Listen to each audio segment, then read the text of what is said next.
Hello everyone, one moment please. So you have the OBS problem here as usual, and we'll be up and at 'em right there. You go. Okay, today we're talking restaurants, restaurant business. That is our discussion today. We have the restaurant menu website that is available. This, unfortunately, though, as usual, there are only a few available per city. And so, again, this is one of those things that you really have to jump on really quick in order to have a chance at getting it. I'm just looking for my presentation here. Is that already out here? Oh, it is. Okay, so, all right. Very good, very good. All right, so it's only available. There's only, as I've done in previous shows, I've talked about the fact that it's only three main brands. They're the original brands that we developed for use with that website. And there may be another one in the works. Let me just get this. You need at least a little more lighting. I used to use a lot more, but Xbox Party, how you doing? So we used to have we had just the basic three. We have another one coming up as well. But at this point, generally speaking, most cities only have three available, and that's so basically you got to act fast. What we're going to do, we're going to look at some interesting news and information about the restaurant business. I know there's a lot of people out there that have dreams of owning a restaurant or starting a restaurant. There's a game, by the way, on, I believe it's on Steam, yes. That's a restaurant game. It's fascinating. I'm not a kitchen person myself, but again, I'm more of the business type. But the game actually is cooking. It's a cooking game, but it's more of in a restaurant, not a home cooking thing. It's just fascinating. The quality is outrageous. So you guys have to look at that on Steam. It's fascinating, cutting the onions and tomatoes and whatnot. A lot of stuff cooking. You see the steam coming out, boiling while you're doing something right next to the pot. That's great. They really did a good job on those graphics there. Same graphics you see on Eve or some other games where they're going through space and you see that blurriness. It's the same thing, With blurriness is blurriness. But in any case, I look at it that way because I'm more of a game developer than just a player, way more than that. So, but it's fascinating. I'm Reverend Dr. Gilberto Rosado. The name is right there. Can't you see that? What kind of a question is that? Who am I? The Reverend Dr. Gilberto Rosado. That's who I be. Otherwise, I do a lot of things. You can see me on Roku and Fire TV in over 220 million homes. That's who I am as well. And right now, we are broadcasting all over the place, having a good time here. At least what I consider a good time for me. People like myself, which is probably only one that I know of. So, okay, folks. So getting back to the restaurant issue, the game is fascinating. Just simply fascinating. I love what they did with it. I mean, it would be something that I would do, frankly, if I was into kitchen stuff, but I'm not. Unfortunately, my wife complains all the time. You should learn how to cook. Hey, I know how to turn on the stove and put something on, and put some water in a pot and throw something in it and wait, wait for it. See if it's softer than it was before I threw it in, and then let's eat. I'm simple that way. I prefer obviously someone else cooking my meals than cooking them myself. So that's why I insist on that. But in any case, the game is just great. It would have been something like I said that I would have done myself. Um, and I don't know who this is. Let's see who that is. Yeah, live in reality TV. Hello. And then there's no answer. Do you ever get those calls? Fascinating. If Spock were alive today. Okay, so then we have, and it's a great game. It looks like you do things like checking temperatures, of course, so you can leave something on too long. All that good stuff, the exciting stuff like that. But like I said, it's not a game that I would enjoy myself because I'm not into the cooking thing. Having spending the time cooking in a game, I don't even spend the time cooking to feed me.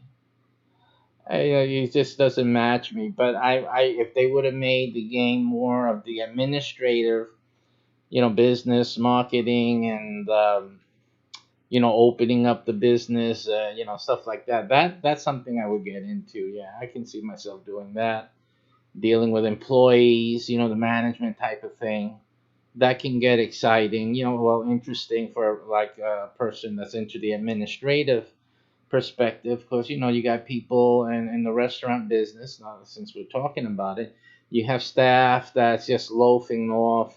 In the restaurant business, you have to also adjust the scheduling of tasks so that you don't have employees that have nothing to do because of the time of day.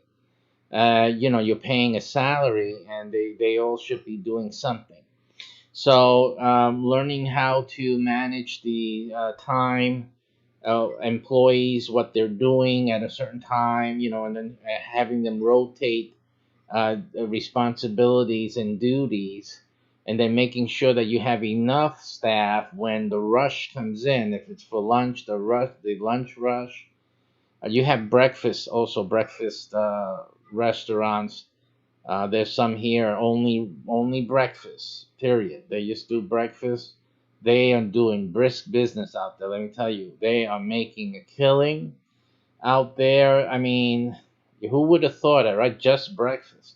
Because you usually would think the diner, the diners, house of pancakes, right? Even though they're open for all meals.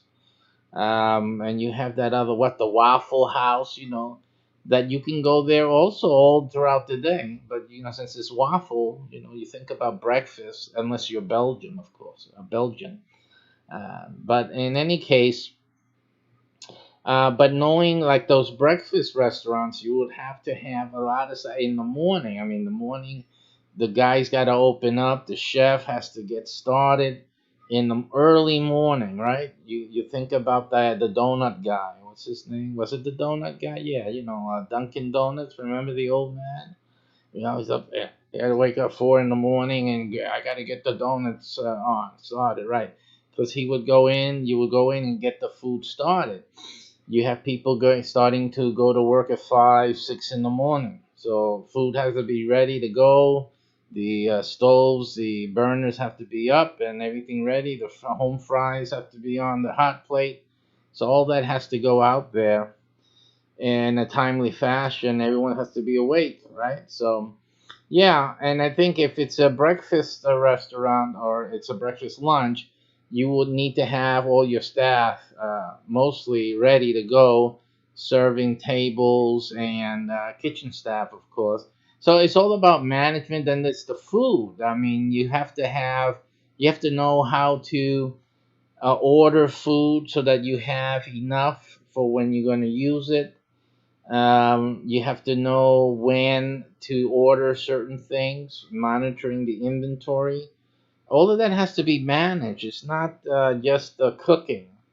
The restaurant business is a more complex than just cooking for your family at home. But people start restaurants any which way, and they lose a lot of money because of that. A lot of money's lost.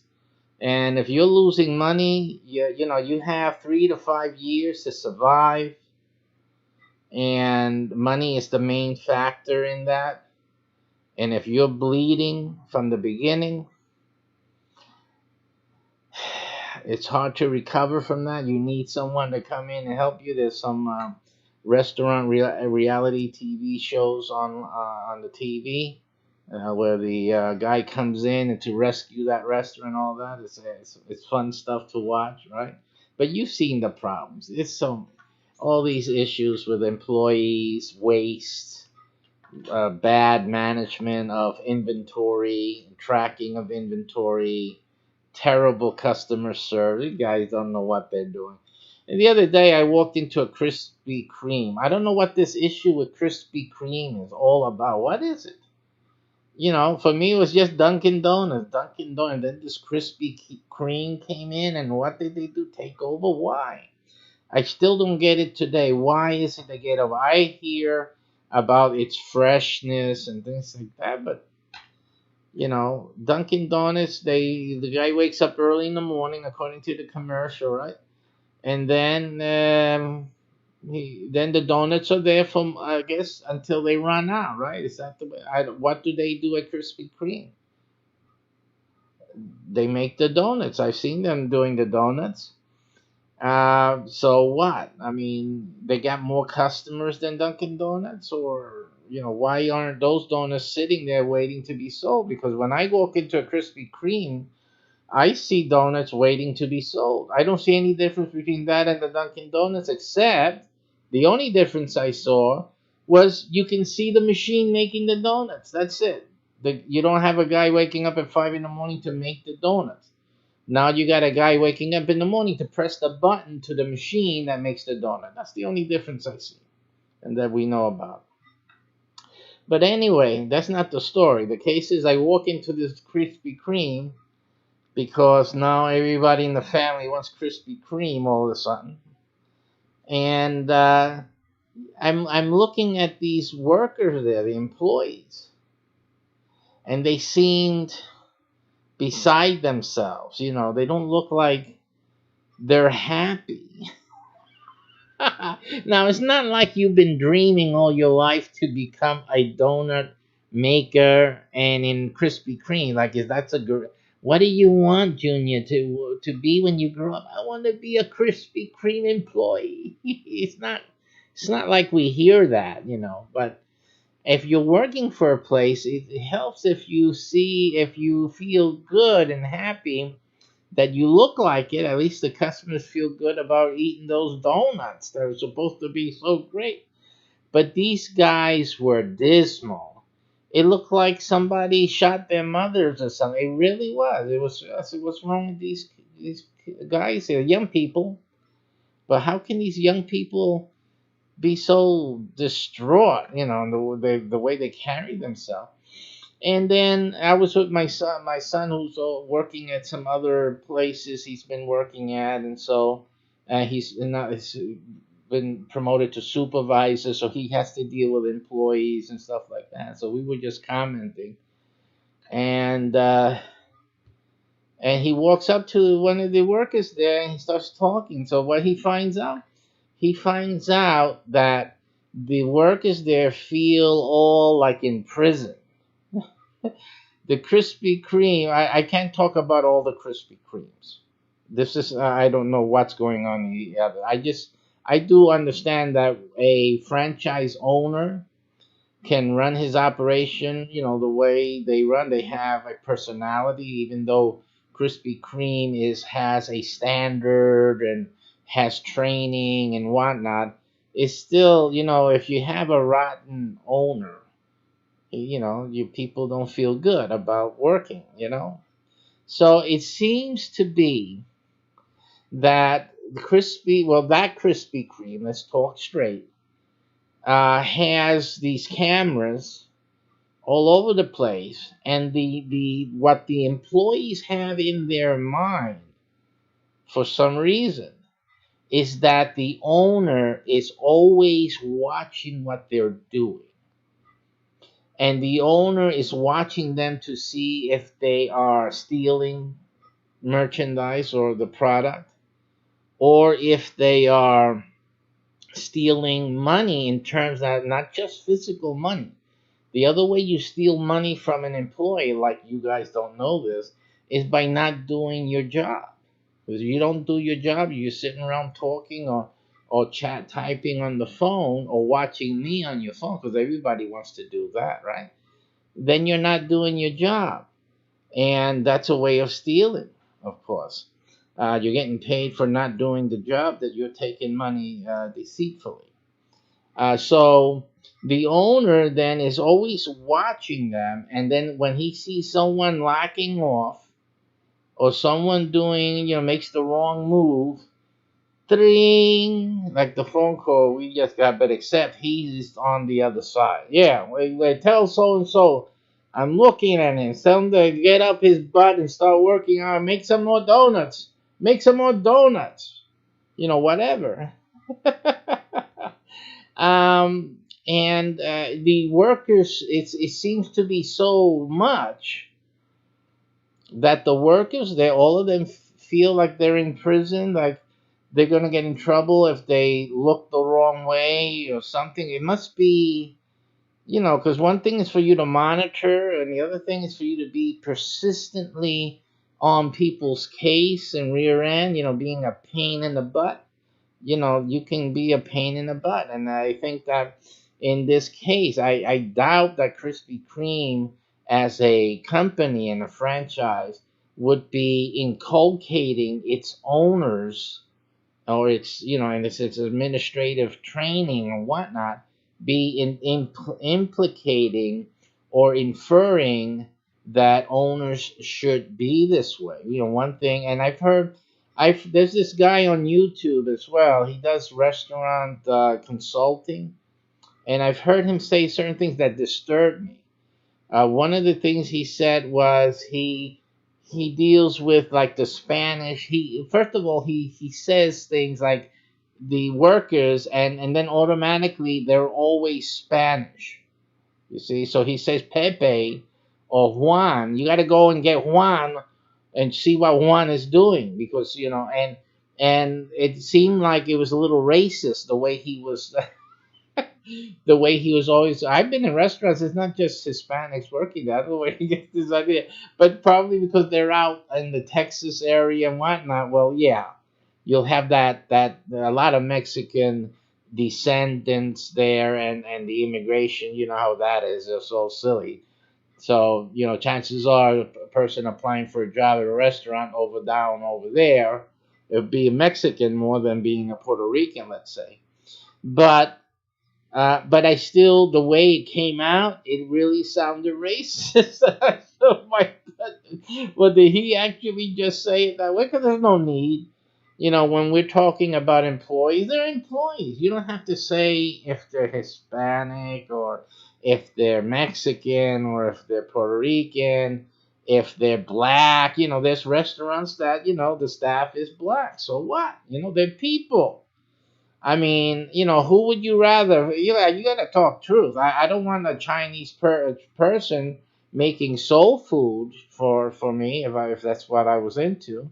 Where does that come from? It's just the same issue that I have. When I was in New York, I went to a small pizzeria. I had to get something to eat, so we went in. And we went into this Mexican pizzeria. As a matter of fact, it wasn't that way. Actually, it was a client of mine. I did printing for them, printed up their menus, and did some marketing for them. So, I like to go and patronize my clients. They're patronizing me. They're spending money on me. So I go, I need to eat something. Let me go over there. So I go over there knowing, obviously, that they were a Mexican pizzeria. So I said, let me go see. Because the issue was this. For me, pizzas should be made by Italians. I don't know.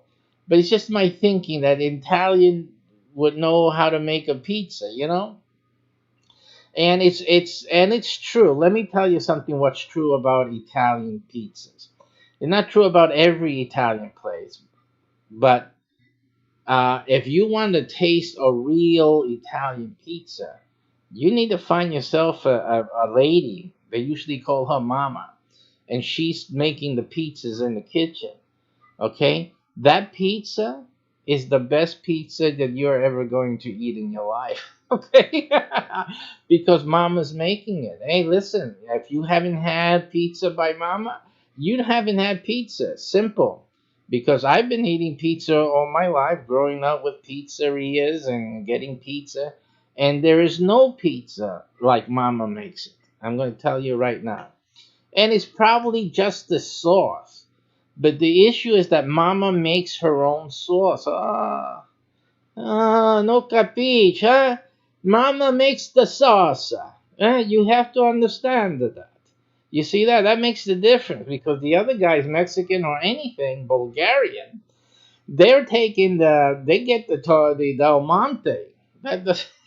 That's the pizza sauce. They're making that pizza with Del Monte and you get that standard pizza where everyone's used to. Hey, this is pizza. This is the way it's supposed to taste. But if you're ever in New York City, you need to go to Howard Beach. I hope it's still that way. You go to Howard Beach and you're going to eat Mama's Pizza. And you'll see the difference. Another place to go in New York City is, they call it Little Italy in Manhattan, down south. Soho, down south in Manhattan, and you go to Little Italy, look it up and Google it, and there's Italian restaurants there. Oh my! And it's not just pizza, You get spaghetti the way it's supposed to be, and try the spaghetti with just the olive oil and garlic. Simple. No tomato sauce. No, olive oil and garlic with the meatball. Forget it. You're done. Man, they come out with that big bowl and you taste the spaghetti. Let me tell you, that spaghetti was made in the restaurant. They didn't buy any dried up spaghetti from what is it, Progresso or whatever other companies there are out there. That spaghetti was made that day in the restaurant. Okay, that's handmade, and you can taste it. It's fantastic. So again, things you have to do before you die, right? So to get some real pizza. Now, New York is not the only place for real pizza. Surprisingly, and a big surprise is here in Florida. Shocked me. I found the same taste that I did in Little Italy and in Howard Beach. And that was from a small, nonchalant pizzeria in a mall. Not in a mall, but it was one of those stores, on the side of one of the mall stores, and a strip mall here in Florida mostly. And one little thing that you would hardly know, it was just a simple pizza sign, because the problem is the mall has its rules, so all the signs have to have the same letter height, and it has to be just the red letter neon on the whatever, that's it, type of thing. So the signs are not going to distinguish the content inside. But we went there. We said, let's try that pizzeria. We're always passing it for ages, passing it, and let's go in and get something to eat, some pizza, whatnot. So we go in there, and we're shocked because we're expecting some sliced pizza, or some pizza. We just wanted some pizza, get the ready. That most pizza places have a pie ready to go, almost, they just need to heat it up. And they say, we're sorry, but we always make the pizza fresh with the order. And we say, really? You're making a fresh pizza just for us? Is this how you're doing your business? Yeah. So he said, okay, well, yeah, we can wait. So we sat down there, and we waited, and they brought out that pizza. Let me tell you, that pizza came out. They put it on, like, on the table. There was like a revolving tray, tray sitting up on a pedestal, like that, you can turn the tray. So that was number one. Number two, they placed the pizza there. That pizza was massive. That was the other thing. They told her, this pizza is big, so you don't have to worry. It's good enough for you guys and a lot. And we said, okay. So they brought out that pizza, and we started eating that pizza. I'm telling you, I said, oh my, it's unbelievable. Because in Florida, as far as I could tell, few years I've been here, I haven't been able to find any, a lot of stuff that we're used to, like from New York City. But we found that place and that pizza. That pizza was remarkable and surprising for Florida. I said, my goodness, this pizza reminds me. And I told the lady the story about Howard Beach and all that. And since we came to Florida, it's one of the things we're always missing about New York City. And she said, well, this pizza is made by Mama. That's why I told you about the Mama thing. Mama's in the back, and she doesn't want to retire or anything, so she keeps making the pizza. And it's great. It's great pizza. I'm glad you like it. I let her know that we have another new customer that loves the pizza. So it's like what I tell you. It's simply, and when you find a place like that, and in Florida it's really hard. It's like a needle in a haystack. It's really a great treat, a gift, really, because all the other pizzerias, they're just like, if I don't want to say anything condescending, any race or anything, but it's not the authentic. It's not authentic. But anyway, so this is what we're talking about, and so the authenticity is really important. But anyway, we get into these with this game. Going back to that game, that the cooking game, um, and people advising on the restaurant business. We were talking about that YouTube fellow and whatnot. I find this whole situation very, very funny. Okay, but let's get into some of the news that we found for you guys today. And I'm going to get out real soon. This is not going to last long. I have a doctor's appointment to go to. Let me just get our display up here. Sorry, let me get this on. That's the screen we want. And we want the display. Okay. And the top cam, this has to be on first. So it would be if I would make it happen and bring this higher. All right, guys. So let's see the bottom. You still don't see it. All righty. So we got that. Now, what I found today was interesting articles here. Let me. Uh,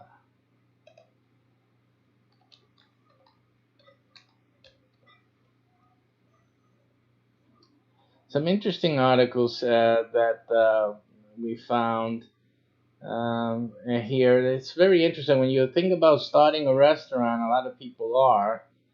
It's good for you to do some research and see what's happening in the industry. And there's a lot of interesting articles that you can find here. Here's one of the Italians. We were talking about the Italian restaurant. New York Italian restaurant Felidia settles wage theft lawsuit. So something was happening. They were getting sued for stealing wages there, or somebody. Let's read that a little bit and see what's the gossip there.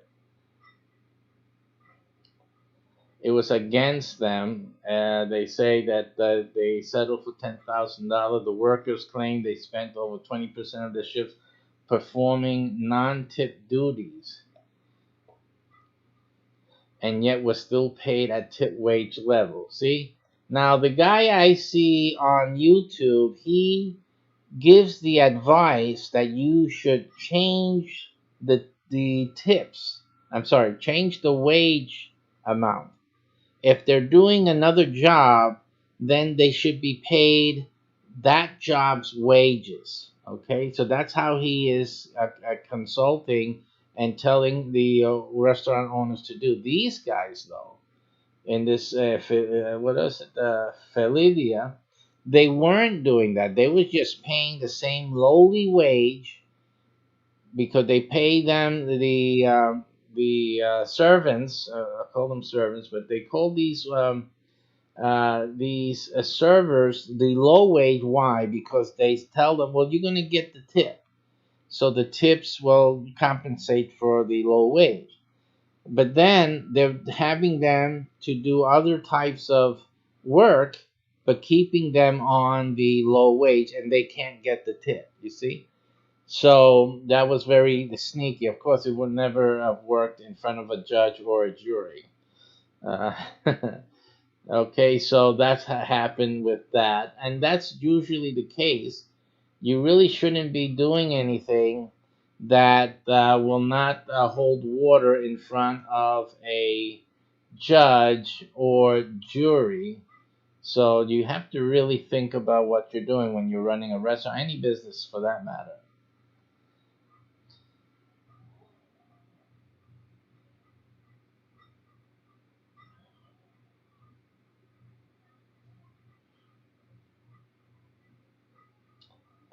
And this is from the Washington Post. The sky is falling for fast food, but not for Chick-fil-A. So we're seeing some of the issues with the restaurant business. Um, it says through the diligent efforts of those billboard cows with their poor penmanship and dubious spelling skills, Chick-fil-A has moved up the ranks from the seventh largest restaurant chain in the United States to become the third. Now that's a big move. That's a gigantic move. That's really good. Good for you. The and that they're closed on Sundays. They're closed on Sundays for religious reasons at the core of it. So that's amazing. The chicken sandwich giant blew past Wendy's, open on Sundays. Burger King open on Sundays. Taco Bell open on the Sundays, and Subway open on Sunday on its asset with 10.46 billion in American store sales. Man, only if you had 1% of that. That's what our restaurant menu business gives you 1 through 20%, depending on what the brand is and what part of the menu is being sold, or also if it's a reservation or not. etc. But can you imagine 1%? My goodness. And of course, this is the chain wide here. According to Nation's Restaurant News, latest countdowns, up 17% for the year. Chick-fil-A stands behind only McDonald's and Starbucks. Can you mean so? Starbucks is not in the same category in terms of you're not going to go to Starbucks. At least I don't know. I don't use Starbucks, so I don't know what they have. I know it's coffee. That's all I know about Starbucks. But McDonald's. I mean, then they're second to McDonald's. In my view, they're second only to McDonald's, and that's fantastic. That is really fantastic. They've really made it up to the McDonald category, which makes it a very very hot franchise right now. That's what it's turning out to be. Average sales for a Chick-fil-A location is 4.6 million. Okay, are you guys seeing this? Look at that. Let me blow it up more so you can see it. For average sales for a Chick-fil-A location brought in 4.6 million last year, up from 4.2 million the year before. Ooh, they're in church. The owners are in church singing the praises to the Lord. Oh my goodness. $4.6 million. Fantastic. Now, in our program, you can get 1 through 20% of the restaurant's receipts. So even just at 1%, 1% from one, because that's what we're doing. We're giving you the menu for one of our restaurants. Okay, so the restaurant will not have a website. The website we're giving to you, if you join us, that will be the website for the restaurant. You will have the menu for the restaurant on your website, nowhere else. You will have through your website, people can order to the restaurant, and you will get a percentage of the order. They can book and reserve through your website, and you will get a percentage of all that business. They can book a party, they can book the office party, whatever you will get a percentage of all that business. And then there's the app. If you choose to upgrade your account so that we can do the app, you will have the only app for that restaurant. The people downloaded the QR code, download code will be in the window of the restaurant. People walk by, oh, let me download that menu and be able to order and whatnot. There will be delivery service, okay? So you will have a part of all of that. Now, if we had the Chick-fil-A, for example, 4.6 million, one location, and the owner of this restaurant's website and download app that facilitates the ordering would have made 1%. Let's say 1%. You can make up to 20%. Okay, but the average comes out a high 12% because a lot of the stuff is 20%. But I like to go to the 1% just for example, so people can understand 1% is a lot, and let alone the 20. 1% is really good money because the restaurants make a lot of money. Okay, now 1% of 4.6 million, that's $46,000.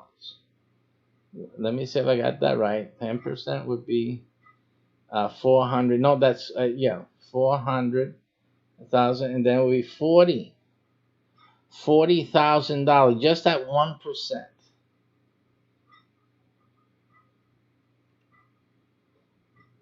Let me get the calculator out here because 1% is what 1% because 10% of 4.6 million would be 460,000, and then 1% is $46,000, right? At 1%. So, and we're giving up to 20%. So 2% would be $92,000. 3% would be $120,000+, and it just keeps going up. So at 1%, $46,000 is good money just for having, because really all you have is a website and you're not doing anything. So for having a website and not doing anything, $46,000 a year is fantastic. You can lose your job and, oh, did I lose my job? You won't notice it. I mean, of course, you when you start making this money from this website, you start adding to your expenses and lifestyle. So I just wanted to point that out. Also with this today, I gotta go, so I can't be with you guys longer today. When I get back, I'll do some more. I do want to encourage you to look into our restaurant website business, which I will do the full presentation later on this afternoon, and we will cover all the details, well, at least most of the details for the presentation, because this program is really in depth. There's a lot of complexity in it. Not that it means more work for you, it just means more money for you. But we'll talk about that later on. But wow, what an opportunity. And unfortunately, only 3 to 4 of you listening to me now could have one of these, because that's the limit per city. So you really need to move on this if you have ever. And the thing is, but I've always wanted to make my Peruvian restaurant, or you're talking about a restaurant that you guys are making. But when do I make my own restaurant, if that's something that you want to do? Well, that's why you gotta listen to the presentation, because your restaurant is included, okay, in it. But you got to do first things first. There's certain worries, certain stressors that you have to resolve first. That's why you haven't started your restaurant, right? And you're taking a risk always. Most restaurants don't make that, and most restaurants don't survive. Okay, so I'm going to show you why our method of starting your own restaurant is the best one around. Okay, so that I'll be talking about later on today. Have a great day. I'm going to go out myself, put in my Bach on the radio, blasted in Orlando here. So if you're ever in Orlando and you hear Bach on the road, that's me. Yeah, I can say that quite literally. I haven't heard anyone else do that. So you know that I'm around when you hear that on the road. Take care. I'm going to have some fun right now. Take care. Bye-bye. Oh, man.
today we're going to be talking about the discovery of cross associations with the entertainment business. Actually, how can the entertainment business teach you or guide you to lead your restaurant business to enduring successes?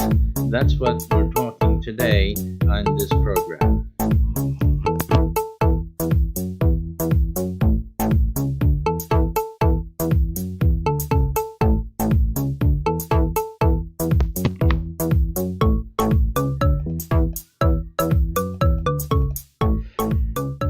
Thank you very much. Thank you for joining us today. And as always, we ask you to take a moment and to share, and to let others know that about this program, especially this topic today.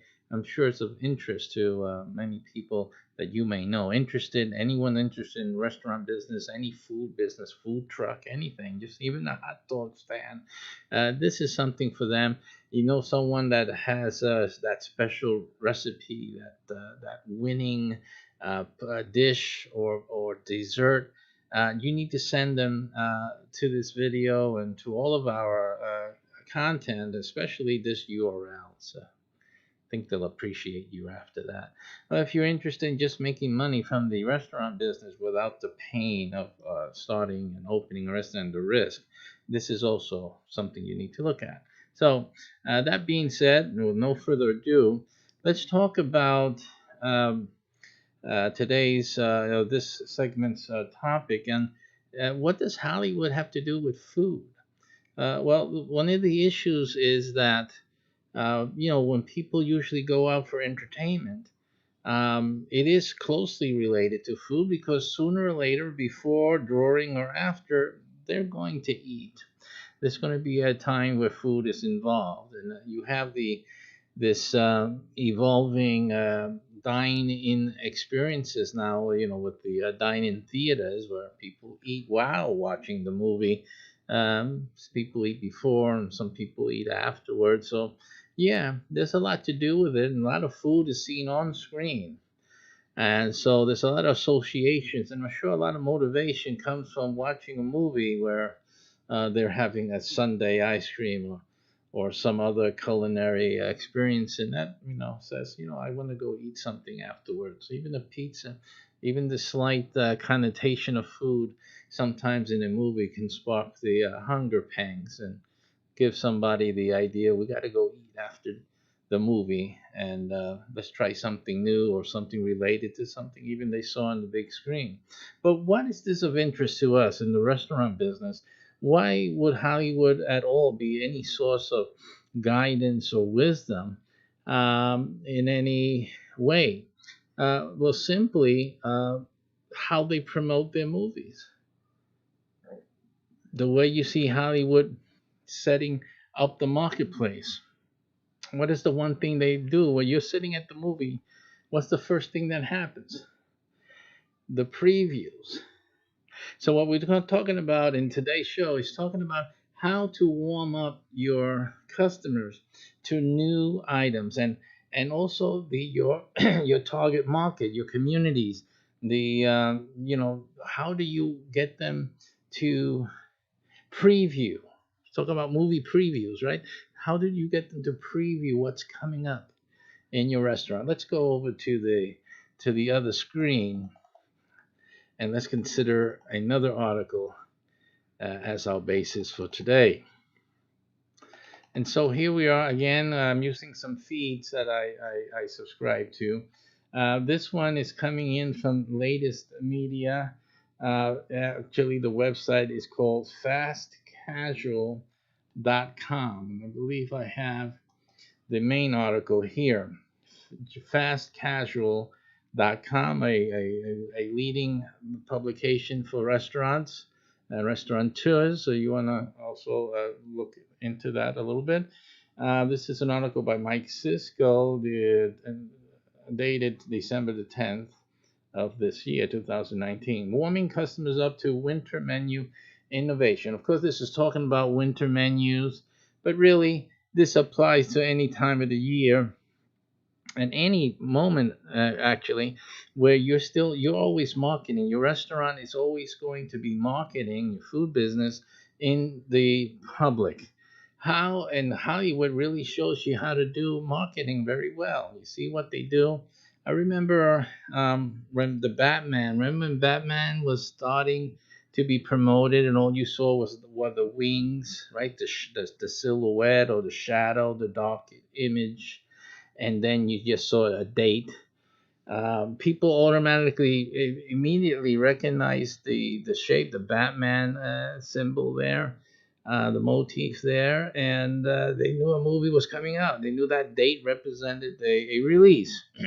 So they started to advertise. They started to promote a new movie that was coming out, and others have done similarly, creating different types of campaigns, which only has a hint of something in this mystery, which it's coming on a certain date, blah blah blah.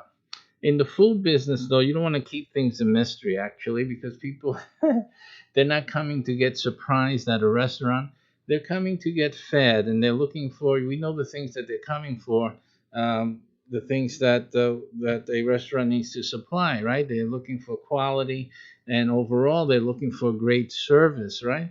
But they're interested in the quality and whatnot. The service should speak for itself. It should be evident. It should be part of the culture in your business. But what now are the benefits of me eating or selecting certain items on the menu?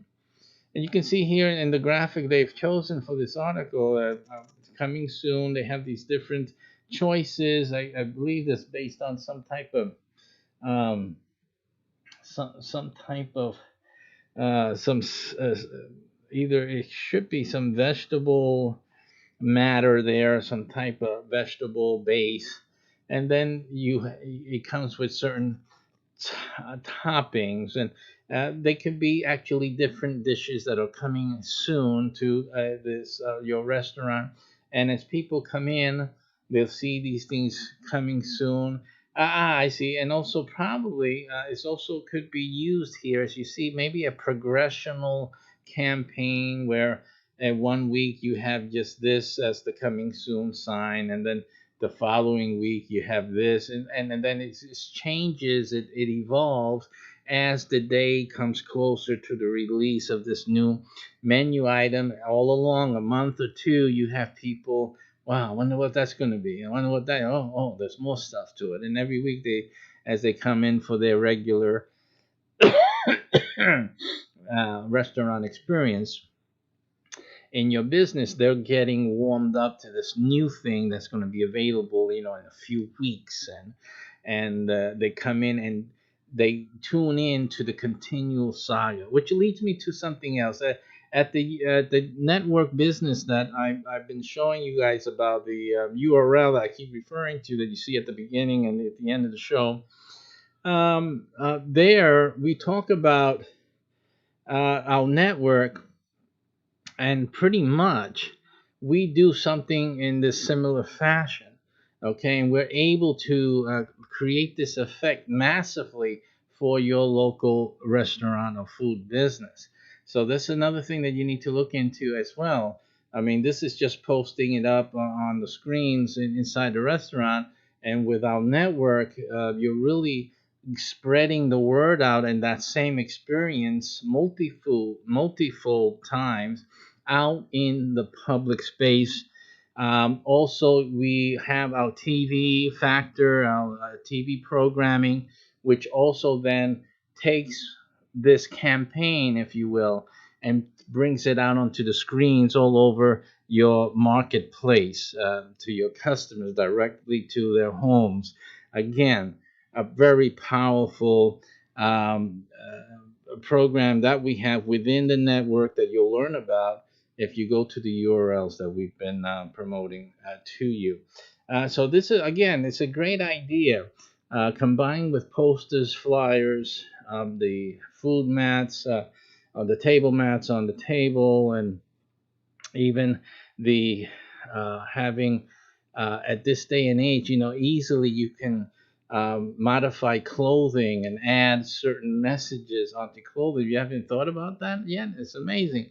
You can really add messages and different messages easily to your waiting staff that can be delivering, front face to face messaging and reminders about a new menu item that's going to get started. And you can attract new customers and exploring new interests, which is another thing to do in the restaurant business, is to explore the different interests there are in your community.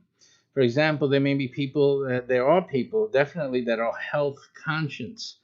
So have you thought about building around that theme? Have you thought about building around the vegan theme, the health conscious theme? We have a brand that is just simply focused on health, period. And we're just not talking about just healthy eating. We're talking about helping to alleviate health problems, right? So people know according to their needs what the good choice would be for someone that has XYZ need, et cetera, et cetera.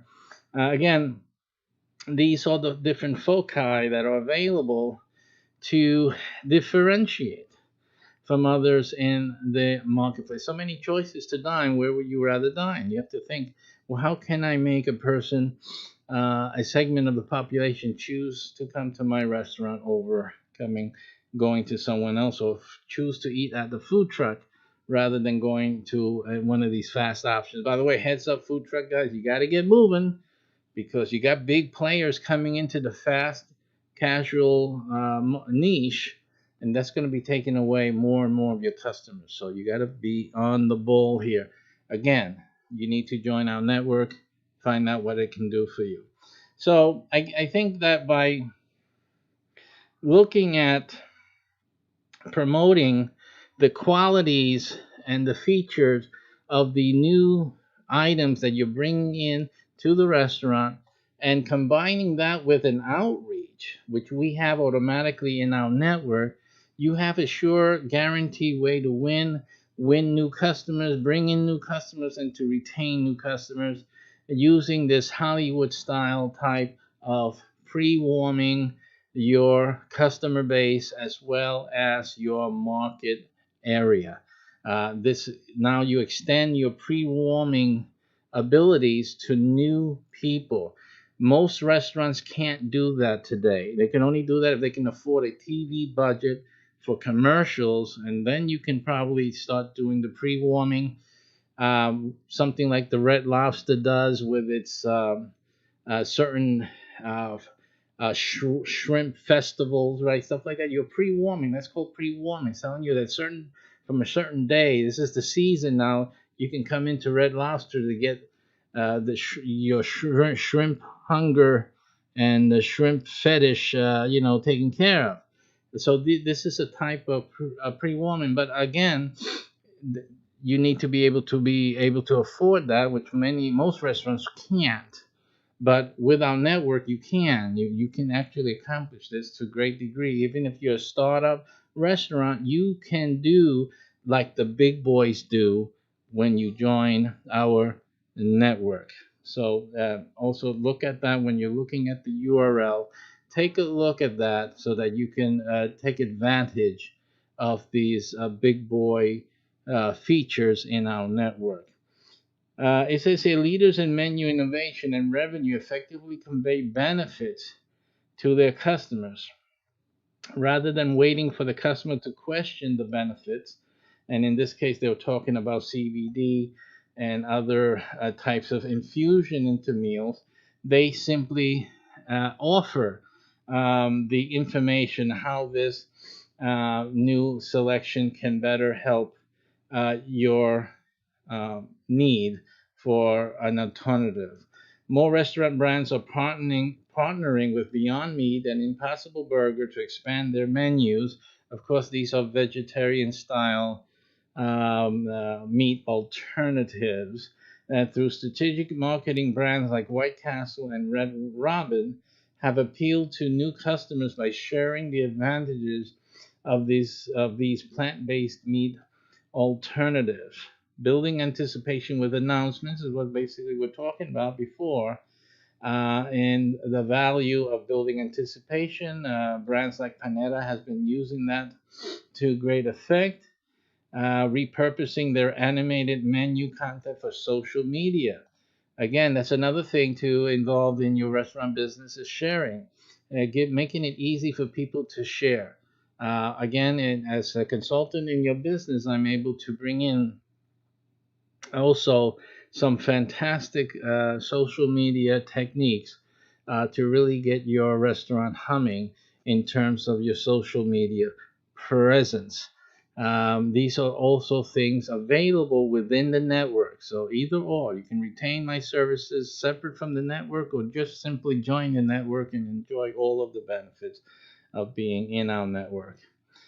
Storytelling is on the menu. The why behind the menu, innovation. But think about this. This article is just staying with, it's plain and simple presentation of,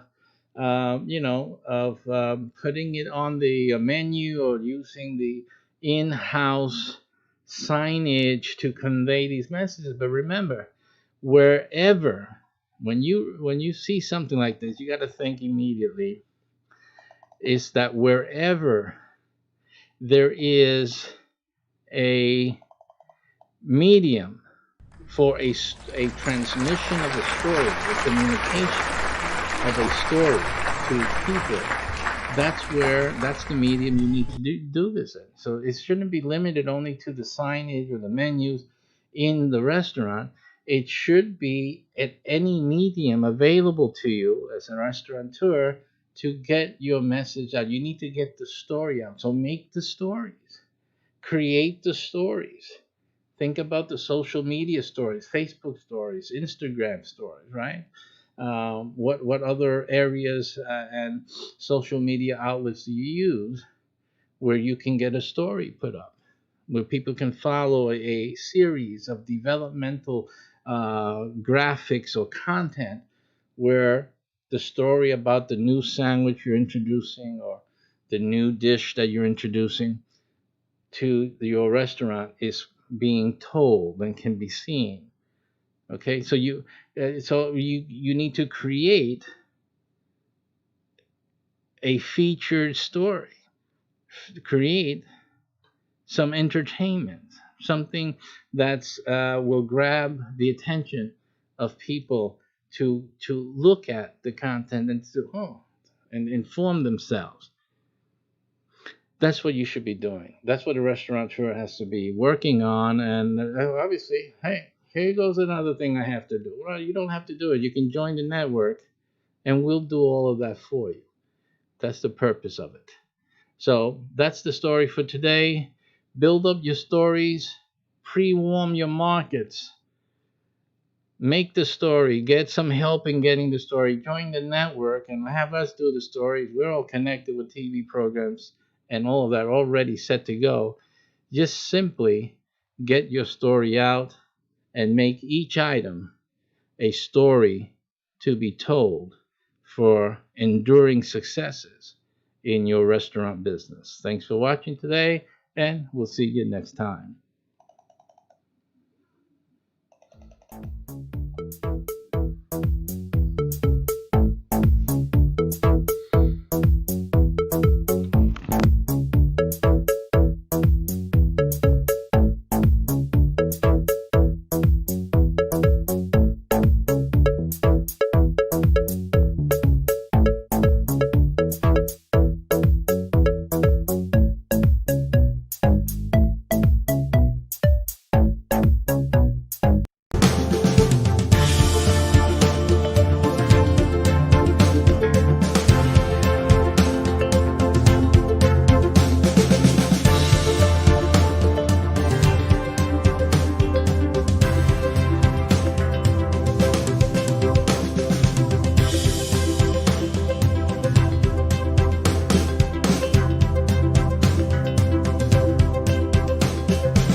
welcome. And we are live once again. And I was about to say God bless you. You know, it's just a habit. I would say bad habit, but it's a good habit, isn't it? So be blessed. And one of the things that you can be blessed with is what I'm going to talk about in this program today. We're talking about restaurant food. As you can tell, it's my favorite subject, huh? Outside of the Bible, of course. But all joking aside, was it? We are going to talk about another website that we developed, and it's a whole business program. Now, this is not just a website, folks. You gotta understand. I just don't do websites. This is a total business. Okay, it's a real business. It's more than a website. It's more than just a website with a program with it. This is an entire business, and it's a very serious business.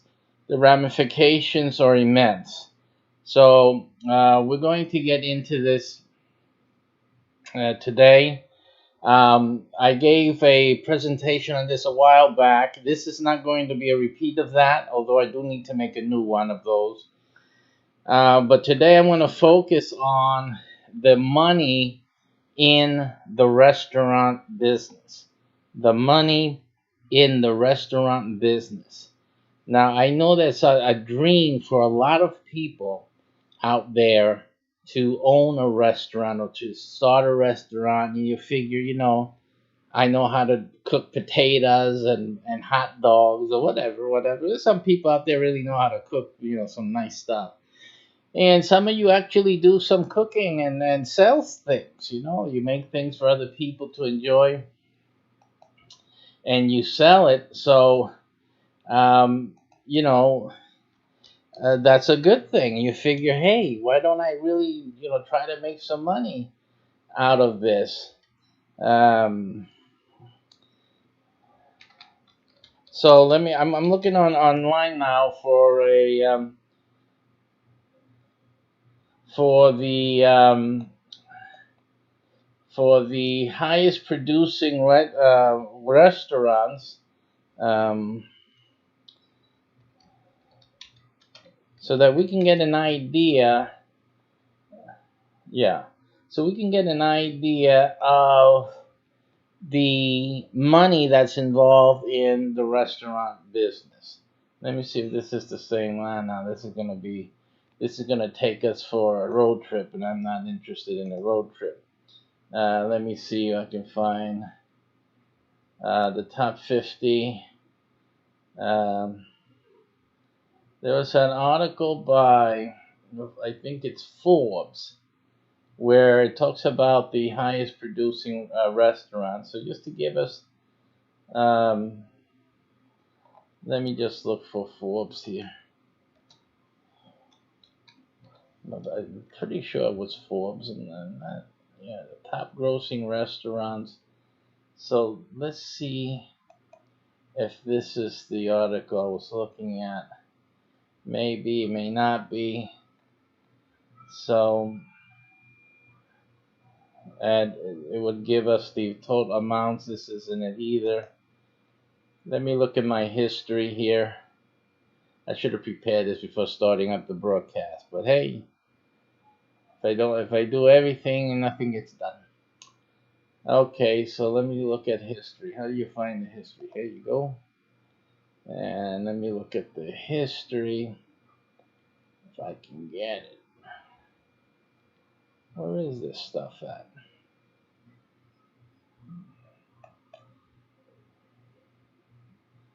Yeah, looking for history and I can't find it anymore these days. It used to be an easy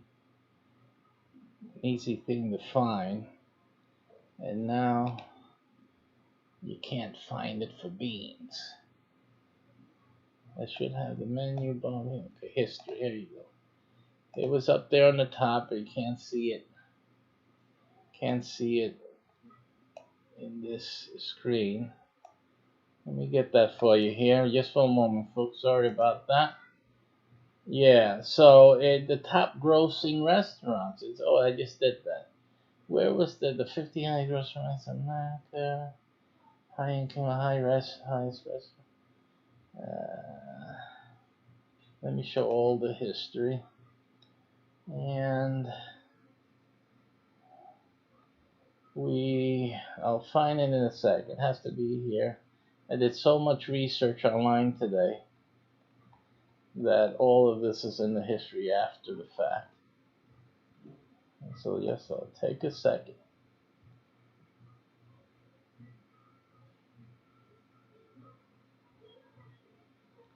Yeah, so it's the 50 highest grossing restaurants in America.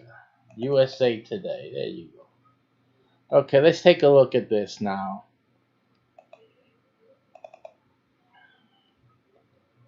That would be left. There you go. Left, right, left.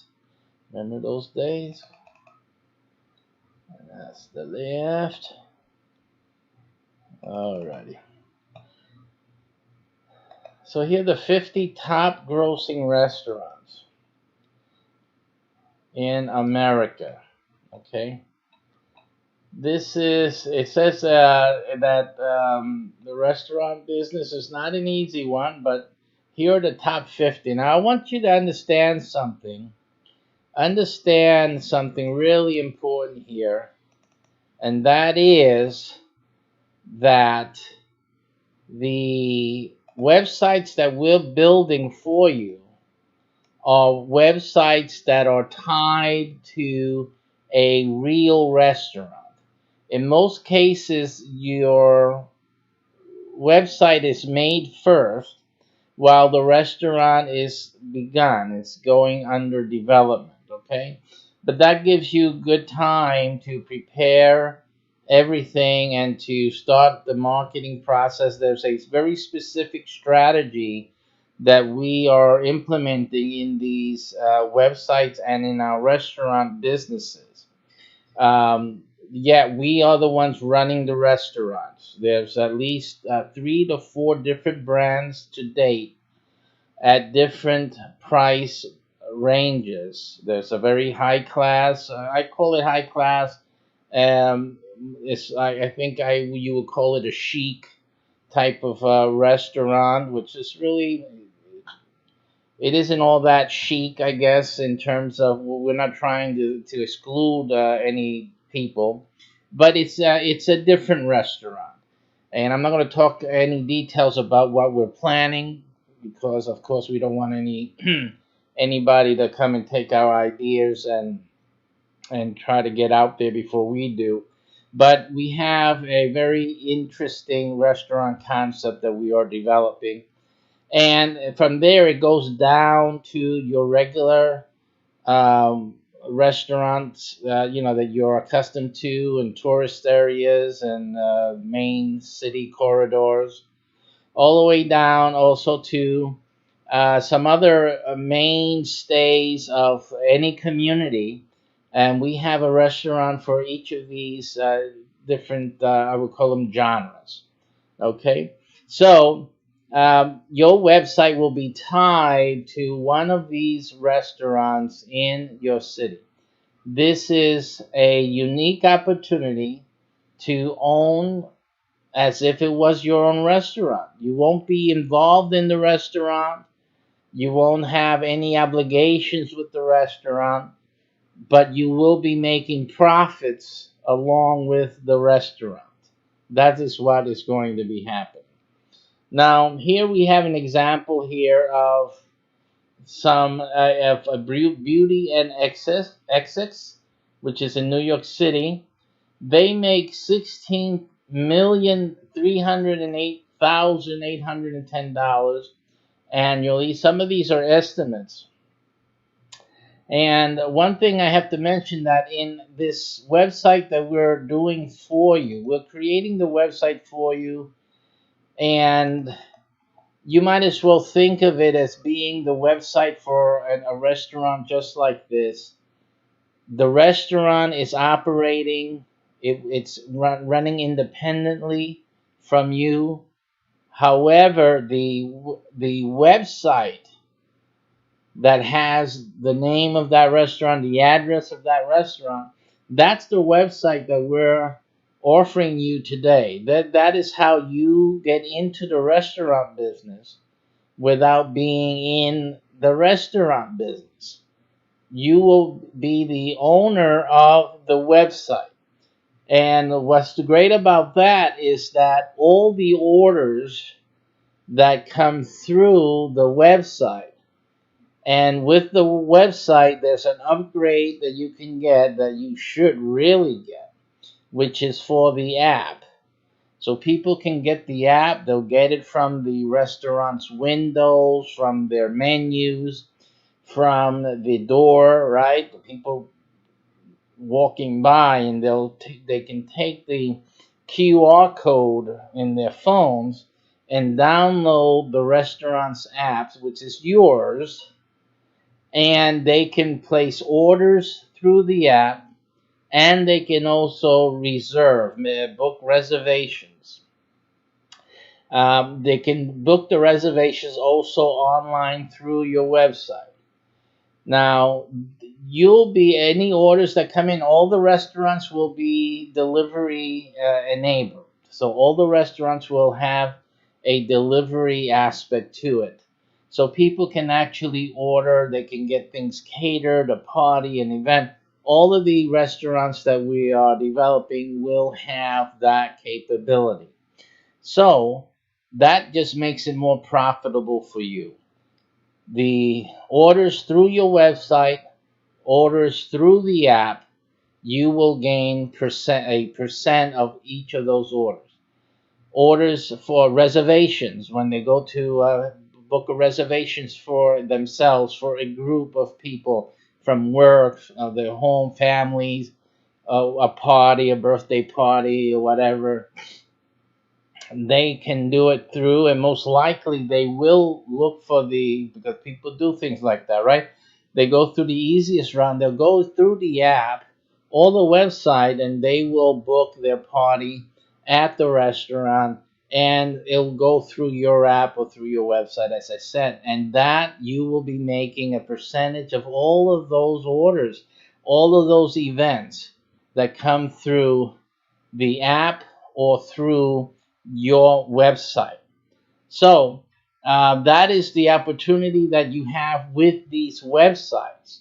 And you can imagine, you'll have to, if you know anything about the restaurant business, realize how many orders come through on the app or through the website or through their phone, right? People call up on their phones ordering food for their families or for a party, an office party, what have you.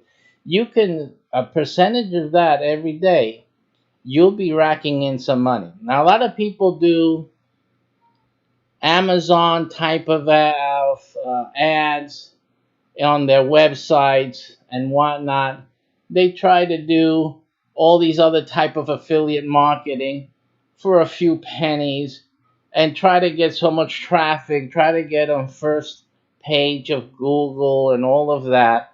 A lot of struggle people go through on their website. There's people trying to sell things online, every type of thing. Wouldn't you want to have something that you know is going to make you money? And that is food. I mean, you know that food sells. They say there's sex sells, but we're not going to get into that. But food sells. And there's always someone buying food. Any given day of the week, someone is ordering food. Whatever food, Chinese food, pizza, chicken, whatever there is out there, they're ordering by phones. They're getting home from work late. They're not going to cook. They're tired. They had a rough day at the job, at the office. So they're going to come home, or on their way home, they're going to order food, and for their families, for themselves. So that is what everyone does. You guys do it. I do it. We do it all the time. Not tonight. We had a great meal here, home cooked meal. But there's days every week at least how many times we order. Sometimes 2 times a week or 3.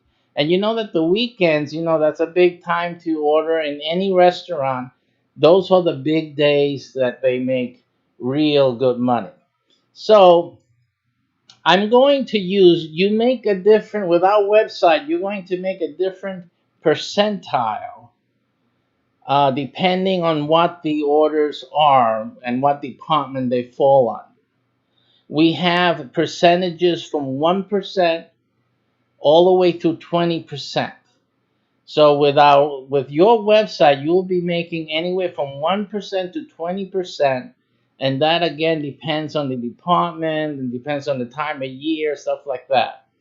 But just using 1%, I'm just going to use the 1%, the lowest of the low. And we're going to make a comparison with these restaurants that we see here, and how much that would be, how much it would be that you would make if you had the website for these restaurants. Beauty and XX makes $16 million a year. Now, 1% of that, right, would be $163,000 a year. So if you had the website for that, for this restaurant, you would be looking at $163,000 a year. Again, that's at 1%. That's the minimum. That's the minimum amount from having our website. Here we have Le Diplomate in Washington, D.C.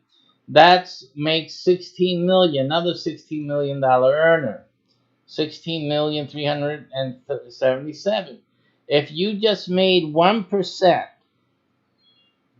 from all of those sales, you're looking at $163,772 a year. That's what you're looking at, with that. Here we have Grand Central Oyster Bar in New York City, another $16 million. We're talking again, $164,000 estimated per year on that. Here we have the Quality Italian in New York, another $16 million earner. That's $165,299 for you if you own this restaurant's website. That's what you're looking at. Here's another restaurant, Taste of Texas, another $16 million earner. Boy, they're pretty consistent, aren't they?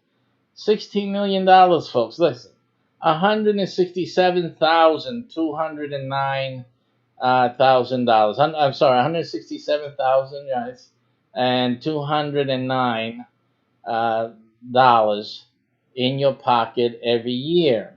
Taste of Texas. Here, Prime Steakhouse in Las Vegas, Nevada, another $16 million. See that? 1% of that. If you were making only 1% with our websites, you would be making $168,000 a year with this restaurant website. Here's another restaurant, Aria Cafe, Las Vegas, Nevada, another $168,000 at 1%. At just 1%. Remember, you're making, on our websites, you're making 1 through 20%. Okay. 1 through 20%. If you were making 20%, you're breaking the $1 million mark yourself, right? You're looking at like almost $3 million here from having 20%. And again, your website will be making you from 1 through 20%. Here we have Park Location, another $16 million earner, 169 at 1%, 169,214 every year in your pocket. Here's a Guy's American Kitchen, or some people would say Gee's American Kitchen and Bar. That's doing 17 million. And 1% of that would be $170,000 in your pocket every year. Here's Shaw's Crab House, Chicago, Illinois. Oh, Illinois. This is 17 million, another $17 million earner, and again, $171,000 in your pocket every year if you had the website for that restaurant. Here's Tavern on the Green, 17,200,000 a year, and 1% of that would be a nice $172,000 per year in your pocket as the owner of their website, where people would order for deliveries and reserve their tables and order through the app, etc., etc. So that's what you're looking at with a successful restaurant like Tavern on the Green. Here is Mon Ami Gavi, which is another $17 million earners.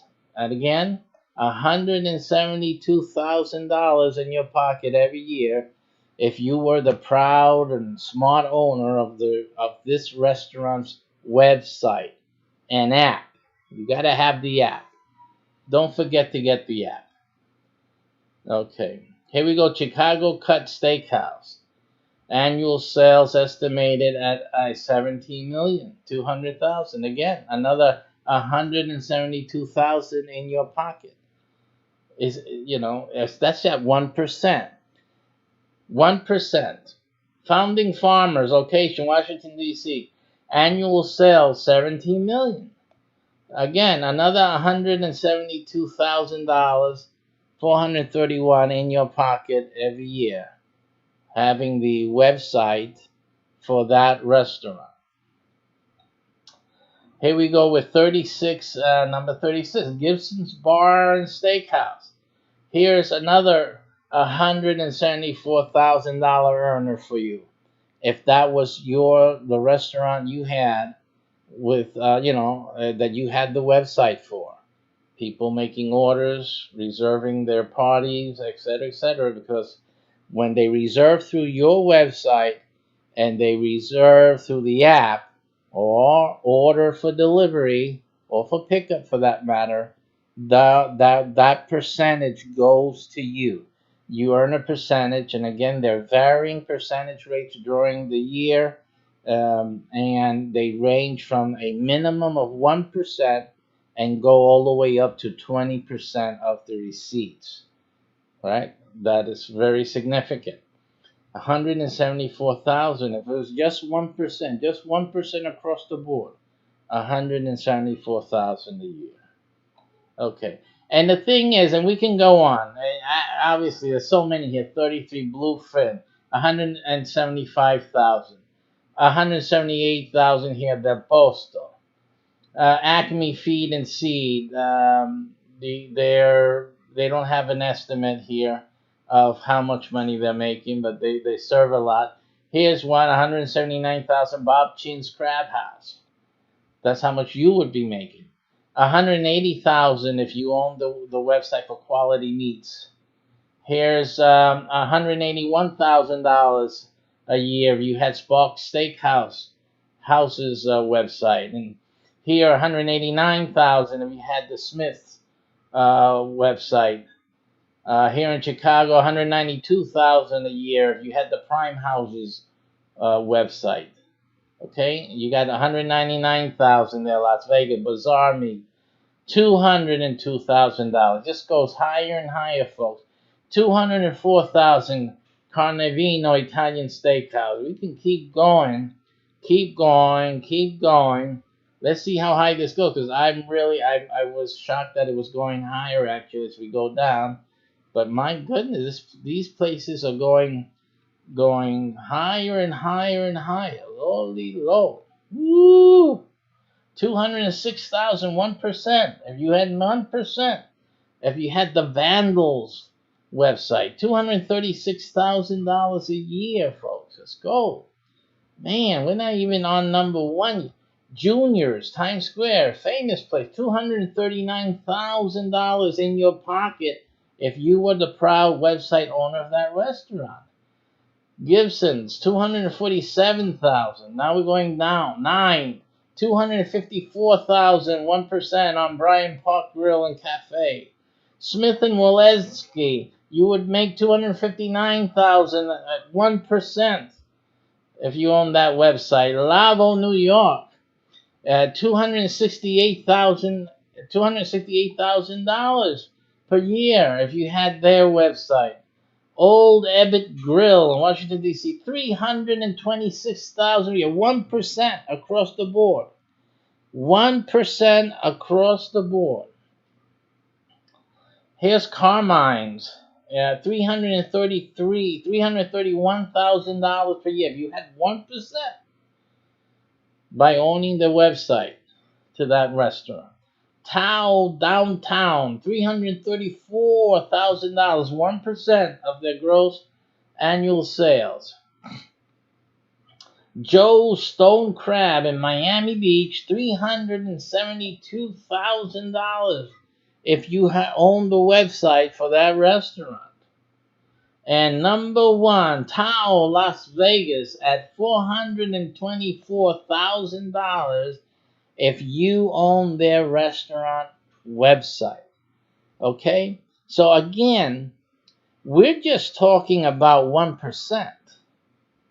Just 1% is how we estimated your profits with the successful restaurant brands, locations really.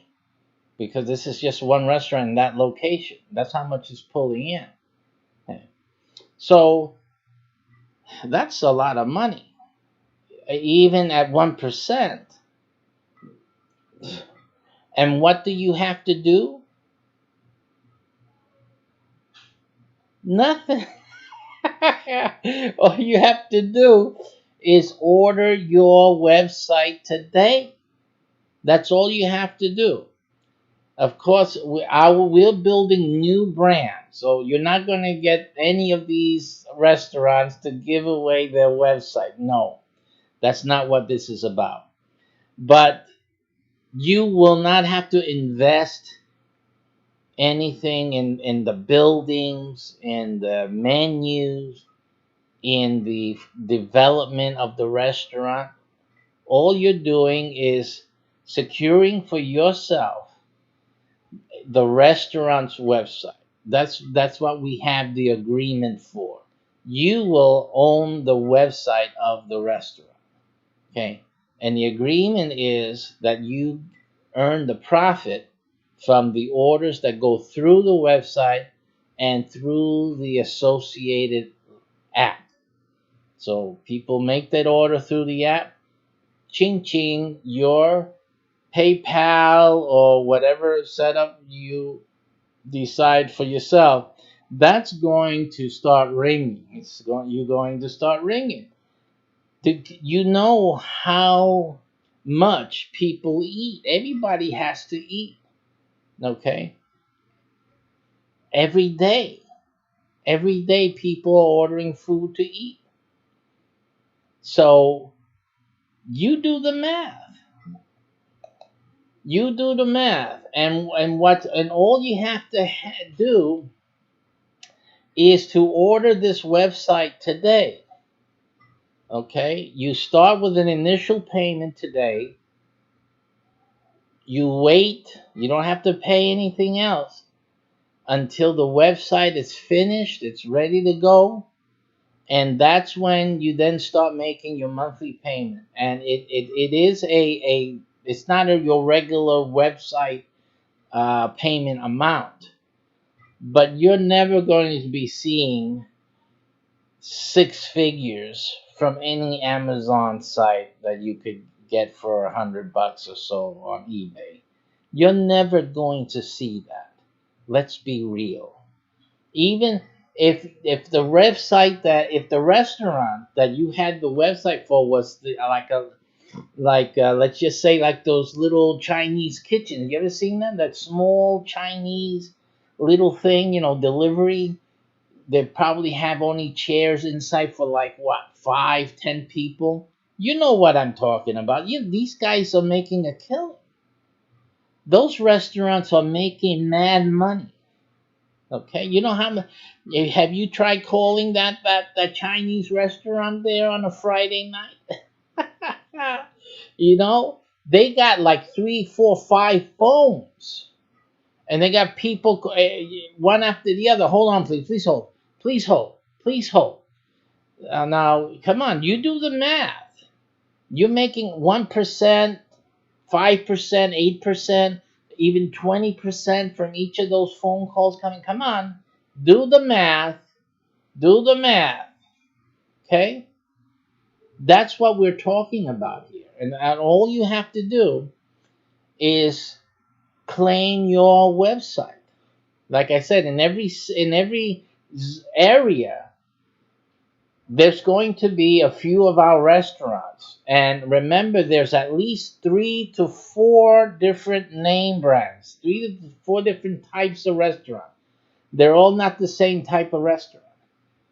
So this is a really great opportunity for a great many of you listening to me on this thing. If you're into, it's really good if you're interested in food. When I say interested, that's a passion of yours that you've always wanted to have a restaurant. But if you only had the money, if you only could do it, and this and that. But here, listen. Here you can have the best of both worlds. You can have you don't have to spend the money and invest and take the risk of investing and opening a restaurant, and you have the benefit of owning the website and making all the percentage from all the orders that come in, and the apps, all the orders and reservations that come in. All of that percentage is going to your pocket.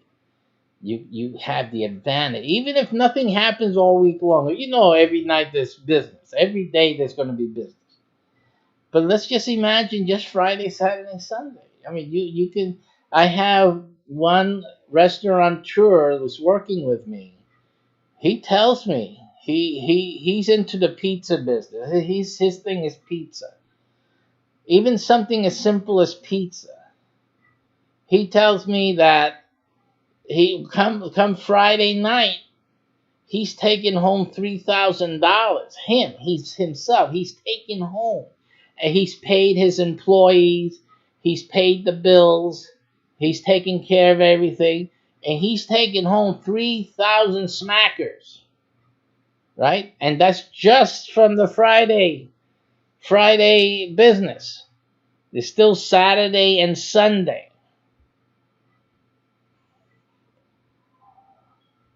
So, and that's not counting what goes through the week.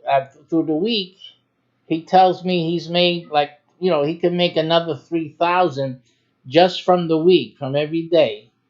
And then, but when Friday comes, he gets that whole bulk comes in on just that Friday night. And then comes Saturday, and then Sunday. Hey, listen. So even you don't have to even imagine these big restaurants. They're killing it.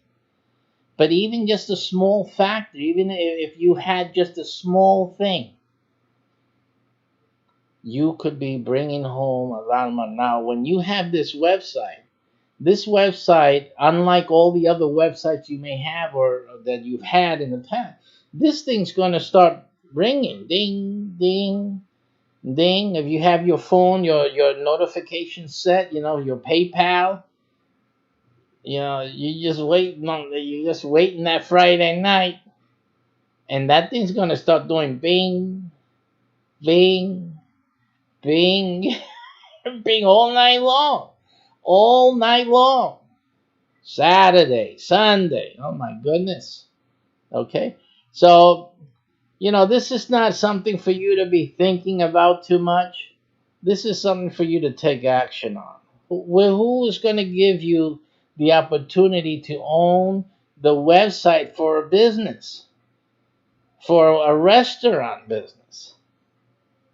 See, this is a chance of a lifetime. It's an opportunity of a lifetime. So I make that opportunity for you to take advantage of it, especially if you're into the restaurant food business. If you're into it, if you were always thinking about doing something, if only I could. But now you can. Now you can, and you don't have to spend your days and nights over a hot stove. Now you can do it the modern way, digital. All you're doing is operating the website, and the orders come in, and the money goes into your bank account, your PayPal, and ding, ding, ding, and ding, ding, ding, ding, ding, Friday night, ding, ding, ding, ding. I'm laughing because this is too good. This is outrageous. Okay, this is totally outrageous. So I'm really excited for you folks. I really am. I'm anxious to get you guys started in this, and I'm just so happy that I've put this thing together for you guys.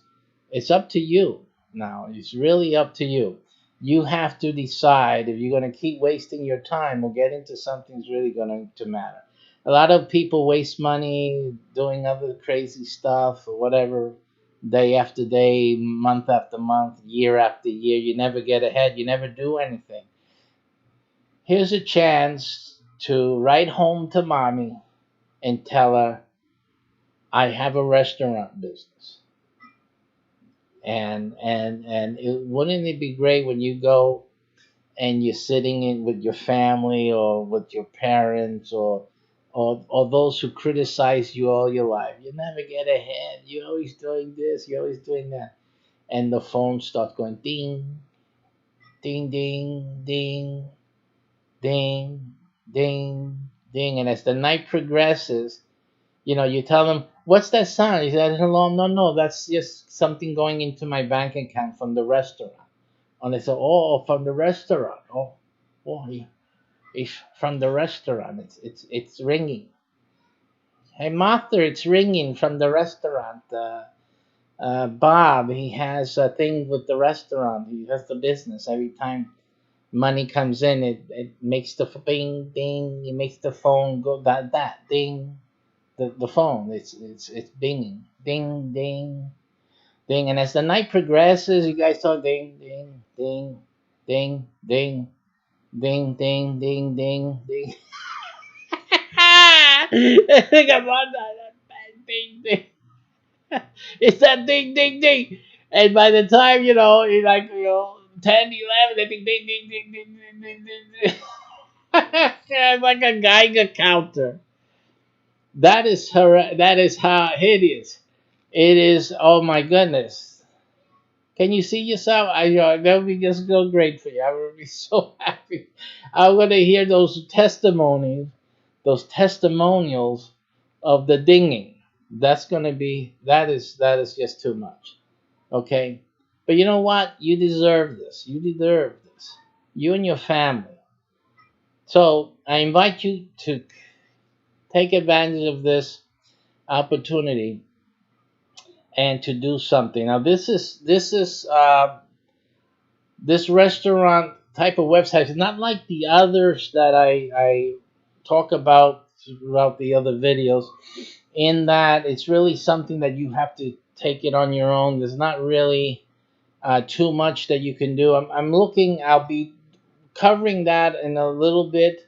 There's some leeway you have in bringing in a partner or two to help you with the monthly payment if that's something you're concerned about. But if I were you, I'll do this on my own. I would do this on my own, okay?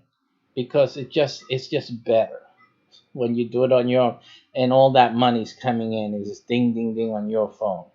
It's just a great thing. So if I were you, I would do this on my own, okay? So if you're interested in this website, again, we have 4 different brands in each city.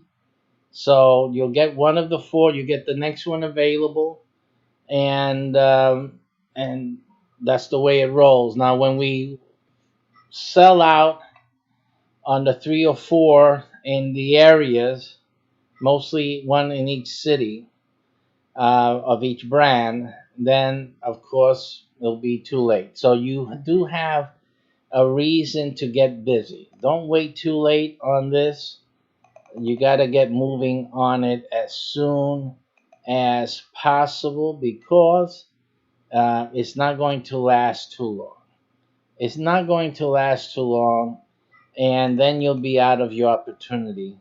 You'll have to move to a different city in order to get this. So again, you'll make your initial payment of $4.95, and remember the 3 cents here, because that 3 cents tells me that this is for the restaurant website. Okay, I have other websites with different numbers here at the end, so you need to make sure you get the 3 cents in for the restaurant website, and then you will not worry about a monthly payment for at least 3 to 4 months.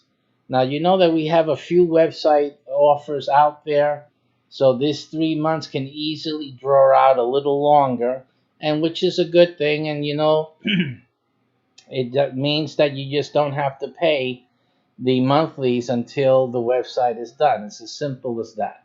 Okay, but at least you reserve the website for yourself and for your family. And this is a good thing that you can do for yourself and do it. So if you can muster that, then we invite you to be part of our restaurateurs website owners network. And good luck to you, and have a great success with this opportunity. Until next time, I'll be seeing you with new information. Just keep following, and we'll keep updating you on information about this and other websites that we have available. Thank you very much for tuning in.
we're going to talk about in restaurant business a big problem happening out there for a couple of restaurants, more to come.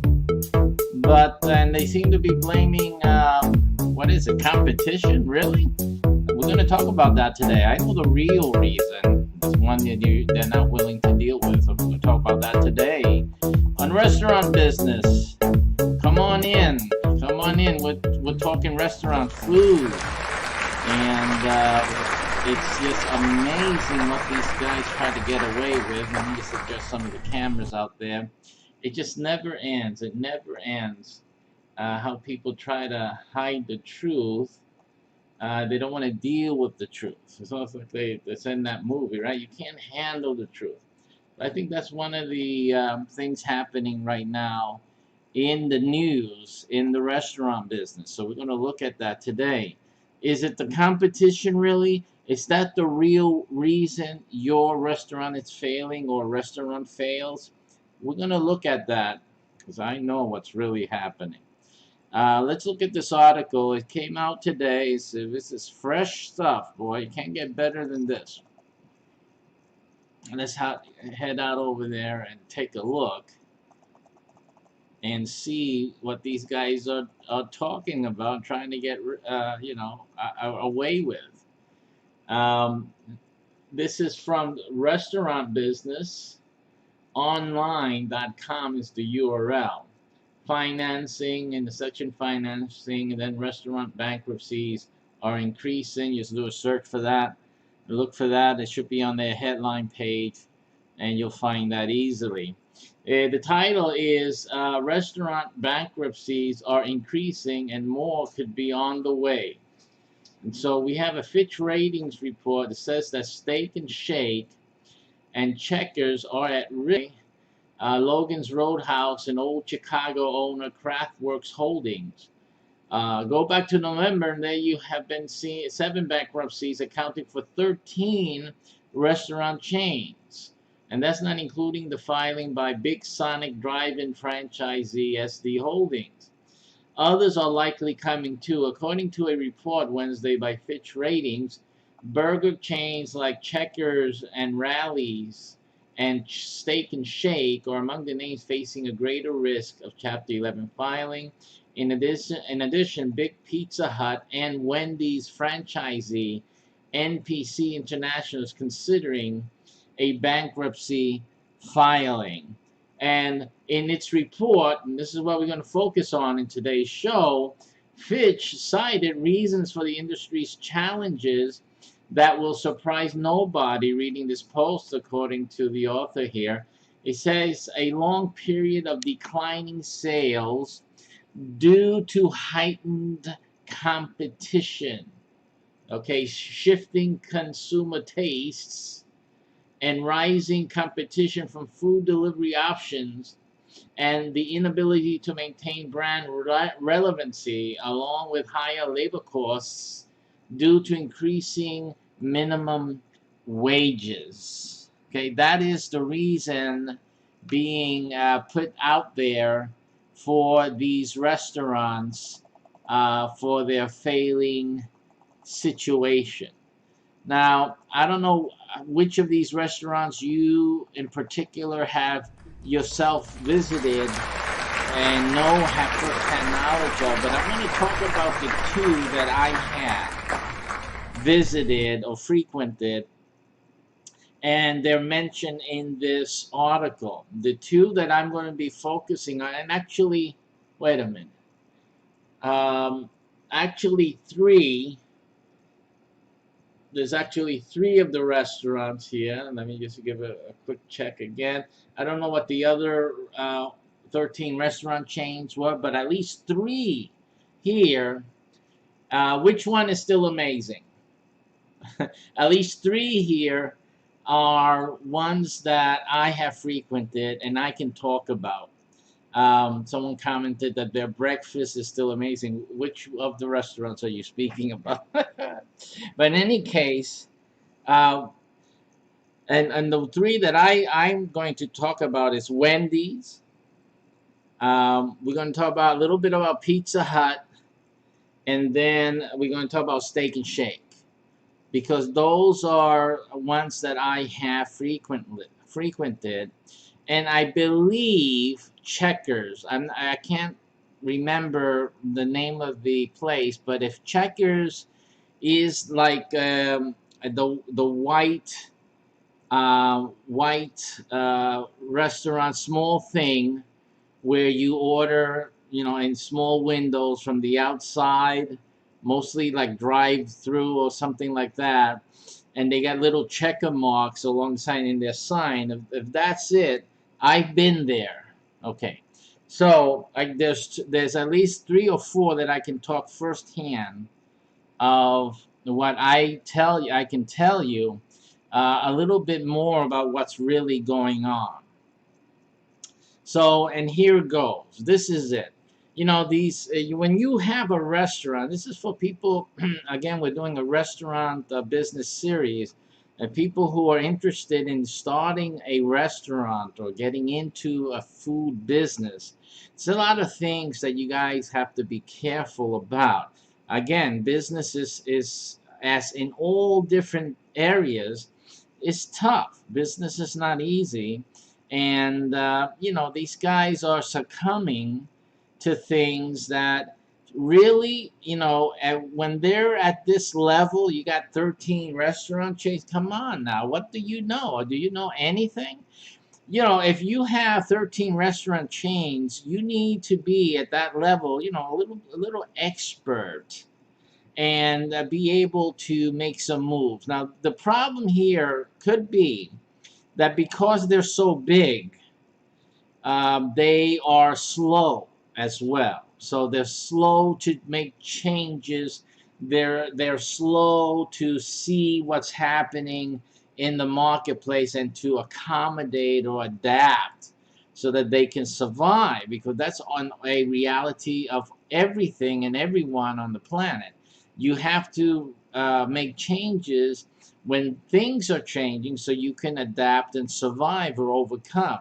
So that is obviously, I think, any company, any business who is unable to move quickly in response to changes in the business world or in the marketplace, I think you're just asking for trouble. I mean, you guys have to realize this.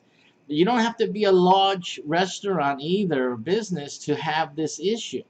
We've done shows in the past that show, what do you call it, one owner or family owned businesses. You only have one guy there at the head, at the helm, and he's just coasting and letting his business go down the tubes and just watching it, and you say, like, I can't do anything.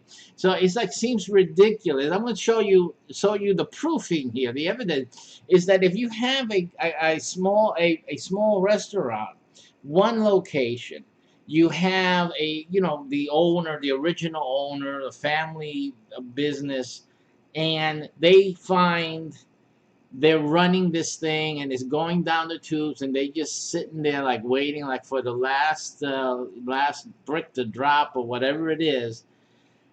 And then you find these 13 13 different restaurant chain holding companies, right? And they're doing the same thing. There's a problem here. There is a big, big, big problem here. And I think they're both suffering from the same thing. I think that the large corporate franchisees, the large corporate owners they don't have their finger on the pulse of the business and the environment that it's in. And I think you guys are losing. You don't see what's going on in your own restaurants. This other name, what's this other, the donut place, Krispy Kreme. I'm surprised that they're not going to be having issues too. But you heard it here. You heard it here. Okay? No one's heard that Krispy Kreme having problem, right?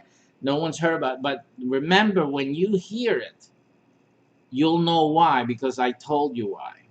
Unless they see this video and make changes. But at least the Krispy Kreme that I saw, I did a show on this already. The workers are treated horribly, horribly, and I for one noticed. I noticed it. I came in as a regular customer, and I could notice that these guys were oppressed. It's almost like they were being run by slave owners, and they were slaves on the plantation. It's really dismal. I said, I don't know how this business can survive. But anyway, but not digressing into this other burger places and things like that. Wendy's. Let's just start with Wendy's. Wendy's, I appreciate Wendy's because it provides, as far as the appearance of the burger, the things that they promote in their burgers, and actually when you get the burger, it seems experientially, which means by the tasting, by looking at what's in the sandwich, and it seems to be that they provide, comparing it with other sandwiches from other fast food places, especially the burger places, the big ones. It seems that Wendy's provides a better sandwich in terms that it has the onions. I know everyone doesn't like onions or stuff like that, but it has onions. It has the tomatoes. It has the things in it that make the sandwich. This is a hamburger with stuff. So you get that, and it's not too greasy stuff. It's not like the custom burger places where you get all that bacon and you get this what do you call the onion rings and all that. Although I think Wendy does have a sandwich with onion rings in it, but the ones I'm talking with the special buns is like big and massive. So we're not talking about that. That's like another experience. You don't want that. People don't want that sandwich in a Wendy's or even in a McDonald's or anything. You're not really looking for that. But in terms of the burgers, from places, fast food restaurants of name, of renown, like McDonald's and Wendy's and Burger King, whatnot, Wendy's provides a pretty good player or contribution in the burger market, fast food market. So, I don't really see it's distinguished. It's distinguished from the others. It has its own place. So I don't really see if they're looking at the big boys there and those like Five Guys, I think, Five Guys and whatnot. These other burger places that have their master burgers, that you like for monster burgers and stuff like. That's not the right people to say that they're competing, even if the people that your customers go there and frequent there. That doesn't mean, because we're not going to go always to Five Guys. We're not always going to go to the other, top custom chef signed or signature burgers out there all the time. When we want to have a fast food experience, because that's all the time we have, we're going to hit what our best options are.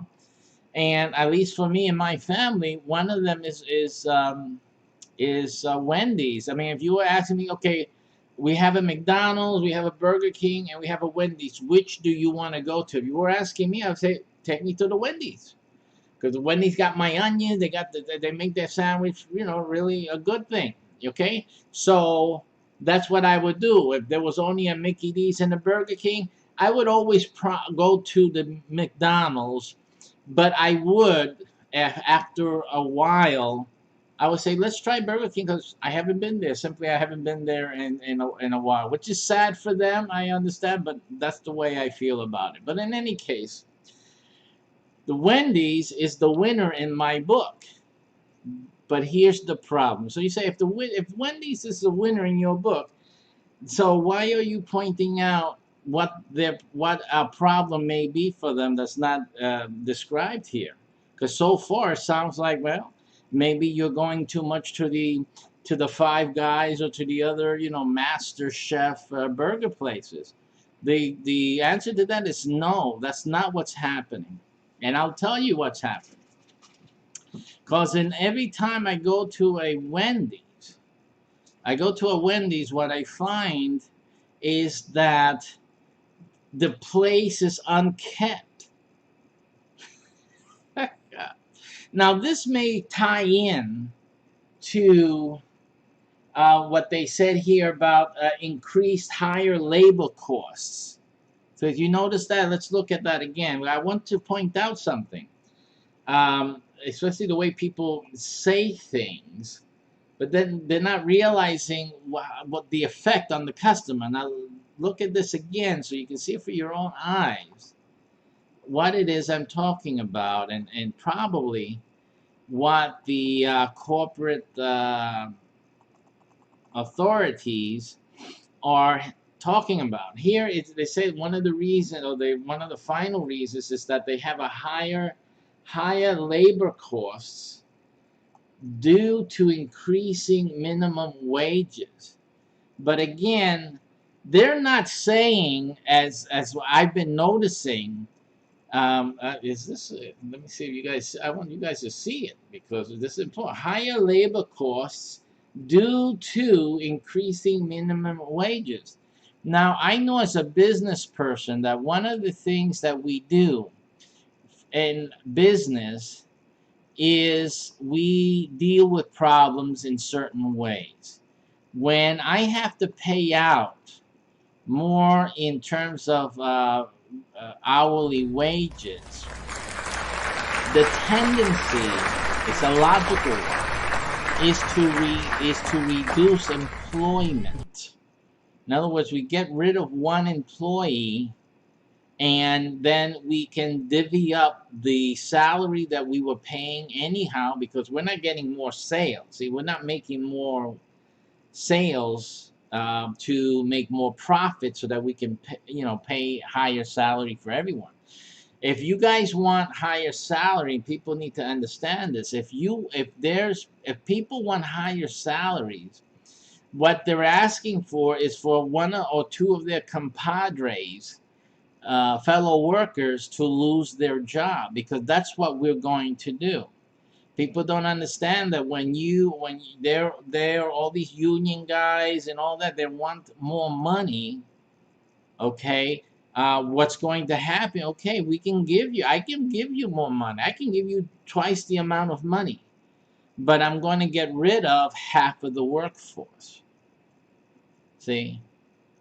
And that means that you are going to have to do the work of two people. Now, that's no good either, is it? Okay? So that's the problem. So when they say they have higher labor costs due to increasing minimum wages, they're saying two things. They're saying that they're not making any more sales because the profits aren't going higher.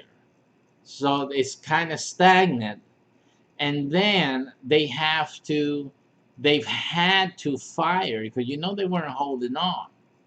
They fired people. In other words, they have less people working, which then creates the problem that when I get to the Wendy's, the store, the restaurant is dirty. It's dirty. I get to the Wendy's, the tables are not cleaned. Now, if the company wants to contact me, there's ways for you guys to find out where I am and how to contact me. I will be more than happy to tell you which of these restaurants that I frequent and that I found to be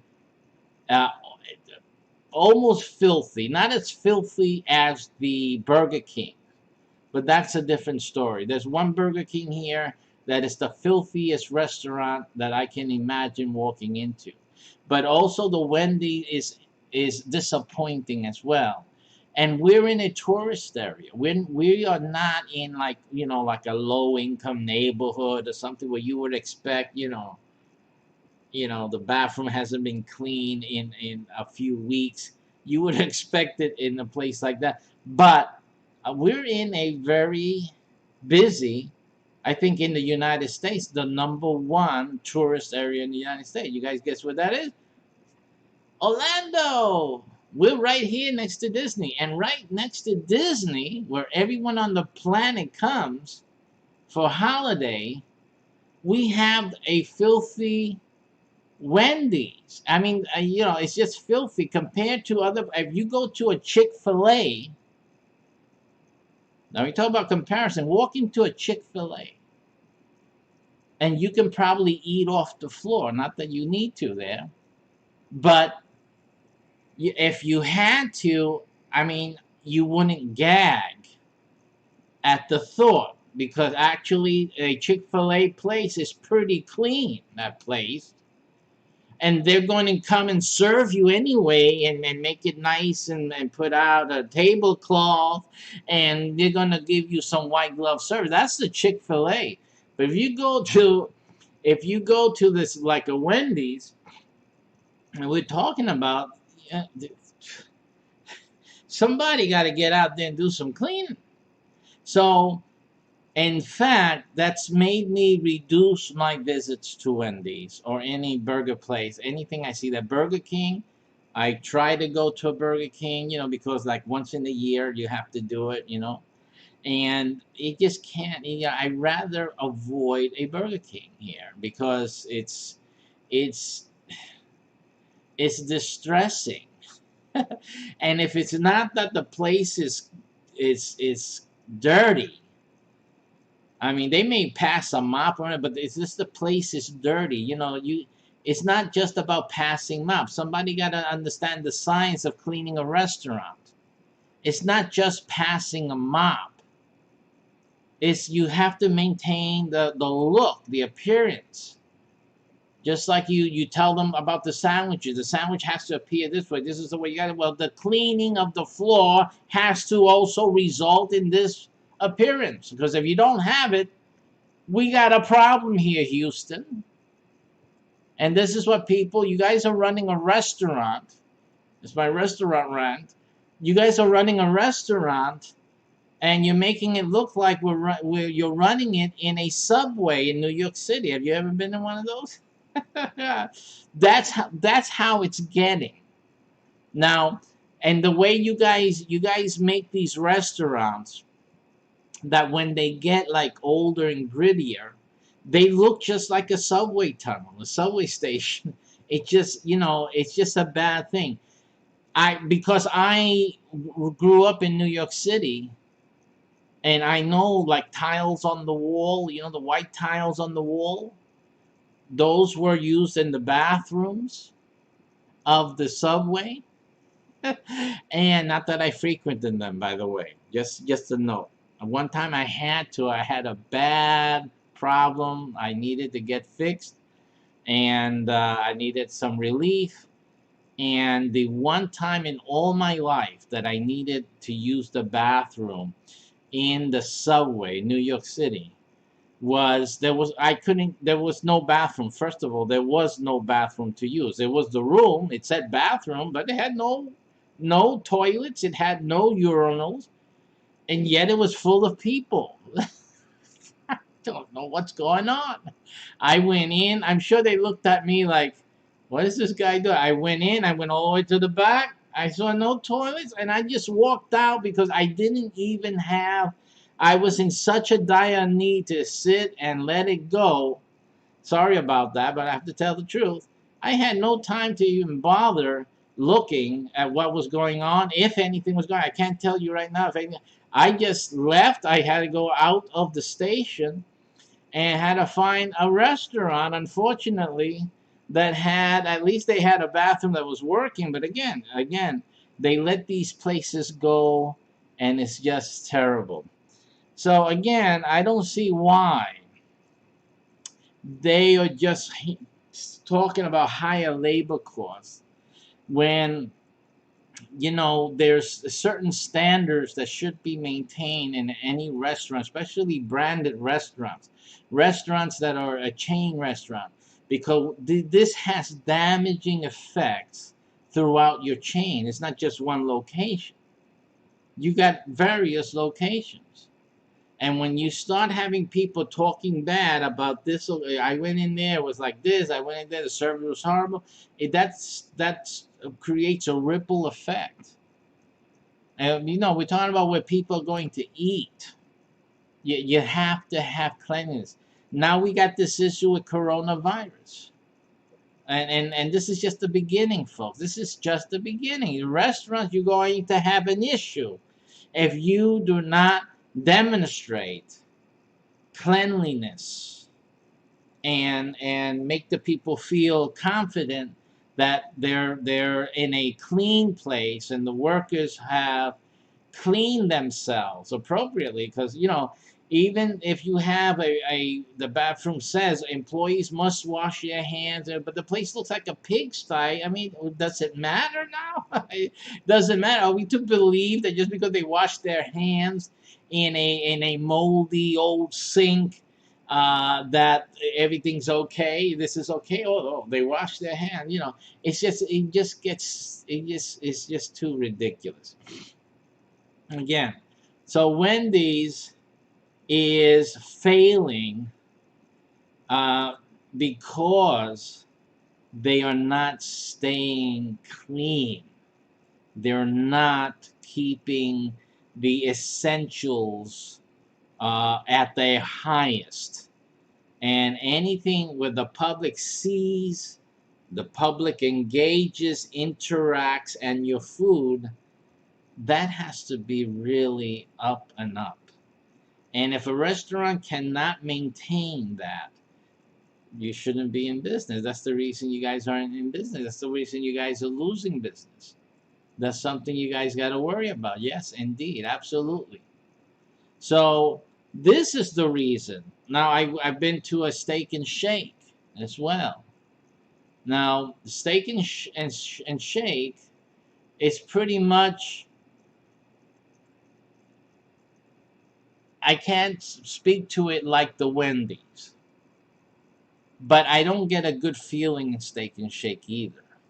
Steak and Shake seems to be a little bit just getting there in terms of the ambiance that like when you sit in a Steak and Shake. For me,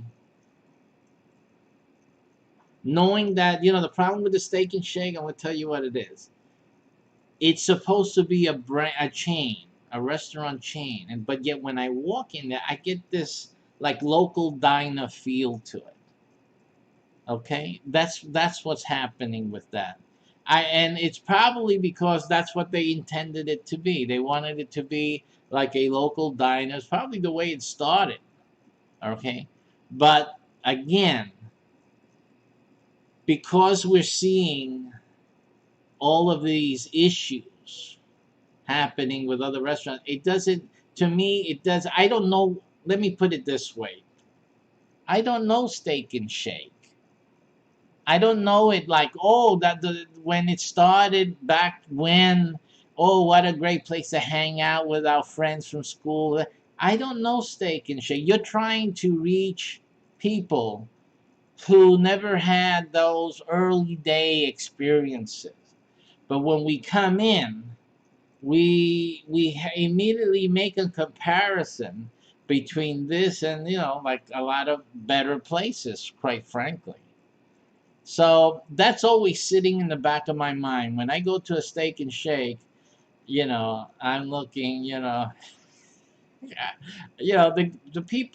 people who work there, they're great and all that. It's just the way you guys, this branding that you have, and I'm talking about your layout, the way it is, the way it's a little bit like hometown type of eatery, and then which is okay if I can eat at a hometown eatery, but even let me just point to like this. Let me make this compare it to like Rockets, that Rocky, what is it?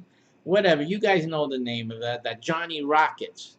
See, now that's a burger place, and it looks old as heck, right? They maintain that 1950s or 40s look.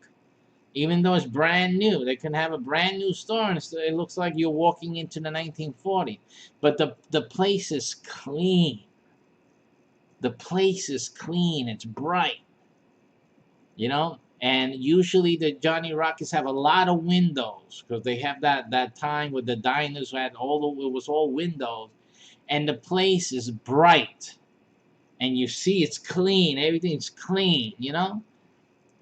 That's different. I get a different feeling at a Johnny Rockets than I do at a Steak and Shake. The shakes are great. The shakes are great, and the food. I can only compare it really like to what's that other restaurant? I compare that to an Applebee's. You know, the type of food, the way they put the sauce, and it's the flavor. I put it in the same family as an Applebee's, something like that. But then that creates that problem too, because it makes me think of an Applebee's, and then I'm looking, this is no Applebee's here. So I think we get into what I'm trying to hint at is that when you're building your brand, it gets complicated. It's not that there's competition, because there's always competition for any business. But I think you guys are not understanding your brand and the significance, the impact, the saliency of your brand as it mixes, it intermingles with the modern marketplace. And I'm sure there's different, I'm sure in different places of the country you may have different outcomes, right? I'm sure that's also happening. But when it starts happening like across the board, it's significant, like it's happening now with Wendy's. I mean, this is a problem. That's a problem. You guys are Steak and Shake.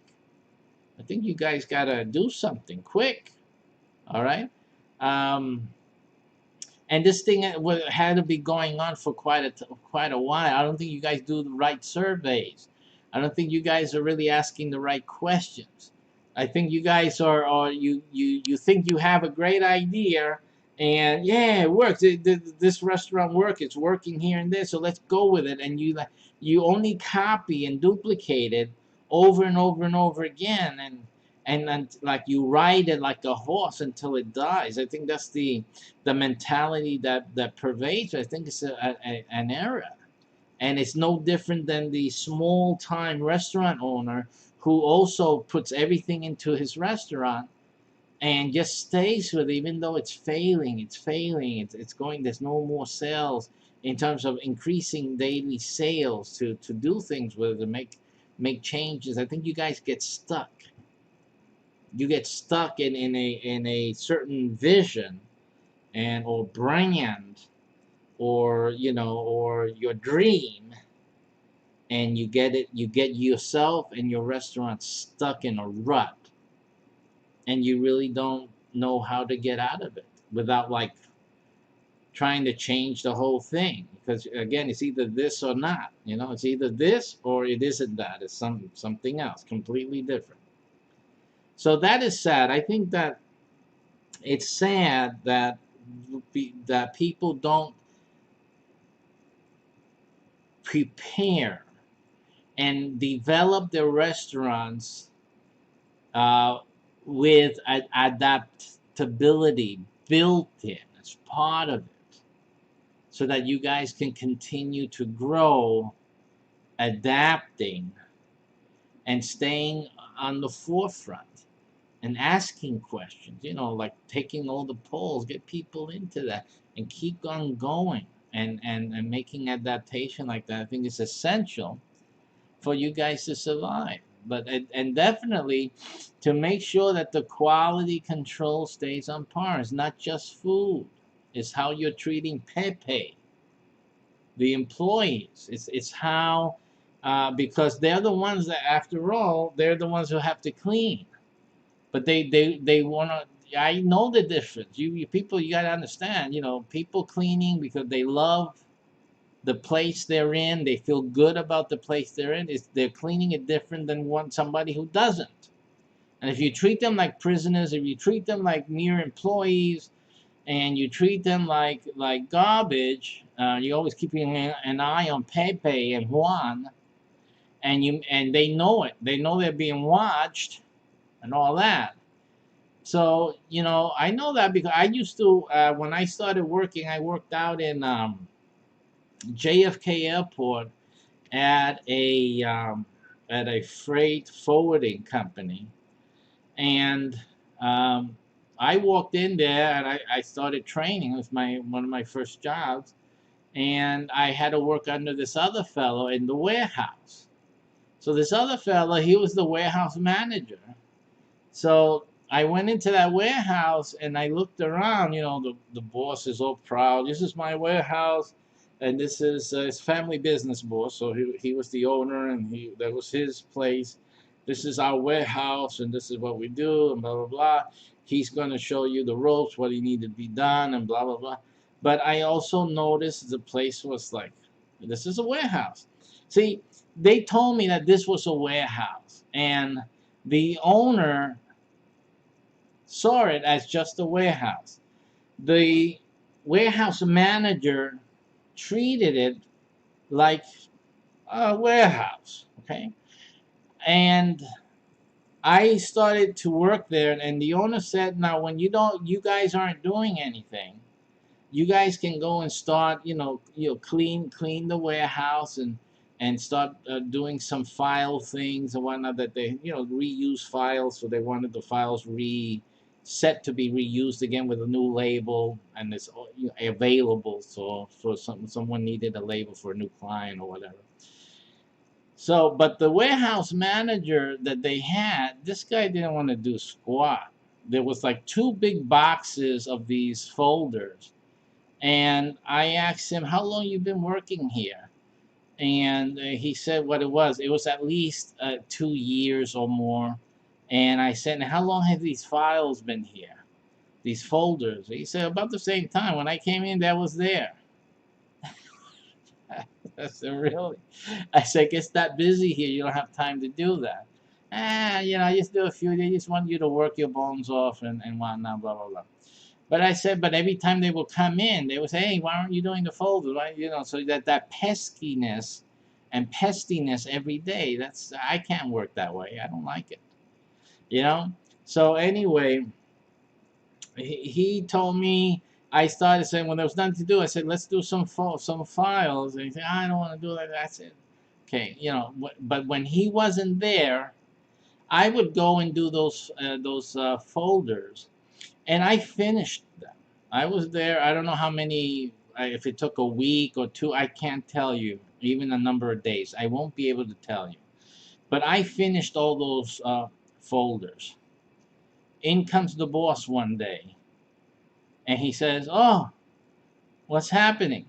And I also was cleaning. So after I did the folders and drawing off and on, I would clean. The place was filthy. This warehouse was filthy. And I cleaned, so I saw that the floor looks nice, and it had a shine to the floor, but you would never know because it was filthy. So I started organizing things and putting things nicely in the shelving and all that. And I started cleaning up the floors, and then I did the folders. And then one day, soon after, the owner comes walking in, and he sees us sitting doing nothing. Okay. So he said, "Why are you guys sitting doing nothing?" And we told you there wasn't nothing to do. And he said, "Well, but where's the folders?" And I said, "They're over there. They're done." And he was shocked. He was shocked because, of course, since the other guy was there for 2 years or whatnot, those folders were there since who knows when, World War II or what, and they never got finished. He was in total shock that they got done. So he said, they're done. Let me get some folders. We need them in the office. So he went and got that. And then he comes in, and I think he mentioned it before, but he really didn't mention it when it came time for me to leave. I had to leave for XYZ reasons, my personal decision. And then he and the vice president, they practically begged for me to stay. The vice president, I didn't want him to take the money from this company and not be, I wasn't able to do what I was doing before. So I just can't do that to you guys. So you guys need somebody in here that can do what I did and more. So and anyway, the the owner of the company said, we've never ever, I have never seen what actually happened before then. He mentioned it at that point, but before then, he had some visitors visiting, inspectors or some investors or whatever. He had them come and he showed them the business. They're probably new customers of his, a big client. And he took him to the warehouse. Now, he took him to the warehouse, and he says, and he brings them in and said, look at this warehouse, look how clean it is and organized. And he gave me the credit. He said, this is that gentleman right there. Before he came here, this warehouse was like any other warehouse. But when he came here, you can eat off the floor. That's what he said. A great compliment to tell me that you can now eat off the floor. So it's like I said, these guys treated me right, okay? And when I came to his office and I sat down and said, I really need to ask you to raise my salary. And he said, okay. He gave me, and he asked me, what do you want? Listen, when you get, and he gave me what I wanted. He gave me what I wanted, which was a significant higher than what I was getting paid before. And he gave it to me. And I was happy. I was really happy. Okay. This is the point that I'm trying to make. It's that when you treat your employees right, they will clean the floor and make it a place where people can eat off of. See?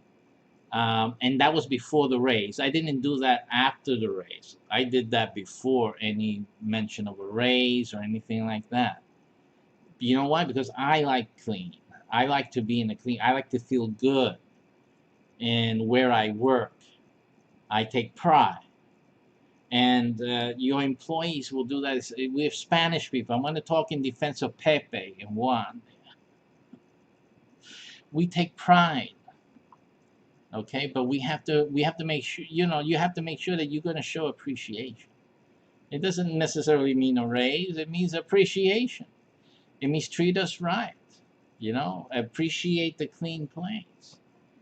And what I was able to get really before the raise or anything that came up, I got, and the warehouse manager got too, because of me. We got left alone. We got left alone. The boss would never come back into the warehouse again to ask, what are we doing? He never bothered to do that again. He only came in to look for something he needed for the office or something he knew was there that he had to get from time to time, some things that they needed to do the business. But we would be sitting there, I would be sitting there, lying back, leaning back on the chair, and just, we'll be looking outside. And he would never bother us again what we're doing. See, now, and I taught that warehouse manager, young kid, he was a young kid like I was, but I taught him a lesson. And I said, listen, you when you're working, you have to, this place, I cleaned it. I didn't clean it for the owner. I cleaned it for me. And you have to have that personal thing where you work for yourself. It's not for the boss. You're working for yourself. This is what you do. This is what I do, and I feel proud of what I do. I do it well. That's really what you need to be doing. And everything else works out. I got the raise later on. But what I got first was a nice, clean warehouse to work in, and then I got peace because the boss wasn't coming in and breathing down our necks. What are we doing? Do this and do that. It was easy street after that. And his son, and I looked at the guy, you had this guy breathing down your neck for 2 years, and you would have had him here for another 2, 3, 4 years doing the same thing day in and day out, simply because you're too lazy to go and finish the cause of your pain. So anyway, I taught him that lesson, and it was a living proof. And in the end, before I went, I had to go later on for my own personal reasons. I wanted to start my own business as well, and I made enough money to do that. So that was me, okay? But before that, about a year before that or so, um, they got rid of the other guy, and I became the warehouse manager. And that other guy wasn't liking him getting excused, but they knew that he was continually, even after we had everything done and clean and all that, he would continually like drag his feet. He was like not a guy to talk with and ask for, can you do this? Can you stay another hour and get this finished and blah blah blah. He was like, I'm working till 5 and that's it. He uncooperative, unhelpful. So again, it's like I said. So that's the story of that. I didn't want to get into my personal work experiences, but it just I'm trying to share it with any of you restaurateurs so that you guys can understand that to develop a culture in your business where your Pepes and your Juans will appreciate and love working there and go the extra mile. You know why? Because they can go the extra mile. They can and will. But the environment has to be a way that, you know what, my boss has my back, and he looks out for his employee. He's looking out for us. He's interested in what we're doing in our lives. We're just not making money for him. So, and the people I was working for, they were just honest business owners. And what helped out was the fact that I'm a business minded person myself. So I understand these guys are busy. They need me here. They need my help here to make it work. So you have to understand that when you're as an employee, and your employees will appreciate when you appreciate them, okay, and you're open and honest with them, they will see, hey, oh my goodness, I'm needed. And the success of this business is profitability, um, getting people to come in here and they like it and enjoy their stay, and they'll bring more folks in here, and that brings more money for the company. That's something that I'm interested in making happen. You have to get there. You can't just tell them to do it. You have to develop the culture. That's what you guys spend a lot of money on software. You spend a lot of money on different solutions, but you're neglecting culture, and you're neglecting cleaning the damn floor. Keeping the guy who cleans the floor wonderfully. That's the guy you got to keep there. Don't fire that butt. You need him there in place. I'm being a little funny on that, but it's the fact is that you guys need to nutrient. It's like a body. You need to give it nutrients, not just wear it to the bone. And that's what's important in running a restaurant and any business. Really, this advice that I'm giving is really good for any type of business, but particularly the restaurants who are going to be facing in the next couple of years a lot of issues, and there's going to be a lot of heads rolling. Yeah.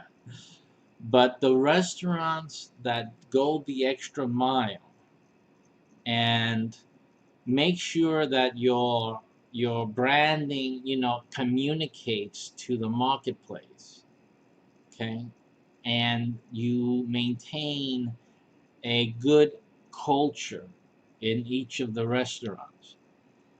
These are the things that you really need to look into and to foster.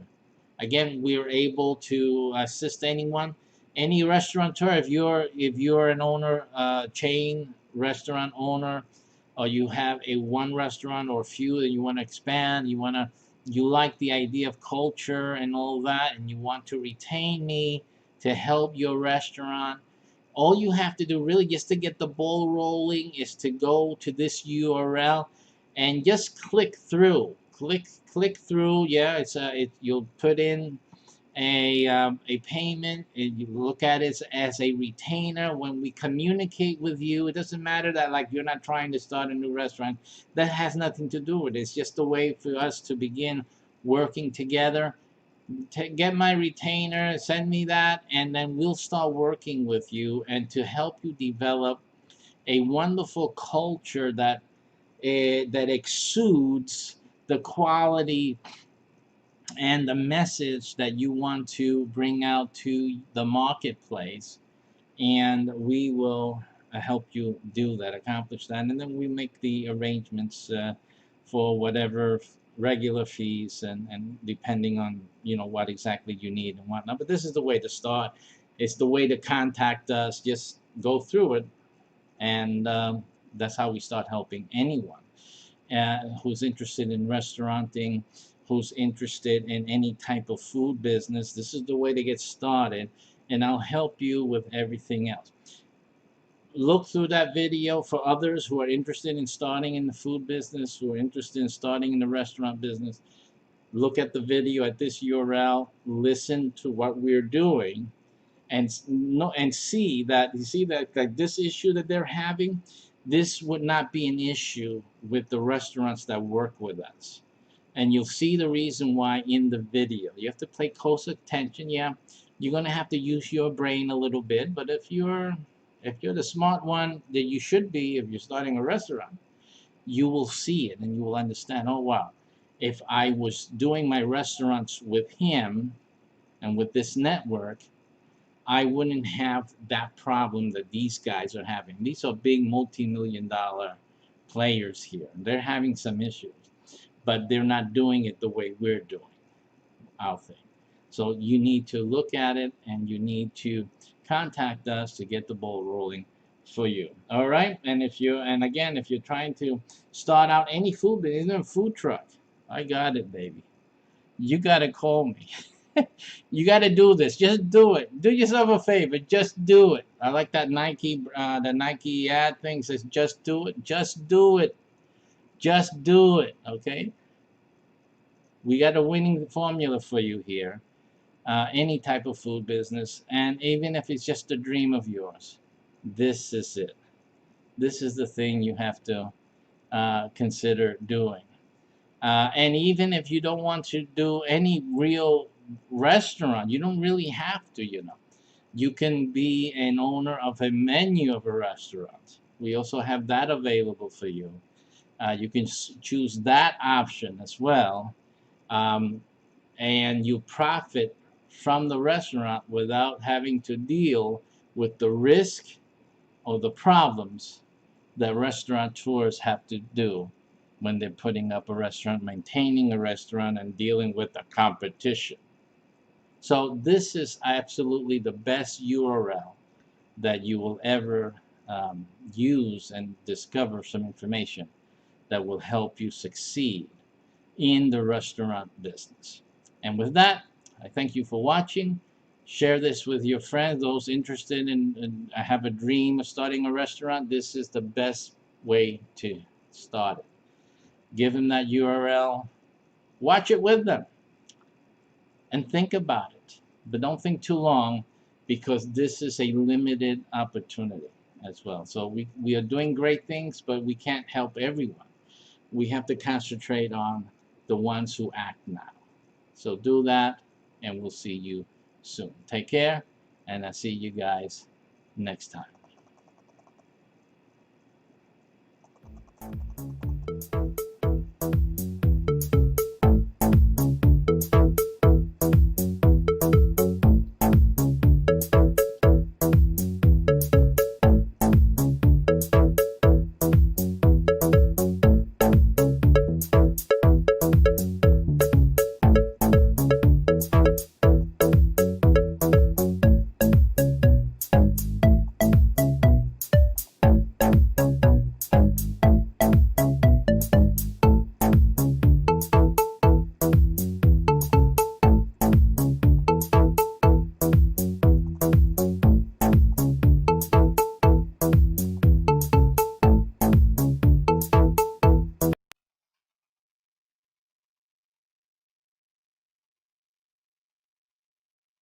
Super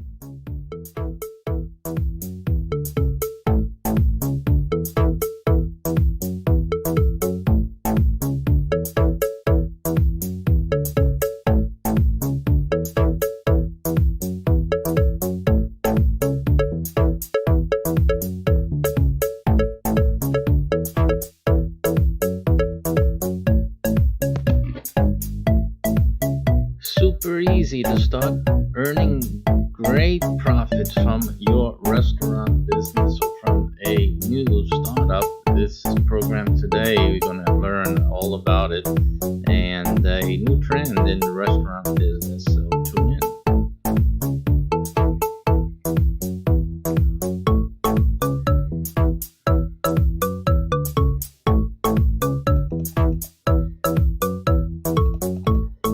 Hello, and welcome. Thank you very much. We're starting today on the restaurant business.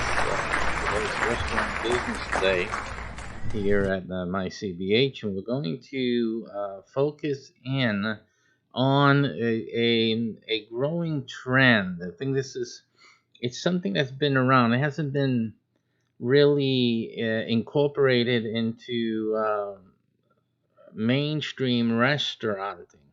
But I think it's something that is worth taking a look at. Definitely some big players in the marketplace are already getting into this, but I think it's something you guys need to pay attention to. And it really is an easier way to approach the food business and earning great income and from this easier way of getting into the restaurant business. And as you know, at this URL is the super easiest way to get started in the restaurant business. You don't even have to worry about starting the restaurant. This is the best thing ever if you really want to get started earning profits. If you want to make money, you don't know how to cook a lick, this is the thing to do. Now, for those of you who want to have a restaurant idea, want to have some recipes, some mom's or the family secret recipe for something, this is also your best option because it helps you get everything in place, and even it helps you get your restaurant idea, your food business idea started, and within protection and with super a massive help in getting your restaurant known and busy. And so this is the best option also for you too. So for those two reasons, check that URL after the video. Today, let's go into some article that we are going to use as our base today. We're going to look at what IHOP is doing. Actually, IHOP is the um, focus of our inquiry today. So we're going to take a look at that and see what it is that IHOP is planning to do. I see. Okay, so let me just fix up some cameras here for you guys, and then we'll get right into it right after that. So let's get that going. Very good. All right, so everyone's watching me on the screen. I have to launch fast casual concept in spring. What's a fast casual? It used to be fast and casual with it. It's a place where people, an option for people that need to get something quickly and not to sit down formally, and just to have a quick something to eat, and and then get into their cars and keep going. That's what the fast casual concept is. Now, when you think, I know a lot of you do this every day, when you're out on the road, or you have a busy schedule this day, and you run out the house. Many people don't eat breakfast in the house.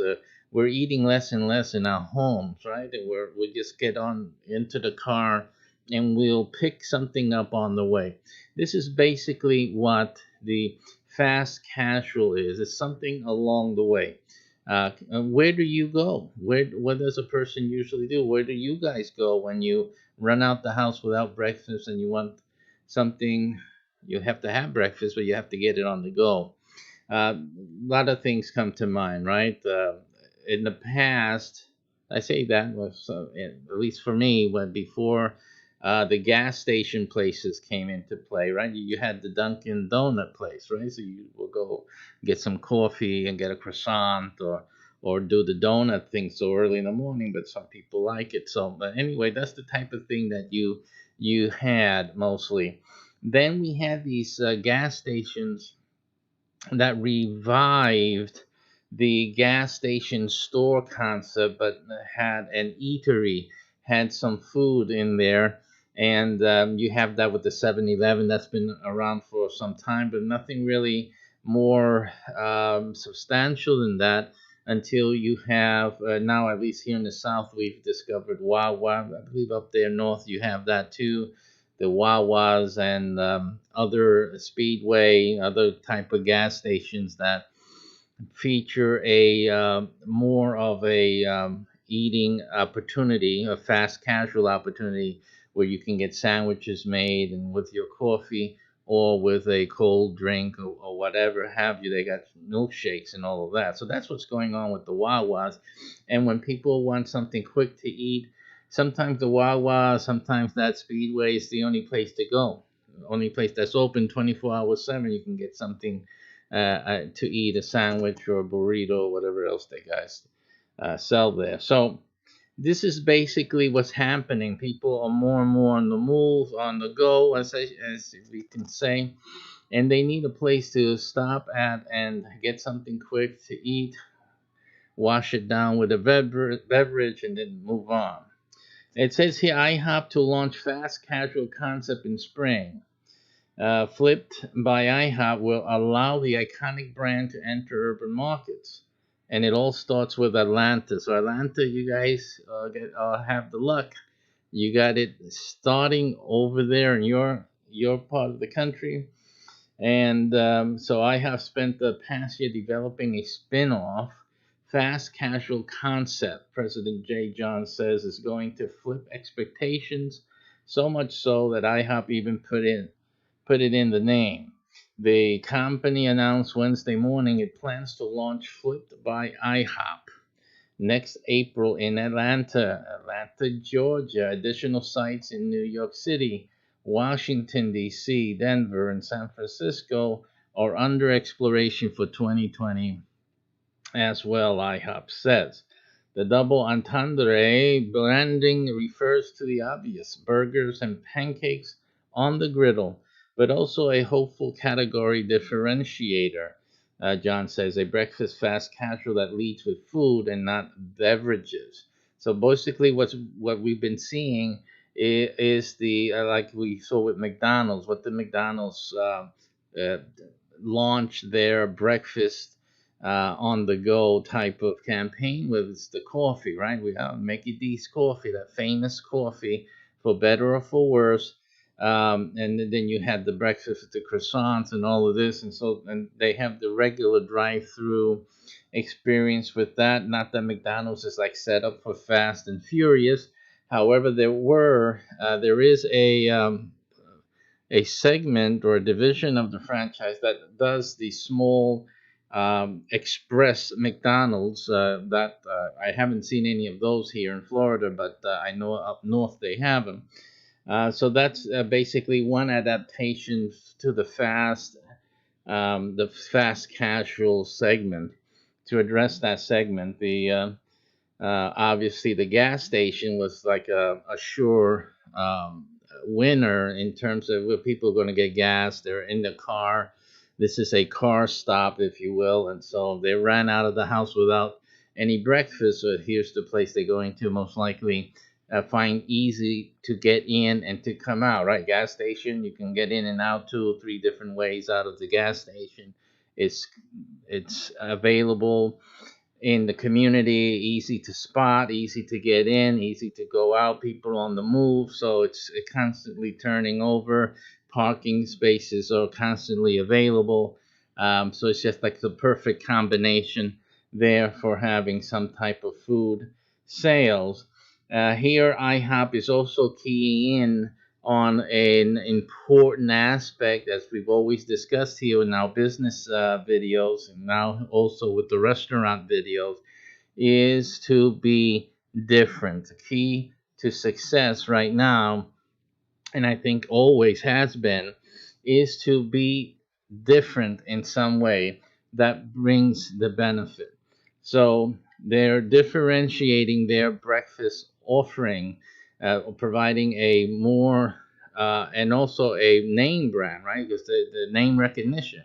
It's not just that they have pancakes, because you have other places that you can get some type of pancakey type of meal, but here we have the IHOP brand behind this fast and curious or furious stop and go breakfast alternative that they are bringing out into the market. It's a hopeful category differentiator, and they hope to gain the advantage by being different but being well known at the same time, right? So it's not just about being different. You can have a great idea and it can be very different than anyone else's. Doesn't necessarily guarantee success here. They most likely will be successful because of the name recognition. So that's really important. And also teaches restaurateurs and other business people that once you garner a name for yourself, you have value. That name has value and can provide assistance and support for some new type of category, a new business offering, using the name to initiate instant recognition in the marketplace. So that's also something that should be taken advantage of. Don't just sitting around in the family restaurant has the nice name. People know about the name of the restaurant.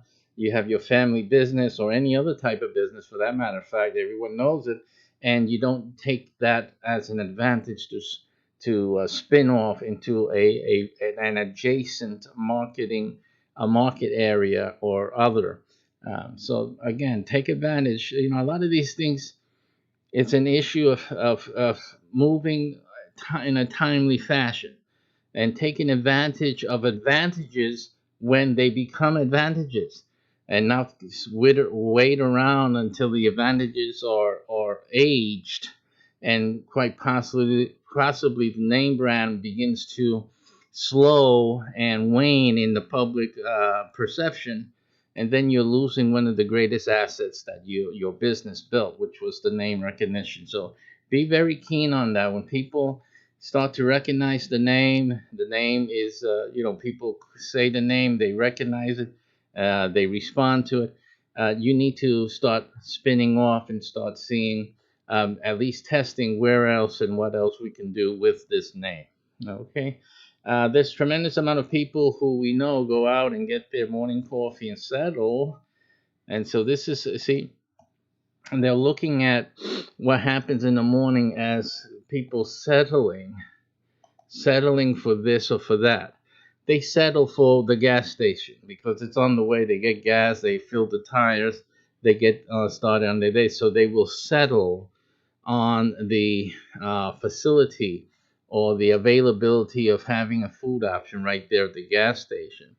I don't think they'll be able to overcome that unless IHOP is planning to open a gas station as well. I mean, they're not going to be competing against that market, but at least they're looking at a need. There's a need for those who are seeking an alternative. So you're not looking for those who are going to the gas station to go to the gas station and then pick up something because it's there.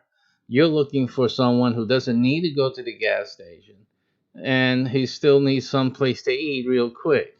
So that's the market. They're identifying their market. That's the one that settles to go to the gas station, as I have done on various occasions, just to get breakfast.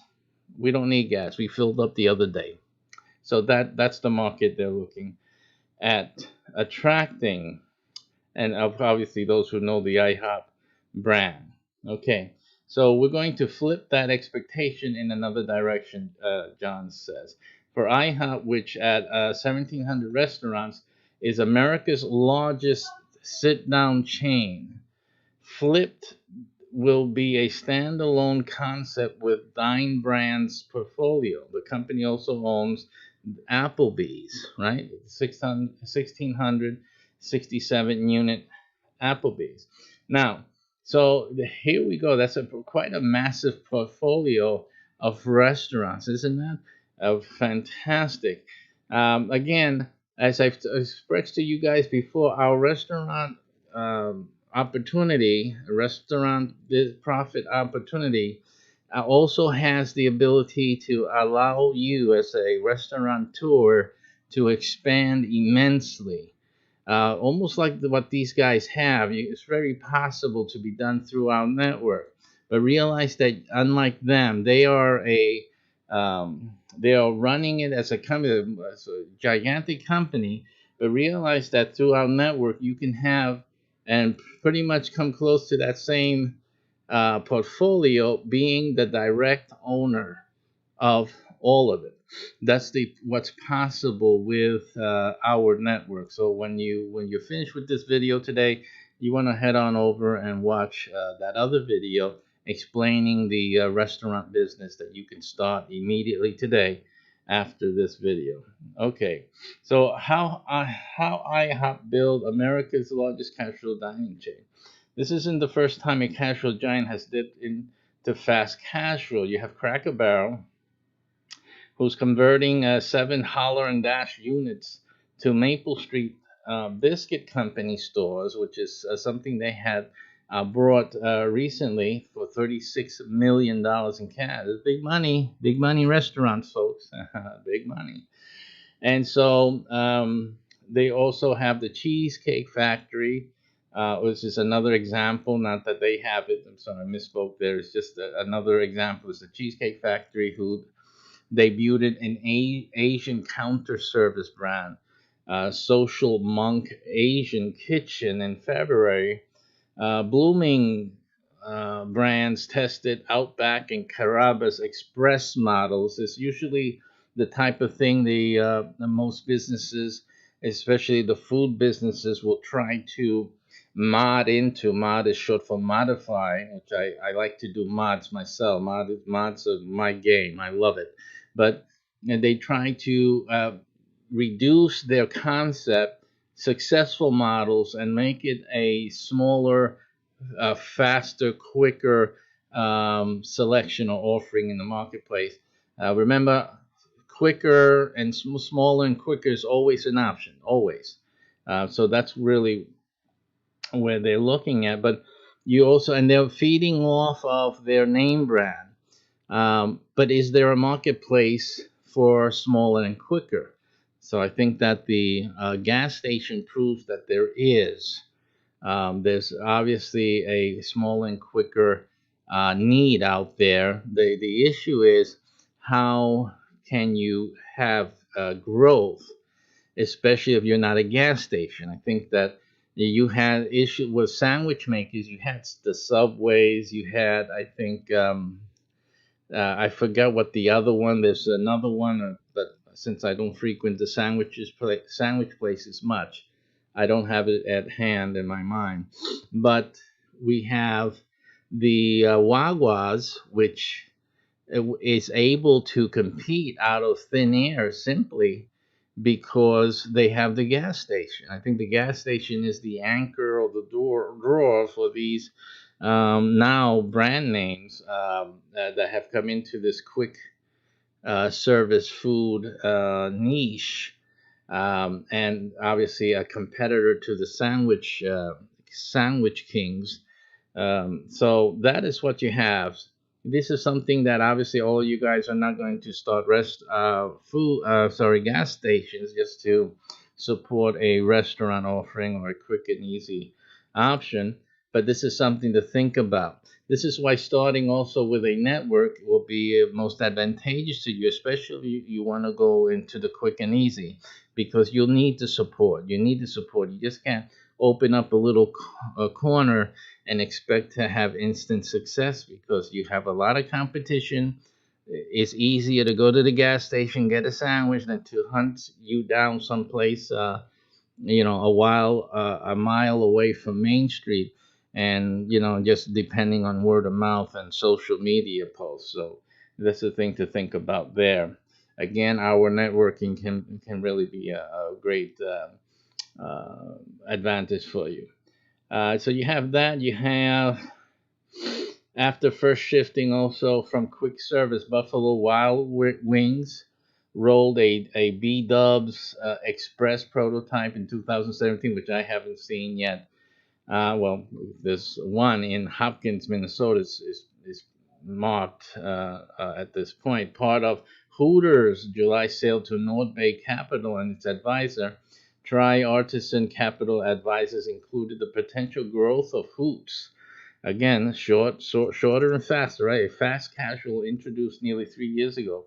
Red Robin, which we have over here also locally, Scrap Burger Works in 2016. I think a lot of burger places. I think it's too much, too many, and there's not enough differentiation and not enough reason for someone to go to that burger place. I mean, there's a burger place that's around here in Orlando. I've been eyeing for, I guess, over a year or two, and realized I haven't yet been able to go over there and sit down and try it out. So many different options here, especially here because we're in the tourist area, so it's not typical.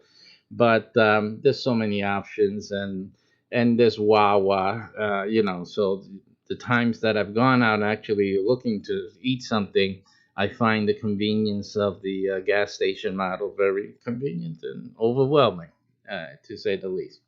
These are things that a restaurateur has to consider, especially if you're doing the quick and easy. But for the most part, no major full service restaurant chain has successfully penetrated the space with a serious growth vehicle. Okay, because again, that what I've been talking about all this program long.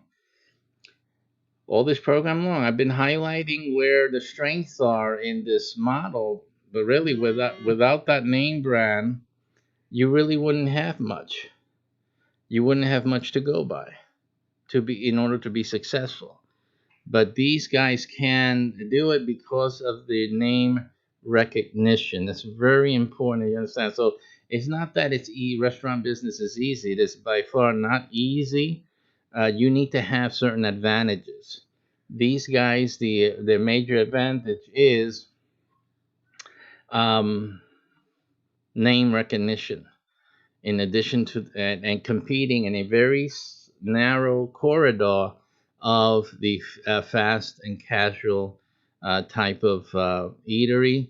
As you see here, they have this is what's the new concept right now is coming in, going to a kiosk, as McDonald's has as well, and just clicking through. Wawa has basically the same thing, a lot of computers. When you walk in, a lot of screens where you can order from the menu whatever you want. This is very convenient. Go and pay, and you pick up the sandwiches being made while you're paying at the cashier, etc., etc. The idea is to be quick and easy, fast, casual. Don't have to sit down and look pretty. You just have to sit down, eat, and get on the way. Here you have another setting. As you can see, the attention here is not sitting down and relaxing to have a meal. It's basically the quickness and ease of getting in, getting what you want, and moving on. So it's almost like a food truck inside of a storefront, basically. You go to a food truck, you walk in, you walk up to the truck and you look for your juices, your beverage, if there's some cold sandwich you want, you pick that up, or you have the guy make you something on the grill, whatever type of food truck it is, whatever it is. Then that's basically what happens. So it's a this is an easy option if you're starting, if you have a food concept already, and if it's something that you could have done like in a food truck. Doing this is another step up. Again, without the name recognition, it might be foolhardy for you to do, because you really should do the food truck in that case, to get some name recognition. You have something, a differentiator, something particular that you do, get some fame from that, some word of mouth, and grow that into opening an establishment. And that would be a pattern to follow if you had such a thing, but you need something, you see. Now, you don't need these things if you have organization, if you have support, if you have a network like we do and we provide you, then you can forego much of the pain of building up a recognition and whatnot, because you have hundreds and thousands of promoters to actually help and promote your name and your food business, etc., like in a network as we have. So this is what this is an alternative for you.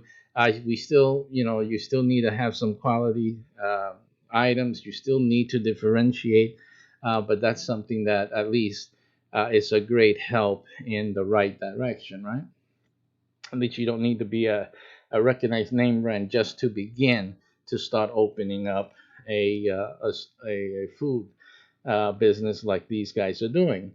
A build your own pancake bar, IHOP believes it will appeal to customers on the go. So you build your own pancake. This is something also that I can see when I go to hotels. I frequently travel, and you can, some of the hotels have, that you can create your own waffles or you create your own pancake, stuff like that. So it's not something that's foreign for many people. It would be new to you, especially if you walk into the IHOP and you're making your own pancake. That's really new, right?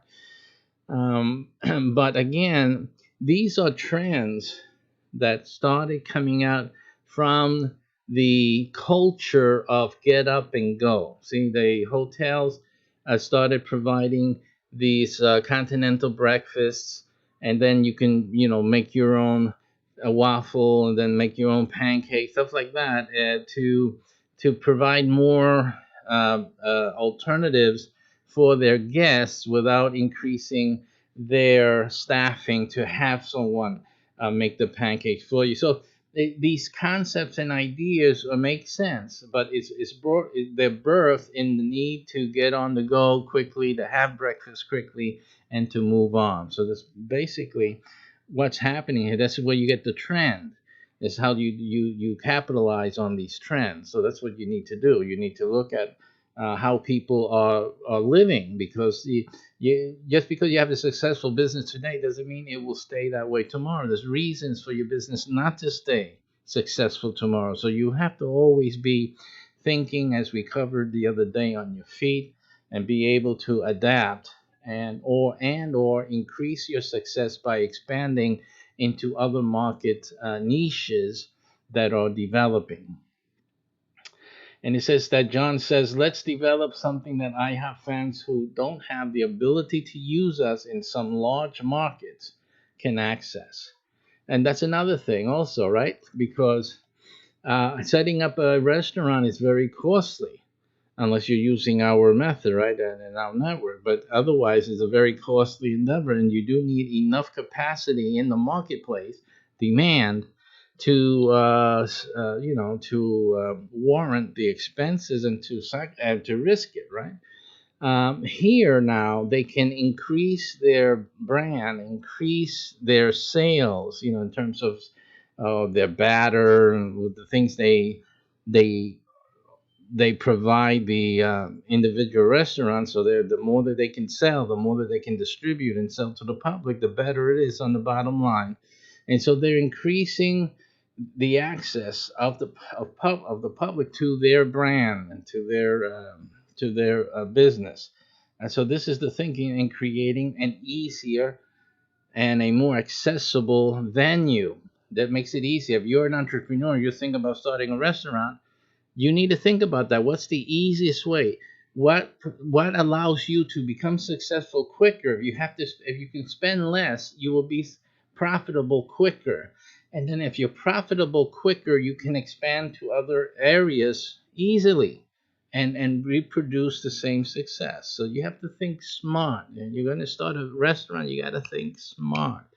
Think smart. Don't think heavy and fancy, unless there's a strategic advantage to that and something akin to what your main core technology is. If you're a first class chef, then obviously you're not going to start restauranting in a quick and run a gas station scenario. That's not what you want to do. It degrades the quality of what you're about and what you're able to do. But also be sensitive that what would be the best option for you. Okay, well, still in development, John says the upcoming restaurant will probably be in the neighborhood of 2,000, 2,500 square feet, just shrinking down units and focusing on convenience, though not revolutionary fast casual building blocks. That's where the Dayport focus comes into play, John says. Flip D's menu will borrow inspiration from IHOP favorites. So they're going to get their favorites from the buttermilk pancakes with the to-go elements mixed in, okay, and stuff like that. So basically, you can read the rest of this article. I think we get the main idea, the main gist. This is the picture of the future. As more and more people, you stay busy, keep busy. This is going to be the main option until they're ready to sit down and have a relaxing meal. That's always will be the purview of the mainstream restaurants, or even the special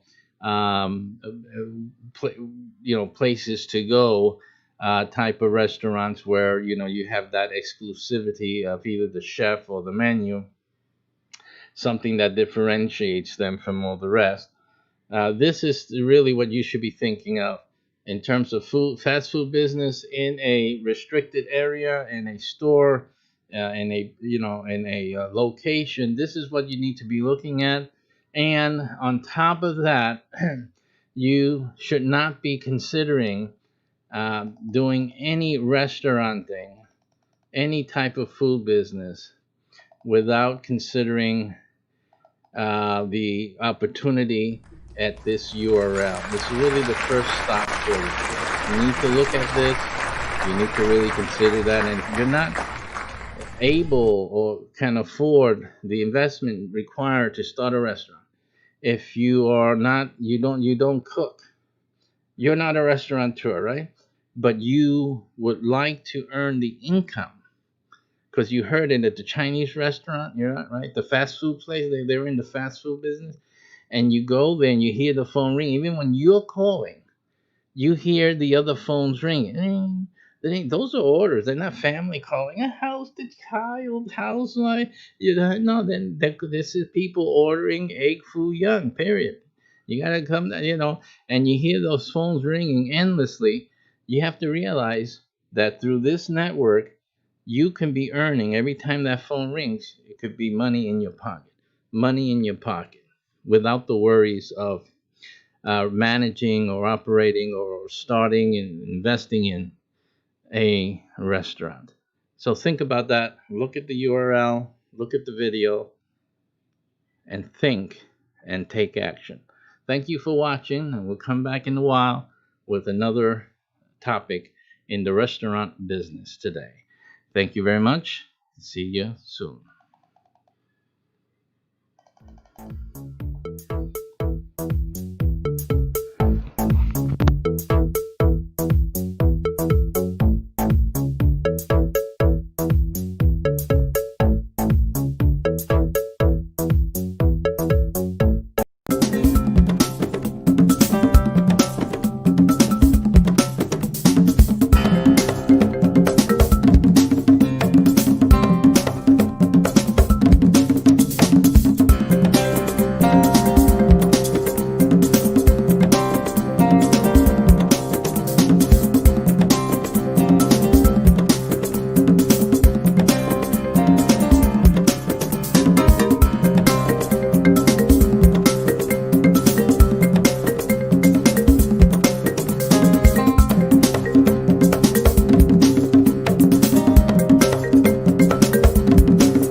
Reverend Dr. Gilberto Rosado once again with a wonderful website business that we have been announcing for some time that would launch, and we have finally got it going for everyone. This is US only at this point, so you have to be in the US for you to obtain a one of these websites and get involved in this business.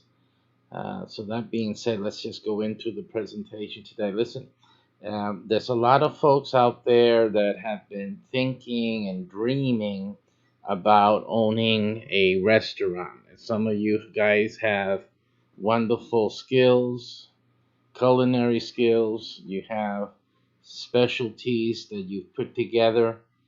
But getting started in a restaurant can be for many very dismal and very difficult. Then there's a whole lot of you that you don't know anything about owning a restaurant, but you sure would love to be one and gain the profits from owning a restaurant. We've been doing some updates and some reviews and some articles of late, and you can see that restaurants, those that succeed, they make a lot of money, very very good money. So we're going to talk about a way for you, the ones who want to own their own restaurant, have some culinary skills, have specialties that they're sure it's a sure winner out in the public market. And also, those of you who, like me, I stay out of the kitchen. I love the results of the kitchen, but I myself stay out of the kitchen. And making the results of a successful restaurant, I like it mucho. I really like it very much, you see, to gain the profits of owning a restaurant without having to, get my hands wet or cutting tomatoes and stuff like that. So this is perfect, like for a person like myself and a person who just doesn't want to get their hands dirty in the restaurant itself, but would like to share the profits, right, from the restaurant. So this is the perfect thing for both of those groups of folks. So let's look into this right now. Let me get our screens ready here for you, so we can get into the um, the presentation right away. Okay, and as we can see, this is about a local brand restaurant.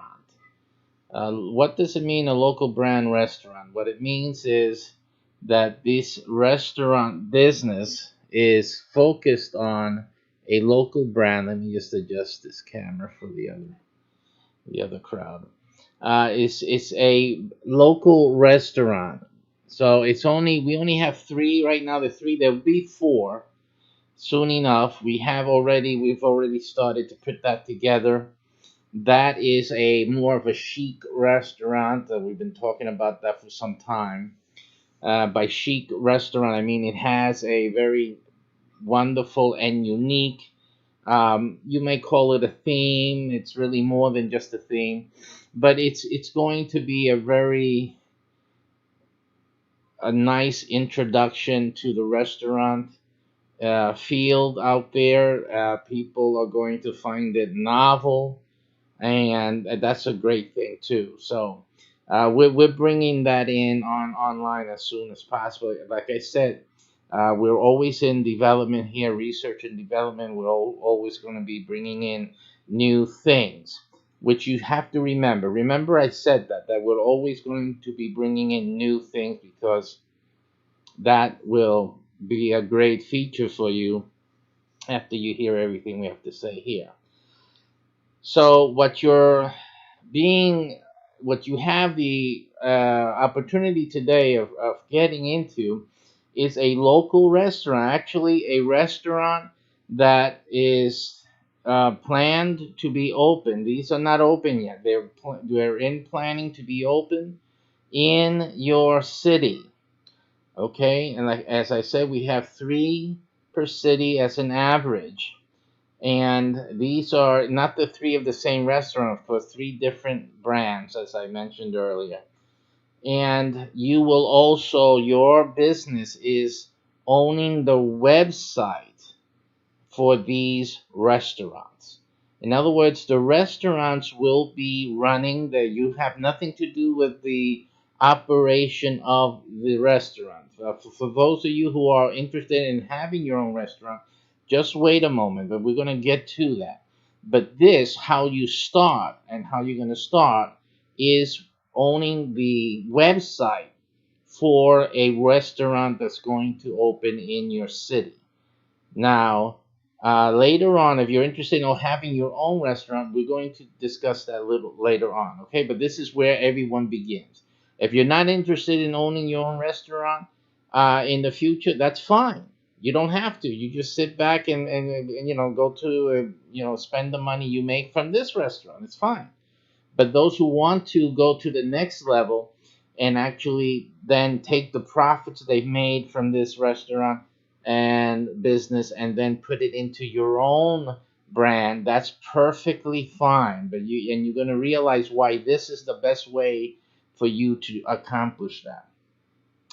Simply with this program, you're going to own the online menu, reservations, and delivery ordering platform of a real restaurant. Now, if you've been following with the news in the restaurant business, you will realize that even the top restaurants, the top of the line restaurants, are looking into, right now as we're speaking, looking into how to incorporate delivery and orders, orders that need to be delivered into their model. Right now, that's causing some issues for a few of the top restaurants, but they realize that that's where the industry is going. So we are at the cusp, we're at the front end of where the industry is trending right now. So this is great, forward thinking and looking on our part as we are placing you with this business opportunity. We're placing you at the forefront. No, you're not starting from behind, you're starting ahead, even of the top producing restaurants in the United States. The other day we did a video, taking some articles which were discussing about the top grossing restaurants. And we're talking about millions of dollars that these restaurants bring in. Okay. And they still don't have their act together. With this business opportunity that you have right now, you are starting where those top restaurants are only now starting to think about and test and try and see how they can uh, catch up with the rest of us. So again, you are with this, you're instantly at the front of the line. And these restaurants that we're making for you to profit from, they are top of the line. We're using all the technology. We're doing everything in the modern sense and giving the restaurants a an advantage, a distinct advantage, even over the $1 million grossers out there.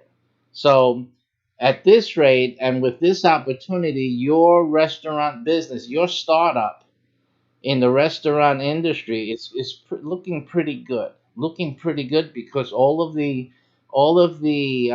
features that modern restaurants are needing to succeed, you're starting with it from day one with us. We're talking here, there's the three main brands, as I said, include fast food, family style dining and bar, and breakfast and lunch. And as I said, we're adding another um, another brand that is a little higher end, not too high end, but it has the brandability or the brand recognition of being a higher end restaurant. It's going to be a really nice place for people that even take their families, but especially for corporate events, and so taking out, celebrating anniversaries. You're taking, really making an impression on someone else, or you're dating, etc., etc. It's going to be a really nice place, really nice brand for people to start to patronize. It's really going to be a good thing. So, again, that is coming into play right now. Actually, it's already going to be available as you register for your restaurant, and you may get it. The thing here is to act quickly. You cannot order any particular brand. You have to just order it because you will be given one of the available ones simply, period. Okay? And so that's what you need to do, and do it as soon as possible. I'm showing you the different types that you may get when you do place your order. As I said again, there's only an average of three. The first three will have will have that brand in the order that your order came in. So it starts from the top and goes to the first one. So the latest one that we've added, that's the latest one that gets placed on top, and then the second, third, and then now the fourth, right? So these are the things that you need to that you'll understand as you need to place your order quickly before someone else beats you to the only slots available. All right, and we'll talk a little more about that later on. How do you make money from this website? Good question, right? Because you're not owning. Remember, you're not owning the restaurant. You're just owning the website to the restaurant. So that's what you have to understand. You're owning the website. The restaurant will not have its own website. The one we give you is the official website, and everything else happens on that website in terms of ordering and booking and stuff like that. You will own that website. That is the only website for that restaurant. Okay, so that's what you need to understand what's happening with that.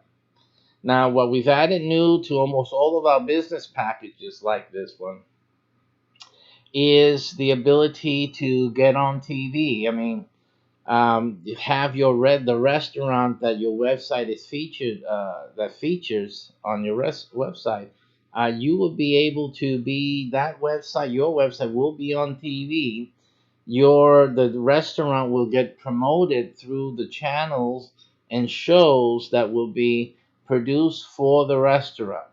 Now, before you start thinking, oh, that seems to be a lot of work, I have to do TV. No, no, you don't have to do anything. You just have to realize that this is what is going to be available to help your website make money. You have to realize that if your website and the restaurant that is featured on your website is on TV, and although these TV channels reach 220 million homes, not that there are 220 million homes in your local town, but it will include people in your town. But you have to understand that the power of this medium is immense. And even though you don't have you don't have all that 220 million in your town, there's still people who travel, who have business meetings.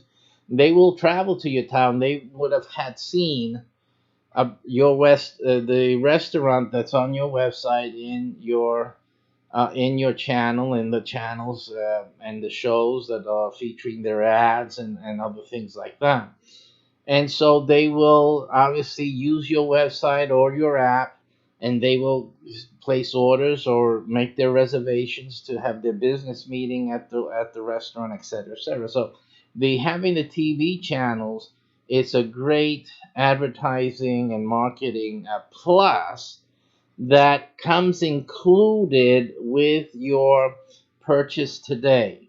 You don't have to pay anything more to have this feature. It's immensely powerful advertising.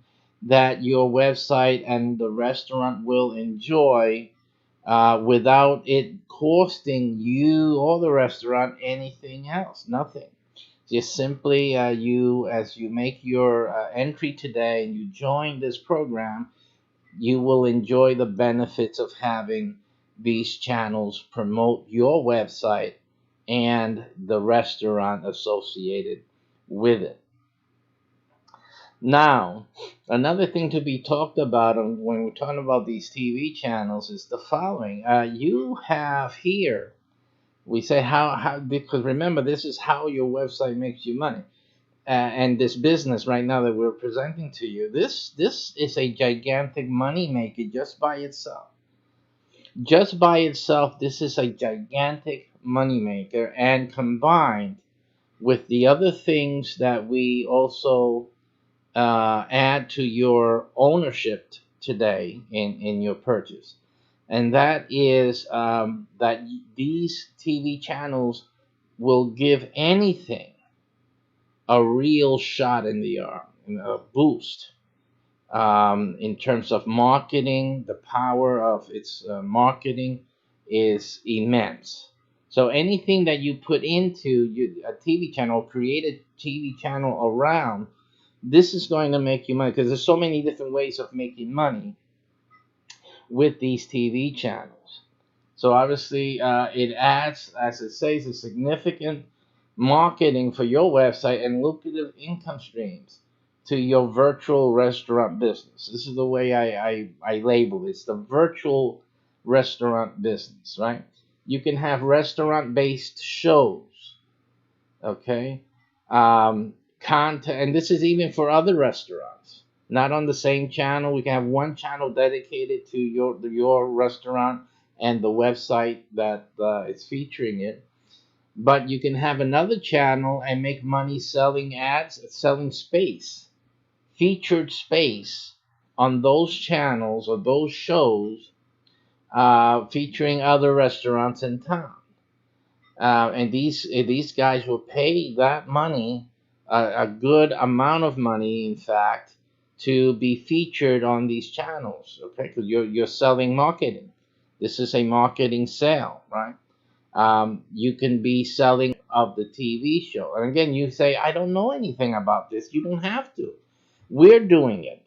Okay, you're only have to get the client. The client comes to you, and all you do is give them the contract as we prepare for you, and then they give you the check, and we do the work. And so it's just as simple as that. You don't have to worry about knowing how to do any of these things. So these are the things that we are doing. Okay, so you'll profit from them simply. So you can prepare as a producer, a program producer, and get and gain income from producing shows for other restaurants in your city. And so that is, you have cooking shows. You'll be doing this for chefs in your city, and any food business. We will have some type of advertising or access fee where they can feature their food business on the appropriate channel or show, because the one thing is a channel, another thing is having a show, having a show featuring their businesses, and then another thing is having their business featured in one program, in one show, one edition, if you will, and so they can have an interview. There could be a tour of their food business and whatnot. That'll be like one program, most like you see in these other food programs on TV now, where they feature one restaurant each time the show goes on. So that's basically the same thing that you'll be doing here for these prospects. Again, the money that you make from it is quite lucrative. So right with that, now this has obviously these TV shows and this marketing and all of these other things that we're doing here has nothing to do directly with the restaurant business, but It's money that you will still be making from your virtual restaurant business.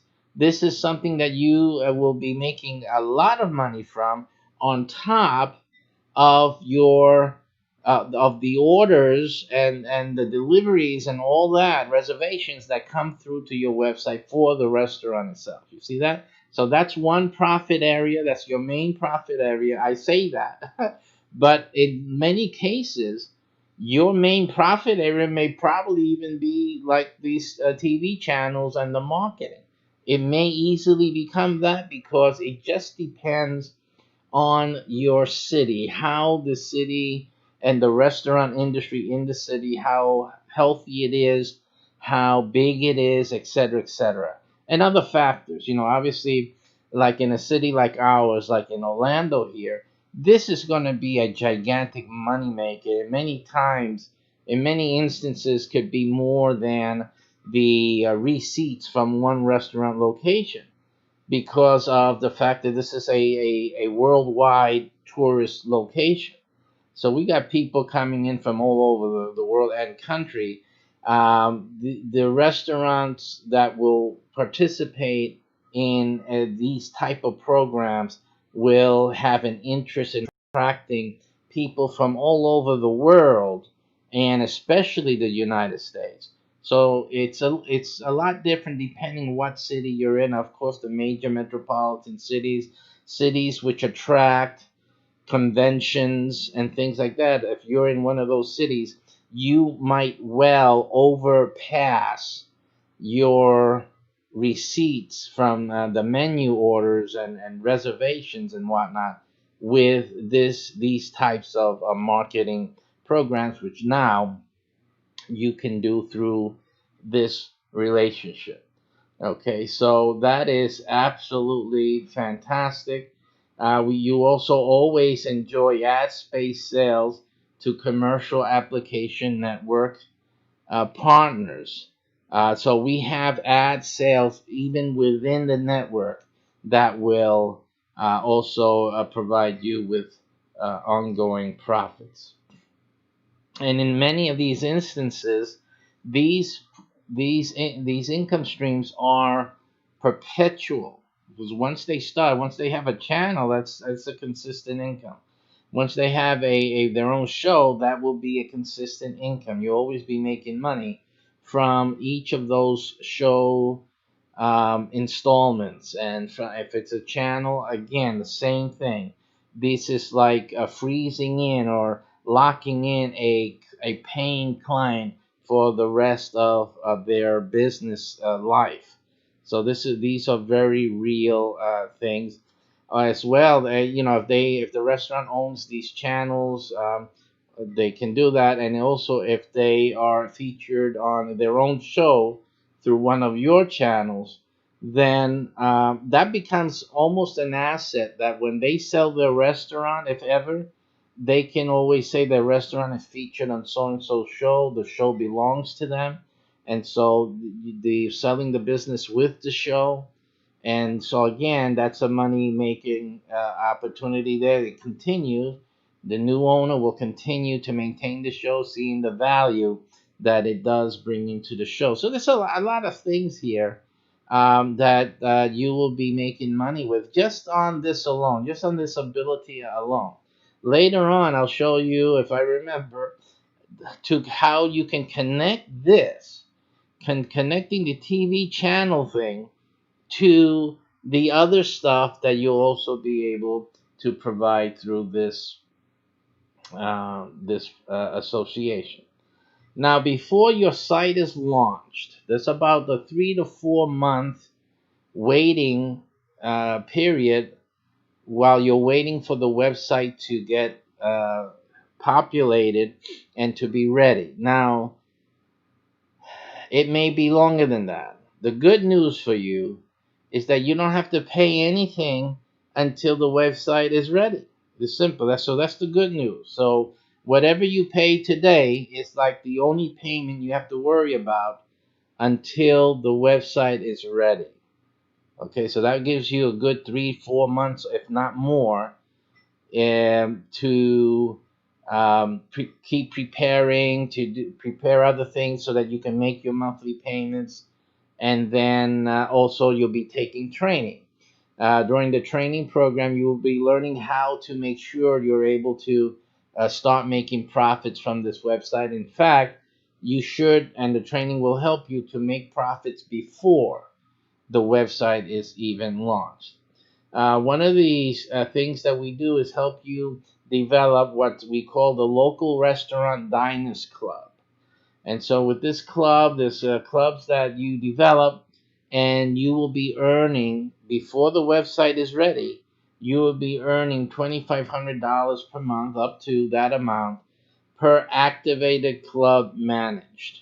So that's where you will be busy with, or that's what you will be busy with until the website is up and running.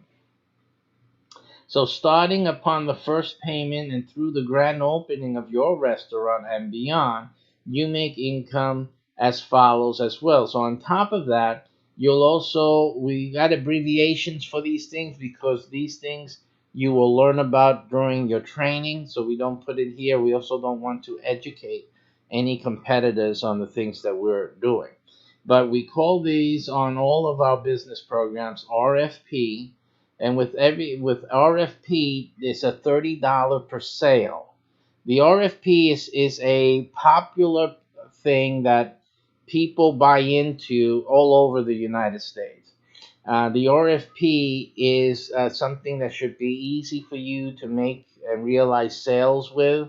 You earn $30 per sale again, and with that, there's no limit and there's no cap. Everybody in the city can order this from your website, for example, and you will make $30 per sale. The sale does not have to happen on your website either. It's good to have people start coming to the website so that they can get ready that this new restaurant is going to open, and they can start sending out the buzz and all that. But the sales don't have are not limited to your website. They're not website specific. You can sell it on Craigslist. You can market this on Twitter, anywhere. It's just simply $30 per sale. As a matter of fact, it doesn't even have to be in your city. It can be anywhere in the United States. So that doesn't matter. So if you have any affiliate marketing abilities, and this is something that would be of great profit and interest to you. But even if you weren't, just simply marketing it in your city, it would produce for you great income. Another program is CFP. Again is a seminar which you will earn $1,000 per sale. With this, though, there is a limit. The good thing is that you are a one person. You will be one, if not two or three, who would be the only ones marketing this seminar. And so you have a real chance of selling a whole lot of this. 100 tickets available. You guys, it's a hundred capacity. It doesn't really have to be tied into a singular event. The event will be had for you. There'll be a time where I will be giving this event in your city, but it is not tied to this event alone. You will have opportunity to sell webinar versions of this before and after the live event in your city. I like to do the live events because most of the members find that they can sell a bulk amount of tickets for a live event as opposed to a webinar anytime they order it. But in either case, and after the event is taking place, some people don't want to wait for the event. They want to get started as quickly as possible. So that's an urgency that they want to purchase it as a webinar. And after the event is over, then that's another urgency. Oh, the event is already taking place. We already have quite a number of people taking this limited amount, and assuming that there is any seats available, you can say whatever. There's 5 seats available. There's only 10 available after we gave our live seminar, whenever it was. So this is the last chance for you to get this seminar, because when it fills up, there's no more. And you know that with some of our programs, that is a fact. We have limited programs because the programs are effective. And in order for them to be effective, we cannot just keep bringing people in. We can't keep doing that. These programs are designed for a set amount of people to be successful. And that's why I created it and put it together in that fashion. We're only looking for a small amount of people because I know that I can help that small group become really successful. And we can't have any more because you just can't do it. We just can't make it like that for everybody.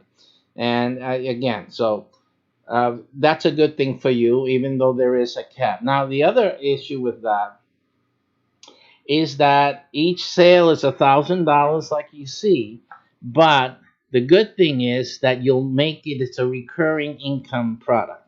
So that means that every year you will still get the $1,000 from each sale that you make. Here, we're not talking about food here. Notice that. We're not talking about food here at all. This is a completely different thing, but you'll still be able to make income from it, but because you're part of our network. And this is recurring income. So uh, you can sell 10 tickets for this. That's $10,000 that comes in bottom line every year, period. Okay. If you sold 20 tickets just for this program, one of many, that's $20,000 that come into your pocket every year. We're not talking about the food. We're not talking about the TV channels now. We're just talking about this separate. We're not talking about even for the $2,500 a month from the diner club. We're not even talking about that.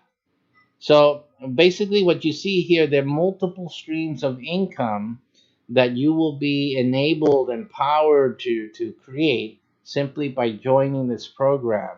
And if it's something that's along the lines of what you're trying to do, you're trying to start a restaurant, you really have something good, you think that'll be successful out there, or you just want to have your own business.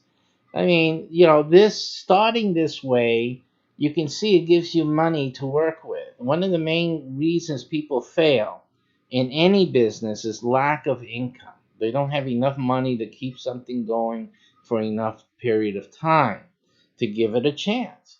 But you see that with our program, you're given many opportunities to increase the income that's coming in that you can then save, put together, or start investing into your dream restaurant. There's no reason why you can't do it now, because now you have money. And now, even if you have a restaurant or you're getting ready to start it, at least you know that every year you're making X amount of dollars. X amount of dollars is coming in, regardless if it comes in through the restaurant or not. See that? So that's a different thing altogether, right? You may have enough money today to support your family. You may have enough money today to pay your mortgage, to keep your rent paid. Starting a restaurant is a burden and a risk. But now starting it with this program, now it can become something you can do with the extra money. It has nothing to do with the money you make from your job, from the money that pays your mortgage or your rent, from the money that maintains your family secure, or your savings. It would have nothing to do with that. As a matter of fact, you can now start a restaurant without even touching your savings or without touching your retirement account. No need. Just do it this way and have this income producing project give you the monies that you need to start another business, a restaurant, particularly if that's what you want to do. And again, You don't have to do a restaurant. You may have another idea for a business, which you can do. That's fine. And you may find that this type of virtual restaurant ownership is the ticket for you to start raking in some money to then invest in that other project you have. That's okay as well. We're not telling you you can only do this if you're going to make your own restaurant. That is not what we're saying. It just makes a lot of sense. If you're going to build a restaurant, if you want to own a restaurant, that this would be the greatest and the first step really to make that a real possibility. The second CFP product is a $30 per month sale. And you can realize with that product an average of about 100 sales within the first few months. So with that, you can be looking at if that's also recurring. So that's $30 recurring with 100 sales. You're looking at another $3,000 per month coming in from the CFP product 2 alone.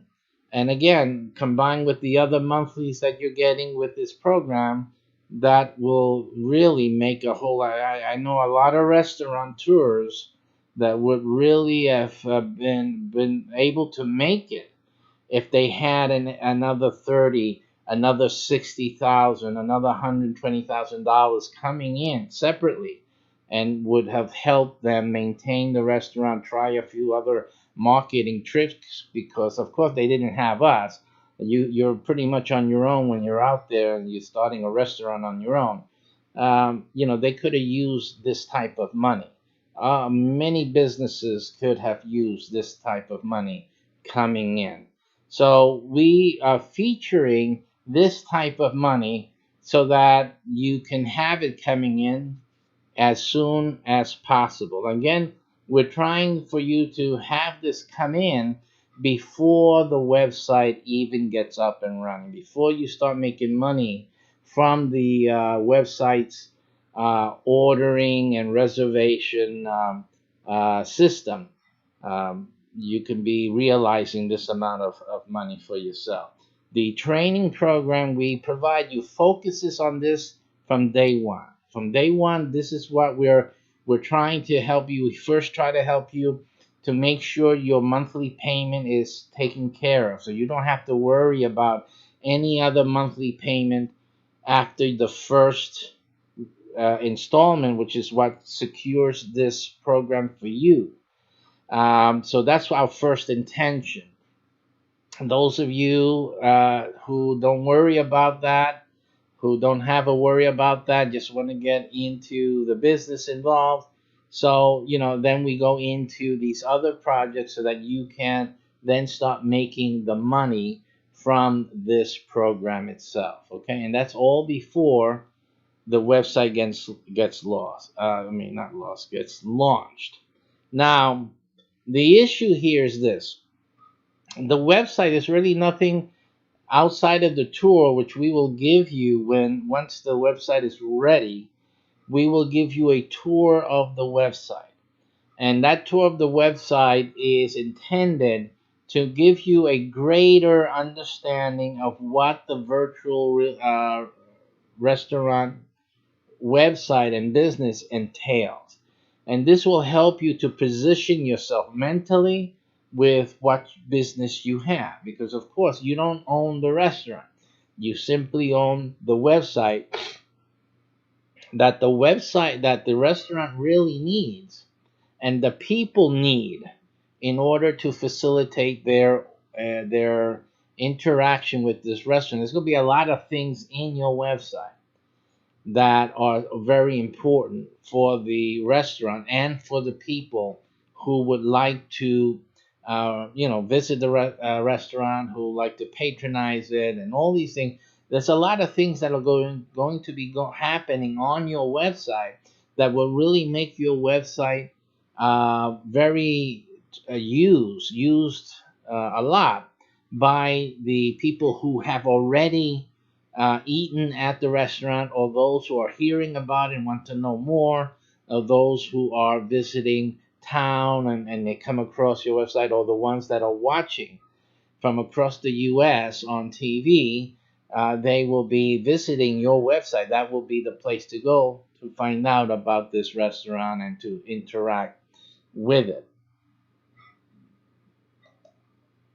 Now, once the restaurant has its grand opening, you will have, through your website, will be available online menu orders.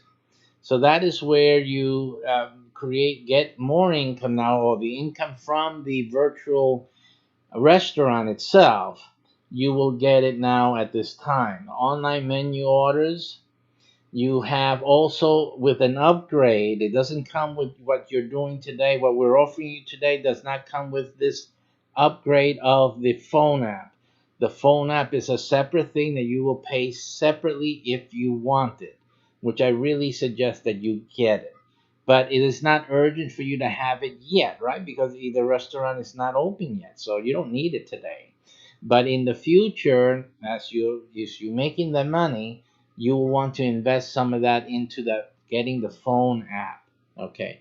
And the other reason that you got to get the phone app, and we're going to give you some time to get it, because if you don't get it after the restaurant is open for a little time, a few months at most, and you don't get the phone app, we're going to offer the phone app to someone else, because the restaurant needs the phone app. We can't hold up the restaurant because you, for some odd reason, you're not understanding that a lot of people use the phone app to place their orders. So you got to get with it, folks. Okay.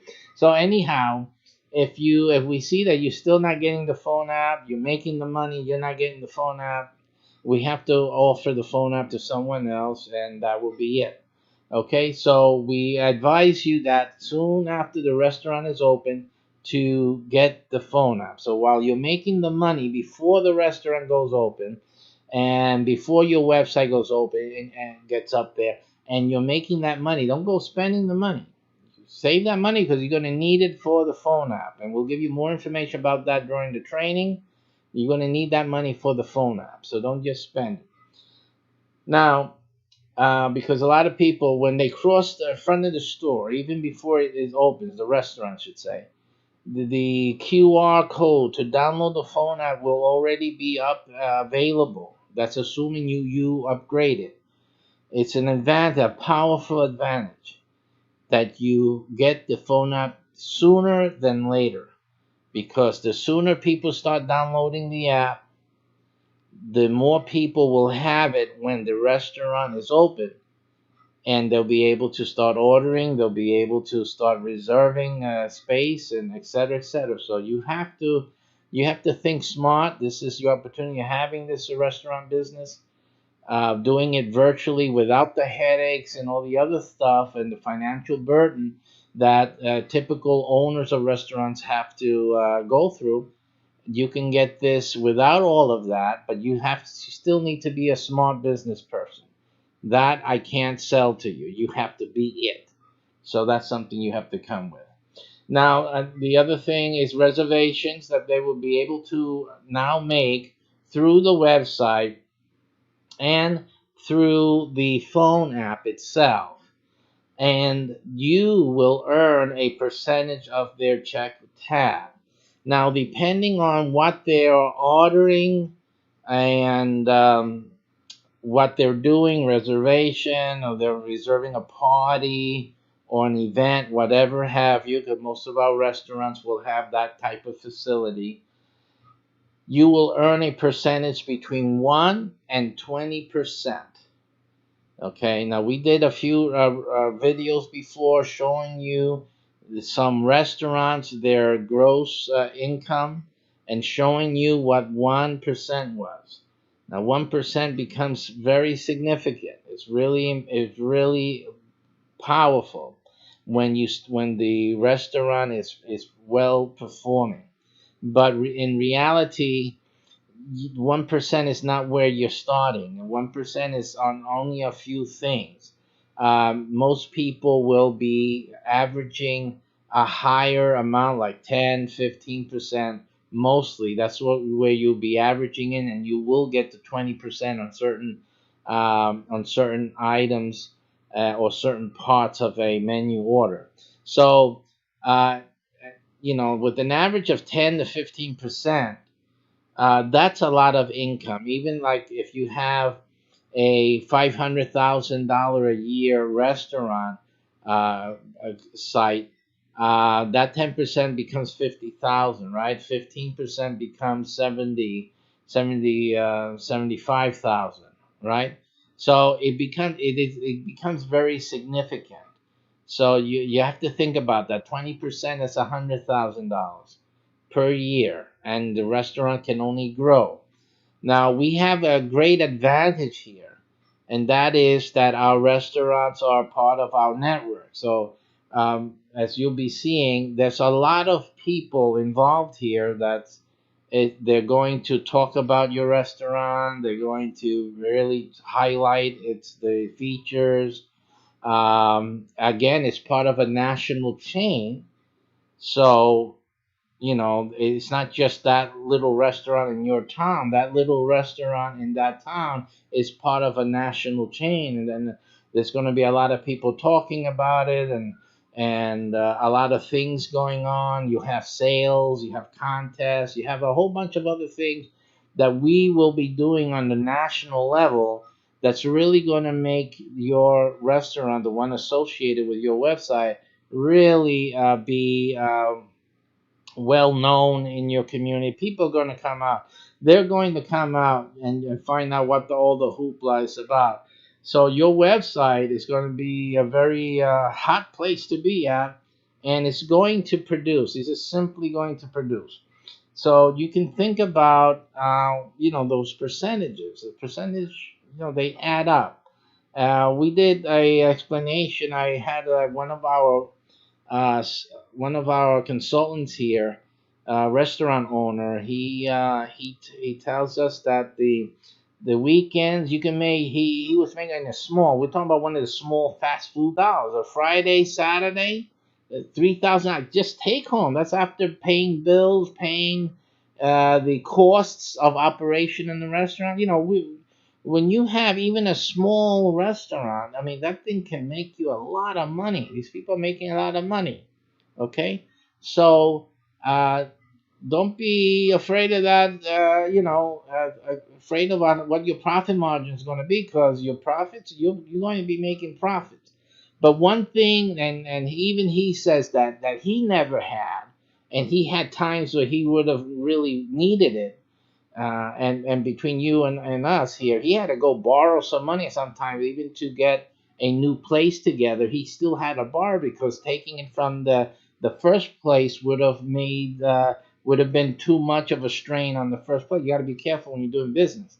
So he tells us that this program, really, if he had this program when he was in his small business, when it was starting out, he said that would have changed the whole thing for him. It really would have made it easy for him. And so this is what we're talking about. We're talking about adding income base so that it's easier for you to make decisions to start a business. If it's a restaurant, but to start a restaurant business, because you have the financial wherewithal to do it with all the help that we're providing through these programs. Here you have some seminars that we're also giving you. This is limited time only though, and that is that you'll make 2,000 per sale on our EREI, our seminar. This is a 3-day workshop, real estate investing, by the way. And listen, you have through your website and now begins the issue here. Now listen to this. Even in the restaurant itself will have in it ways for those customers to be exposed to certain other services, to other announcements, where you will have your announcements, and you can make sales even from the restaurant. Again, the restaurant is just dedicated to the restaurant. Those people there at the restaurant will be just dealing with the restaurant. But these other things will be from you, from your website and from your business, so that those, even the restaurant will serve as a point of contact and a marketing exposure to people that are coming to the restaurant to eat and to be at events. And the restaurant, of course, will have our channels in there, right? Your channel featuring your website, featuring also the seminar that's coming into town, and with their ordering, that link there that they were able to order, they may even get a discount. We may give you a discount for anyone sitting at the restaurant who reserves for the seminar right there and then on their phone. That's it. You get this commission. So there's a lot of things. Think about what I just said, because what I just said opens up a whole new ball game, because you will be able to market to people sitting at the restaurant eating. They will have literature. They'll take home literature. They'll see the TV monitors. There will be announcements happening every once in a while, and the other programs, right? This is a powerful thing. This is the power of what we're talking about, and how it helps you make money other ways, not just from people eating food. Because when they're eating food, there's other things that people enjoy doing when you go to a restaurant.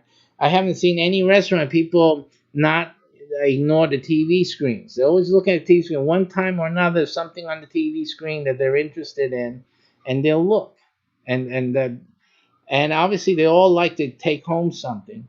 There's always some way to give them something that they can take home and review later. So this is all. And now remember, this is your right, because you own the website. You're the marketing. Okay, your business is involved in promoting that restaurant. So the restaurant is going to also promote you, and wait for other stuff that we have down the pipe. Look at this. So we have also EREI and PFI. Again, these things will be explained to you in your training. These are other networks that I have, and they have need for advertising, and they will be urged to advertise on your website as well. So you will earn advertising fees from your website. Your website's making money by being a website and by being a place where people are going to go and visit. And while they're there, they might as well, they can see the ad for the EREI network and PFI network advertisers. They will see those ads, and something in there will attract them. Those ads, that network has to do with local stuff. So they will be interested in saying it's not no national thing, it's not no nail polish or anything. We're not talking about Dove soap here. These are things in the local community that everyone in the city wants to know about, and they will take action, because this is where they come and they see it and say, oh wow, this is going on, or this is available. Let me click on that too after I make my reservation, right, or place my order, and then let me go visit that ad. So that's what's going to be happening on your website. Our other advertisers will want to advertise because of that on your website, and you'll make money from that, monthly income from renting the ad space to our other members.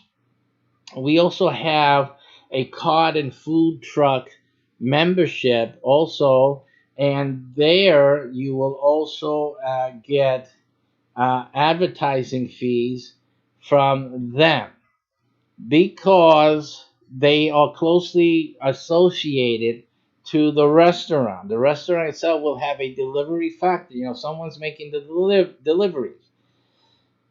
They will have cars. They will have trucks. And we also have a system of trucking for other purposes, COMAT. So those trucks have ample advertising space on them. So you will be able to offer this advertising space. Anyone interested in advertising space will then go to your website or will contact you, whichever way you formulate your business, If you don't want anyone to contact you, you want the head office to handle everything and just send you checks, that's okay as well. But if you want to run this like a real business, then you can do that, and we urge you to do that, because that'll make it all more, for these people to contact you, to visit, and to place orders very easily in terms of these other services that we're talking about. Your food orders and reservations, that's always done on your website. You don't need to deal with people like that, for that. Like that, you're looking at in this type of thing. Also, the food truck members also advertise because they're selling food out in the city, in the different communities. So they will advertise here. It's people looking for food. They're going to also be interested in, where they can find a food truck, where the food carts are at in the city, and whatnot. And since a lot of these food trucks and carts have specialty items, they will want to try those specialty items, so they'll want to go and visit them.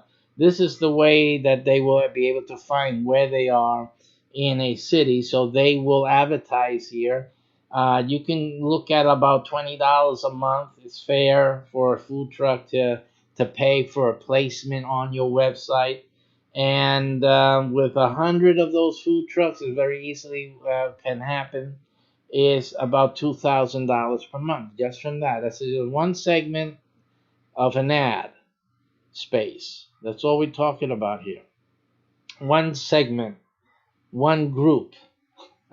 And you're already looking at a potential of $2,000 a month just from that grouping alone. Okay, so this is the potential in what this website represents for you. Of course, you have the TV channel ad spots, and you can also include YouTube and local website embeds with that, and that you can charge $25 per month for a $2,500 per month income.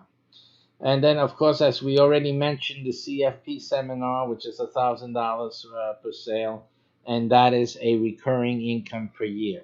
Every year you will make that income without doing anything else. So the most important thing you need to do as you start your business with us is to begin with these recurring income products, because that's going to give you that money every single year without doing anything other. Okay, so that becomes a main point for you to look at. When we do your website, you're getting the latest optimized website design. Beautiful websites depicting the food in just the most beautiful and beautiful way that really get people, hungry. Say, wow, I want to try that plate and whatnot.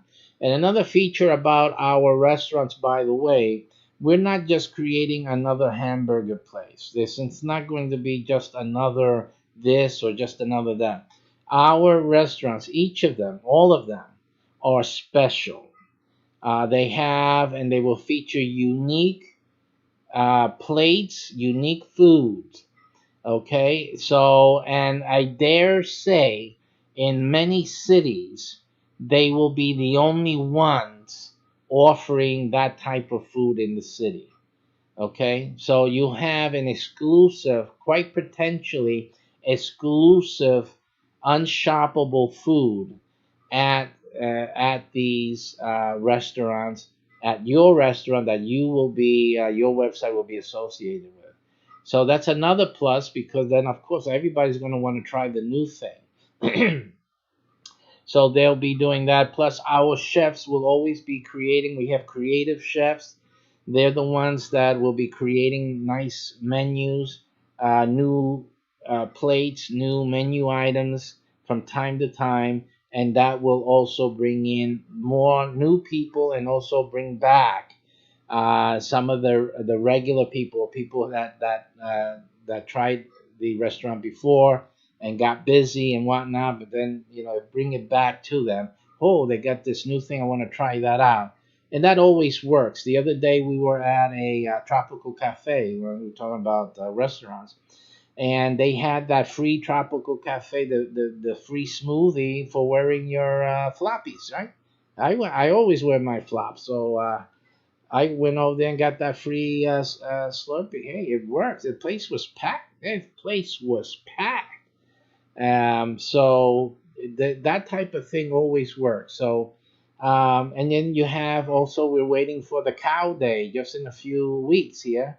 It'll be the Chick-fil-A cow day. You dress up like a cow and you get a free sandwich or something, right?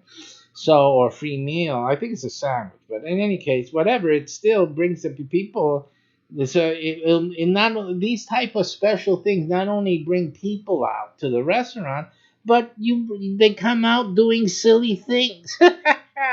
They come out dressed like anything, whatever you had told them to do, and they'll do it. To get a free this or a free that. I mean, really. But in any case, so listen, when there's something new, everybody goes goo goo gaga, so to speak, over something new. And so that is one of the things that we'll be also featuring in all of our restaurant brands is to bring in new items that, to always bring in a constant flow of new item traffic, I guess we can call that new item traffic, and keep that income. Now, again, that's going to mean a burst in orders, right, through your website. It's going to mean a big increase in reservations, etc., etc. So, from time and time again, you're going to see inflated orders through your website and your phone apps, and that's a good thing. It's not a bad thing at all. Some restaurant, by the way, these things are so effective that the phone app, especially the phone app, is so effective that most of the top restaurants turn it off because they are unable to handle all the traffic that comes in from the phone app and the walk-ins that come into the store. So that's the power of having the phone app. The phone app is a powerful thing. Okay? And so that's why I made sure that you guys understand that. When you're going to get into a business like this, you need the phone app, okay? And you're not going to turn off the phone app. You're not going to turn off the phone app. But, these are the things that, you need to realize that, that are concerns that a lot of these restaurants have because of the sheer volume of people. And these are restaurants, obviously, that did not have a delivery factor before. Now, I'm going to explain that because you say, well, if they have to turn off the phone app, then my phone app's going to get turned on. No, no, because the problem is that they're having this problem because they were built on a traditional restaurant model, which means that they're built to just to accommodate only sit-in people. Then they added the delivery thing, so they're geared only for sitting. Our restaurants are geared for delivery from the get-go, with sit-in and group reservation capacity. It's a difference. So we are starting off first with the new technology in mind first, and then we're building the traditional outlay to handle sit-ins and the regular traditional type of restaurant. But the main foci of all of our restaurants, it's going to be the delivery factor, and we have things in place already to handle the delivery issue. Okay, so that's not a problem. We've already looked at that. We've already solved that. While most of the other restaurants are trying to figure out a way to solve it, we've already solved it. Matter of fact, if you're a restaurateur and you got this issue, you can call me, okay? Because I can handle that issue and solve it for you. Okay, so in any case, let's get back to what we're doing. Let's go to the fact that we are creating interesting content on your website. Again, you don't have to do anything. All you're doing is setting things up the way we're teaching you. You're building up income stream for yourself. That's all you're doing. That's all you need to do is make money. That's it. Your job is to make money. So as long as you follow our instructions and you get do earnestly those things before the website get up and running, you're good. That's all. That's all you have to do. You have to make sure you make your $2,500 a month. You have to make sure that you're getting some recurring income for every year. As long as you do that, you're good. You don't have anything to worry about. We handle the rest, and we're putting the website together for you. We're putting in interesting content in the website. People are going to be looking at the website. They're going to be entertained on your website. Your website is going to be a place to go, not just to order food. They're going to come and spend time on your website. There's going to be things for them to do. We got a lot of things happening. I can't say everything. Why? Because there's other restaurants and there's other type of developers that are looking at this right now, and they're trying to figure out what is he doing, what does he have that is going to that, and they're trying to decode what I'm doing here so that they can duplicate it and do it themselves. And unfortunately for them, they won't be able to, quite simply. There are certain things that they will not be able to do, and that's it. So simple. But I'm not going to make it easy for them either. I don't want again, there's some things that I can help some restaurants with. They can contact me and hire me as a consultant for those things. One of the things was the delivery solution, the delivery factor type of thing. Um, so that's one thing that I can give some consultations on. But everything else, I'm not going to disclose because those are proprietary and those are our corporate secrets. Okay. But in any case, it's going to be interesting content on your website that you don't have to worry about, because I know some of you, I've done website before and I got to do this, I got to update it every day, I got to put an article and this and that. All of that stuff you're not going to have to worry about. You don't have to worry about any of that. All you have to do is worry about the first things. And once you do the first things, and until you get the first things done to our mutual satisfaction, that's all you do. And after that, you can just go and travel. You don't have anything else to worry about. There's the only thing that I warn you, that if you set your phone to notifications from PayPal, for example, every time you get money, that it gives you a little ping on your phone, that it will be bothersome to you, especially on the weekends. Because on the weekends, that thing will be nonstop. The orders come in. If it's anything like the Chinese restaurant, have you ever been to a Chinese restaurant on a weeknight? I'm sorry, on a weekend, near the evening. I mean, that thing is, I mean, even during the day, a weekday during lunchtime. Have you ever been in there? These guys have 5+ phones. They got them off the hook. They got people waiting to give their orders, and the phone keeps ringing. They hang up the phone. It starts ringing in, and all they do, and if they've done it to you, is please hold, and they put it on the table. That's it, because there are just so many orders coming in. Now, can you imagine your PayPal going ding, ding, ding, ding, ding, because you're getting a percentage from all of those orders. All of those orders, lunchtime, dinner time. Okay, more and more people, they're not cooking. They're going home, they're not cooking. Okay, and then on the weekend nights, Friday night, Saturday night, oh my goodness, Sunday. So you will need to find a way to either mute that sound or and learn to love it, because you know that when it goes ding, that's money in the bank. You've made money. Ding, you made money. Ding, you made money.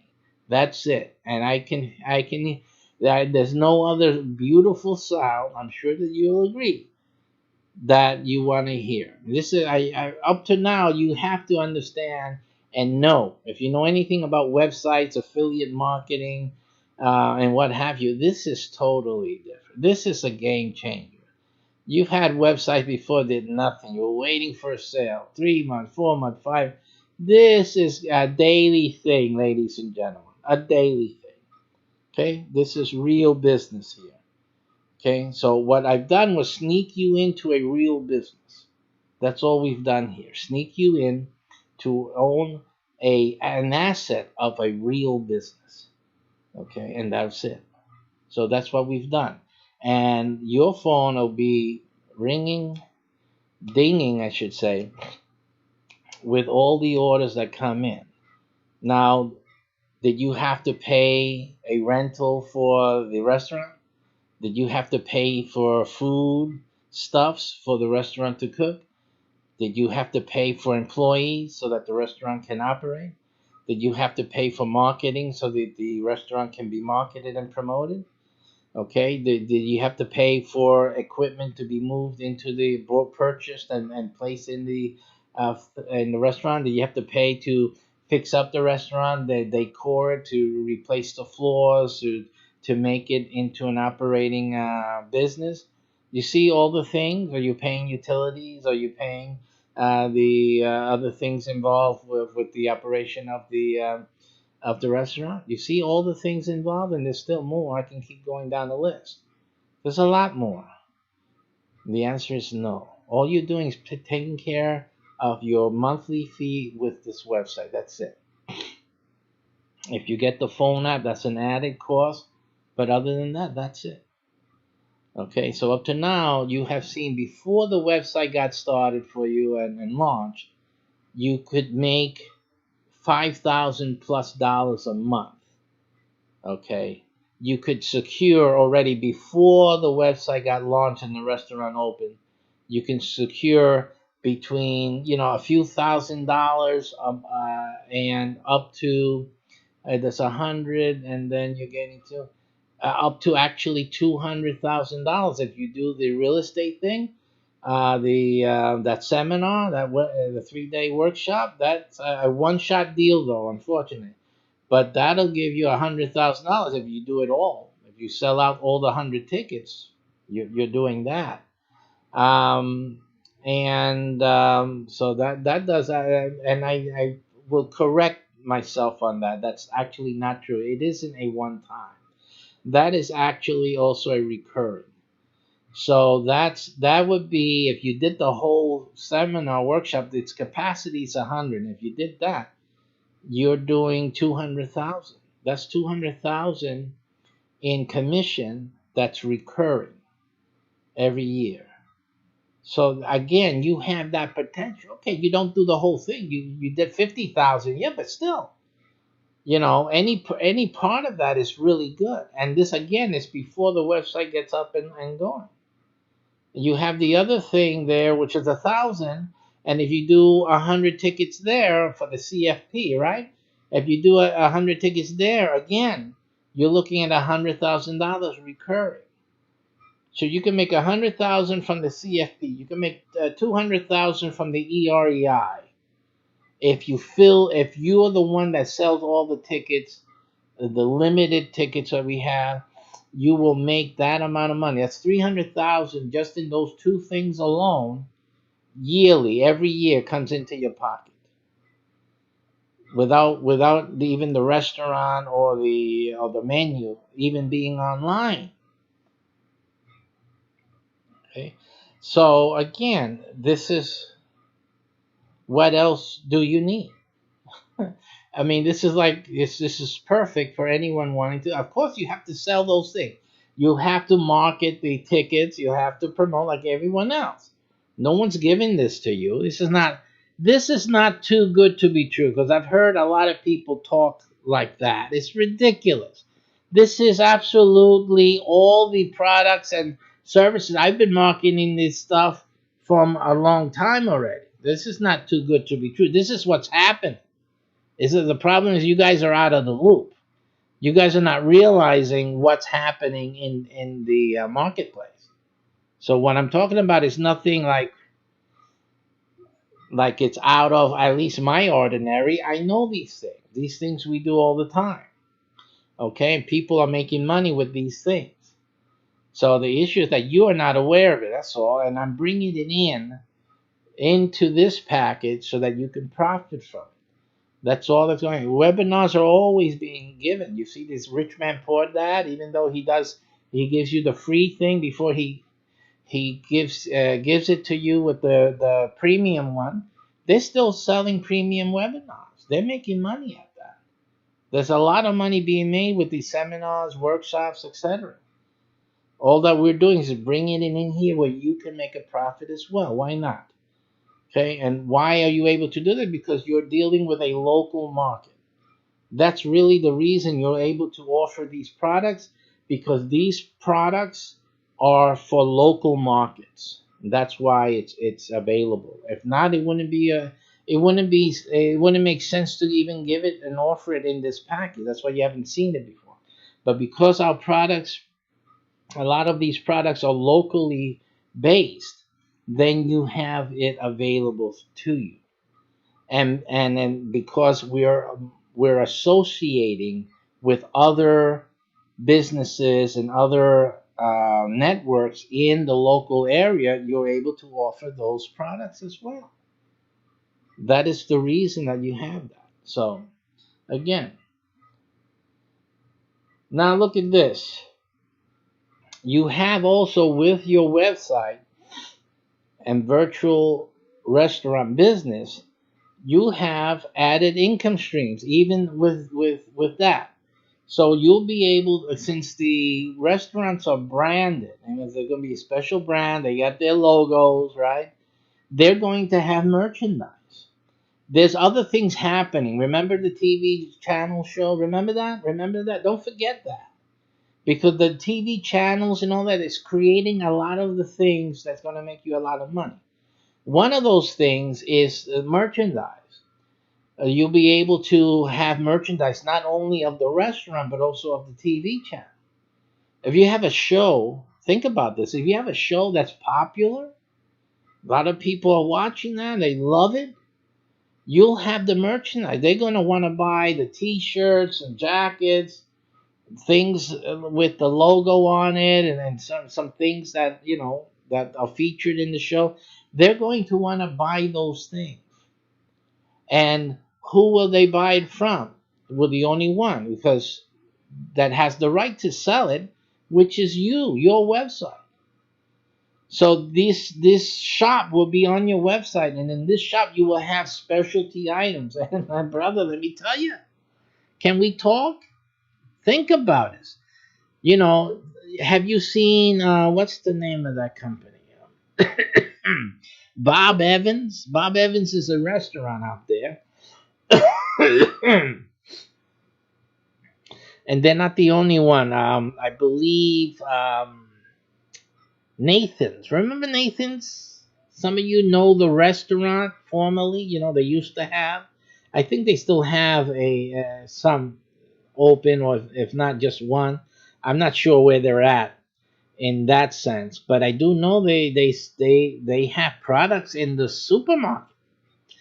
Bob Evans has their own products that they sell at the restaurant, and I'm not sure if they're selling it in any supermarkets, but they have the potential of doing that.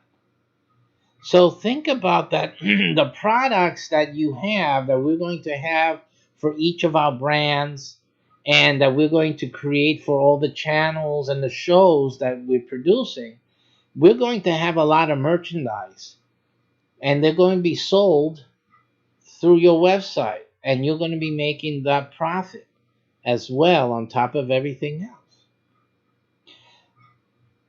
Now, you heard that I talked about supermarkets, right? Because remember when I told you about the chefs are creating new things every time? They're creating, fashioning new foods, new plates. Well, they're going to also be preparing things for sale in the supermarket. People will learn about these things in our restaurant. They'll like it so much that they'll want to buy it, and they see it in the supermarket, they're going to buy all this stuff up. So guess who is going to be the distributor to the supermarkets in your city? Take a guess. I'll give you a moment. Now this is not ready now. Don't even think that I'm telling you this is ready to go right now. No, but these are the developments that we're working on for the future, and will be added to you in the future. You will be whatever it is that we have that's sellable, that's marketable in the supermarket, or not even just sellable on the website, because that's where it'll begin. But then soon after that, you'll be able to go to the supermarket and say, hey, we have these products. We have all these people enjoy the restaurant. They like this sauce. Let's say, for example, it's a sauce or some other concoction or whatever. And we can have them delivered to the supermarket, and you guys can start selling to the population. That thing will start happening that way.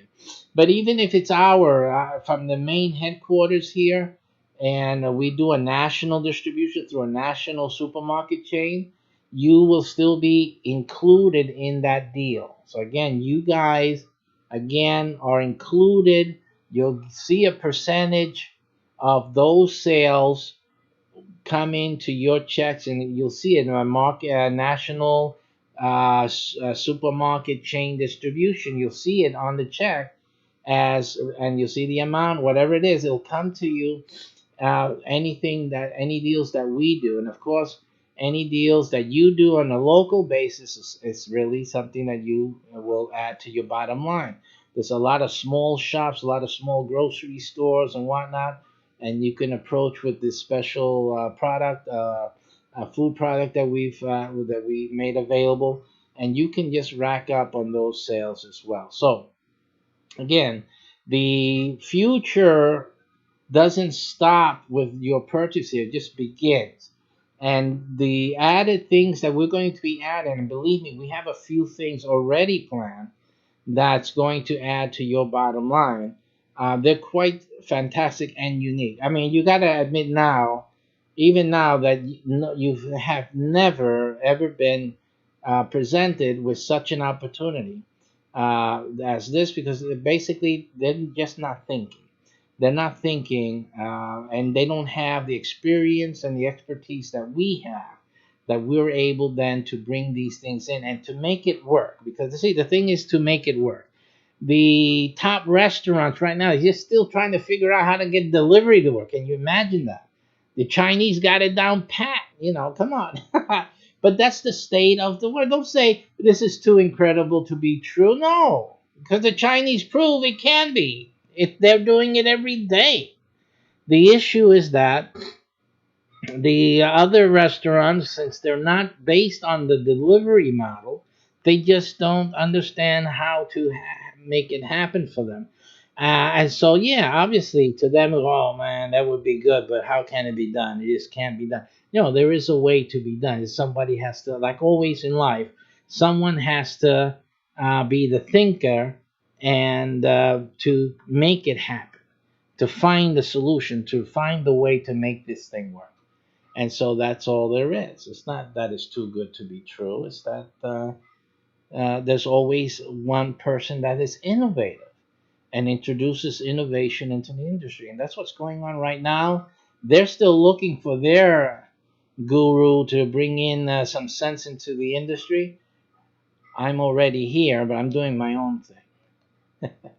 Okay. So your website then also will be ready for reservation profit. Now, reservations are a big deal. Reservations are a big deal. So your website, again, people will want to make reservations. There's things like office events, office parties, right? There's anniversaries, there's retirements, there's all types of occasions, and that people will need to have some space and have good food, enjoy their experience, and have their event. So our restaurants are all geared for this. We are all geared for this capacity. But not only that, another thing that we are all geared for is catering. So all of our restaurants will be able to also cater. See, so your website will not only just handle the reservations, but when we call reservation, It is also to reserve for catering services. So the catering service also will be available for every restaurant, for your restaurant, for your website. So you'll be making money from reservations for people to sit in the restaurant and have their events or just have their dinner.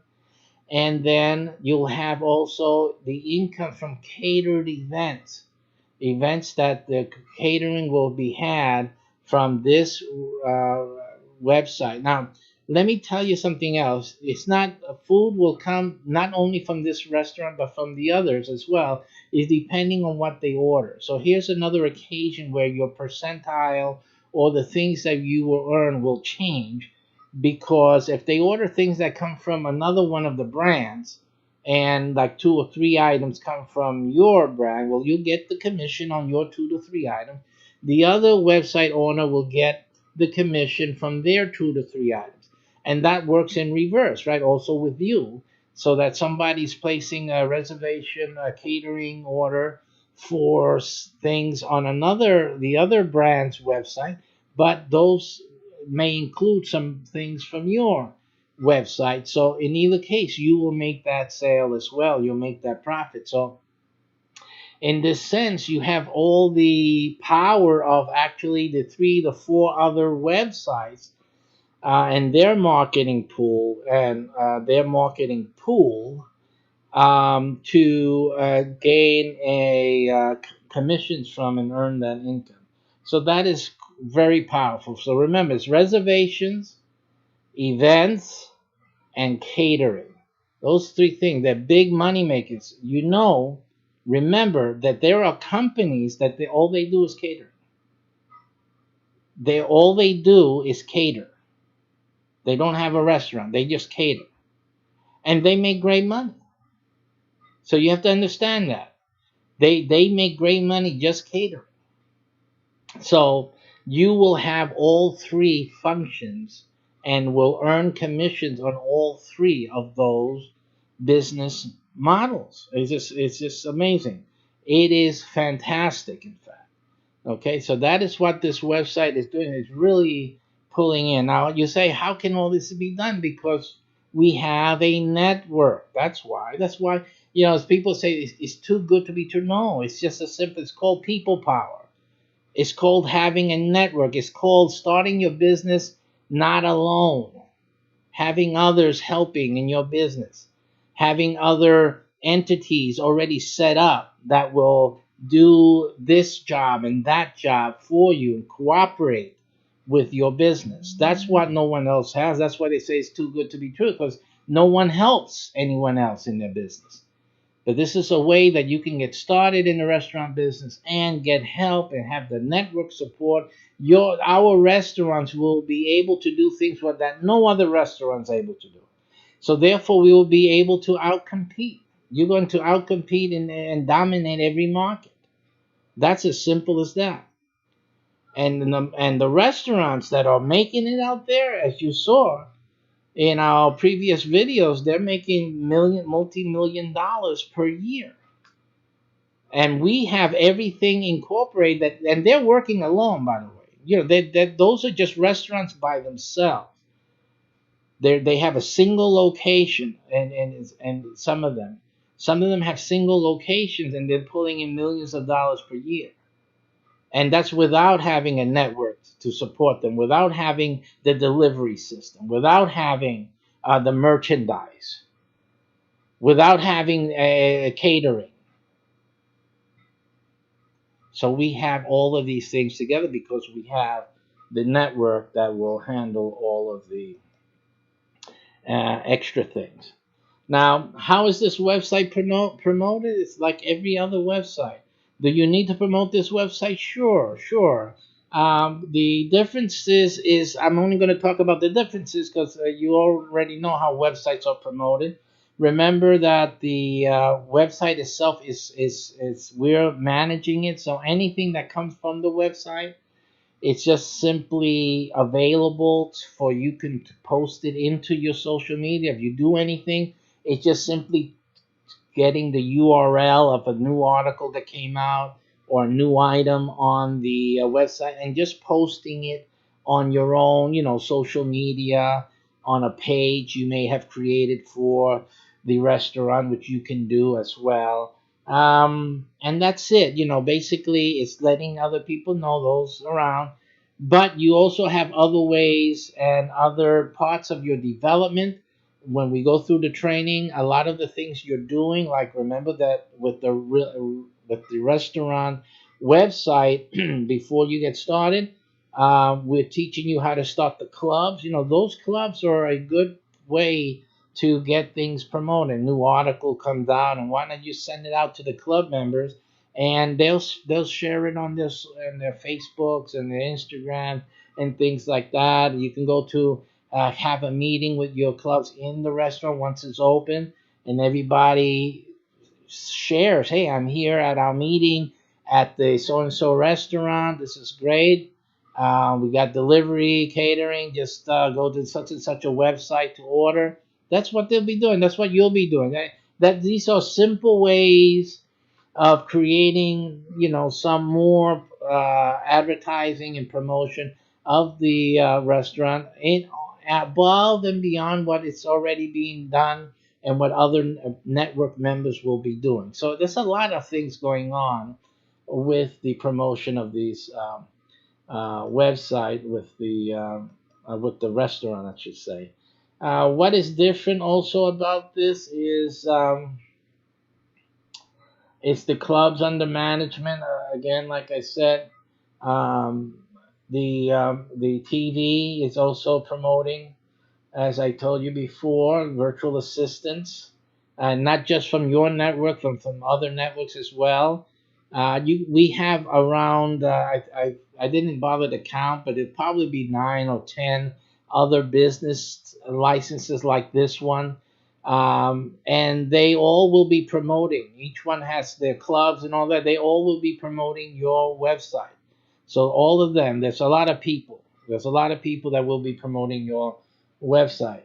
You got the truck vendors, the carts out there. We even have one of our networks is real estate based, and so there's tenants in your city. There'll be tenants, okay, landlords that will post in the apartments or in an email to their tenants. Whenever they want to order food, try this restaurant, really nice, blah blah blah, and this is the website you can go to place your order. That's how they'll do it.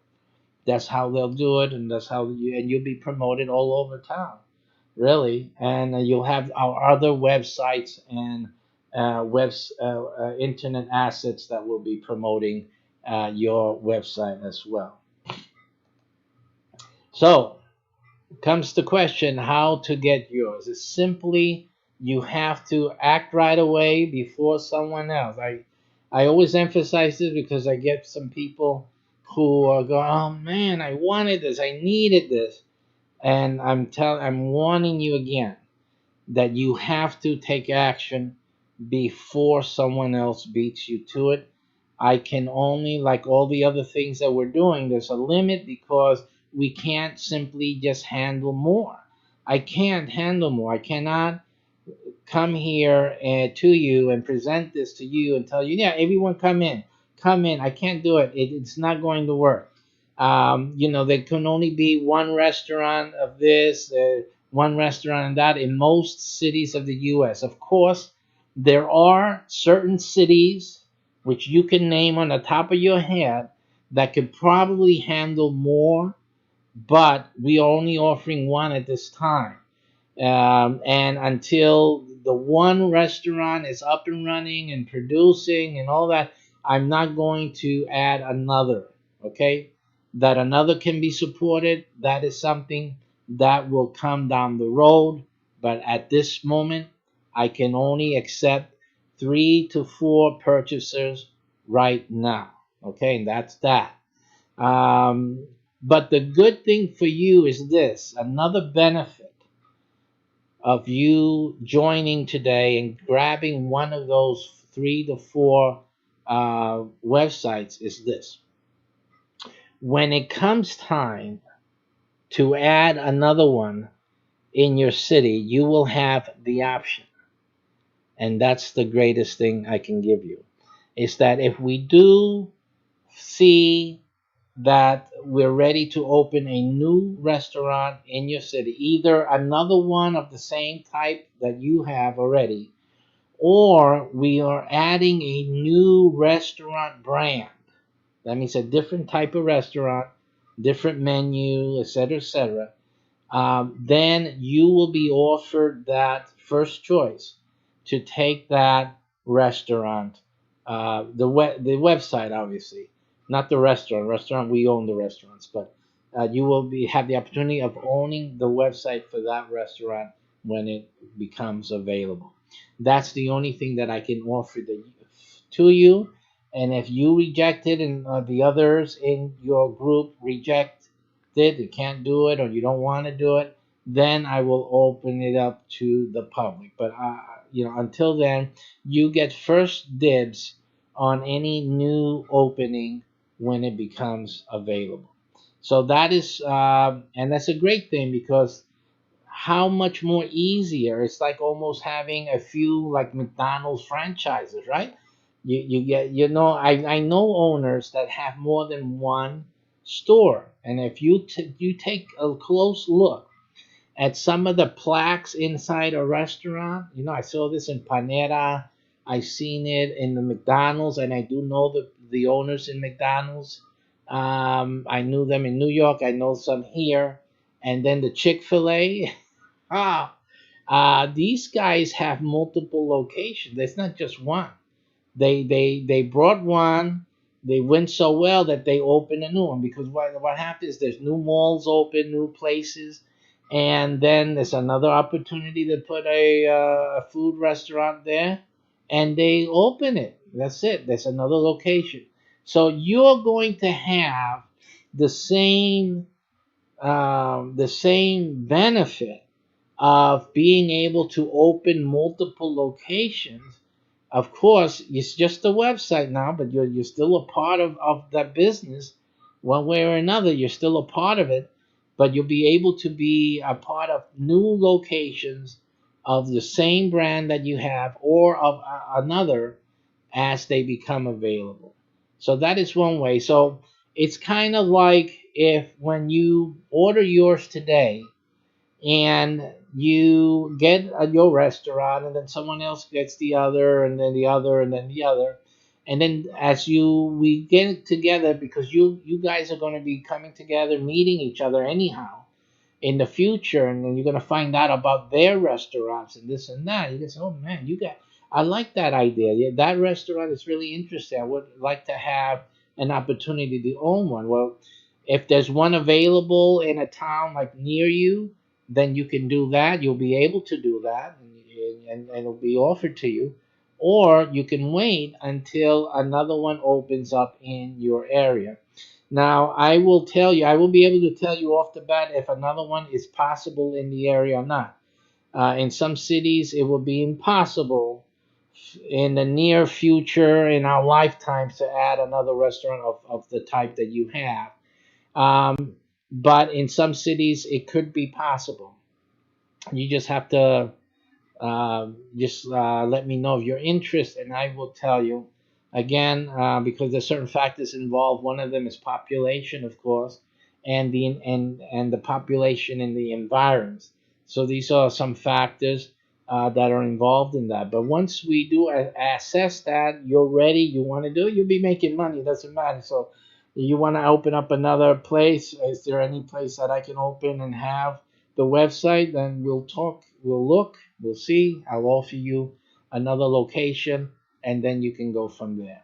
So, but at least you'll have the first dibs.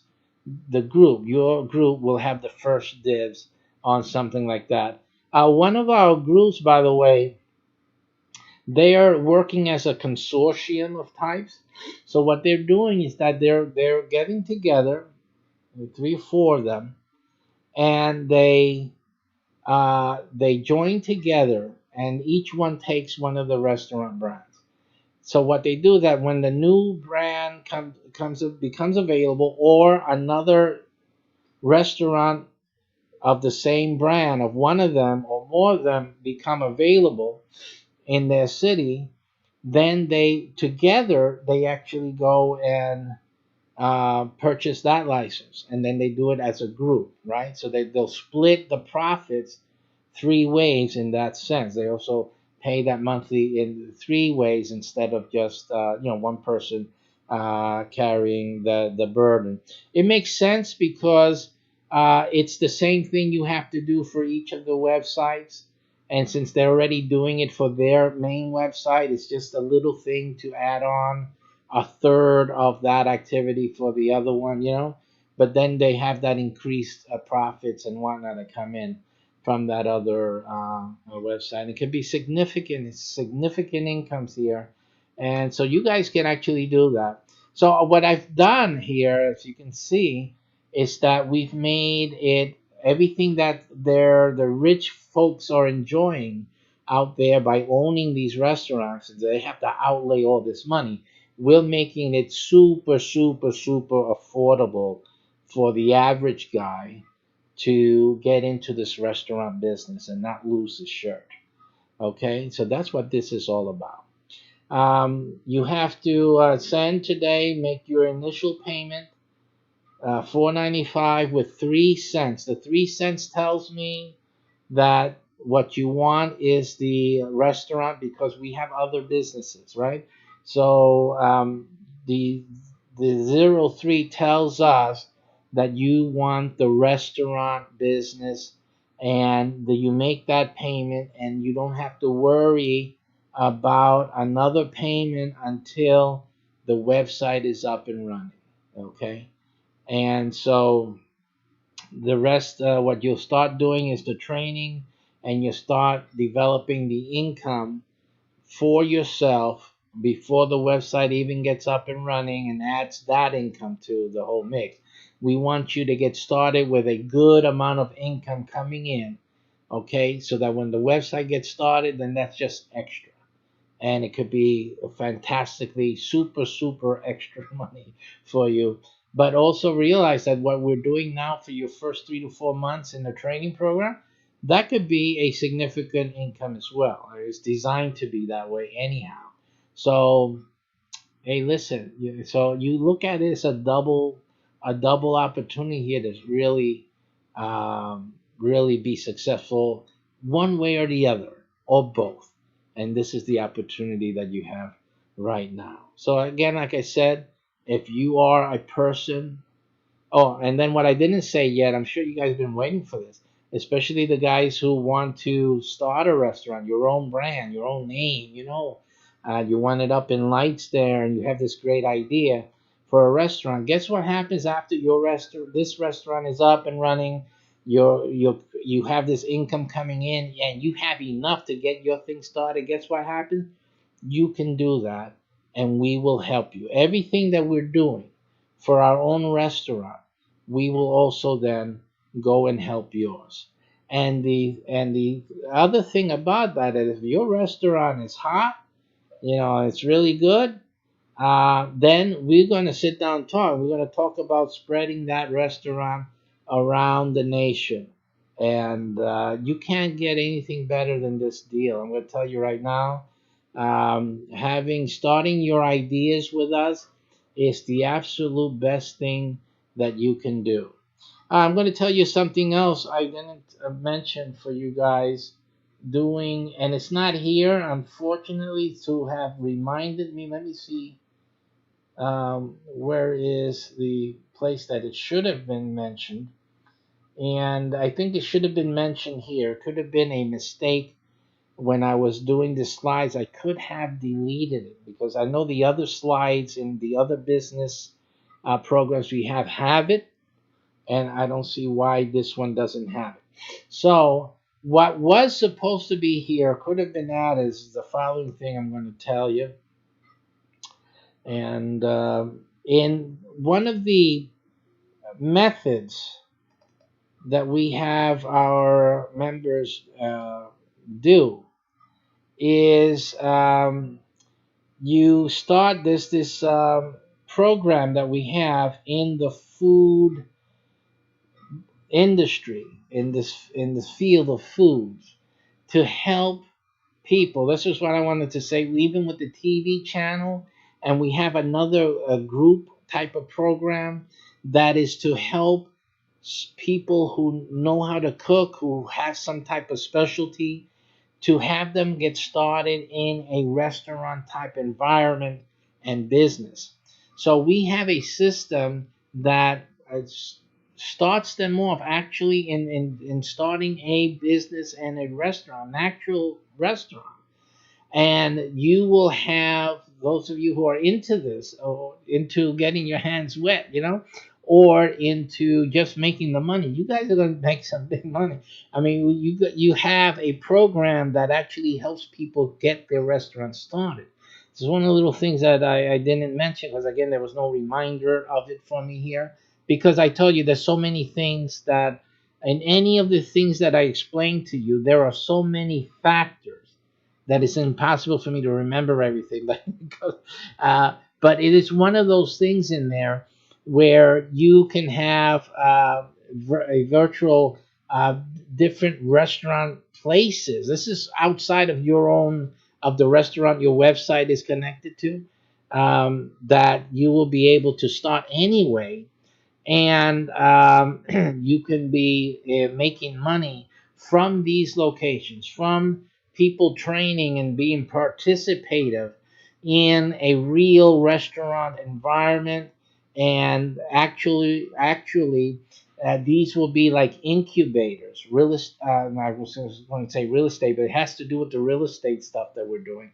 But these will be restaurant incubators, so that actually different types of restaurants can be tested in these sites, and see how it goes. It'll start as a plate, then it'll go to a night of the restaurant's operation, and then it can become its own full, mini restaurant, little restaurant, until it has that popularity. It's working. So then to make it on its own, and so that's what we have incorporated also in this. Again, it involves the TV channel, it involves the shows, right? And it's a money maker. It's designed to make you a lot of money. You're the website owner. You got all of this happening. It's a lot of stuff where you'll have income coming in from those streams. Okay, so this is just one of the things that that is involved in these subheadings that we've discussed previously. So once again, to get involved with this, and again, it's only for 3-4 people at this time. You have to act quickly and move on this fast before they grab it up and you're out. You will be out big time. A lot of things are going on here. It's and you'll be out of it. Unfortunate, but you'll just miss this opportunity. This is your time to get involved. It's $4.95. Again, one time with the 3 cents, 495.03. Make that payment and you sit pretty for 3 to 4 months easily while we get your website together. You'll be starting a training program to start creating the income that you'll need for yourself to become successful at this and at any other thing you want to do, including another restaurant. And you should have the money after your training program to make the monthly payments without a problem, without a hitch, and your restaurant website will be up and running.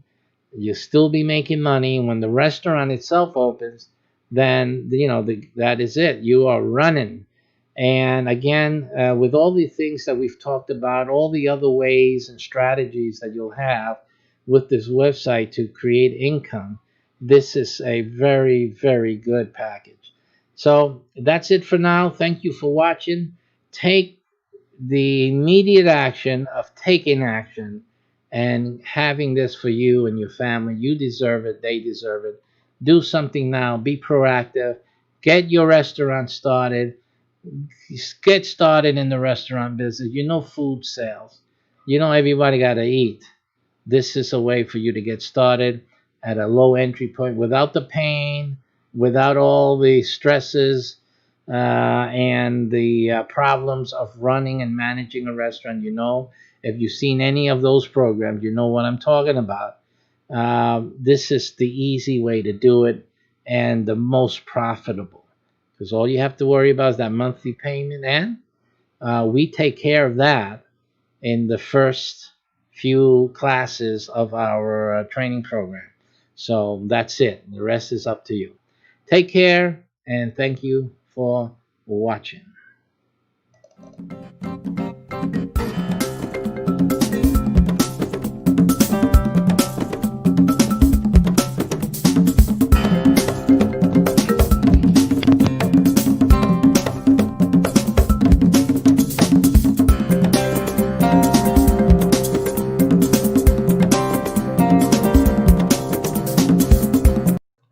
Hello, everyone. Thank you for watching Mycbh-Tv. What we are doing today, we're basically have certain topics that we focus on a day-to-day basis as we're getting ready to do a as close to a 24/7 broadcast schedule for 2021. So we are building behind the scenes. We are building the resources, the videos behind the scenes. These are videos on the topic of each day that we have produced, and there are going to be some off-topic videos also as we continue to expand. And what we're trying to do is create a more TV-like experience, even though each day will have some type of focus. And I'm sure in the future it will be less and less noticeable as we expand the resources, we create more content, and things of that nature. So that being said, this is what you're seeing today. Um, uh, Sometimes I'll come in live and do something live again, adding more content to our resources, and we'll be creating obviously some commercial messaging and things like that.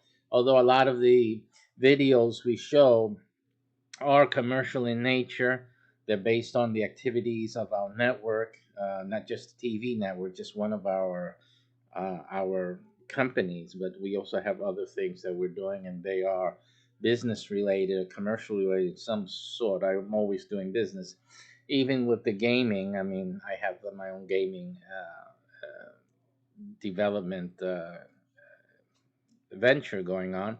So again, it's very hard for me to talk about a subject that I'm not financially involved with in one way or another. But this is an attempt to develop the TV part. It's going to be play a major role moving forward in everything that we're doing. So bear with us. If you see repetitive content, this is mostly what you'll see today is things that were already broadcast. Not that everybody in the world saw it, but in any case, these are replays mostly, unless I come in live, and I'll probably say that I'm live, and that will be content that will be only viewable really for people who are watching live or will be watching the replays, and there could be some material that I will record and it will show up in future um, daily schedules. So that's it. Just wanted to give you that update. What's happening? Why? It seems because most people are used to just seeing me pop in once in a while with some video, some one of these videos once in a while. But now you'll be seeing us broadcasting more and more on a daily basis. And I just wanted to let you guys know why that is happening and what we're doing in the background. We are working. You guys who have chat, uh, most likely, if you're seeing this video, if you're seeing this now, and if you're watching, us broadcasting, it's very likely, not all the time, but very likely that I am watching the chat room. So You can put in a comment in the chat. If I don't respond right away, understand. I may be away for a while. Maybe have to go run to the store or pick up the kids at the bus stop. You can look at the time, Eastern Standard Time, pretty much know if you're gonna catch me or not. But you'll have when I get back, I'll see your messages. So hold on, wait, for a while, or come back, and I will respond to all messages. And so, thank you for commenting. I really do appreciate that you do interact with our channel and make a comment, and even whatever it is, it's still appreciated, really. And I thank you for that, obviously. And also, if anyone has any question, you want to leave your contact information in the comment, if that's allowed, or you know how to do that, and you needed to ask a question about any of the programs that you're watching, the videos that you watch, you can do that as well. I will answer. If you're seeing the broadcast, I'm around. I'll either get here before we end the day of broadcasting or whatever. I'll be answering you, so you don't worry about that. So that's enough for now. Let's enjoy the rest of the programming for today. Thank you for watching.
Morning, everyone, and we're getting started today with today's show.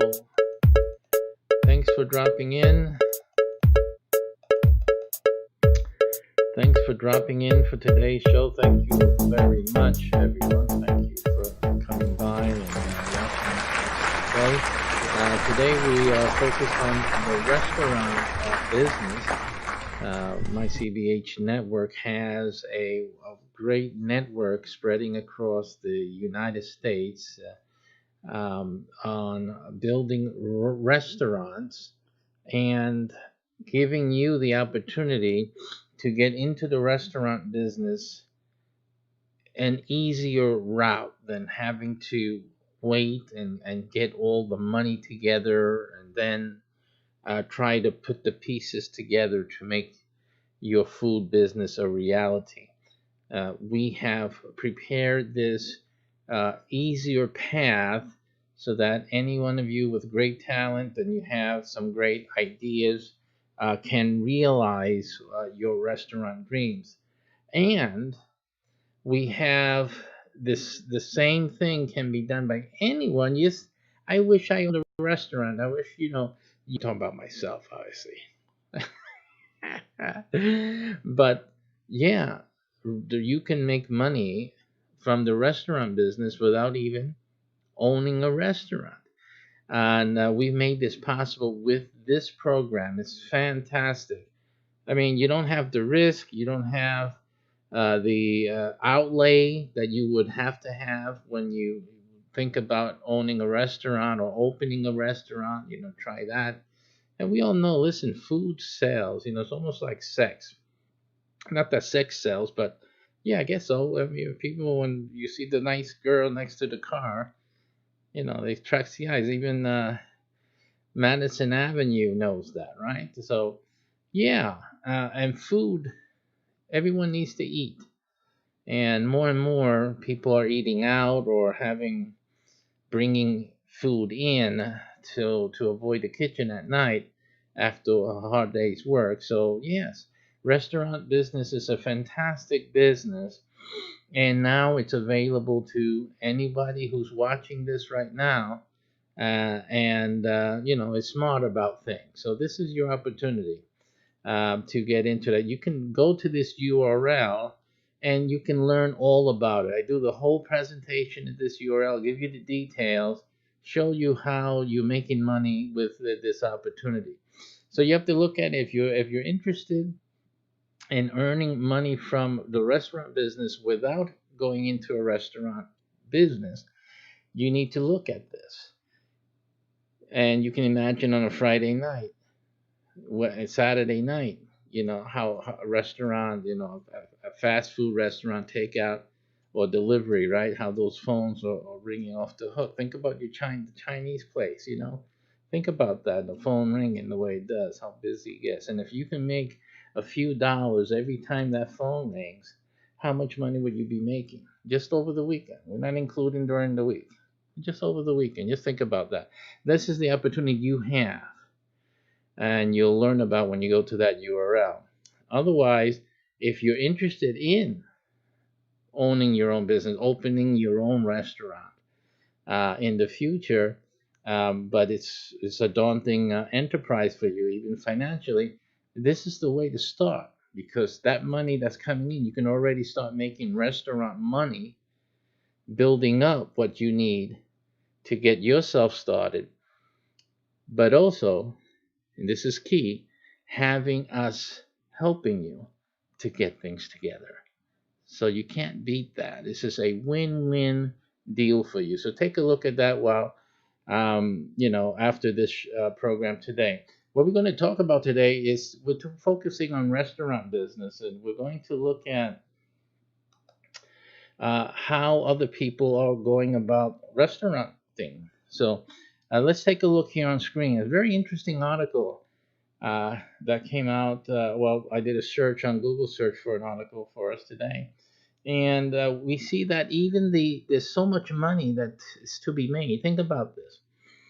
There's so much money to be made in the food business that an airline, the ones who operate airplanes, they have started opening up restaurants. Now, for an airline to start a restaurant brand, that means a lot. It means that the food business, there's money to be made. There's great amount of territory, because you can think, well, there's so many restaurants already. What are my chances? There's so much territory that an airline has decided to take its airline food into the restaurant business. So come with me. Let's look at that and think about what that really actually means for you today. So let me get this out on this here. I have to make some arrangements for my little camera. Yeah, I can see what the problem is with that. Okay, wait a minute. Let me just fix your guys' camera there. Alrighty, and we'll do that. Get you guys going down there. All right, so take a look at this article with me here. This article is CNN Business, the 2019-12-3 business section, and Air Asia new restaurant index.html. This airline is opening a restaurant that only serves plain food. And I like the way they, the way that sounds, plain food. It's like plain. You would think, but actually, their food isn't that plain, and that's the idea. It says that out of the many repulsive things about air travel, airline food probably ranks high, right? But not for Air Asia, apparently. Asia's largest low cost carrier is betting people love its food so much that it opened its first restaurant on Monday, offering the same menu it sells on flights. Okay, so right off the bat, you see that it doesn't take much to bring out an idea. You don't have to have this spectacular menu with hundreds of items and things like this and that and desserts and all that. For you to have a great idea, and in fact a winning idea for a restaurant. Okay, here we have an airline that's raking in the bucks, transporting people around the world.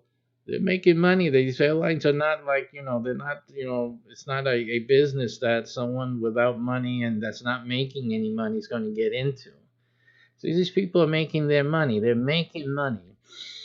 And so they find that their little recipe, their plain food, is good enough, and the restaurant business is lucrative enough for them to go and venture into the restaurant business. They're opening up their own restaurants. Okay, so a lot of you guys out there, you have some great ideas. You got some recipe you got from your mother or from your grandmother, or kind of family type of recipe.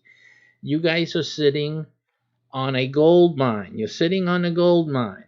And I understand that sometimes we're not given all the opportunities that could help us get on the way to great success and financial freedom.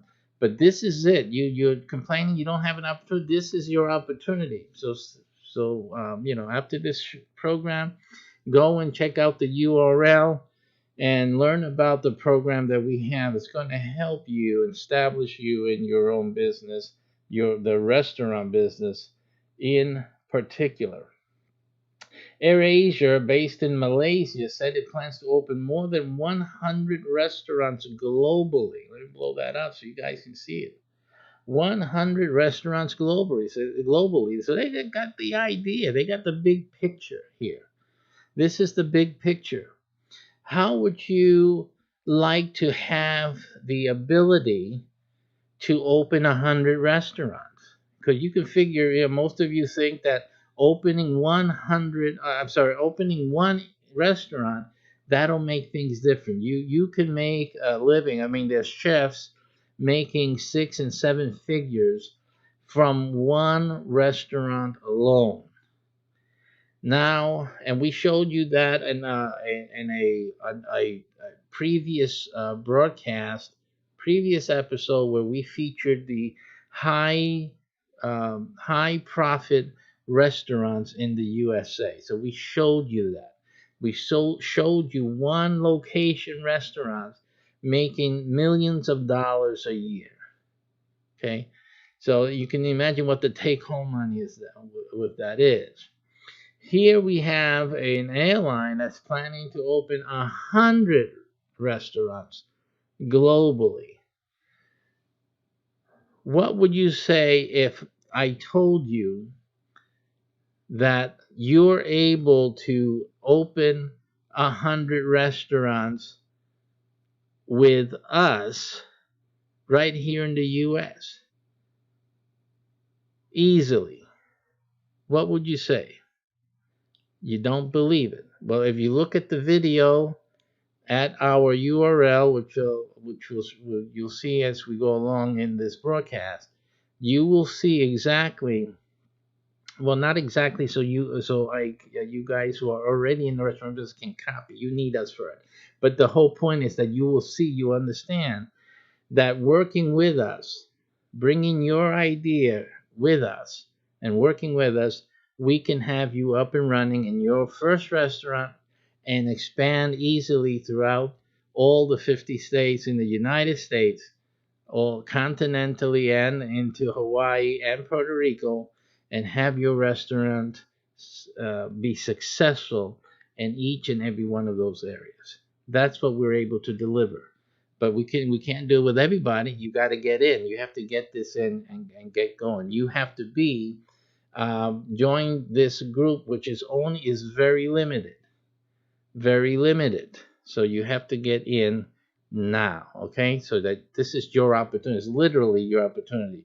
If someone in your city beats you to this restaurant opportunity, you'll again, your dreams have to wait till whenever. Who knows?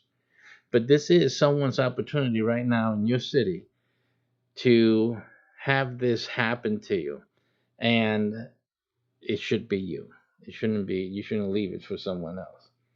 They're going to open 100 or more restaurants globally. The quick service restaurant's first location is in a mall in Kuala Lumpur. It's called Santan, and meaning coconut milk in Malay, which is the same branding AirAsia uses in its in-flight menus. Of course, they're using that familiarity already to gain its customer base. And by the looks of it, these people eat. Look at that. You see that there? You see that chicken in there? There's chicken. There's beans. There's some other, I guess, mushroomy or bacon type of thing here on the side, whatever that is. There's an egg here. There's cucumber, it looks like, over there. That's pretty. Boy, that's some meal they're serving on that airplane. And it's supposed to be a low cost airline, too. Low cost. So that's like the equivalent of you riding in JetBlue or Sprint, or what's the other, Frontier, some other come and flap your arms so we can fly airline. Low cost, very low cost. And these guys are opening restaurants. Now they're making money. The entrees cost around $3. $3 and include local delicacies such as chicken rice and the airline signature pack Nasser's nasi lemak dish, a rice dish with a chili sauce. This is probably what you see here. That's a chili sauce right there on the top. Locally sourced coffee, teas, and desserts are also on the menu. So as you can see here, it's not a big deal to have a restaurant idea. Basically, you need, like I just said, an idea. You need an idea, and then you need, obviously, facility.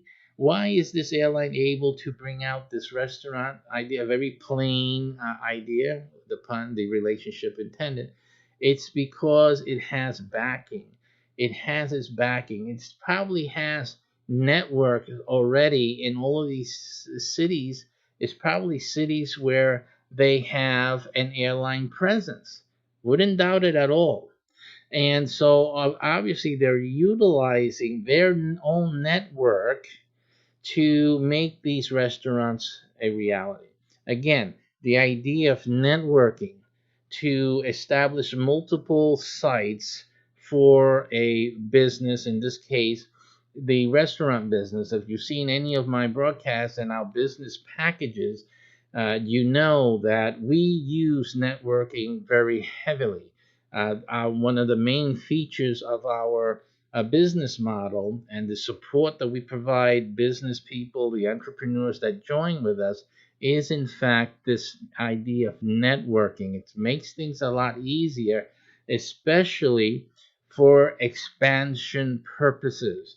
Once we have a successful location, then it's easy for us to duplicate the same thing in all the locations where we have network presence. And that's basically what it's all about.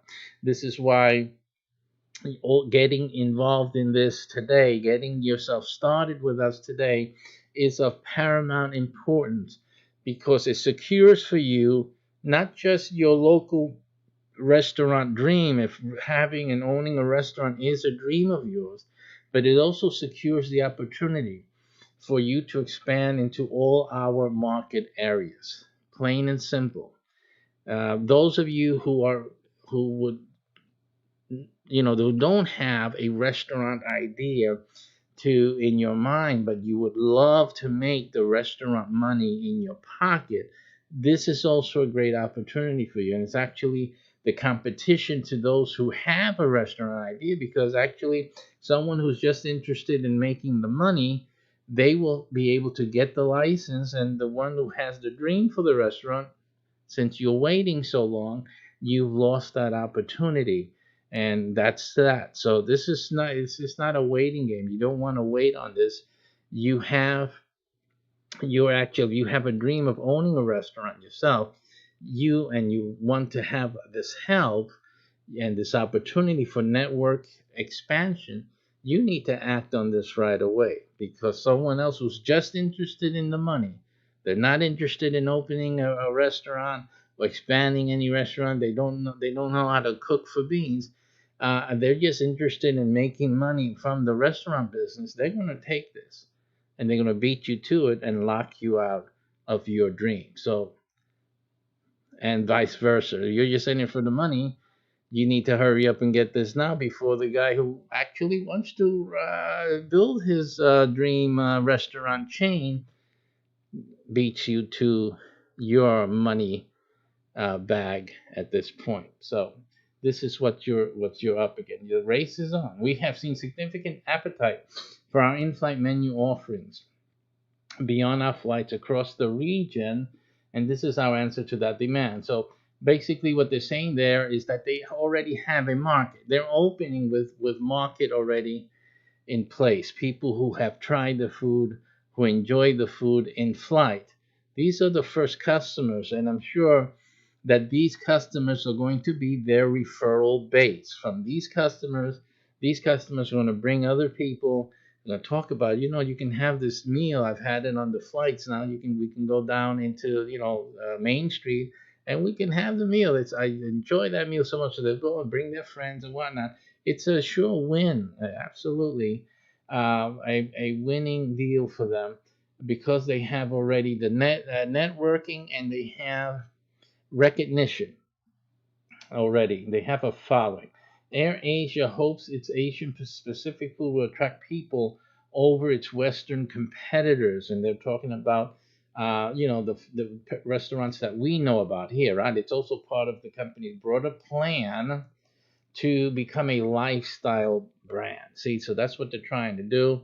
And this has repercussions, of course, for their own main business, which is the airplane business, the transportation, because what's going to happen as well is, as more and more people try the food, they will then have a preference of using their air transportation, their airplanes, reserving tickets for their travel through their airline, just because of the food. They like the food, so they're making great strategy. They're utilizing great strategy to securing their first and main business. Remember that.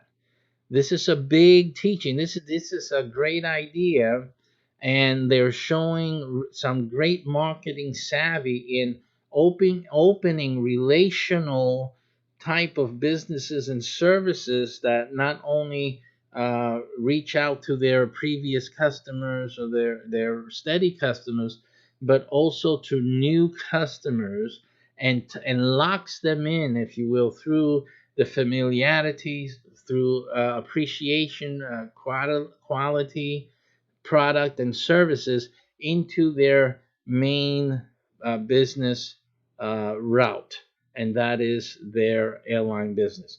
people who maybe were never took their airline, or just beginning to travel for relationship and career or whatever have you, or vacationing.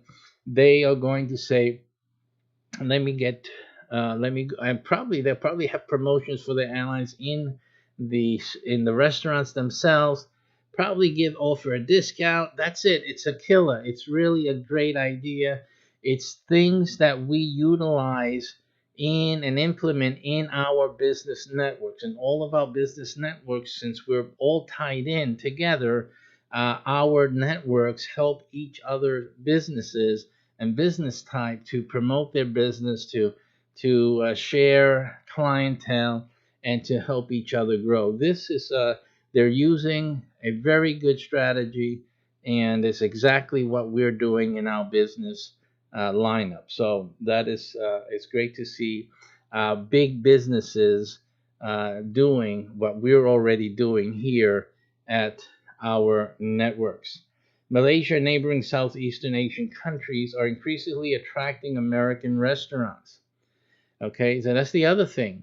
Our restaurants will not only stay here in the U.S., because we're starting in the U.S. with our network, but we're slowly expanding into European and international areas. And therefore, your brand, if you're interested in building a brand, your brand will be able to expand just with the ease that these guys are doing here at AirAsia. Your restaurant idea can also be easily spread into other foreign countries where we have our networks growing and being developed just as easily. So again, this is the opportunity you have if you act quickly and act today on moving on this information. I mean, here you have Domino's Pizza plans to have 300 locations in Malaysia by next year. Okay, they're moving in quick. You have KFC has 700 restaurants and growing. And McDonald's, of course, recently announced a $300 million investment in the region to grow to more than 400 restaurants. 400 restaurants. That's a big amount of restaurants. That's a lot of money. That is a lot of money. Okay, so the restaurant business is big. We're not talking about anymore the local, restaurant on the corner anymore. When you're thinking about building, you have a restaurant idea, you have a food idea, you got to be thinking globally, because the need is global. It's no longer just down in Main Street. It's a global need. And how is it that a regular restaurant is ever going to be able to access this global network, even just the USA network? How can you get into that? I'm not talking about the TV network, of course. I'm talking about the business networking all across the United States and establishing your brand. That's a lot of effort. That's a lot to do when you're focused on making quality food. So most restaurants are not able going to not will not be able to do that unless you become a franchise, and then you just concentrate on franchising instead of doing the restaurant itself. So most of you talented folks out there with really great food, you won't be able to do this unless you get started with our network. That's how you are able to do it, because our network handles that for you. All you have to do is do what you've always been doing, and let the network and use our network to expand your brand across the country and globally. And that's all that you have to worry about. And that is the easiest path for you to have the success of McDonald's. Can you imagine having McDonald's success without being a franchise? Think about this. McDonald's is so successful. It's only because it's doing franchising, right? Because it has other people duplicating what they've done from their headquarters. Think about it. They have to use the franchise, in other words, to spread the brand. All they're doing is spreading their brand. Other people are making profits. The headquarters makes its profit off the top, but they're sharing all those profits. Every McDonald's franchise owner, these guys are $1 million owners. They're making millions of dollars per year. But if you're able to spread your restaurants throughout our network, you got 50, 100. You grow internationally to 400 to 1,000 restaurants, and you're able to do that without franchising. Think about it. That means that you own all of those restaurants. That means that at the end of the week, all the profit comes to your pocket. Is that amazing? That McDonald's can't do that. McDonald's, a lot of the profit has to stay with each owner, each franchise. They brought into a franchise. But through our network, you will still be the owner of hundreds of restaurants.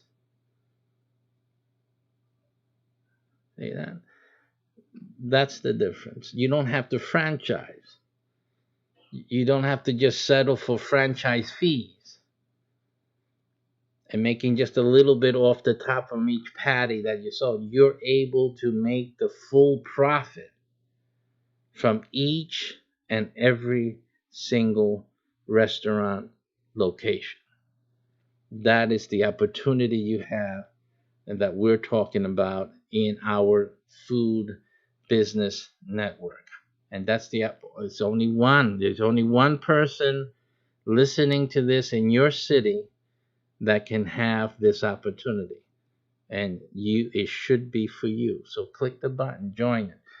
Look at the video when this one's over and get involved. AirAsia is also the first airline to bring its in-house food offerings to the ground. Typically, airlines attract high-end chefs from restaurants to craft in-flight menus, the typical situation.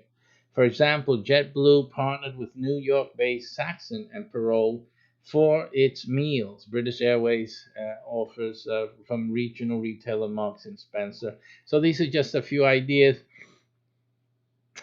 of what's going on, what they're doing, and that's a great thing that that AirAsia has capitalized on. They're really making a great effort here. Let me just switch up here for you guys. One moment. We lost that.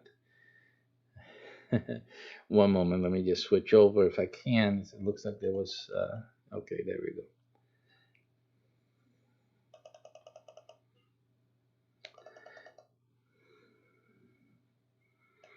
So this is it's a great concept that you've just seen implemented. This is not what I'm doing. This is not, this is just another one of, Rosado's ideas. No, this is not just another one of Rosado's ideas. This is another one of Rosado's ideas that is actually being done and is successful in a global manner. That's what this is. This is proof that my ideas are at the top of the line and they're advanced. We're ahead of the game. Okay, we have the networks, we have the concepts that will make you a restaurateur and with multiple plethora of locations in the shortest amount of time with the least amount of investment with the greatest amount of support and promotion and word of mouth and all of those good things that would take years and years and years for any individual to even develop for one location that they would be able after whatever would happen. You're waiting for some big money to come in, a rich uncle, a death in the family, a good insurance policy. You're waiting for the lotto to hit. You're waiting for some retirement package, or you're waiting for a court case or whatever waiting for a big amount of money to come your way for you to realize your dream. You don't need to wait. It's here. You just need to move on it before someone else beats you to it. Okay, so go and see the video now as we say goodbye to you for this segment today. Take a look at this URL. You have it right there in front of you. Go there, look at the video, and do not delay. Get started on your restaurant business and your restaurant money, your fortune today. Take care. Thanks for watching.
Hello, what is just as important as great food in your restaurant?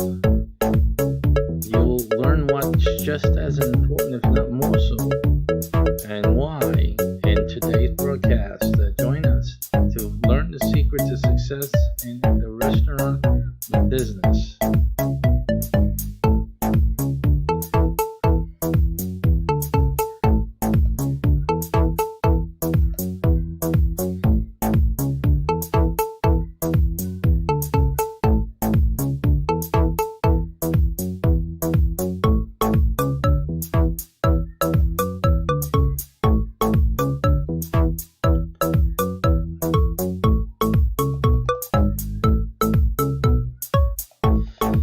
Hello and welcome to another broadcast. Today is Restaurant Day in my broadcasting schedule. And of course, our featured URL is the one right below me here.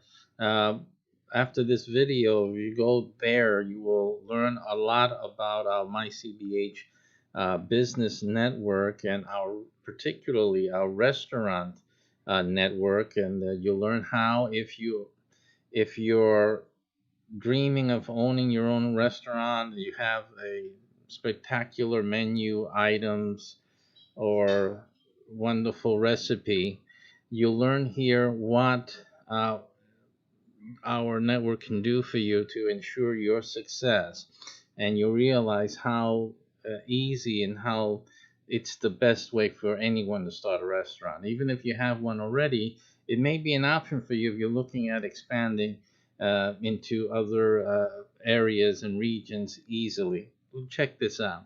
And if you're just looking at making profit in the restaurant business without having a restaurant, you can be making money. Every time that phone rings, you can be making money. This shows you exactly how to do that. So come on by after this video. In this video, we're going to talk about the key ingredient, because in all these things we talk about food. When you talk about food and food preparation, we're talking about ingredients, right?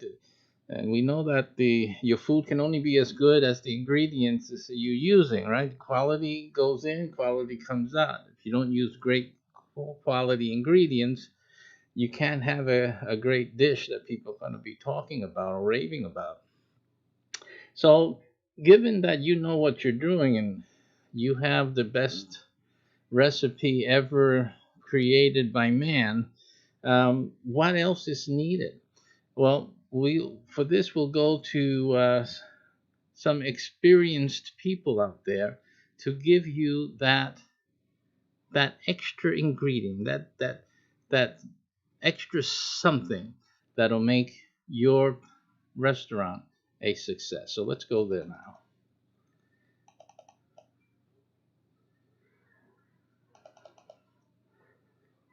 Here we are at this. These are feeds that I get for basically most of my videos. And today we have a server spotlight. This is from Open for Business. The URL is openforbusiness.opentable.com, and that's the origin of this entry today. And so here we see a wonderful picture. I love what they're doing here with the wood as a tray, using it as a tray features. It's fantastic usage of raw materials, right? As some of you know, I do real estate courses and real estate investing courses and things like that. And so a lot of people don't know what can be done with resources on their land and whatnot. This is a very good use here. It's a great idea. I'm going to tell you right now. One of the things we ourselves were planning to do many things with resources on the lands that we acquired, and so this is beautiful to see that it's being put to good use instead of what normally happens. You guys cut things down and just burn them up or have someone take them away and that's it. Be gone with you. Be gone. Okay, so let's get into this today. And they're introducing this new series there, so it's a good look to get to their website to take a look at that. But here it starts out with saying restaurateurs would be better than anyone else know that today's diners are savvy and have many choices. Boy, don't we know that, right? Diners may try a restaurant for the food, but they keep coming back for the service. So we can all have people coming in and trying your restaurant out, coming in, trying your food and all of that. And we've discussed this type of topic before on our programs, where the way you're treating your staff can impact the quality of service that your customers or first timers are experiencing. And as you can see, that the quality of service is the key ingredient for a successful restauranting business.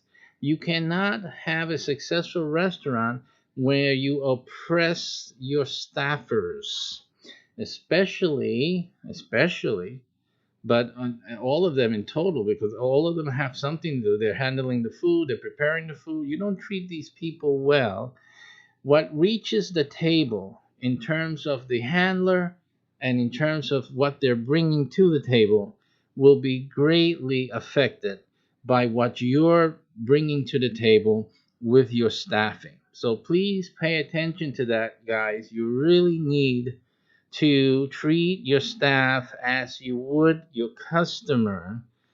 And if the way you're treating your staff is any indication, you guys are really in for some trouble. You guys, that's the reason that a lot of restaurants close shop. You don't realize you're trying to cut corners, but you're cutting off your foot. You need your staffers happy. You need them satisfied. You need them to be to have pleasant days as they're working for you, and to feel that they're valued, and that their time is valued as well, and that they're respected. They'll go and then treat your customers in like manner. So that's the thing to always remember. So the quality of service is what people will remember. I can tell you, the first time I ate at a Chick-fil-A, and to this day, I can't talk about their sandwiches. It's a chicken sandwich. I was never impressed with chicken sandwiches. I'm not impressed. They don't impress me. I went to just recently. We After they repopulated their chicken farm, I guess. We went to the Popeyes and tried their chicken sandwich, and that everyone seems to be raving over and killing over at times. And again, I'm trying to figure out what all the hoopla is. Chicken sandwiches don't. I'll eat them. It's something to eat, but more than that, I just don't see it. It doesn't impact me and doesn't impress me to any degree. I mean, some people just, I guess, they're impressed by subtleties. So, in any case, but I do remember my first Chick-fil-A experience, but it wasn't for the sandwich at all. It was because of the service. And in fact, to this day, I still go back to Chick-fil-A's often. But it isn't for, like I said, it isn't because of the food, even though I've never experienced any concern of the food. Matter of fact, not even a wilted lettuce leaf or anything like that. I mean, the tomatoes are always crunchy, fresh. And so, yeah, there's obviously quality. And even in the handling, I've never seen a Chick-fil-A sandwich like thrown in its packaging or anything like that. So the handling, more than I can say about McDonald's. McDonald's gets a little sloppy. Okay. But anyway, let's leave them alone right now. The issue is chicken sandwiches that never impressed me. But Chick-fil-A service always impresses me. Their staffing, I don't know what they do. I guess that prayer goes a long way. I don't want to get religious on y'all right now, but hey, there's something is about that. I remember that first service that we had. I was, getting ready to get up and look for my order and this and that, and somebody came to the table. I was shocked. In matter of fact, Chick-fil-A was the first fast food restaurant experience I've ever had where someone brought the food to the table. I mean, you could say, well, so what's this? And with such a smile and such friendliness, so sincere. It wasn't fake. It wasn't like the training program. It was a very sincere smile and sincere gratitude. It's what I can say, that the person was grateful that we're there and that we chose the restaurant to eat at. Beautiful. It's just beautiful. It's something that you would expect, like from the owner himself. That wasn't the owner. We know it's a young child. But in any case, the treatment that we received at the Chick-fil-A was far, far superior than anything I've ever experienced in any fast food restaurant and in many mainstay sit-down restaurants, by far. This is what really shocked me, because I grew up eating at restaurants and experiencing different diners. So I had the whole spectrum, from high class places down to the hole in the wall places. And really, that Chick-fil-A experience was quite unique, especially within the niche it's in, within that fast food genre. Absolutely unique. And it's no wonder that after that, I think the next restaurant I saw doing something similar was then McDonald's. I have to say, at least in my eating experiences, um, since we do a lot of travel and we go here and there here in Florida, and sometimes a quick stop by the McDonald's or Chick-fil-A is the thing that is the only option we have at a certain moment in time. And then we started noticing McDonald's start to do that, bring it out to the table and things like that. But they still don't have the grace of Chick-fil-A. I tell you right now, and the delivery. is not as good as the what Chick-fil-A does. So we have to give a lot of credit to Chick-fil-A for wonderful, wonderful service. And frankly, I've gone more to Chick-fil-A than to McDonald's. I don't. I'm not impressed with chicken sandwiches. I prefer the hamburgers. I prefer hamburgers.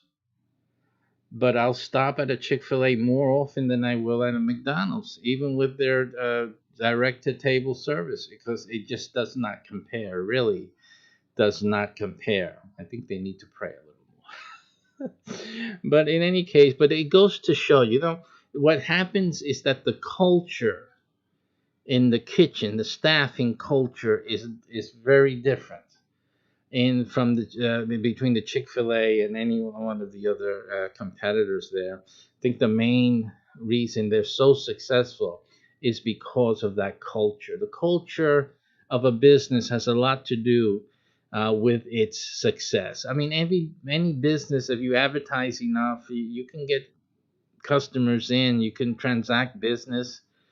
Um, the thing is, are you going to be number one in the marketplace?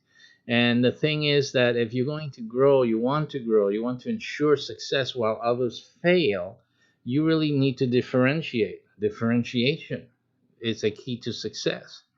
So I think that you really need to focus on providing quality service, very much so, not as a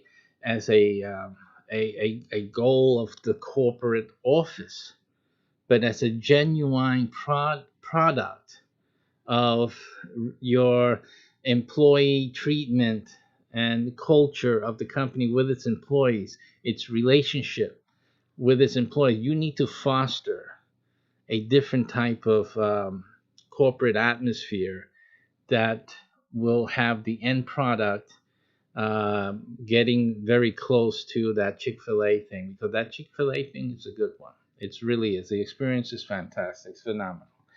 So can it be better reasonably? I guess so.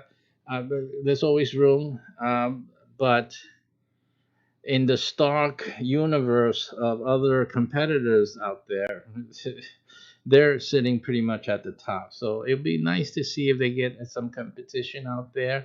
It'd be really nice to see that, but it's going to be a long, cold winter before that, right? So anyway, you have to keep the quality in service. It's not just the food, folks. It really isn't. So again, how many things are you going to take care of? One of the main reasons that no business is perfect is because you need like 110% attention on each of these areas. What makes the food great in a restaurant? A chef knows that it's quality ingredients. See, but did you grow the ingredients? Most of you don't. Most of you depend on others to give their 110% to create to produce great ingredients. You see, and you use that 110% from someone else in order to present and do your 110% with what you do. And now we want you to do what? You to give 110% from where? You see? So again, it's difficult for a person to like be perfect in everything. And we see that the restaurant business is a lot of details, a lot of things that an owner and a chef, if it's a chef owner or not, but the owners have to deal with. They're looking at other factors. They're looking at lowering the cost, yet trying to maintain some quality and for profits. The business is in there for the profits. It's not mama's kitchen. We're here to make money, not just to raise a family. So that's the concerns there. This is basically why some consultants to restaurants actually promote racism. Strikingly, I have to say, they actually promote racism. They even train their corporate clients referring to Pedro. What are you guys doing out there? You got to watch Pedro at the cash register. Come on now, you guys are terrible.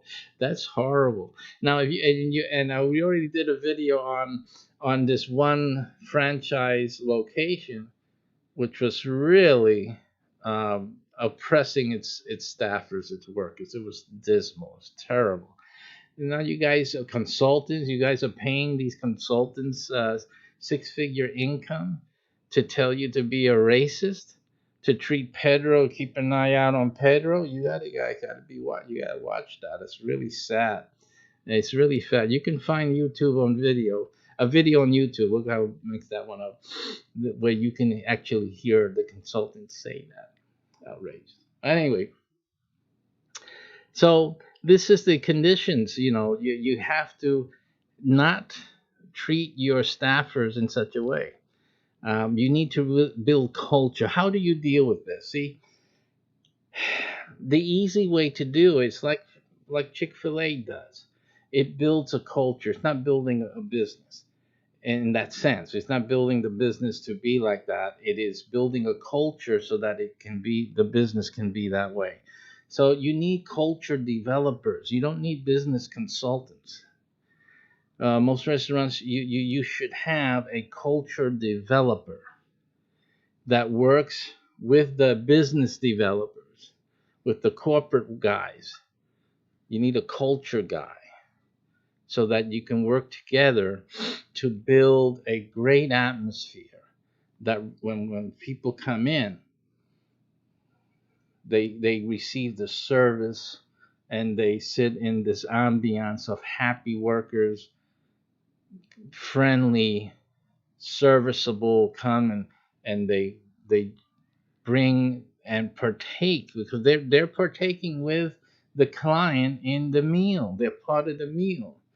The meal tastes better when Pedro comes with a smile and so friendly and treats you like you're the king. You just came in to something else, whatever else, and actually goes above and beyond, to make you feel comfortable, make your children feel comfortable, welcome, and appreciated. This is invaluable. You always got to get repeat customers and always new ones from the word of mouth. So that is just as important. I think it's vital that you're able to build that culture. So culture building in a restaurant is your easiest way to develop that end result, which is happy customers and returning customers and referring customers. So that's the best situation that you want for your restaurant. And the last line here, wonderful line here, which I'll show you right here, and with that we finish, is a statement shared by Alicot CEO Jeffrey Bank, and he's referring to one of his key ingredients for success. And the one thing he said, you can read more at their website, is we want everyone to feel like they're home. See that? We want everyone to feel like they are at home. That's a wonderful statement. And let's switch over here. So that should be the goal. But again, like I said, it shouldn't be the back office goal. It shouldn't be the business goal. It shouldn't be the corporate goal, right? It should be the culture that you develop your company around. So if you're in the best advice to you, if you're in the restaurant business, second to this advice here, is that you build culture. Build your culture, and everything else will fall into place. Great success to you, and bring your culture here. Let's start the culture with this. Take care, and see you next time.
pizza, pizza Gino. Get the pizzas ready. We got the people coming in right now. Wee-hee. You know that you can make a lot of money at the pizza business. Pizza restaurant. I'm going to show you how today on our show. Pizzeria, your pizzeria, without risking money, without having to make your own restaurant and build it out and all of that. Hey, if you can make money each time someone in your neighborhood calls for pizzeria delivery, this is what this is about today. So watch it, learn something, and get moving on this project today.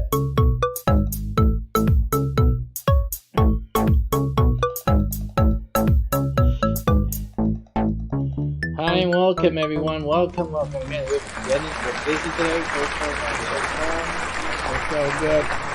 Anyone watching us for a while knows that, oh, he did 3 one day. That's a miracle. Yes, indeed it is.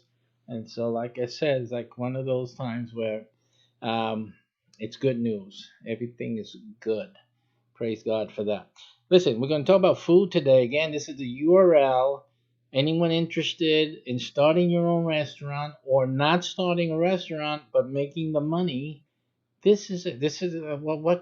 how is this an incredible offer for you to watch this video here that I have ready for you, show you all the details of how you can start a restaurant business without owning the restaurant, without spending all the money, without risking and dealing with managing day to day, etc., etc. Yet, every time that phone rings, ching, ching, ching, that's what this is about.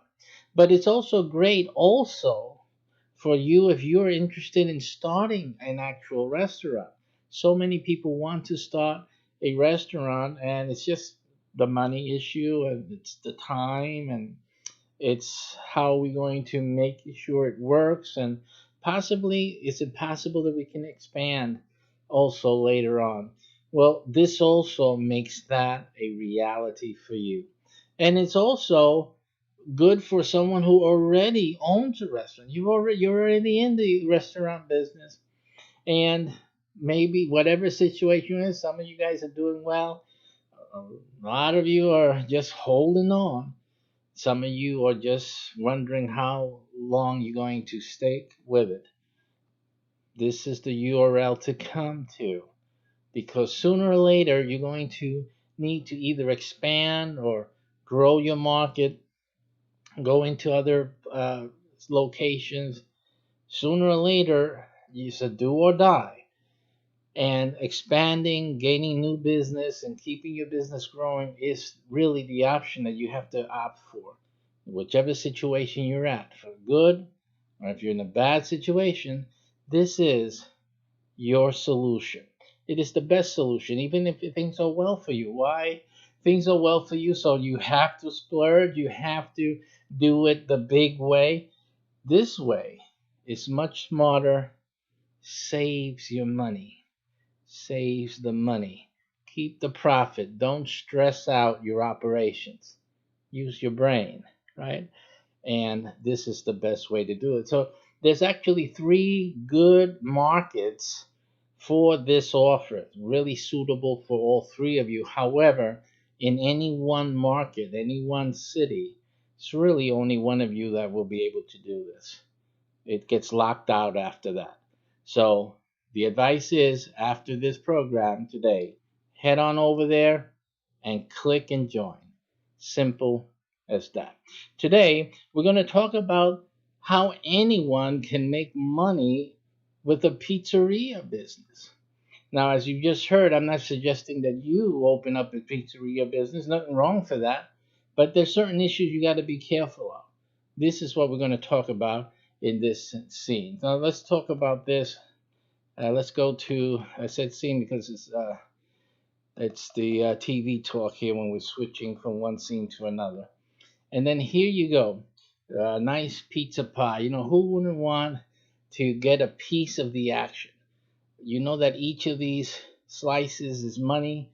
You know that pizza pies are money. Phone rings, you want a pizza pie delivered. A lot of people ask for deliveries. You got people coming in, sitting down, and having pizzas for lunch and all throughout dinner. And one of our chefs actually is a experienced pizzeria owner in the Northeast, and we always sitting down, we're talking. He talks about what we're doing and his own experiences, and he's always said, man, the weekends they're really, really, really busy. It's really hot. He makes on the weekend what he made during the week. So that's how powerful this thing is. The weekends, if you made 3,000, 4,000, he told me he had a good operation, and the 3,000, 4,000 was real during the week. But that was doubled plus during the weekends. That's the difference between the weeknights in a restaurant and basically a pizzeria, and on the weekends it just explodes. It just really explodes. And you'll see if you when you go to that other URL and see that program, you'll see that you'll be making money sitting at home. Your phone is all you got. Your phone. This is like the little vibrator. If you like vibrators, I'm gonna say something funny. If you like vibrators, then you need to do this business and get this hooked up so that each time the cash register goes ding ding, every time the phone rings at the pizzeria restaurant, this thing starts vibrating. That's a really good feeling because you know that your bank account just got richer each and every single phone call. So we're talking about pizzerias, but I'm going to talk about the negative side. We're going to get real. We have to talk real so that you guys can make great decisions.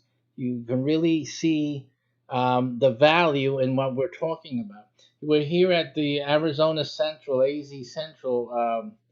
.com, and in the entertainment section and into the dining subsection, we have this article here which says that 3 Metro Phoenix restaurants have closed this week. And here's what you need to know. So the first of these restaurants is, I believe 2 of them actually, is discusses here. They are pizzerias, and pizzerias. You figure, hey, you open up a pizzeria. Pizzeria business should be good any place you go, and failures they do exist.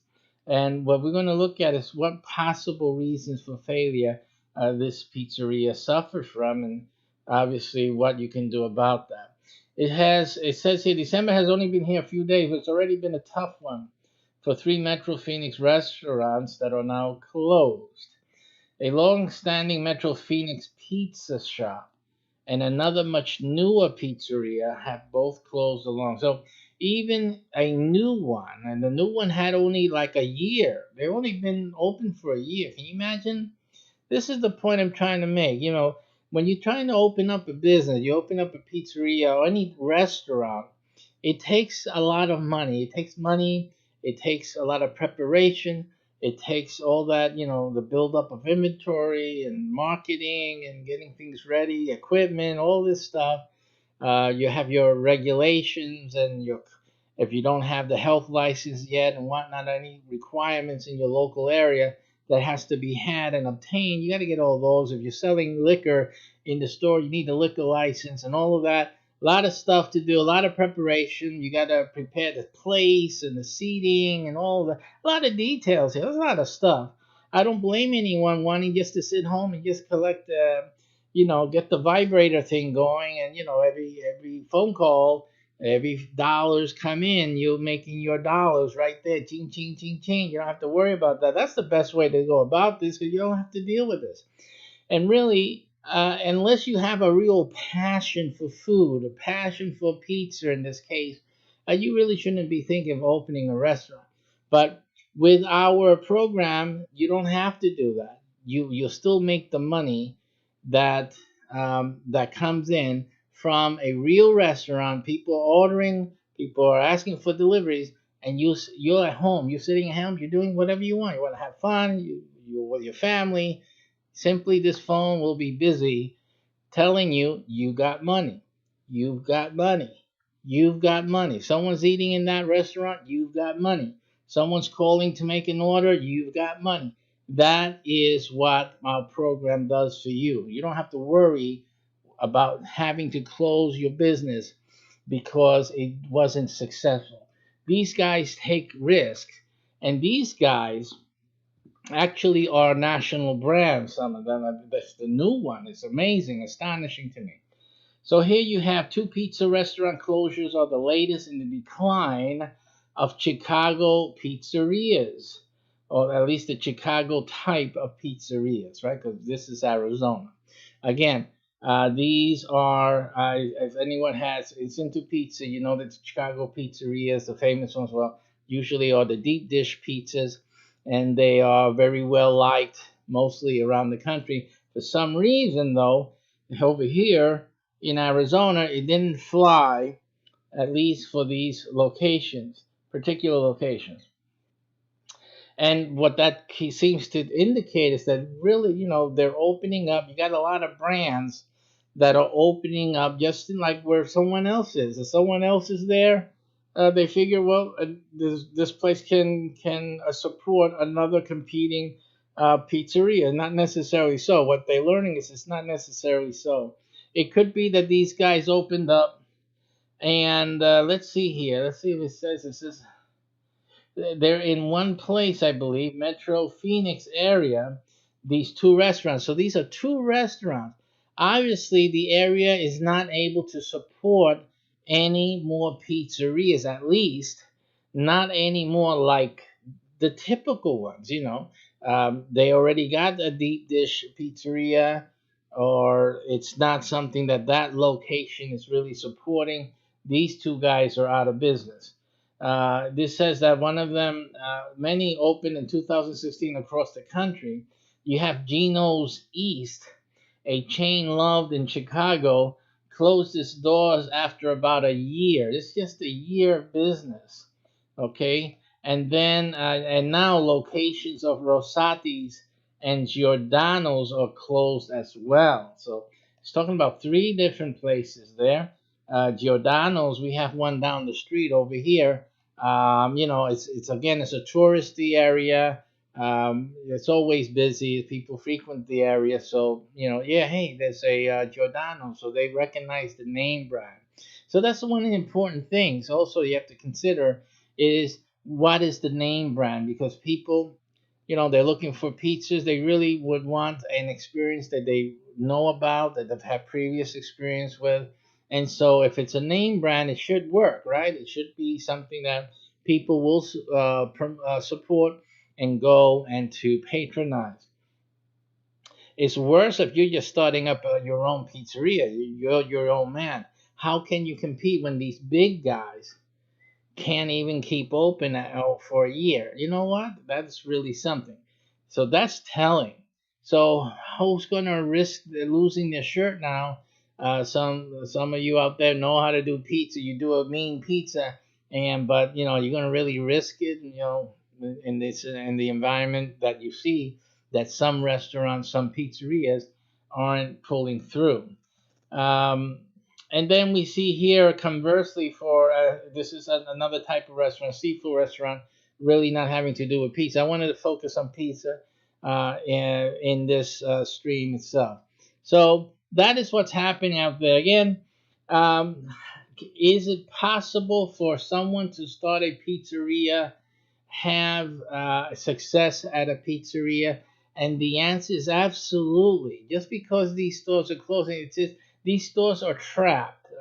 They're trapped by being part of a franchise, being part of a name brand. It means that they cannot modify. That's an issue when you talk about big business and businesses that are managed or franchised by big businesses. They're really not free to modify. When you're starting a business, an entrepreneur, one of the things about an entrepreneur, and that people may not understand or know, is that an entrepreneur mind is ready to make moves. instantaneously makes a shift, so that yeah, a few hours ago they were ready to go with, let's say, with the blue color, but at a moments ago, changes into here, like this ad just changed now into orange. And so simply that is the mindset of the entrepreneur, because the entrepreneur and he's measuring the wind, he's checking the wind at any moment. And when he feels a slight change in the wind and other signs that indicate to him, the wind is going to start changing, it's going to be a good wind to hold on to and to get us some progress, they're going to shift and they're going to change. And a lot of people say, "Oh, he changed his mind. He's flip flopping. He's not. He doesn't know what he's doing. He's not sure." No, that is not correct at all. He's just making the right call for that on the fly, moment by moment sensory perception of what is the right move to make, because the right move, the right decision often changes from hour to hour. Actually, this is a real thing. You can make a good sound decision a few hours ago or a day or two ago was a good decision, that no longer is a good decision. So in actuality, that's why the entrepreneur is like that. And it's most likely the reason that most of the entrepreneurs can make changes and survive, and their businesses survive and thrive, because they caught on to that change and they were able, and that grew that business big, as opposed to a franchise which is supposed to be already successful. The idea about a franchise and the big companies that we're already successful. This works. So it works here. We put one over there, that should work there. We put one over there, that should work there, and everywhere it should work. And by a large degree, that's right, because what makes it work now in any other area is the fame, the name recognition, and hopefully the quality of the food itself, the particular salient benefits that customers get and talk about and rave about and that other people expect. So yes, that is in the very general sense, absolutely correct. But in certain instances and in certain places, it doesn't always work. And here we have the example with this Giordano's, and with what was that? The other one, the East, Gino's East, and also with what was that? Rosati's. That it's as you see pictured here. This is Rosati's here. It doesn't always pan out. So what is a pizzeria to do? What is a pizzeria to do? I want to make pizzas, you tell me, or I want to make money from pizzerias. Well, when you see the URL in a few moments, what you need to do is just go and watch that video and look at the program, and and you'll see that it is the most intelligent and well thought out way to get your restaurant, to make your restaurant a reality. But it's also a very good way for you to make money from a pizzeria without you starting a pizzeria yourself. So if you're really looking for a way to make some money, a way to earn a living and earn good money without the risk of having to open a restaurant, learning how to make a pizza if you don't know how to make one, and stuff like that. And really about any type of restaurant. I mean, have you ever thought about doing pizzas on a food truck? I mean, that's the thing. You can do that. It works with anything you want to do, whatever type of food business you are envisioning that you have a passion for. Then also our program is perfect for you. Even if you're already a restaurant, you could be a pizzeria and it's just whole hum. It's every day. You're doing your pizzas. Hey, Gino, you're flipping the pizza. It's another day and another day of your life as your life is progressing. How wouldn't you enjoy having 5, 10, 100 pizzerias? And we're not talking about franchise. These are franchises. So, but wouldn't you like to be the one receiving all the profits from 100 different locations? Would you like to know how easily you could do that and manage that easily and still retain ownership of all the restaurants? That is possible through our program. Again, just take a look at that video and you will see, when your light bulb turns on, you'll know that the pizza is ready. It's simply a click and retain your position. Now, the only warning I got for you is that you got to take action. You can't sit around on this one. Why? Because in most cases, there's only one available in your city. That means if you're watching this now and you're interested in either owning a restaurant or making money from a restaurant without taking the risk, then you really need to look into it. And you really need to take action today, because tomorrow may be too late. Someone else in your city looks at that, and you have a dream to have your pizzeria, your famous recipe, and have everyone enjoy it and be famous, and you're looking for a way to make that happen. You would have lost your opportunity if you let the other guy, who's only interested in making money, he wants his phone ringing every Friday, Saturday, double, twice the amount of time during the rest of the week. He just wants to make money, and that's good. Anyone who wants to make money with a business, a restaurant business, you need to watch that video and participate. Again, it doesn't matter to me. One way or the other, restaurant's going to happen. Either it's going to be you or it's going to be someone else who just wants the money. Doesn't matter to me.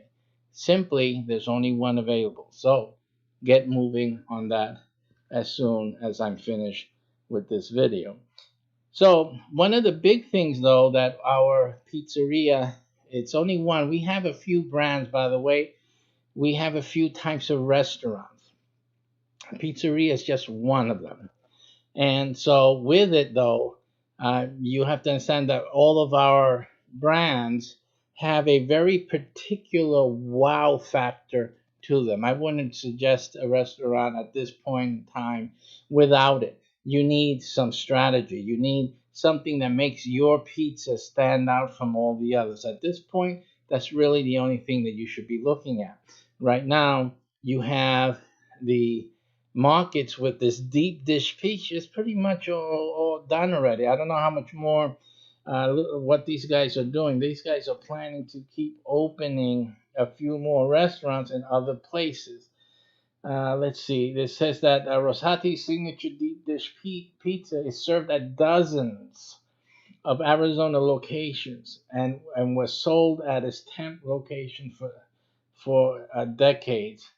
The Tempe spot, located on Northwest McClinton Drive and Warner Road, is now closed. It says here also going down, one Giordano's remains open in Arizona. It's the last one right now in Arizona. Giordano's had two locations in the valley, including Peoria, that opened in 2016, and that remains open. The other one in Paradise Valley is now closed after less than 2 years in business. And obviously, in those 2 years, this restaurant could not obtain enough business to warrant it staying open. And so they decided to cut the losses and to move on. What I have to say is that our program does not allow this to happen. As a restaurant is expanding within our network, it goes through a process of testing. All the restaurants that work with us actually first, before opening up a solid location in a new city, for example, or a new area, it is first open on a trial basis, safely. No major investment, nothing like that to risk. Simply see how people like it, invite people in. Because we have networking, a lot of other networks involved in this, we're able to bring people in and conduct meetings and all the sorts of different activities, bring people in and introduce them to something new that's probably going to come in soon. We'll see what people feedback are.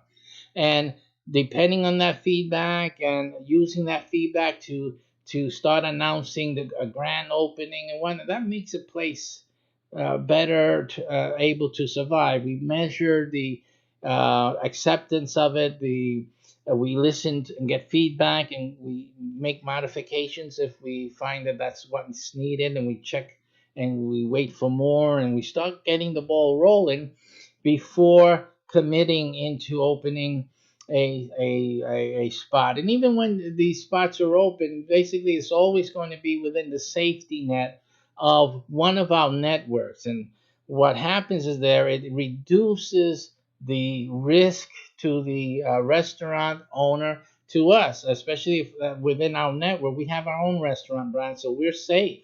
We're safe, but our own network also provides any other you who are interested in starting your own brand, your own restaurant. It provides you also a safety net, so you don't have to worry. You don't have to uh, put out all of your cash out there and try a spot.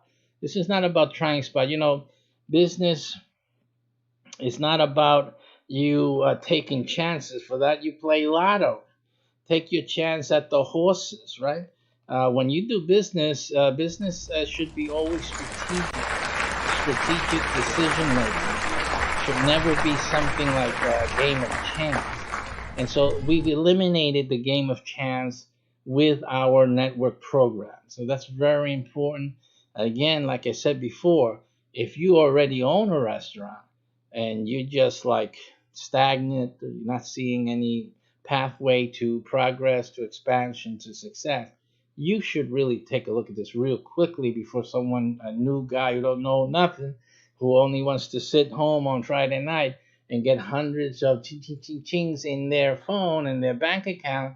You better do this before that person does, because they're going to do it. They have nothing to lose. You have a lot to lose. So be smart. Get moving on this really quick. One of the brands, Pizzeria, we have a big wow factor with it.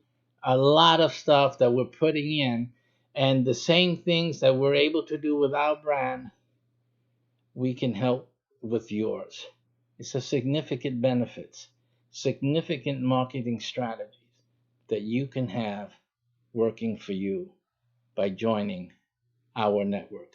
Come on by and take a look at it.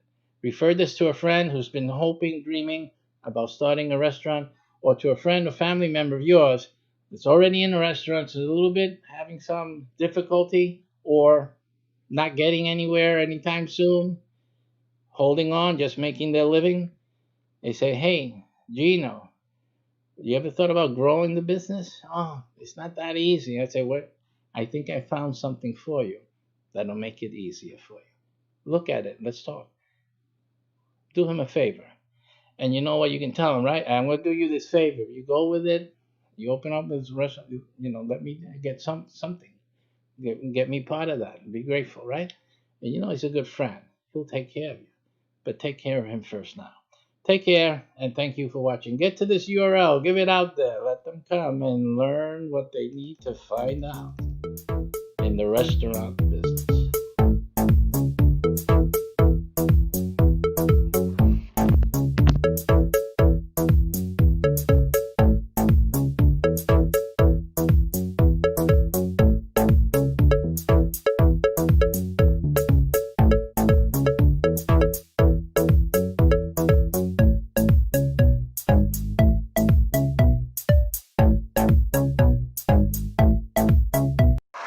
So, if the pandemic wasn't bad enough for you, now, and the unknown presidential outcome of the election, that wasn't worded right, but you know what I'm talking about.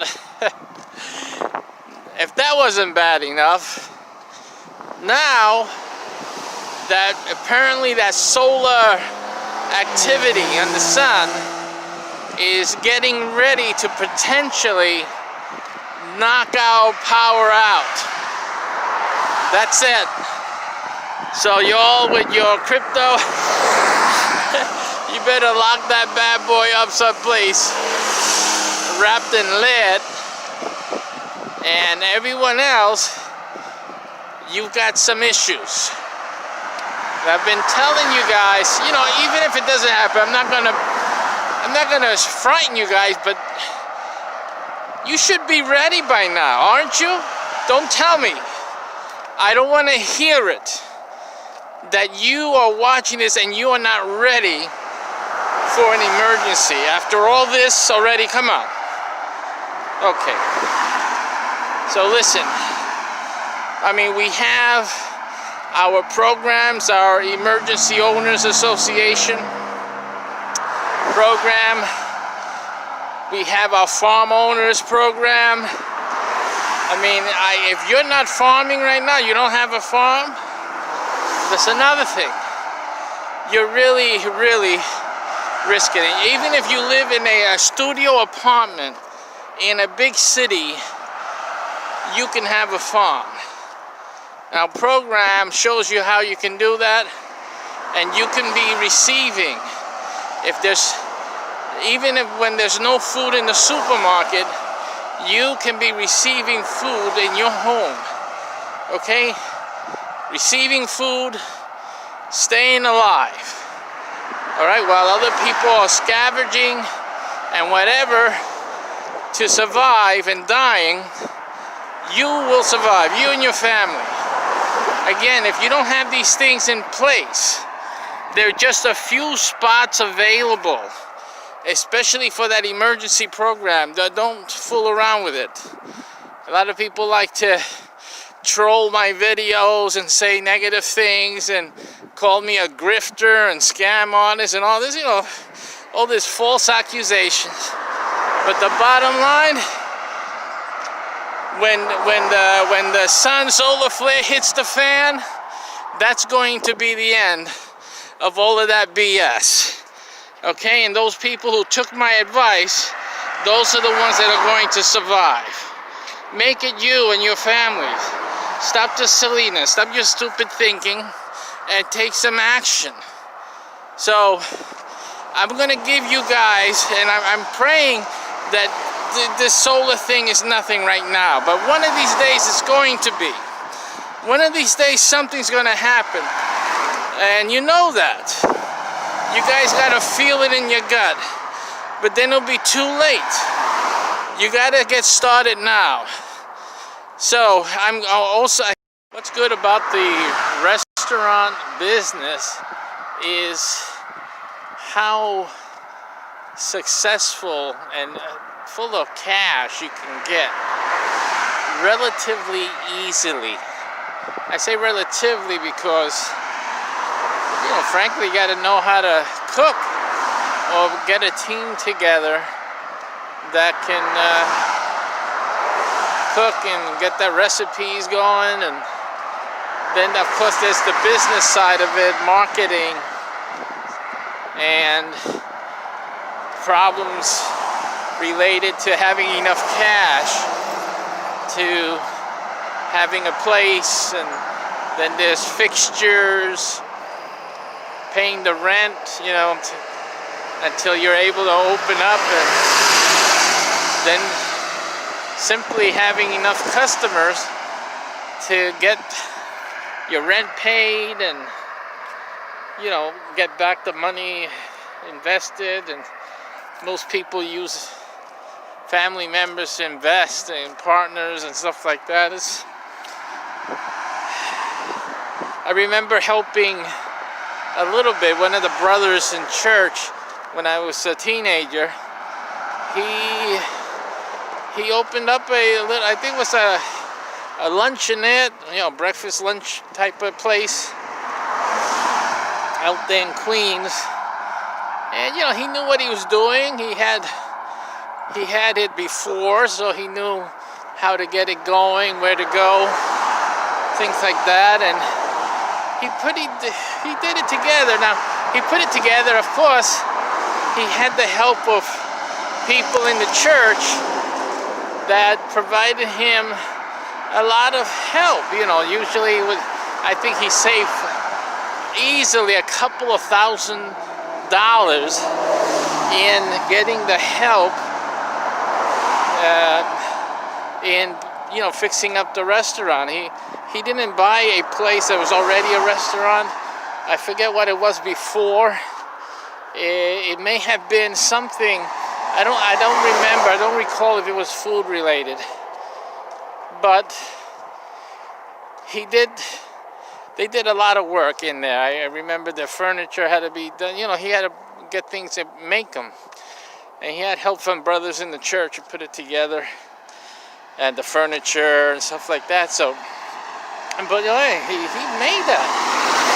And he made his money. And things happen, life happens, you know, start making money. So things gotta start happening. But he sold that restaurant. He just made a business deal and he moved on with his life. But having a restaurant, you know, it just facilitates so many things.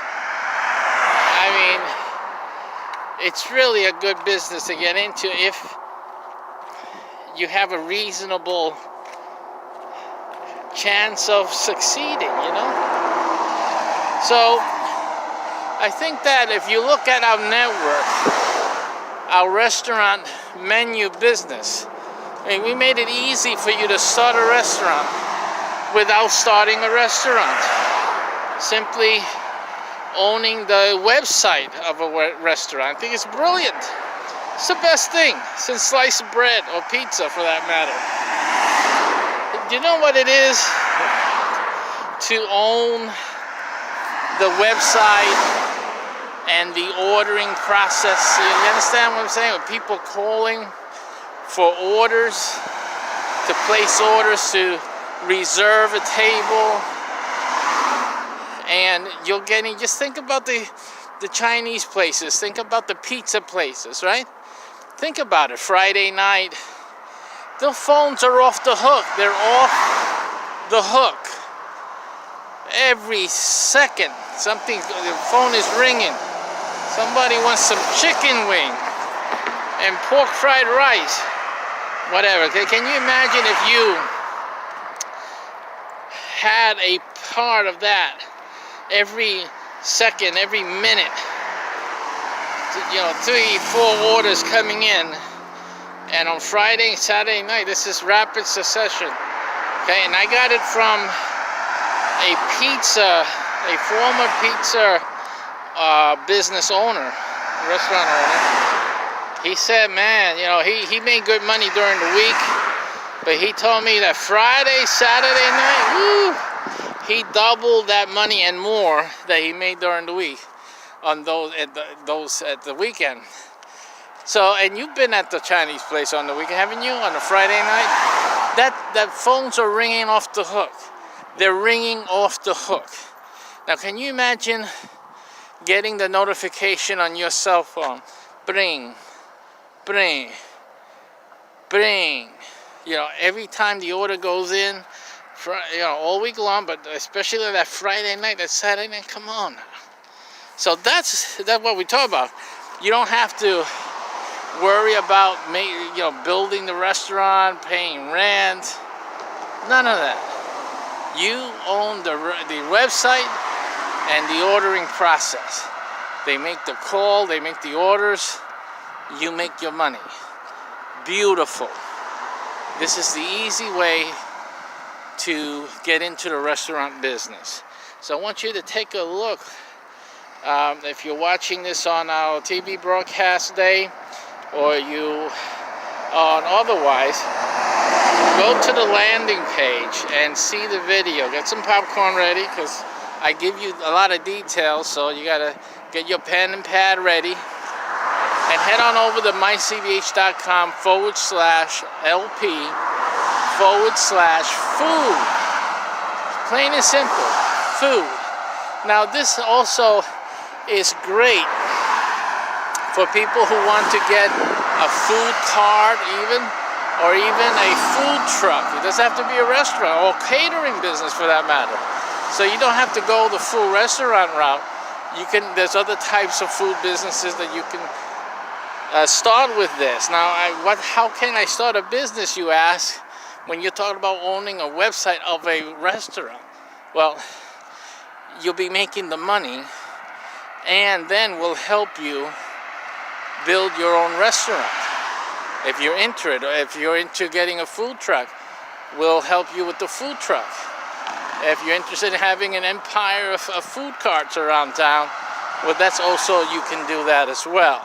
So basically what we're saying is whatever type of food business you're really dreaming of, we can help you through our network, and all the while, you'll be making income from a restaurant already in operation.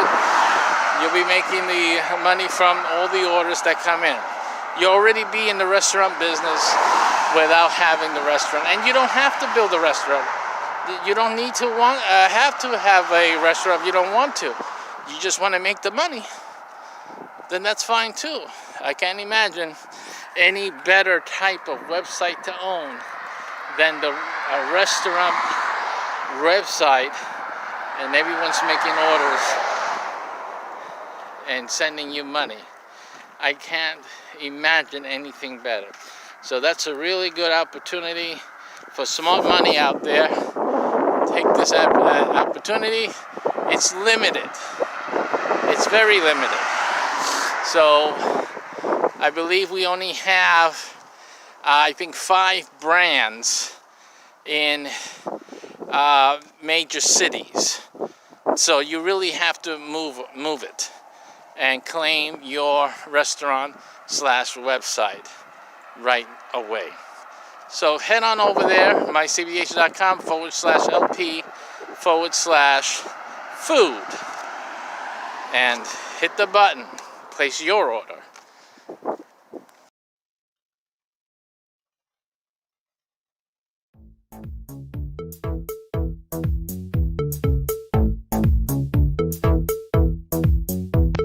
It's time to do the restaurant business the best way possible. That means easiest, the most profitable, I would say the most risk-free. And that's what we're going to talk about today in today's show. Risk-free, trouble-free food or restaurant business. This is your show today. Share it, like it, follow it. Let's go.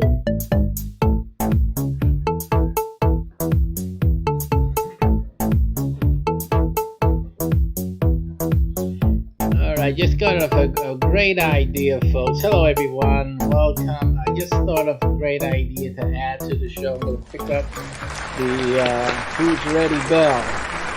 Well, I don't have to do that, man. I can get the sound for that. So we're going to do that for the following sessions from now on. We're going to add the bell ring so you guys can pick up the food. The order is ready for pickup.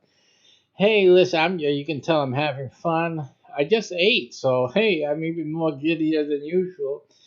Food is a happy time, isn't it? So let's talk about the food business, really, and focus on the reasons that it can be an impossible dream for many out there. What can we do to make starting a restaurant, or just making money from a restaurant? Let's talk turkey, you and I. Hey, listen, other than having a place to go, take the family and eat for free, right? Which, being an owner of a restaurant, you can do that, right? Other than that, wouldn't you just want to have that and just make profit? Without the worries, without all the setup and all the trouble and then the issues involved in setting up a restaurant. Hey, I like that myself. So listen, you can do it. There's a way to do it. I'm just giving you a hint. That's all. There's a definite way for you to do that. Enjoy week-long little notifications coming in on your cell phone, little pings all day long and into the evening, and then it's almost like the Mozart theme, España. Listen, but Fridays, Saturdays, and Sundays, ooh, it's sweet music. And that phone will start up, bing, bing, bing, every phone call coming in, every order coming in. Listen, all you're worrying about is going to the bank and finding ways to spend that money. That's possible for you here. But I also want to encourage you. You know, you could be a food student, or maybe you know one who's in culinary school, somebody with lots of talent, maybe someone who's not even in culinary school, someone who just knows how to dominate that kitchen and make people happy at the table. Hey, listen, this is perfect for them, and they want to get something of their own in the future. This is the right time to start this, but they'll find at this URL, it's the smart time to start that and be able to realize their dream down in the future. Listen, with a lot of help, a lot of support, with no worries at all, because simply we take care of all of that. So let's talk about this today. For this, we'll go to our screen as usual.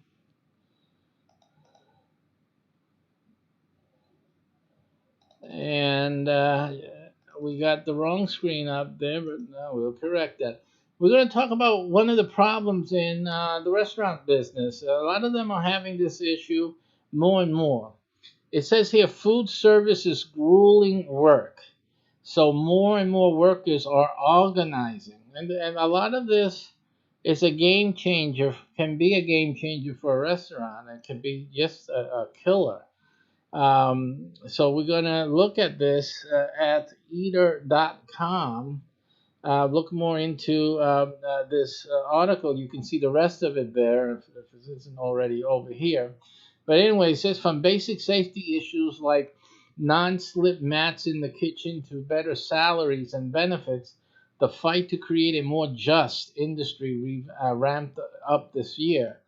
Before heading to Connecticut for Passover early this year, my partner and I planned to have a talk with their parents about the local Stop and Shop.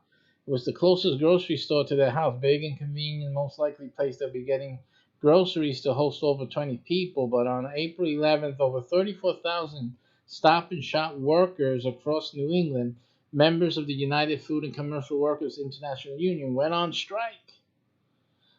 And we didn't want to cross the picket line. Can you imagine having your restaurant suffer from such an event?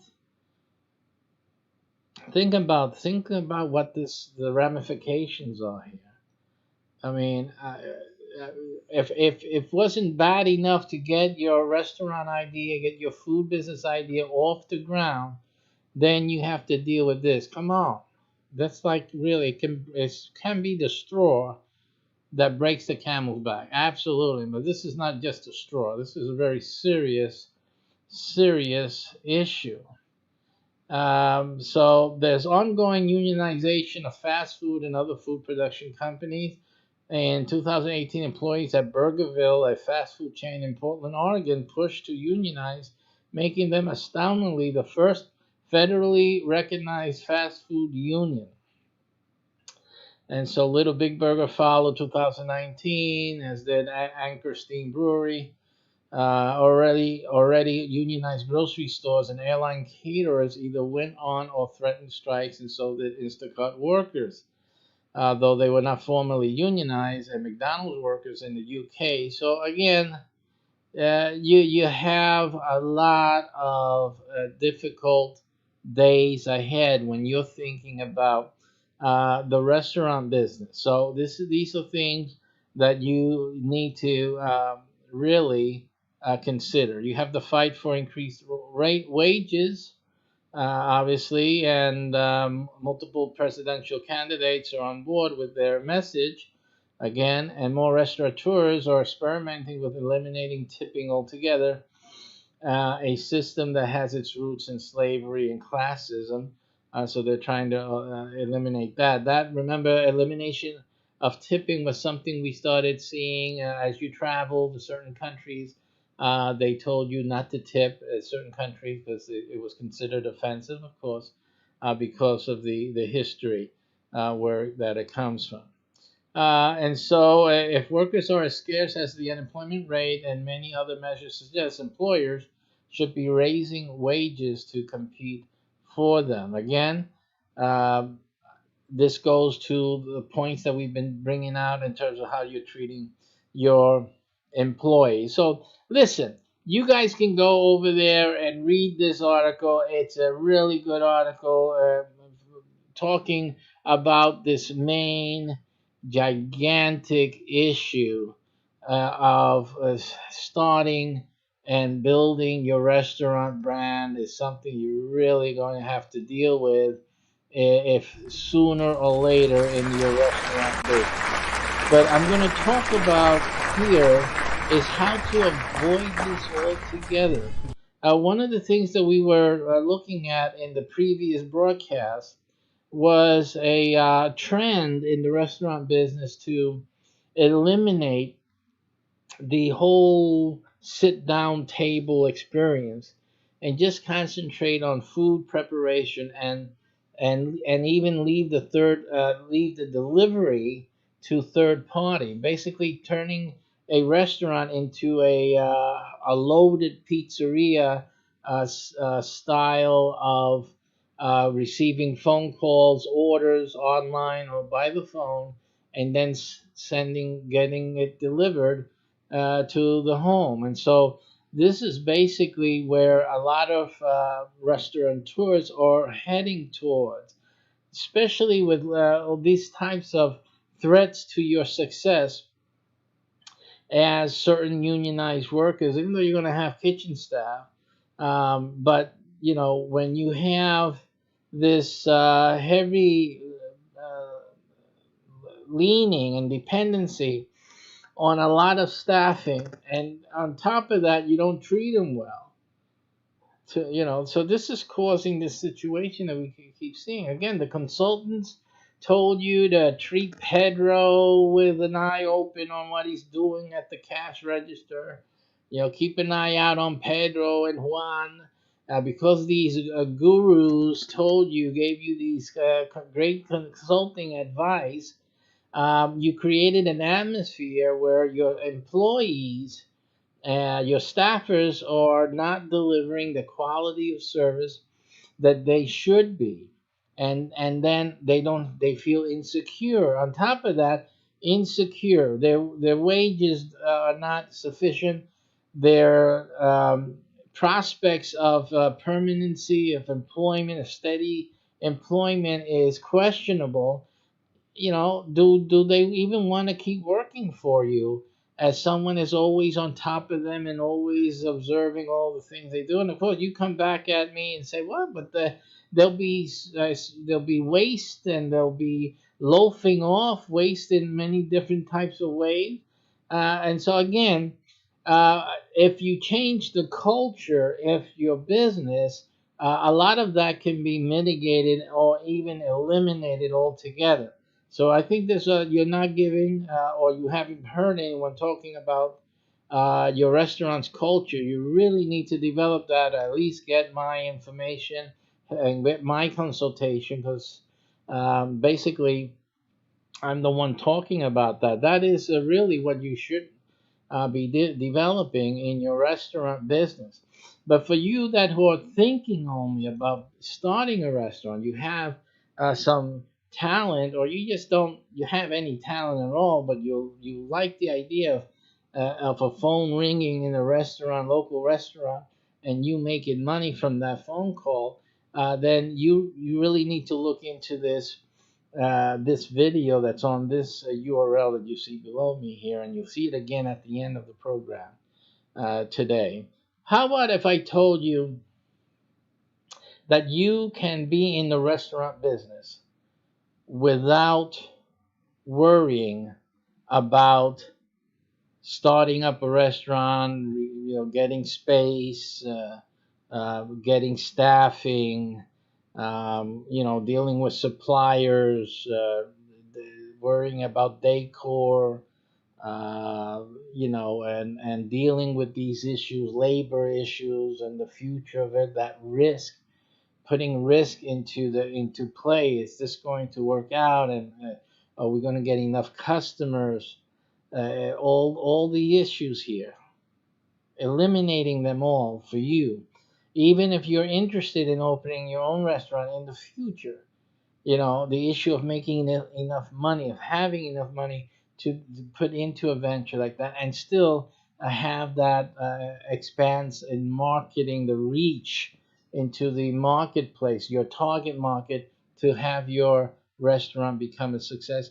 How about if I showed you a way that you can start earning profits from the restaurant or food business without worrying about any of those things at all? Well, we have found that way. We have created a way for you. And you'll see it at this URL right here below me. If you go there after this video, you will sit down and watch another explanatory video that will give you the full details.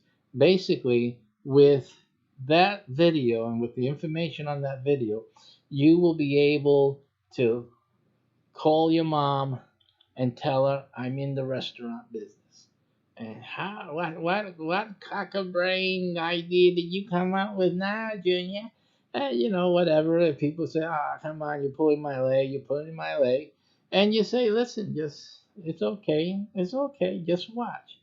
So whenever you're sitting down with them, visiting them, and your phone goes bing, bing, bing, bing, right? And they tell you, what's that? Why are you not answering that? No, no, that's just the restaurant. It's just the order. Another order came in into the restaurant. That's all. I just made some money. Bing, bing, bing, ping. That's what's going to be happening. You let the pings have it. The pings will be your backup, your support base, and all the pings. Especially plan to visit your family like on Friday night, Saturday night. You know that phone will be pinging like that. Bing, bing, bing, bing, bing. So this is what you're talking about, and this is what we're talking about here. But imagine if you really want to do your own restaurant, you really want to have it. Well, the same process. The money you put together, especially with all the pinging, will go for your new restaurant. Not only that, but the same network that you're joining when you come and look at this and decide to join and start, that same network will help you with your business, with your restaurant business, and will adopt your restaurant idea. We'll either work together, partner together, or just simply promote. We're able to help you in your restaurant. You have a restaurant already, the same network will be able to help support your restaurant and to promote your restaurant. But a great advantage of that is also the ability, if you have a restaurant idea, if you have a food business idea, to spread that idea in multiple locations using our network, which has also multiple presences. We have multiple networks in different locations across the country, and we're developing right now in the top 100 cities of the U.S., absolutely, and many other cities of the U.S. So you will practically be able to expand into all the major marketplaces if having a quality service and quality product in your restaurant business. So again, the issue is, uh, are you ready to get started? And that's simply all you have to worry about. Uh, a lot of advantages. You don't have to worry about a lot of these things because they're easily mitigated. Worried about expansion because it's going to cost too money to open up a shop in two or three other cities. With our network, it isn't. As a matter of fact, you saw one of the methods that we implement, a form of it in the other broadcast we did, I think just prior to this one. And what we were talking about, I think when we opened up as well, about that delivery system and the no sit down restaurant. Now, the no sit down restaurant can easily be a something else, which I won't say right now because we don't want to give out all our secrets away.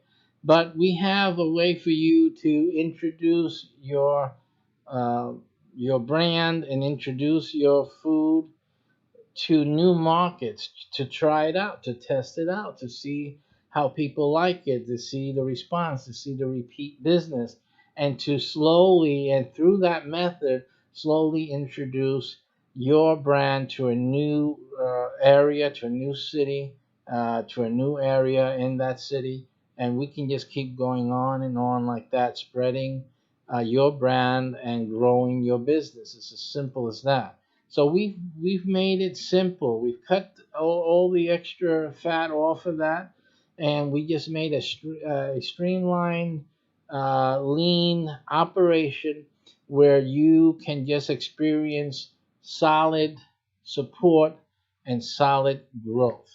Again, so whichever way you're going about this, of course, what I've just explained doesn't apply to you if you're just looking to make money from the restaurant and food business. That's all you're interested in. Then you have a different type of program. The ones interested in having their own restaurant eventually, well, then this program is where you begin, but we extend the extra to you when you're ready, when you've done this, when you understand how the network works and how to grow. Then we'll open up that other option for you for your restaurant. In the meantime, we'll be talking, we'll be helping you develop your concepts, and we'll be putting it to the test. Simple as that. As soon as you're in queue, you will be in a queue because there's other people also developing their concepts. And then when it comes to your turn, you simply start doing your thing, test it out. We're testing it out, and we just automatically just incorporate into the network operations and extension procedures. And that's about it. So you'll get more details by heading over here to this URL. It's the smartest thing to do. I mean, this problem that we started with in this article at that article was at the Eat, is it? Let's look at it again. The at eater.com. It should be the only thing that you should worry about. You know what I see is that you build up, you try to do the things on your own, so many struggles, so many obstacles, and then this happens. Make it easier for yourself. Do it smartly. Use your brain. Look at what's happening here. Make a smart move, a smart decision, and build and enjoy the benefits of your restaurant or food business idea. Okay? So that's it for today. We thank you for watching. Take action now and look at the program that we prepared for you at this address. It's in the final slide here. Have a good day. See you then.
Thank you.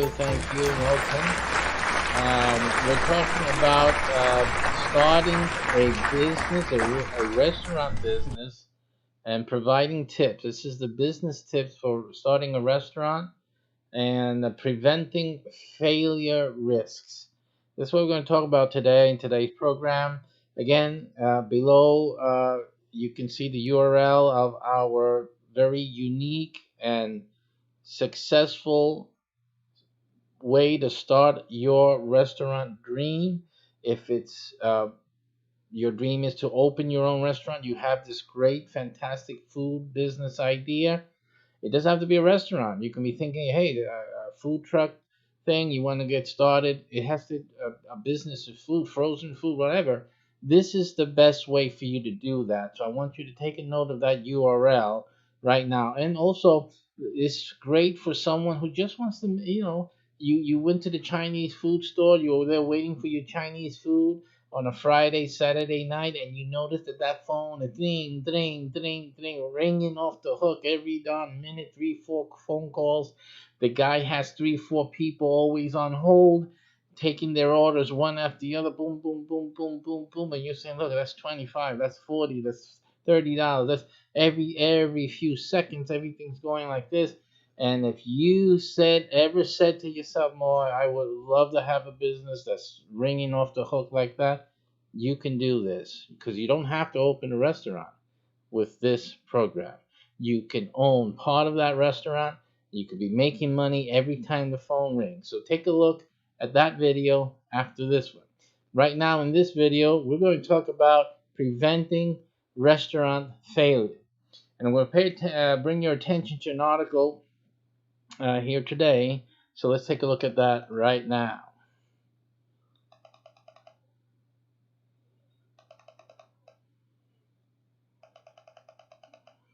Here in this article, we're at Kansas City's Business Journal, and we have an article discussing 2 more area restaurants will close.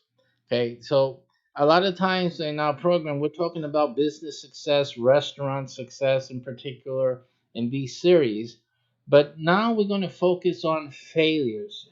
The reason you want to look at failures is because you want to see what things cause a restaurant, in this case, a restaurant to fail.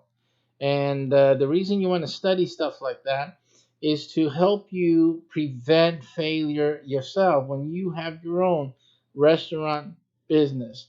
It goes to show the quality or the features that we have in our business restaurant startup so that you can see that what we're doing, what we're offering you is actually the best way to go about the restaurant business. Matter of fact, you may be a restaurateur already. You may own your own restaurant. And I'm going to show you why, even though you own your own restaurant, the business opportunity that we have offers you a best path towards expansion of your restaurant, expansion of your brand without franchising, by the way, meaning that you keep all the profits from hundreds of restaurants with our program. So make sure you take down that URL. It will show up again later on as I go full screen and also at the end of the program. So stay tuned with your pen, pencil, and take that note down. Right now, why are these restaurants closing? So let's study 2 here with this Kansas City Business Journal. The string of restaurants have closed recently in Kansas City Metro, and 2 more being added to that list. So we see a lot of places are suffering also either from having too many restaurants that basically are not adding anything to the restaurant scene. It's also a possibility. These are one of the things that you have to look at. It's your restaurant and your restaurant idea, concept even. Is this something that's an additional? Is it something that is would have value for people to actually, make the effort to, go to your business and to patronize your business? Quality is one thing, but in terms of marketability, is your restaurant something that is appealing, that makes a person want to, let's try that restaurant, or let's go there, or even to, and then once they go there, to even be willing to spread the word. Hey, I just stayed at this fabulous restaurant. Again, you have to understand it's not as simple as just serving up another sandwich. You have to have some wow value because there's already a sandwich place. There may be already 2, 3 sandwich places.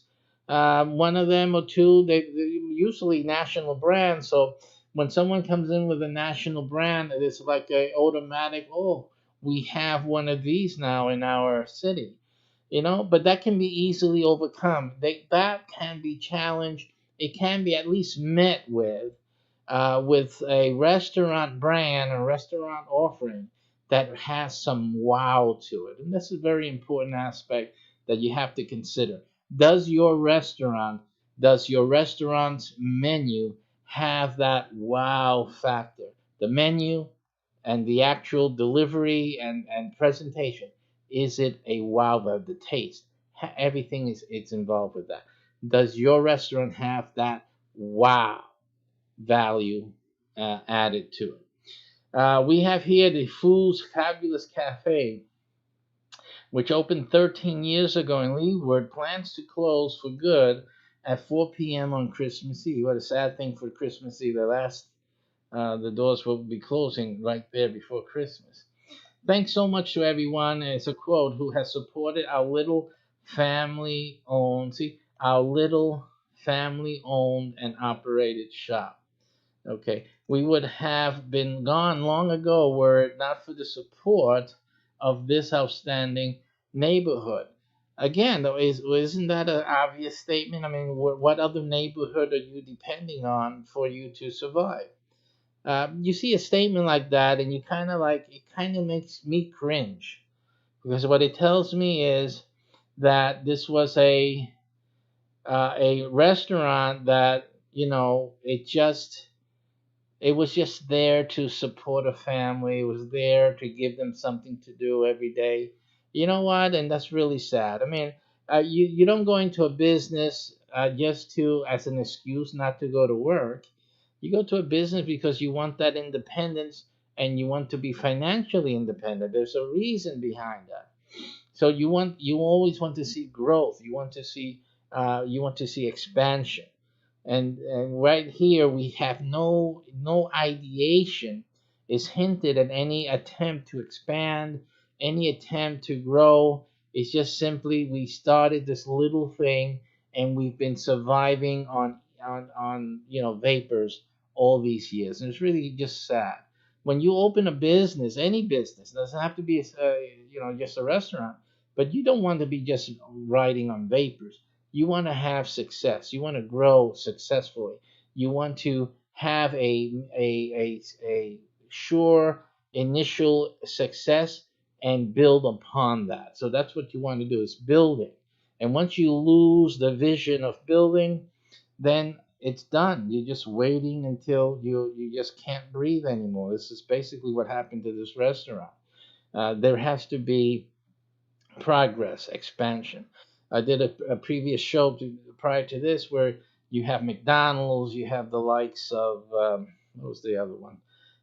Domino's Pizza, expanding globally, expanding into the Malaysian, Asian world. 400 restaurants, the other 300 restaurants, etc., etc. Expanding, opening new restaurants. We talked about a airline that's opening restaurants because they have something wow. They have a wow, as I was explaining to you before, and they're bringing that wow from their airplanes, from their air flights, and opening up hundreds of restaurants all over Asia. These are people. The restaurant business is something that has to expand. You have, food. It's the food business is a big business. There's a lot of money in the food, any food business. There's a lot of money to be made. So again, if you're not looking at expansion, then and you're owning a food concern, then you really, what are you doing? It looks like you're not really having the right perspective, and I think that affects a lot. And we're going to see how that may have affected what happened to the second second restaurant that's closing. We'll take a look on how that may affect it. But in any case, you have to have in your restaurant, you have to have the impetus and vision, and you have to have the capacity to grow. Here, these folks, they're good folks, they're honest folks. They, they had a good probably home style type of cooking, really friendly atmosphere. I'm sure they had these good qualities in this restaurant, in this shop, but again, without that way of that pathway to expansion and to grow and to make it something bigger, they were really just limited. We're going to look at what the article says here. Very good. You got to read these articles, and this author here for this article at the Kansas City Business Journal just did a great job. Leslie Collins here, staff writer for the Kansas City Business Journal. Just really a good job in bringing out some salient points here. And this is what it says here in continuance. We've opened here 13 years ago, continued the statement from its owners, a commitment from the owners of Ranchmont Shopping Center that the property, they did that with the commitment from this property owner. It's another issue. You're not just in your restaurant business affected by the place, the other factors, the element stakeholders that you're dependent on. And one of these things is that when you're renting, and when you're renting, a lot of your success, obviously, of the location, depends on what these guys are doing, the owners of the location. So that you have to be very careful.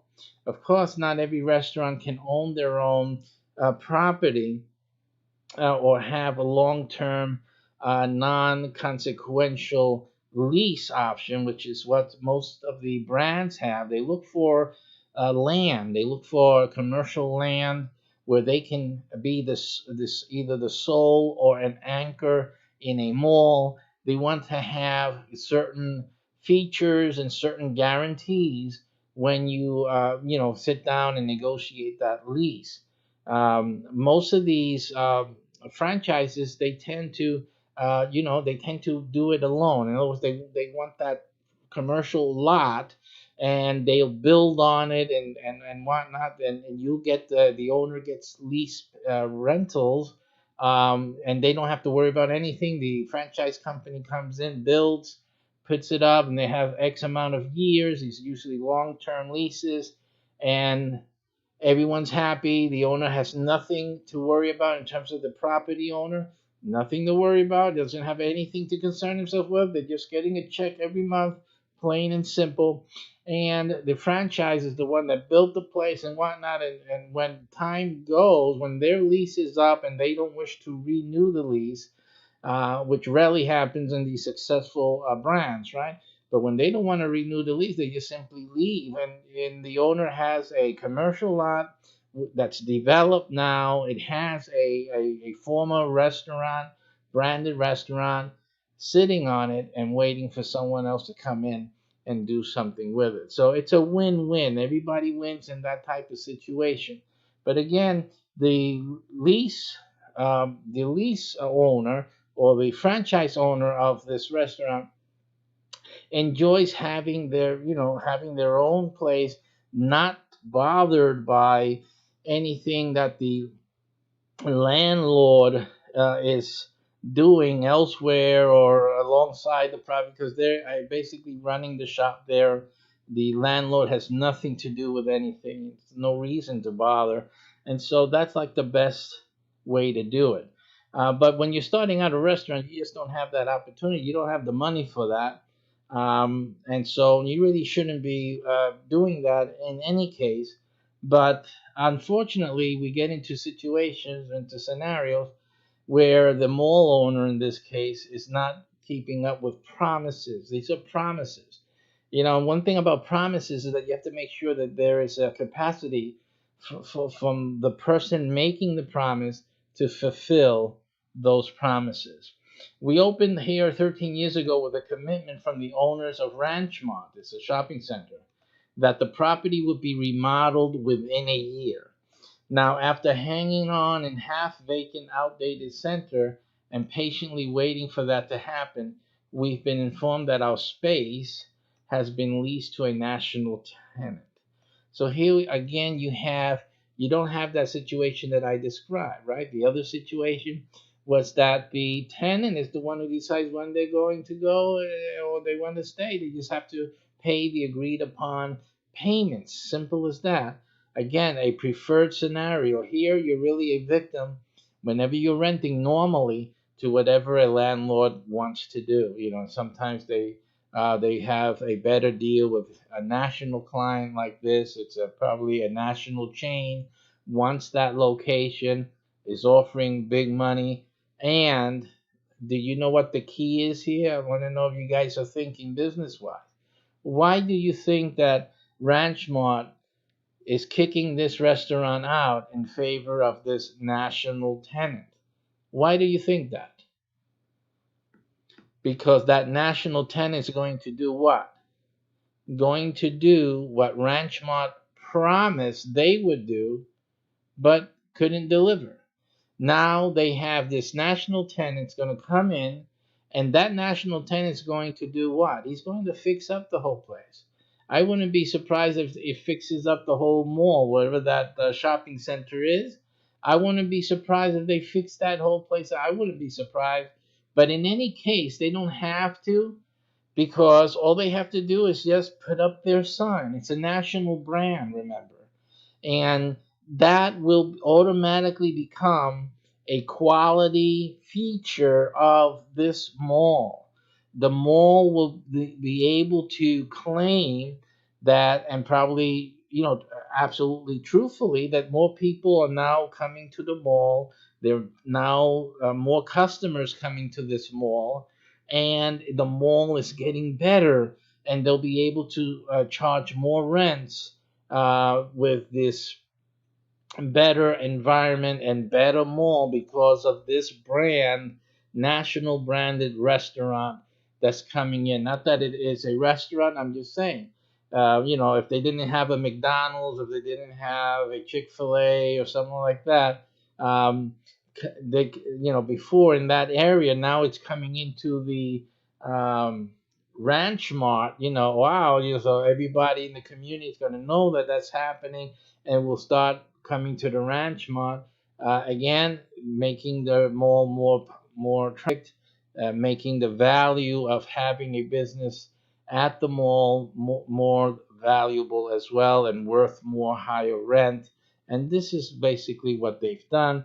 Unfortunately for Fu, they're left out in the cold without a bucket to piss in.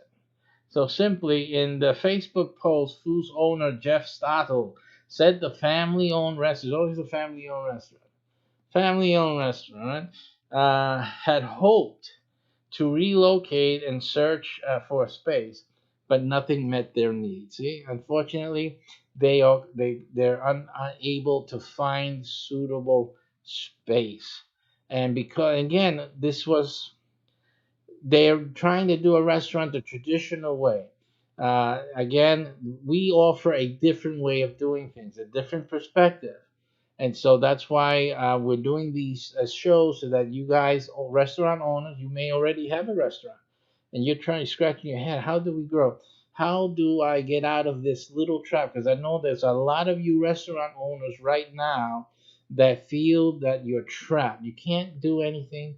The business is kind of stagnant, and you're just hoping that things get better. And you really need to do something. You just can't stay that way, because one of these mornings you're going to wake up to some bad news. Simply look into our network.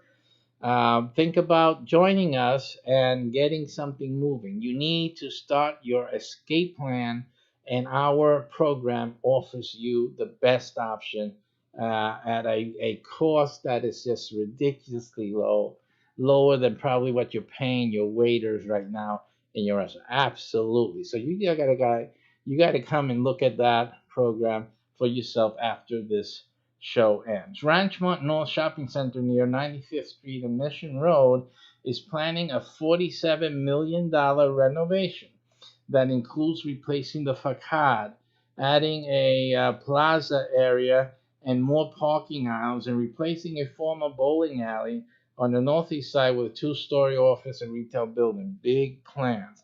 Now that you're getting this national tenant, so they're doing their own thing. Ranchmont are doing a smart thing. They're doing their own thing. They're looking at what? They're looking at progress. They're looking at expansion. Unfortunately, the family-owned restaurant wasn't. They were thinking about it. They wanted, but they were depending. They had too much dependency on another entity that was planning their own expansion and whatnot. Without network, we have the network that's available for you to expand into. Simply, that's what it's there for. So that's the difference. You have to, when you're positioning your business, your restaurant, you need to know, have a plan that's solid, not depending on a landlord here and a landlord there, see if you can find the adequate rate. You can't do it. You're not going. It's tough enough to compete with quality food, quality menus, and good marketing, you're lucky to succeed. Now you have to now be a wizard in order to create a method for you to expand and open up a different location, add multiple locations, etc., etc. And you know that without network, you don't need to worry about franchising. You don't need the franchise. You can pocket all of the profits from each and every location. It's obviously something that you have to look into. Ranch wants to develop a cadence real estate, offered to allow fools to stay until next summer, but Stottle said in the post that the family decided to cut out losses and start a new chapter. Hopefully, they'll come and start a new chapter with us. That's what we're hoping. So, if you know the Stottles, send them this information. Otherwise, this is the situation they were looking at. They saw no hope, they saw no reason to continue. And this is a bad place for a restaurant owner to find himself. But you know what? To their credit, at least they realized where they were. They could have stayed for another year, but they're cutting their losses, meaning they were losing. So that's what that shows you. Even though they were there, they were open, they weren't really making what they really wanted to make it worth their while. And since there was no path forward, why continue? Let's start now and start moving to something else. So in addition to frozen custard, the cafe serves made from scratch breakfast and lunch, and that includes items as Belgian waffle, bun, meat sandwich, and Billy's cheesesteak. So that's the first problem. Now let's look at the second one.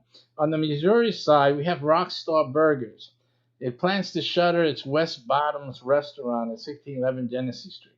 Manager confirmed that planned closing to Fox 4, but did not say when the restaurant will close. Basically, this restaurant is having some problems. They have some serious problems. They're plagued with issues, as it says, liquor license violations, assault, and warrant arrest. I mean, this restaurant was having some bad press. And having bad press issues is, I think, something that is horrible. It's just horrible. I remember seeing one of those episodes. I think it's Food on the Food Network, where the restaurant guru goes in and helps to resurrect these failing restaurants.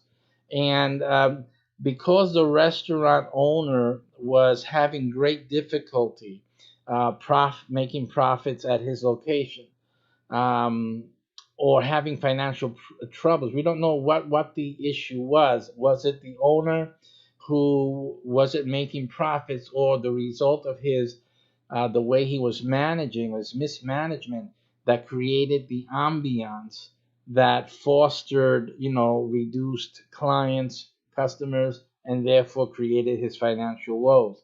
A little bit, you couldn't determine it. More or less, you could have come up with the opinion that it was the owner's mismanagement from day one, which is usually the case.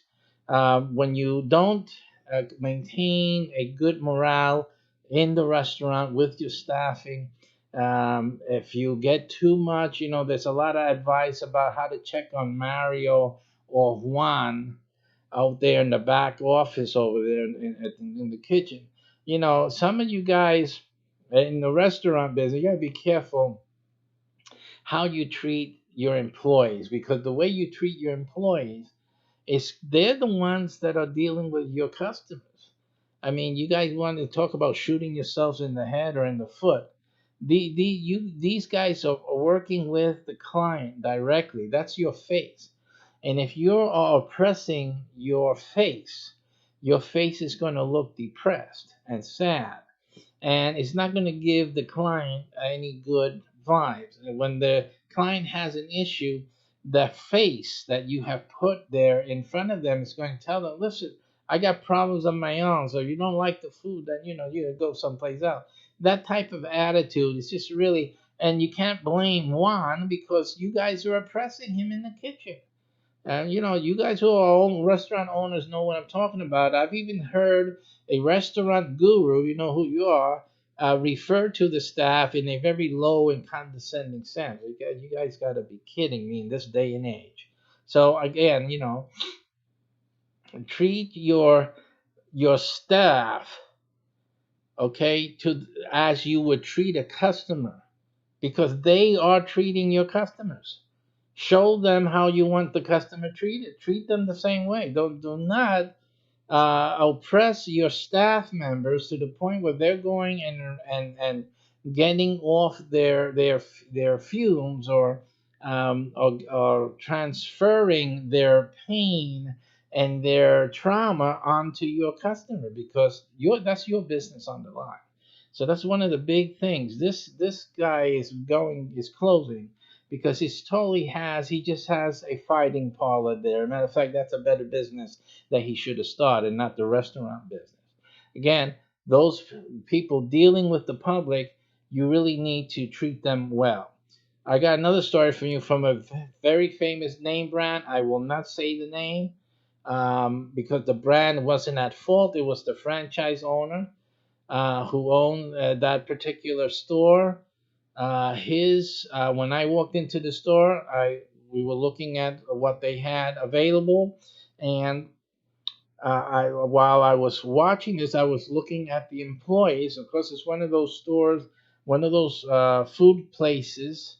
It wasn't a restaurant. It was a food place related to food, where you see everything being made.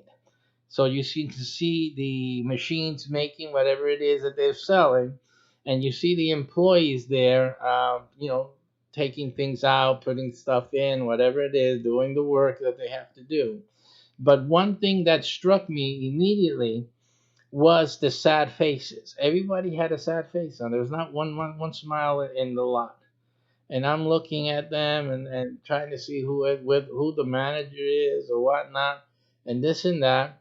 And then obviously, something had transposed, just a little slight little question or something like that, and it became obvious that they were restricted. And I had my oldest son with me, and he's a manager of another business place, not food related, but he manages people. And then he started questioning, did you what is the I noticed that what's the problem? Something going on here? And the guy said, no, it's all right. It's just that we can't do certain things here because something happened and the phone rang. This is what happened. The phone started ringing, and we see one of the employees take up the phone, and he said, yeah, no, it's like I told them already, this and that, yeah, like that, something like that. And then the other guys had a reaction. And so what was the guy that was on the phone, or the female, whoever it was the manager. Now in this place they have cameras all over the place. This guy's managing from a remote location, from another location. Probably has a few of these food places that is under his control, or supervision, or ownership. We don't know. It's probably the owner. And all he does is monitoring these his food places from his computer. He's looking at everything, and calls in whenever he sees somebody, I guess, not doing something or whatever. Again, these people, these workers here, were feeling oppressed. They felt that someone's looking over their shoulder all the time, which I personally hate. I really hate someone looking over my shoulder. I get disturbed whenever anyone's in my office. I'm trying to do a broadcast and somebody's in my office. Come on, get out of here. I got to do my office, and I got to worry about you, shifting through papers or looking for something. So that's a bother. Nobody wants to be working like that. Again, these people are working under this supervision, real virtual supervision, and they feel like they're children and being treated like children, and they're all resentful. And guess who noticed? The customer. This is the thing about that. I I haven't returned to that place. I don't want to see those faces. I really, it disturbs me to go to a food place, or any place for that matter, and see people who need psychotherapy. I do that myself. I do psychotherapy. Why do I have to go to a food place and be served by people who need someone to talk to?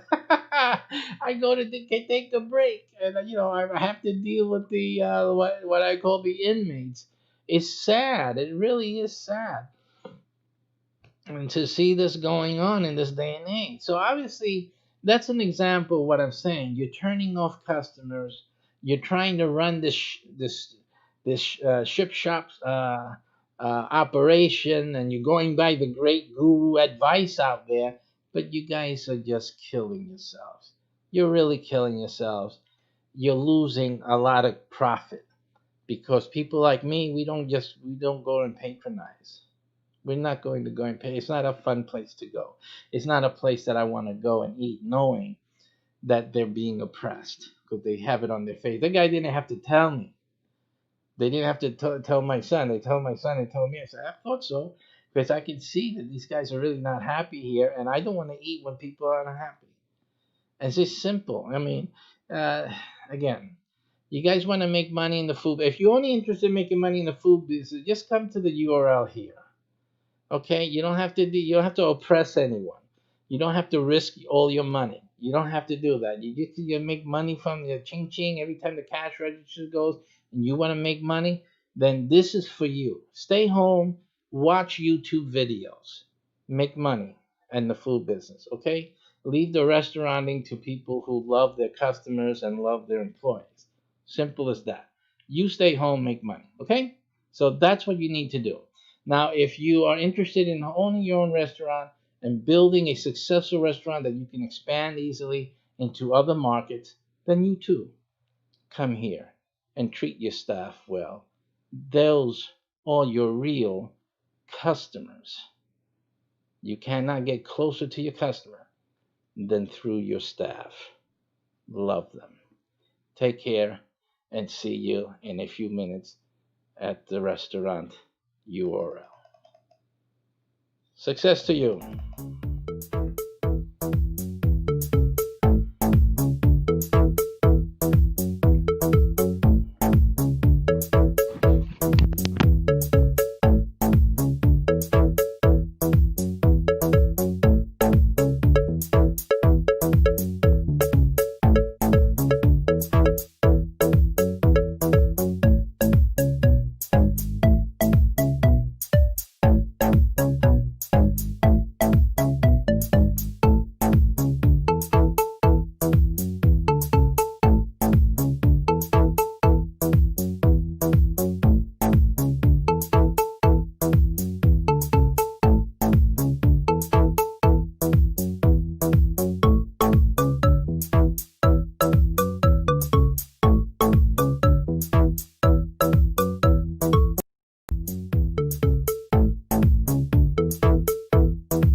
Come on in. We're going to talk about how our business network ensures survivability, guaranteed success, really, no matter what happening. We're going to show you how our network really makes surviving this quarantine and other emergencies like this very real. Great insurance that you will come out shining and in profit. So we're going to talk about that today. Join us in restaurant business.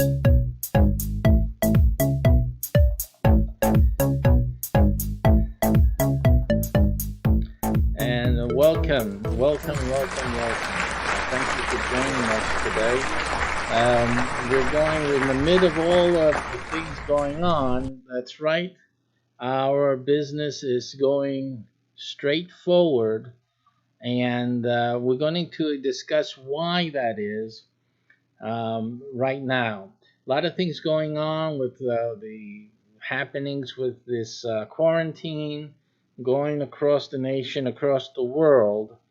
And I've been telling a lot of my viewers in other shows with other topics and themes, basically, that this is the time, regardless of what's going on, it's really the time to be prepared for the aftermath. In other words, the boom that's going to happen after all of this is said and done.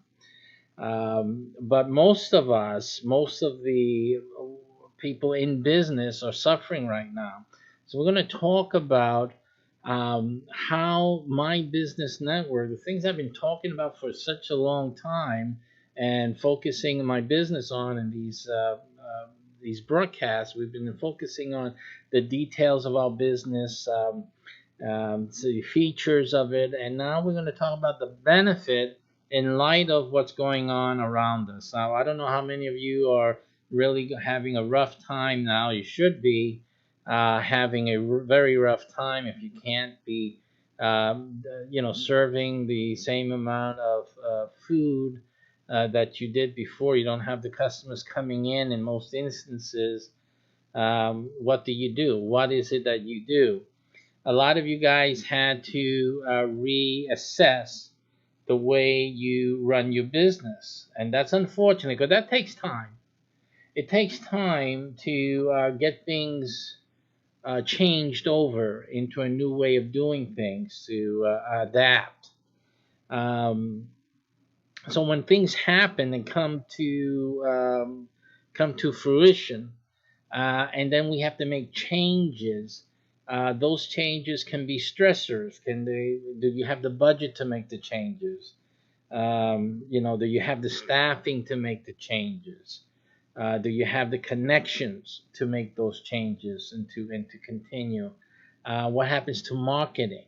Things like that. There's been a large downgrading of marketing right now because who's going to market? Who's going to buy this and who's going to buy that? Stuff like but restaurants, that's one thing is buying things that are not essential, but food is something that people need, and with everything that's going on, there's still a need to have food, but to also have it. People still need to have a break. They got the kids home 24/7. So it's still, people would still, in this time of quarantine and whatnot, they would want to order something. They would want to have food, restaurant made and delivered in any sense, or in any case. And this is what we're talking about. So when we talk to you first about the restaurant business, we focused on the network and how vital the network was. Just with our network alone, our network has more customers in it, potential customers for your restaurant in it by itself, regardless of the community around. The network itself is a customer base that many restaurants would be all too glad just to have that.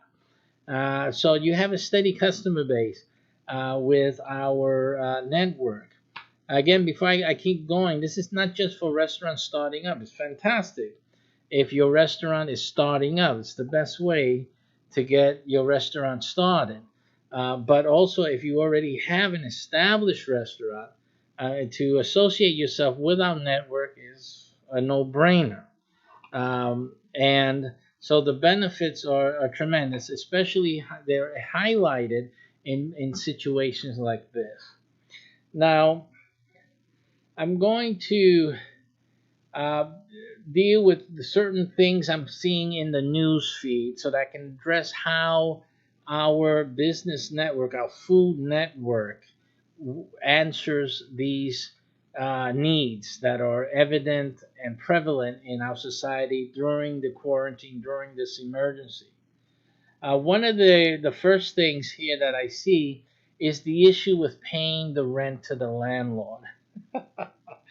If you're a restaurant that pays rent, you don't have any customers, should you be paying rent to the landlord? I talked to you, one of the features that we have in our network is that we build up the restaurants using an incubator type of situation. Also, established restaurants, or those that we have established through, those who started with us, the startups, they can expand into other areas using these incubators. Now, these incubators are different than the meetup incubators, because I know meetup started this food meetup type of WeWork. I think WeWork started that a food incubator type of thing.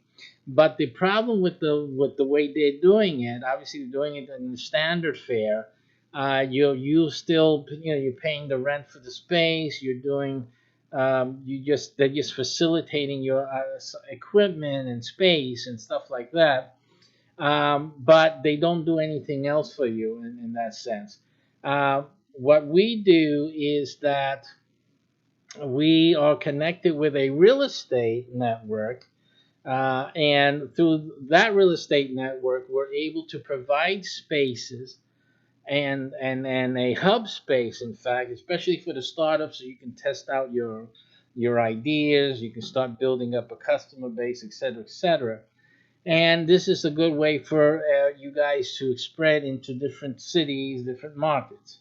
But at the same token, in an emergency such as this, you wouldn't have had to worry about, the rent payments and things like that. Again, when we go into an emergency mode, we're looking to help people survive. And that includes the businesses that are with us. So it would be a better situation for you if you were together with us in a restaurant network like we have, because you'll have more customer base. Number two, you have that in-house customer base, plus that's your marketing base as well. A whole lot of marketers out there spreading the word about your new menu items, the fact that you opened up in such and such an area.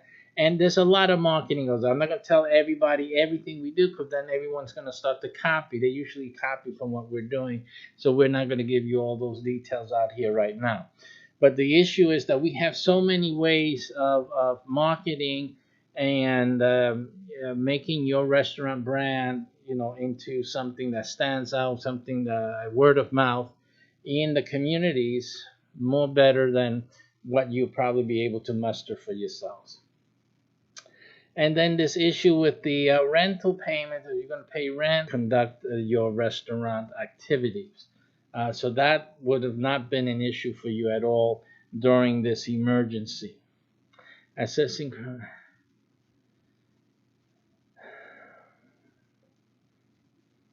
And so that's one of the benefits, obviously, of many that we have had, that we will be looking at and dealing with. Also, there's issues of coronavirus insurances, assessing the risk for your restaurant. Again, you wouldn't be alone, so you will have the network of restaurants and our dealings with the insurance agencies to ensure that everyone is protected and covered. Again, the the rapidity, or say the ease of having a central accountability in terms of looking for answers and having those answers and implementing things to protect our members is something of great value. Instead of everyone trying to figure out, what do I do? What should I do? You got 100 calls to make again. And all of this delays the process of knowing what's the next step to do, of making changes, adapting, shifting employees, or thinking about how am I going to survive this whole thing. You got your own personal problems to deal with also, right? Your own personal mortgage, your own personal home issues, all of these things. So It's better to have a group of people working with you, understanding what the problem is and dealing with it, than just being, by yourself. Let's see whatever else here. We have people getting help for the restaurant workers. Obviously, restaurant workers are hard hit through this time. Although with our system, most of our workers, by the way, those who start up the restaurants through us, when you start up through us, your workers would have suffered less of a problem during this emergency, because most of our workers are part of a network system, and therefore the economic impact of what's happened now really to restaurants would not have impacted your staff or our staff in your restaurant too greatly. They have other options. We have those options, and that would have been a great help for the restaurant workers. Again, going through this the standard way, where everyone your restaurant is independent, it's there, and you have to think about what you're going to do. You have to worry about, you have to fire employees. They have no other recourse. They're out of a job simply. Again, that's more strife. That's more problematic. If things should get better and then you want to reopen, um, the staff may have found a better place. They may have found a different thing. They may have to do something. They may have had to move away. So in the long run, it looks like you gain in that situation. With our network, your staff and that whole experience is a little more buffered. It's a little more buffered, so you and your staff are able to better survive what's going on. Again, with the power of the network. Also, employees being in part of this network as well, they have resources and network connections that would help them personally, their homes, their families, to get through this situation. And most probably, they will be ready to go once your restaurant is open for business again. But most of the time, your restaurant would not have closed. It would not have closed, is basically what I'm saying. If your restaurant is closed, that's a sad thing. Through our network, they could have stayed open, not that people would be sitting inside the restaurant. It was an easy thing to keep the restaurant producing food and making sales. That is what our restaurant network is doing through its systems.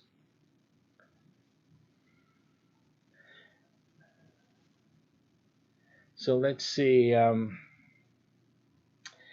There's another article that says, after trying off-premise, some restaurants instead opt to close. Let's read a little bit of that. It says, the number of independent operators have made a difficult choice in recent days to shutter completely rather than continuing takeout and delivery.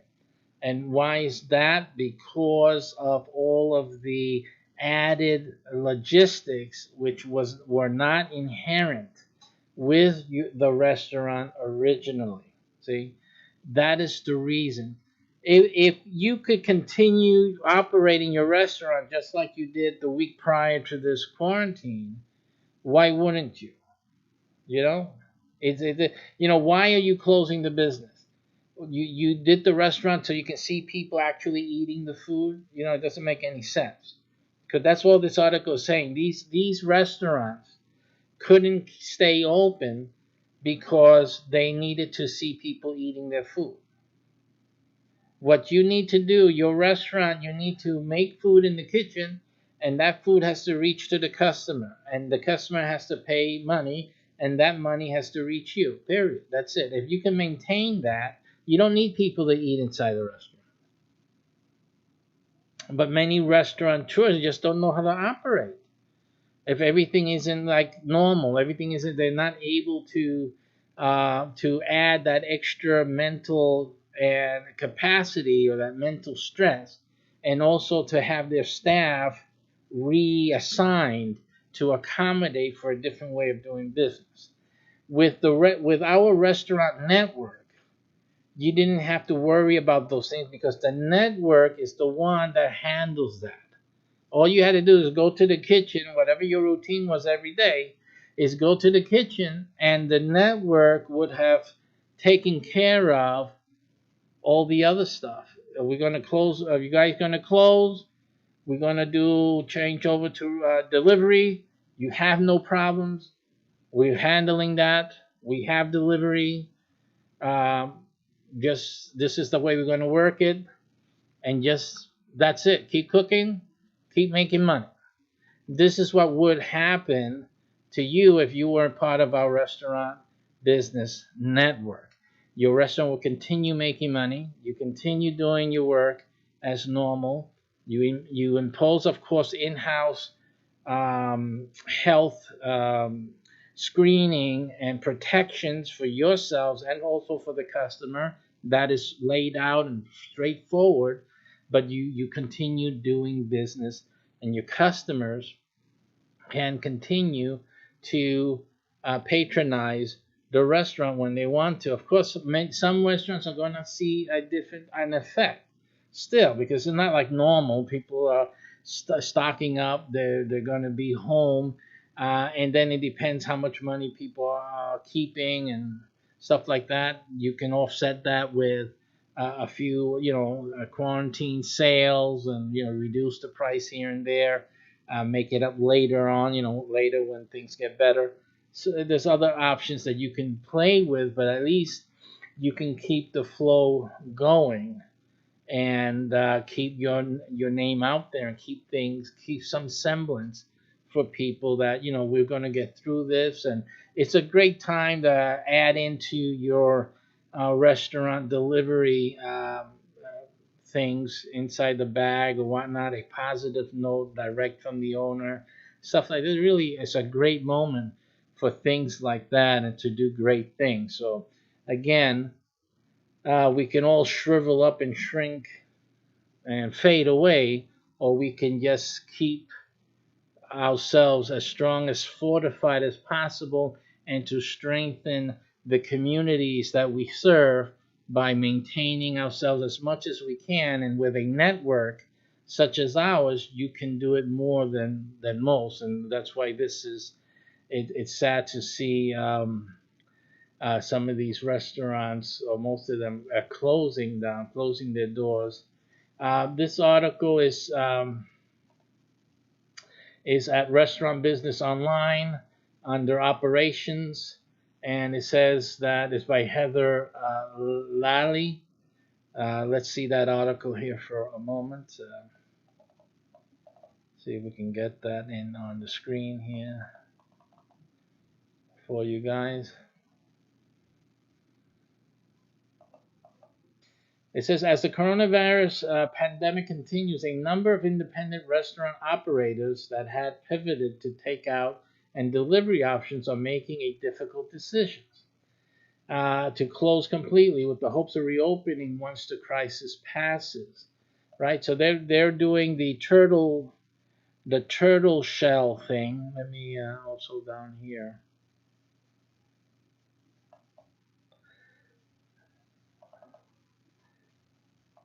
And they're doing the turtle shell method, which is to shutter up and weather it through. For some, it's purely a business decision, the result of an inability to bring in, this is the point, inability to bring in enough revenue solely via off-premise means. But that's because they don't have a network. Hello? They don't have a network. This is the whole point I've been saying. You guys who were thinking before to start a restaurant, now learn this. Learn what's happening, because this is not the last time. If you guys want to do restaurant business, you have to get ready to have to deal with this in the future more often than not. So you need to understand it. Either you're not going to go into business at all. if you don't pandemic proof your business and your restaurant. So you need to understand that working with a business network, a restaurant network like we have, we help you, give you an ability to bring in enough revenue from different models. And just simply, when you are unable to continue one model, you just continue on with the others, because at any moment the other is available to you and should be operating for you at all times. I don't know if some of you, oh yes, yes, because even in this in the food business URL, and what some people may get confused with is, let me just try. I have to redo those scenes for you.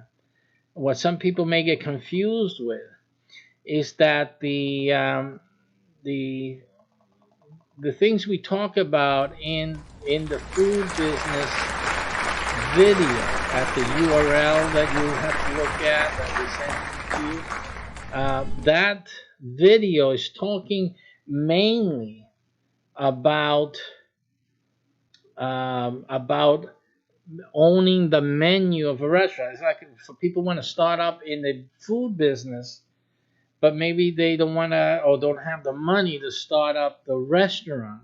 Well, they can start up with the menu, of the restaurant, an online menu. The people make orders and whatnot, and they participate in the profits of one of our restaurants. But also, they may be in preparation to open up a restaurant of their own with our facilities, with our assistance. So this is why this program is, even though it's geared to the person that wants to start a restaurant from scratch, doesn't have a lot of money necessarily. Maybe they do, but it's risky, right? You're gonna spend the last 50,000 you have, that you got from an inheritance or from some winnings or from some sale of some land, someplace or whatever, and you really want to do a restaurant. You don't want to put everything and risk it like that. So this becomes a better option for you to get in, have the structure around you, and build up comfortably with a structure of support. So that's what this thing does. But it also helps the restaurateur that's already established and wants to also benefit from a structure, especially to buffer in cases like we're going through now, like a pandemic like now, or a national emergency, but also then to be able to expand with that same buffer, with that same supportive structure. You see, it's using your brain to make things a little bit more easier for you, and just make great decisions that really impact your business in a big way. These people, these restaurateurs could have used it. They don't know about us. We're just getting started out there. My videos, my little videos are little videos. But, if they had known of what we offered, even beforehand, they would have been better situated, automatically be able to, and not even switch. It's just continue, because the revenue would have continued. Simply, no more people sitting inside the restaurant. That's all. But everything else would have continued, even would have gone greater, because the people who used to come in and sit down, they're going to order. They would have gone and ordered and have it delivered to their home. So this is what our network does, and is ready at any moment to deliver to our membership, to those who are part of our network. So yes, and so here you see it. You can see it in this article um, very clearly. Let's go back there so you can see that. And forgive me for the switching thing. They finally resolved that with our broadcast software. They finally got that resolved. But this particular scene, broadcast phase, has not been updated with it yet. So I'm going to do that right after this show. It's the first show I've done in some time. So you see here the pressure on independent operators amid this pandemic is enormous, as many do not have cash reserves. I mean, they put everything down into the restaurant. So things I've been saying all the time. Or the ability to assume large amounts of additional debt. You see, so they would assume more debt because they have to refurbish, they have to readjust to do things a little differently, and so they're unable to do that now. But if you had a network that was already geared to doing that, then it wouldn't have been a big problem. And that's what our network does. So at any given moment, because our network handles all different types of delivery options of food. We have our restaurant branding, in-house sit down, but we also have a massive delivery system, period.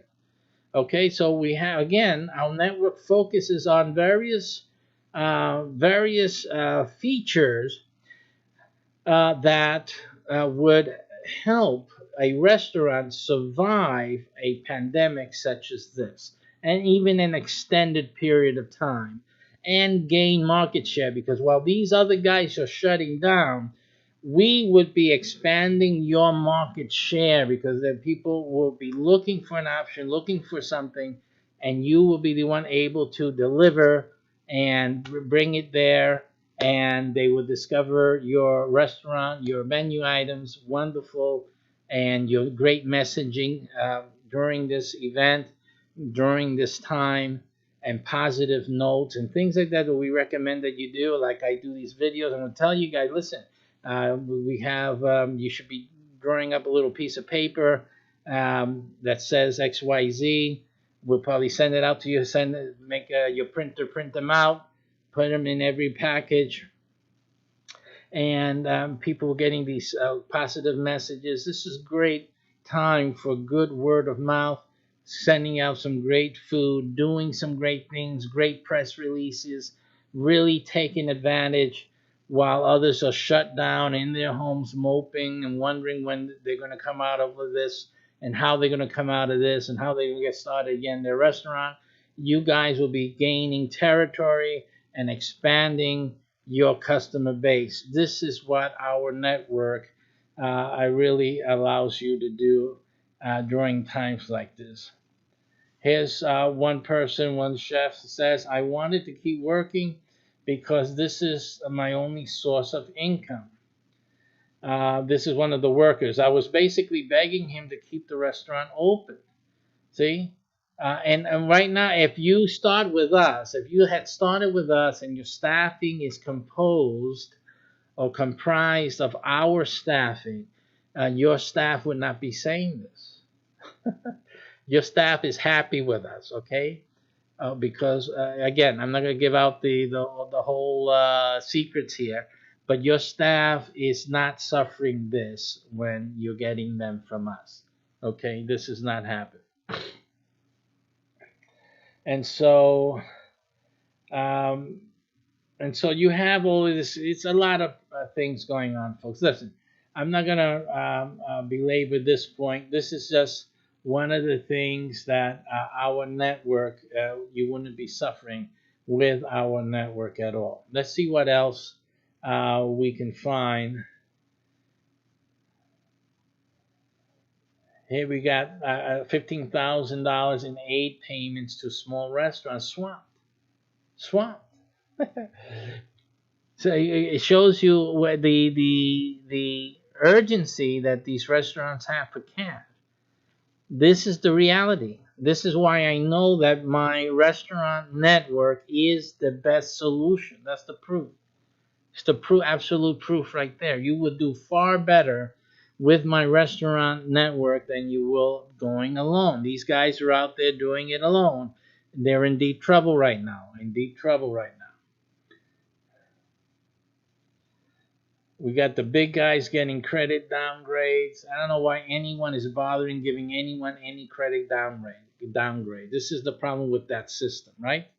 We have a national emergency, and these guys are busy lowering their credit rating. It's just ridiculous. Who's the enemy here? Who's the enemy?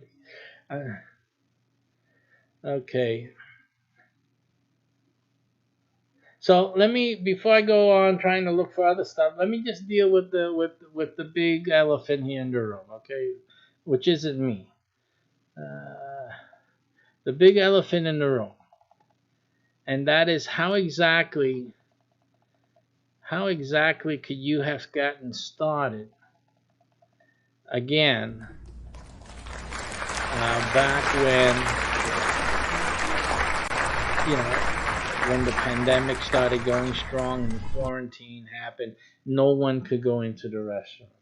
The reality was that when you see this program and you see this video had that URL, you will see that one of the things that we develop while you're developing the restaurant and your restaurant business, the things that are going on in your area and your target market is also that there's a delivery system being developed. And it isn't just for your restaurant. This is the thing you have to understand. We have over 10 to 15 different networks in a given city. And these networks are building up delivery transportation systems that support those networks. Now, between the 10 to 15 networks with transportation support, you think that you can get transportation for your food delivery made for you, have for your restaurant? Of course, immediate. That's not even a question. This is ready. The moment you and during the time that you're with us and you have a delivery, you don't. It's not an issue that you need to call Uber Eats or this other company, whoever else is doing these delivery of food, and they're charging their customer, or they're charging something from you, whichever way it is. You don't have to worry about getting all that set up and putting it in place because it's already in place. When you start your restaurant up with our restaurant network, it's already in place. It develops within other networks. Every network that we have, and we have 10 to 15, not restaurant, only one of them, one of the 10 through 15 networks is restaurant based, is food. The other 10 to 15, the other 10 to 14 are different types of business networks. Okay, but they are all people, right? They're all people, and they all need delivery of something, here or there, some more than others. But the fact is that they're all developing and helping to develop a delivery network of cars and vehicles and trucks.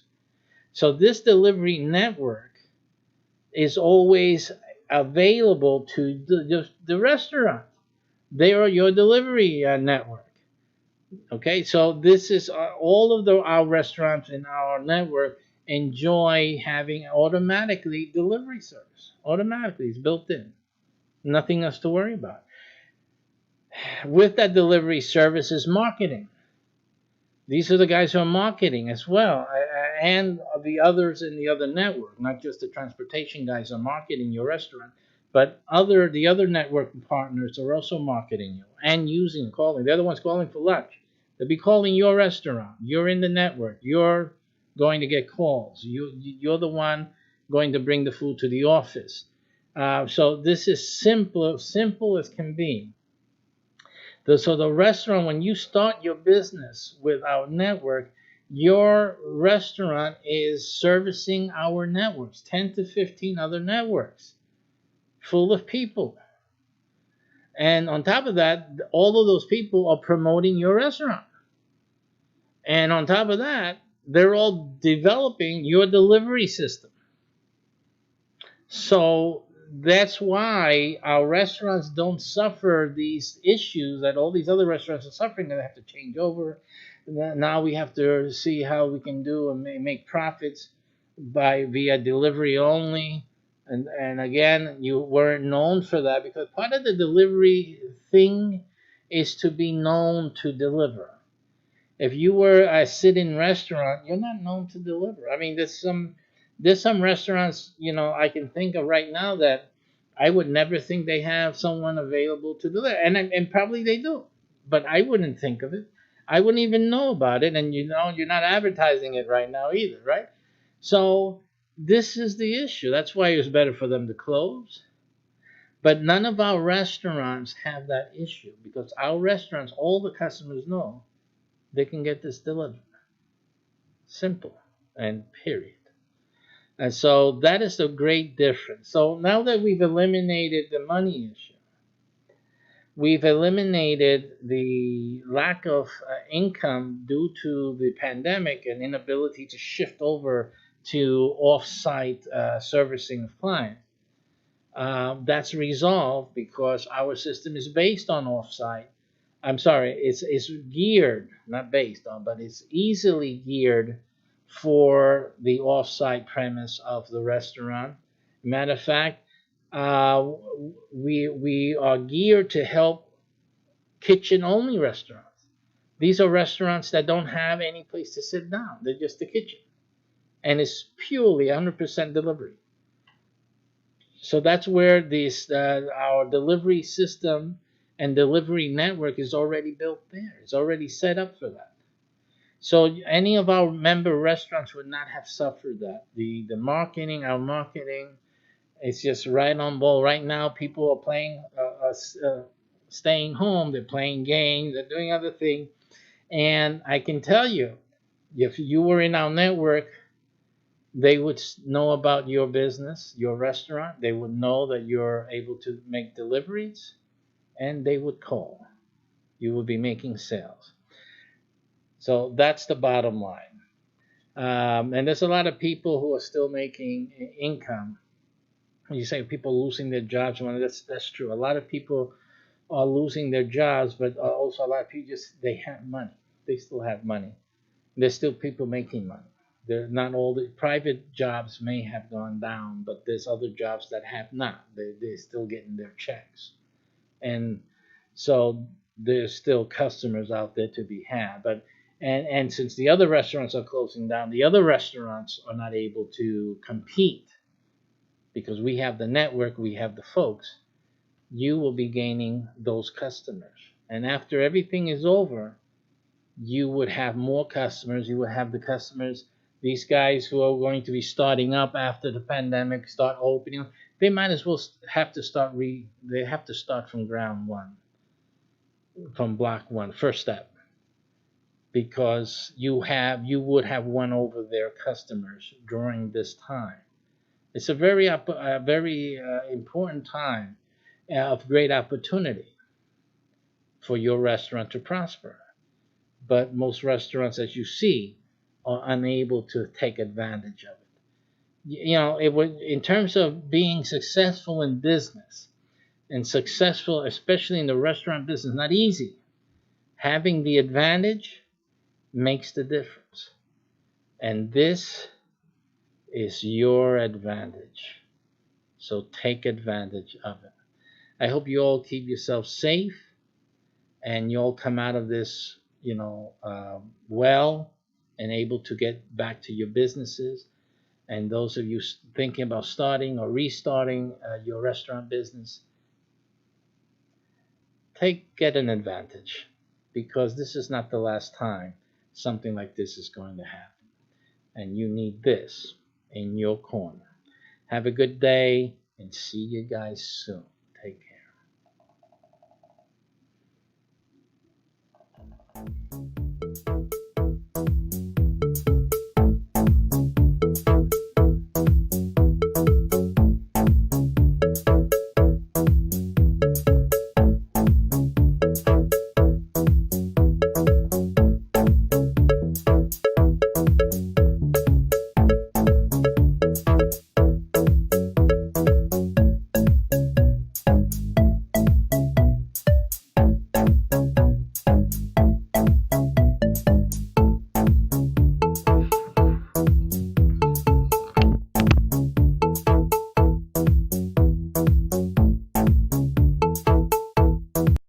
In our network, our food network, we help our restaurateurs to open up new branches using our network.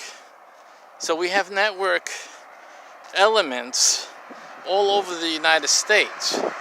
The whole purpose of the network is to make it easier for a restaurant owner such as yourself to expand into new cities, new areas quite easily through different network resources. I mean, we have real estate resources, we have distribution resources, delivery resources, and we have various types of business resources that normally or regularly you would have to pay for out of pocket. But using our network, it's included. So come and find out about it at mycbh.com/LP/food and find out more about it. Thanks for watching.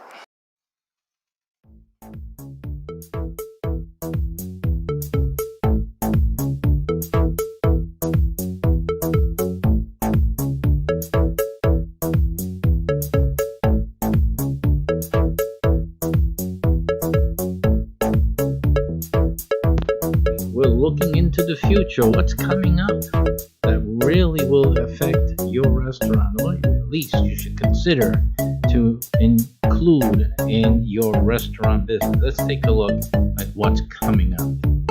Today's program, starting right now. Share it. Let everyone else know what's happening right here. Restaurant business today.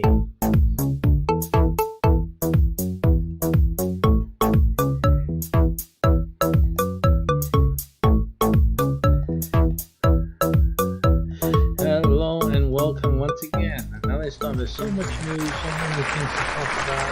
Restaurant businesses, they complex business. You can't really get complex. We like to put everything in order and have everything nice and ready to go for you, for the smart ones out there that really want to be successful but not have to go through all the hassle of the hard way. And also for those of you who want to profit big from the restaurant business without all the risk, all the investment, this is the way to go. So visit the URL after this video. Hey, listen, we're looking into the future. I have my crystal ball. Let's go and see what's in the future with your restaurant and food business.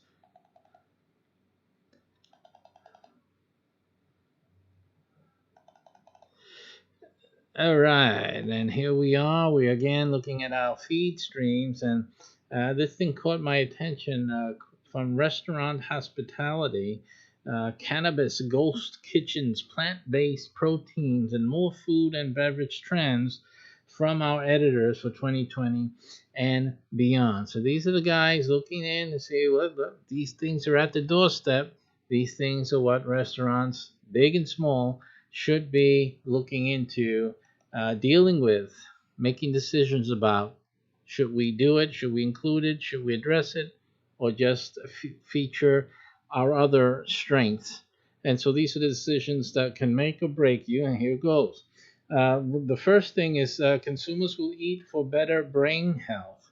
There's a lot of Alzheimer concerns about brain health going on. There's things that people are worried about, basically health-wise. We've been discussing this for a while, the place of health considerations within your marketing and your mission for your restaurant, or what type of leaning, because we eat food for different reasons, but there's a great number of people that are let me just set something up here. If I neglected to do this, so I'm just going to have to just add it in. One moment. Great number of people that are simply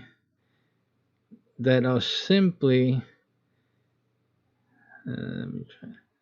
This is already in. Let me just go back. Okay, right. So sorry about that, folks. I have I have a transcriber. It didn't reset itself, so I just put it back to reset. Okay, so there's a lot of people who are worried about their health. Sorry for the interruption again. Very unprofessional of me. So they're thinking about their health, and one of the big things is mental health. Not in the sense that I just said, of course, mental health means different things, but in terms of the health of their brain, the thinking process. Is people worried what happens as I age, loss of cognitive abilities, otherwise known as cognitive decline. As a psychotherapist, I understand these brain issues, and then of course the frightful Alzheimer. So listen, people are really concerned about this. The question is, should your restaurant be concerned? Should your restaurant use this as a benefit, one of the features of its menu items or selections on its menu? To which degree should your menu selection be based on these choices? So these are questions that when you're starting a restaurant, you should be asking firstly or principally, but especially that you have your restaurant ongoing.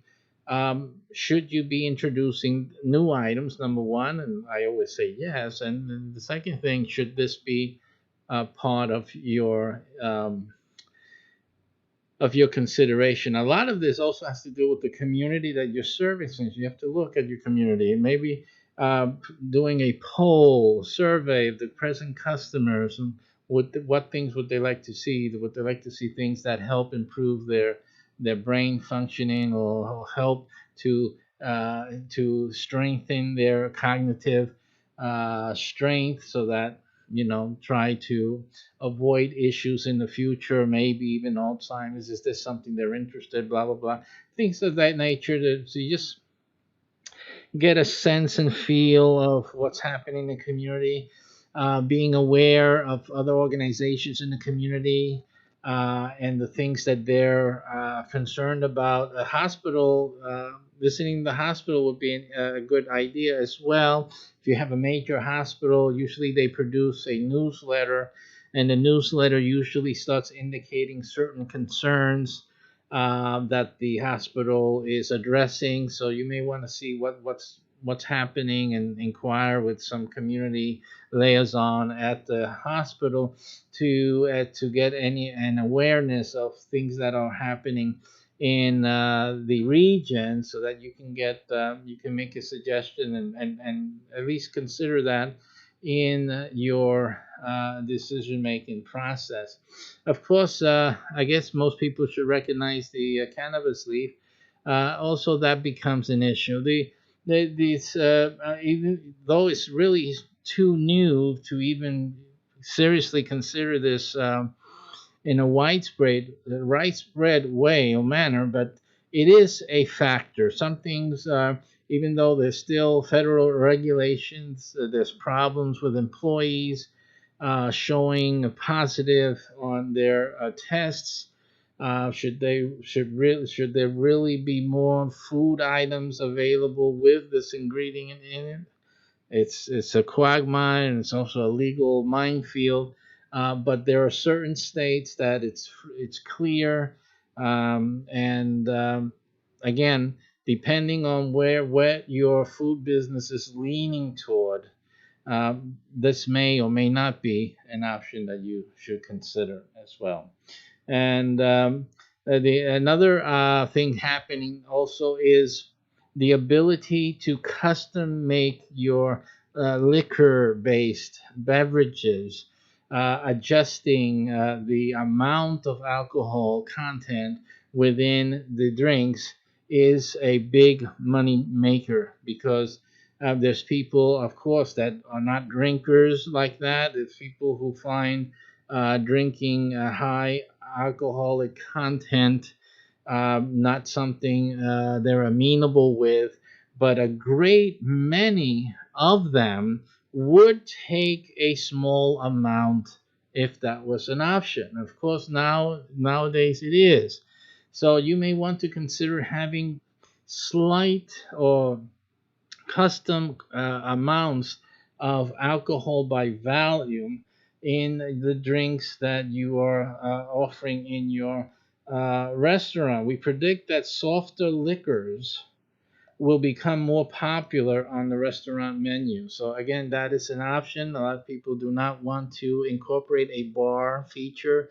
Many restaurants are doing so, but now even more so, you can have that crossover population, which represent a great many more customers.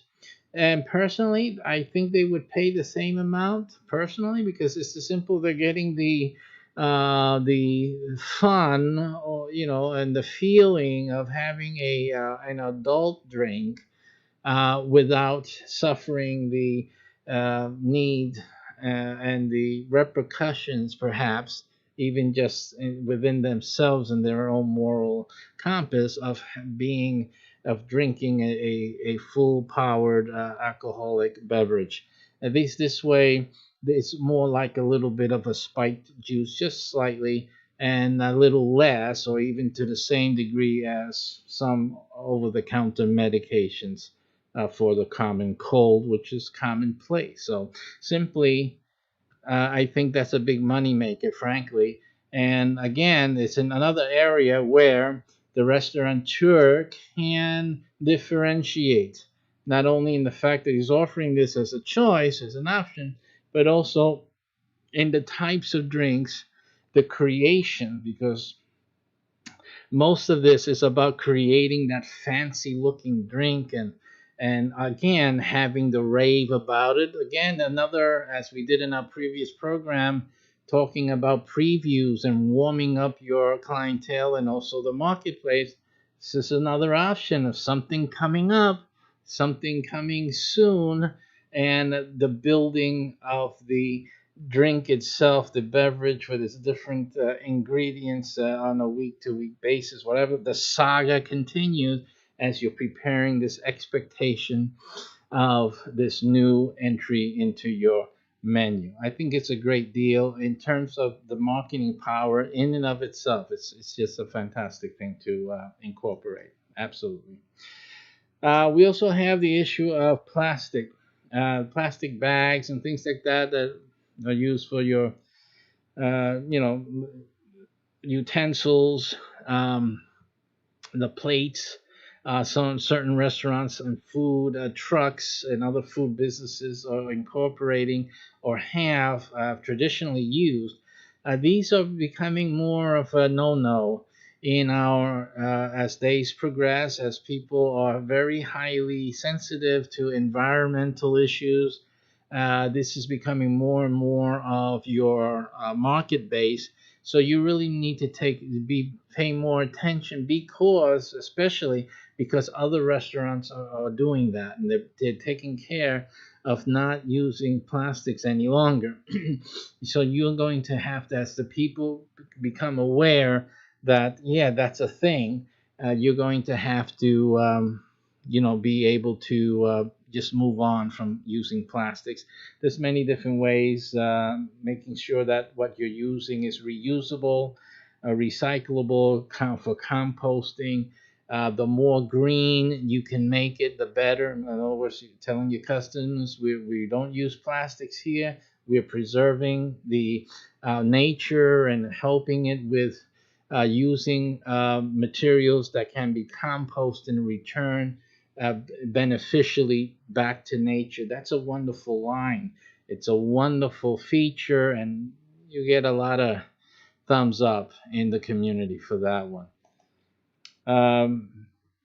Another trend that it's been around for some time, but now it's really gaining strength, is boneless chicken, by the way. Boneless chicken, wings, obviously, it's all about wings. It's the ease of wings.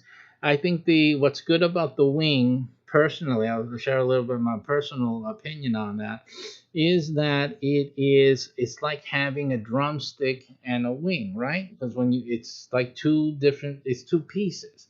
A wing has that drumstick looking part, right? The upper part, and then you have the lower part, which is the wider wing band of it, right? So basically you have like these two pieces to it, and you can do without the drumstick. but you have a perfect small chicken item.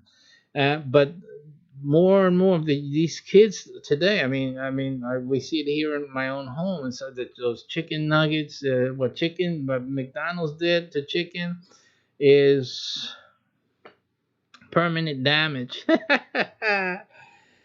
We even had a kid here that did not even know what real chicken was. Isn't that a shame? It's sad. As I do foster care and we do the therapeutic level, it's really sad to see a child who grows up and doesn't know what a real chicken meat is. The only thing they knew of chicken was the chicken nugget. And then as my wife placed and served a meal with a real piece of chicken on it, they were shocked and they did not know what to do with that piece of whatever that was on their plate. My goodness. And we thought the child loved chicken. He said, and then my wife even said, I thought you said you love chicken. I said, this is chicken?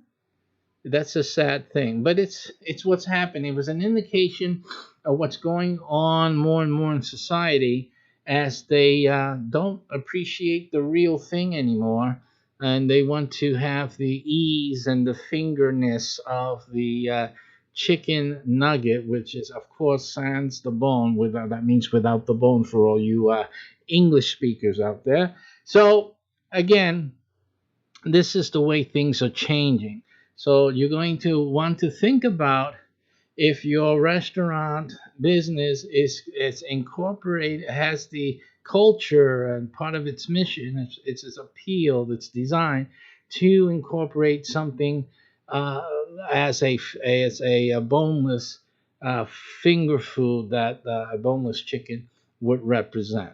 And of course, it doesn't have to be chicken really. What the idea is that anything, any meat, or even more so, alternative meat, plant-based meats, so-called alternative meats, shaped or at least the size, bite sizes and finger sizes, where their familiarity and the size of their boneless counterparts, or boneless counterparts for that matter, is that relationship and that familiarity. That's also great options as well. So that's what you got to be looking at if you're going to go into chicken, or you're going to go into anything that includes a finger type of food, that type of genre. You'll need to look at boneless and also non-meat alternatives as something to consider putting on your menu. But don't forget the barbecue sauce. Never forget that. This again is at Restaurant Hospitality. Here we got the portions will shrink in the future, which is a sad part of, for me. I hate small portions. I know the doctor wants me to have them, but if you're making that great food that I know you guys are making, I don't want to eat a small portion of it. What is the point of that? So anyway, this is debatable. This is going to get a lot of backlash on that, especially from me. But yeah, you know, I'm from the older generation and the fatter generation. These guys, lean and mean. That's what's happening right now. Lean, mean, green. Lean, mean, green. That's my quote there. So you can use that. Lean, mean, and green. So you want to concentrate on healthy, leaner, smaller servings, and obviously more variety. I would imagine the only way I can get satisfied, I'll take less because I actually don't eat a lot. I don't. I really don't. You can. We had Chinese last night. I only ate half, which is a lot even, but I only ate half of the serving because I just can't eat any more than that. I don't eat that much. So yeah, something like that would fill me. If they call that a small serving, that's fine because that's okay for me. And I just love broccoli. So hey, listen. But yeah, more of a variety of foods. Again, if they're interested, if your restaurant and your food business is interested in attracting the lean and green market, obviously this is something that you have to really focus on, and just and some of you guys that are still serving up those big meals, you still see me, but it may be that your time is running out. It may be. So start thinking about lean, mean, and green. Okay. Eventually, that's going to be the mainstay. That's where it's going towards. The other thing is deliveries. Um, in our network, as you see in the URL in the beginning and the end of the videos, we talk about that being incorporated as part of our network. That's an absolute. Although we have a better solution in our network than the options, the third party options you guys are have only out there in the open market. So again, I believe we do have a winning solution, a better solution, more competitive. But again, that's again something that you'll see and look through when you see our URL and look through that video. But that's also something else you got to consider. More and more restaurants are going to um, want to consider third-party delivery systems so that you can simply sell more. Obviously, your place will get filled up. There's a whole segment of people that once your restaurant starts filling up, they won't go there any longer. They either don't like the noise, they don't like too many people around them. And the other thing is that a lot of times your service degrades when you have a full house. So you have to be careful of that. I've seen that happen. Some of you guys cannot handle a full house. The food starts coming out colder and colder, and the service becomes rushed. The staff becomes stressed, and this translates into a degradation of quality of service. So that has to be mitigated. So you guys gonna have to take care of that. One of the ways I think that benefits you in having a third party delivery system is offering a way to reduce the traffic coming in, especially at peak times, and still make the sale. You have some of these places have large queues. Again, that's another issue that makes people just walk away. I've seen many do that, especially in main touristy areas like where I live. People want to eat. They've been walking all day, they've been at the parks all day, they've had a rough day, whatever have you. They're just tired. And then they have to sit in a queue in the lobby or outside the restaurant for what, a 30-minute, 40-minute wait. It's like ridiculous. Again, give them the option. You can have it delivered. Sit down. You don't have to worry about cooking. You're gonna eat, but and you'll be comfortable, and you just share with your family. And even offer them a free gift, because obviously you could not service them at the restaurant. Offer them something, a free gift in the delivery. And hey, listen, good to go. Retaining customers, make the sale, get good word of mouth. I think that's a win-win situation. Okay. And then here, that's interesting. Plants will replace more proteins across the menu. Again, we're getting more and more plant-based in our selection. So again, this is something that you will want to look into. I don't believe, at least my generation or the people that are meat eaters, are ever going to give up their meats unless they're medically have to do that. But hey, listen, the way to win us guys over is to really make it taste great. I mean, you make something that's vegetarian based, that's really slamming. Why not? There's I can't think of them right off the bat, but I'm sure I do have an affinity for something vegetarian here and there. I can't think of it right now, but it goes to show you there's room for improvement. But in any case, it's something for you guys to consider and look at very seriously. And expect more restaurants without addresses. these so-called virtual restaurants. And operators are starting to realize that these establishments offer a way to test out new menu items and attract new clientele. Again, this is made possible because of the third-party delivery systems. You don't have to have them come and sit at all. You can have a restaurant without having to deal with people sitting in the restaurant. Just totally delivery. It's totally delivery. It is more than just a pizzeria. It is a full restaurant that's totally delivered simply. And so that's another great option that is out there. Again, it reduces at least the worry about your staffing and all of that quality of service. Now, the only problem that you relegate it to the packaging and the delivery, the third party, usually third party delivery system.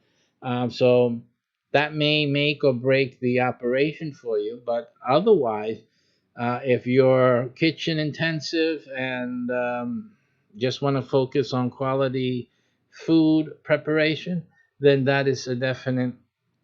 And if space is something that you don't have much of, again, the budget expenses and things, because having that extra space just for people to sit around, that can be a killer as well.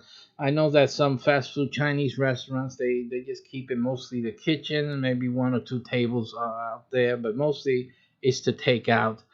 So that works for them. I'm sure this is really more of an adaptation from the Chinese fast food model with now the facilitation of a third party, because they could have always done this like the pizzerias, but it was like, it's like they weren't looking at doing it that way. But now with the third party, that you don't have to worry about even hiring drivers and the problems of delivery. There's always going to be someone picking up and delivering. I think that's what really made the big difference. It's amazing how a little difference, a little feature can make the whole deal work, right? So that's what's happening with that. Again, the people that are in our network don't have to worry about delivery systems because we have delivery built in to most of our restaurant brands. So all you have to do is when you join our network, you see that video that you see listed the URL of, you'll see a lot there, and you'll know that all of your restaurants and your business, your food business, will be in the best supported and uh, marketable and deliverable state as soon as possible that you could have ever imagined. So it is the best option for you. Water will add value, it says here, as consumers continue to move away from carbonated soft drinks and toward beverages with perceived health benefits, or, as in the other case, with reduced alcohol by volume percentiles. You can expect them to move more and more toward modified waters. So then we have the specialty waters. Again, we're adding another profit center. Okay, so that's it for today on this subject matter. Things to look out for and to look into for a successful restaurant business. And as I said before, if you're thinking about starting a restaurant, or you have an idea, you have that special menu, that special dish that you have, the talent that you have, and you want to start a restaurant around that, you need an easier way to do that. I know the reasons you haven't started is so many things, budget and the complications of getting a restaurant going, and then after all is said and done, equipment and decor and getting staff and management and all of those things, you have the risk, that heavy risk. All of those things we have eliminated for you in this package. So head on over there, take a look at how our network can help you make your restaurant dreams come true. It's not only restaurants too. Any food business, anything related to food, we can make it happen for you in this network. Take a look at it now because we're going. Bye bye. Take care. Happy eating and making food. Happy selling. Take care.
Hello, everyone. One moment, please. So you have the OBS problem here, as usual. And we'll be up and at 'em right there. You go. Okay, today we're talking restaurants, restaurant business. That is our discussion today. We have the restaurant menu website that is available. This, unfortunately, though, as usual, there are only a few available per city. And so, again, this is one of those things that you really have to jump on really quick in order to have a chance at getting it. I'm just looking for my presentation here. Is that already out here? Oh, it is. Okay, so, all right. Very good, very good. All right, so it's only available. There's only, as I've done in previous shows, I've talked about the fact that it's only three main brands. They're the original brands that we developed for use with that website. And there may be another one in the works. Let me just get this. You need at least a little more lighting. I used to use a lot more, but Xbox Party, how you doing? So we used to have we had just the basic three. We have another one coming up as well. But at this point, generally speaking, most cities only have three available, and that's so basically you got to act fast. what we're going to do, we're going to look at some interesting if news and information about the restaurant business. I know there's a lot of people out there that have dreams of owning a restaurant or starting a restaurant. There's a game, by the way, on I believe it's on Steam. Yes, uh, that's a restaurant game. It's fascinating. I'm not a kitchen person myself, so but again, I'm more of the business type. But the game actually is cooking. It's a cooking game, but it's more of a in a restaurant, not a home cooking thing. It's just fascinating. The quality is outrageous. So you guys have to look at that on Steam. It's fascinating cutting the onions and tomatoes and whatnot. A lot of stuff cooking. You see the steam coming out, boiling while you're doing something right next to the pot. That's great. They really did a good job on those graphics there. Same graphics you see on Eve or some other games where they're going through space and you see that blurriness. It's the same thing, Where blurriness is blurriness. But in any case, I look at it that way because I'm more of a game developer than just a player, way more than that. So, but it's fascinating. I'm Reverend Dr. Gilberto Rosado. The name is right there. Can't you see that? What kind of a question is that? Who am I? The Reverend Dr. Gilberto Rosado. That's who I be. Otherwise, I do a lot of things. You can see me on Roku and Fire TV in over 220 million homes. That's who I am as well. And right now, we are broadcasting all over the place, having a good time here. At least what I consider a good time for me. People like myself, which is probably only one that I know of. So, okay, folks. So getting back to the restaurant issue, the game is fascinating. Just simply fascinating. I love what they did with it. I mean, it would be something that I would do, frankly, if I was into kitchen stuff, but I'm not. Unfortunately, my wife complains all the time. You should learn how to cook. Hey, I know how to turn on the stove and put something on, and put some water in a pot and throw something in it and wait, wait for it. See if it's softer than it was before I threw it in, and then let's eat. I'm simple that way. I prefer obviously someone else cooking my meals than cooking them myself. So that's why I insist on that. But in any case, the game is just great. It would have been something like I said that I would have done myself. Um, and I don't know who this is. Let's see who that is. Yeah, live in reality TV. Hello. And then there's no answer. Do you ever get those calls? Fascinating. If Spock were alive today. Okay, so then we have, and it's a great game. It looks like you do things like checking temperatures. Of course, you can leave something on too long. All that good stuff. The exciting stuff like that. But like I said, it's not a game that I would enjoy myself because I'm not into the cooking thing. Having spending the time cooking in a game, I don't even spend the time cooking to feed me. It just doesn't match me. But if they would have made the game more of the administrative, business, marketing, and opening up the business, stuff like that. That's something I would get into. Yeah, I can see myself doing that. Dealing with employees, the management type of thing. That can get exciting, interesting for like a person that's into the administrative perspective. Because you got people in the restaurant business. Now, since we're talking about it, you have staff that's just loafing off. In the restaurant business, you have to also adjust the scheduling of tasks. so that you don't have employees that have nothing to do because of the time of day. You're paying a salary, and they all should be doing something. So learning how to manage the time, employees, what they're doing at a certain time, and then having them rotate responsibilities and duties, and then making sure that you have enough staff when the rush comes in. If it's for lunch, the lunch rush.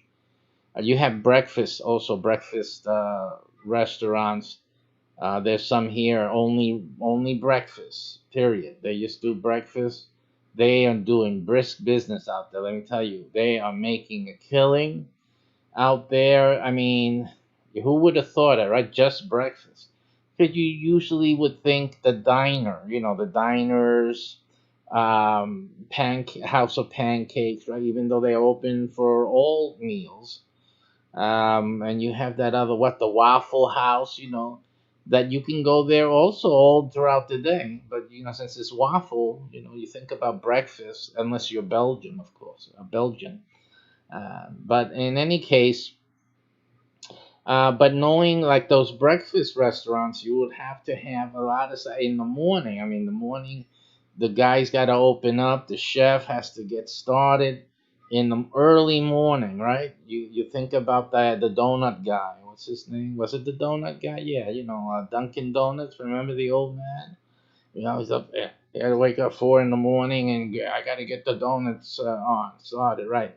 Because you would go in and get the food started. You have people starting to go to work at 5, 6 in the morning. So food has to be ready to go.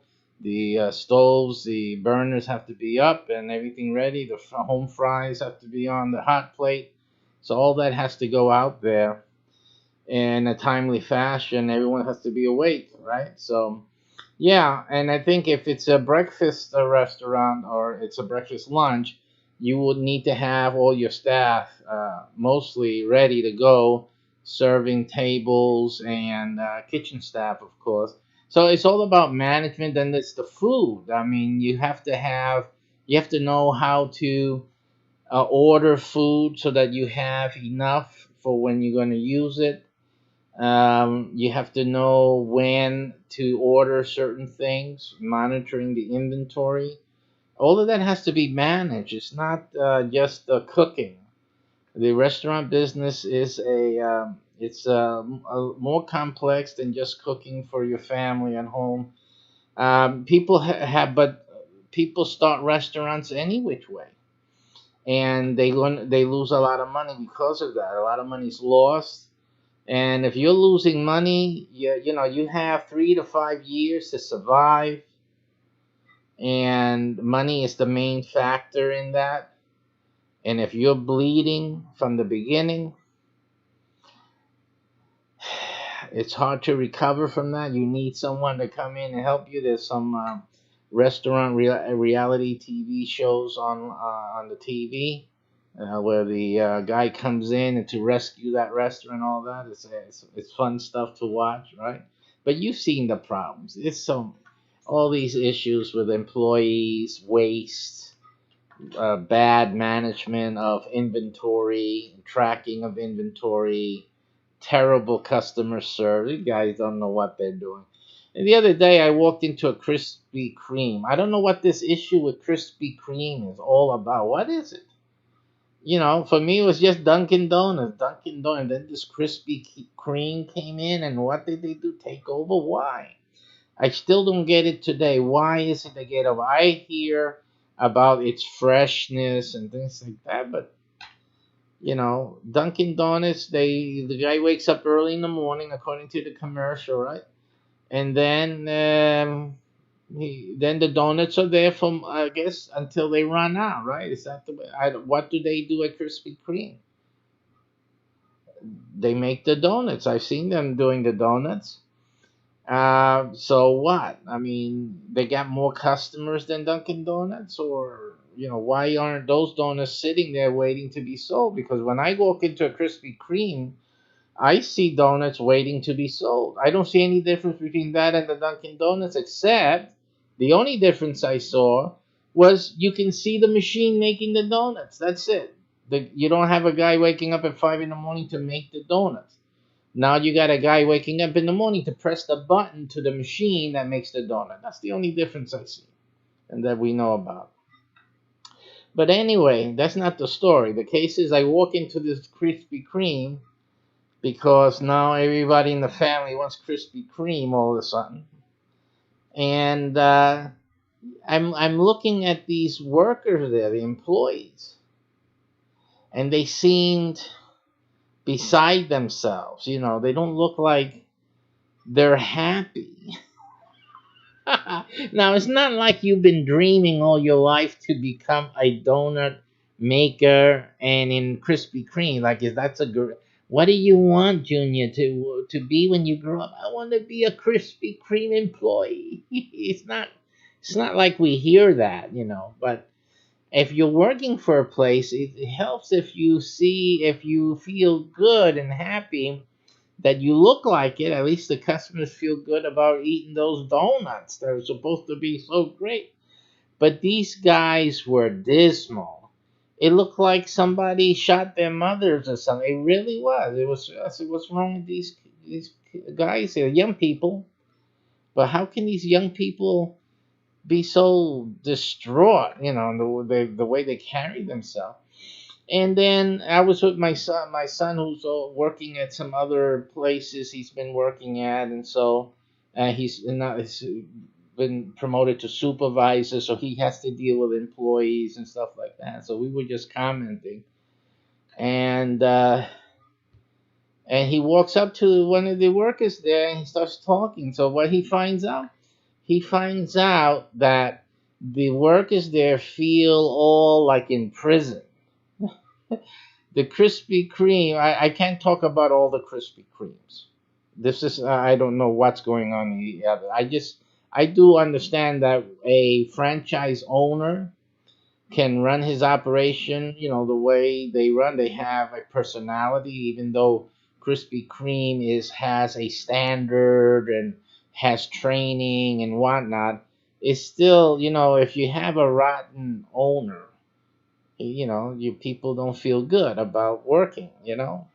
So it seems to be that that Krispy Kreme, let's talk straight, has these cameras all over the place, and the what the employees have in their mind for some reason is that the owner is always watching what they're doing. And the owner is watching them to see if they are stealing merchandise or the product, or if they are stealing money in terms of not just physical money. The other way you steal money from an employee, like you guys don't know this, is by not doing your job. Because if you don't do your job, you're sitting around talking or chat typing on the phone or watching me on your phone, because everybody wants to do that, right?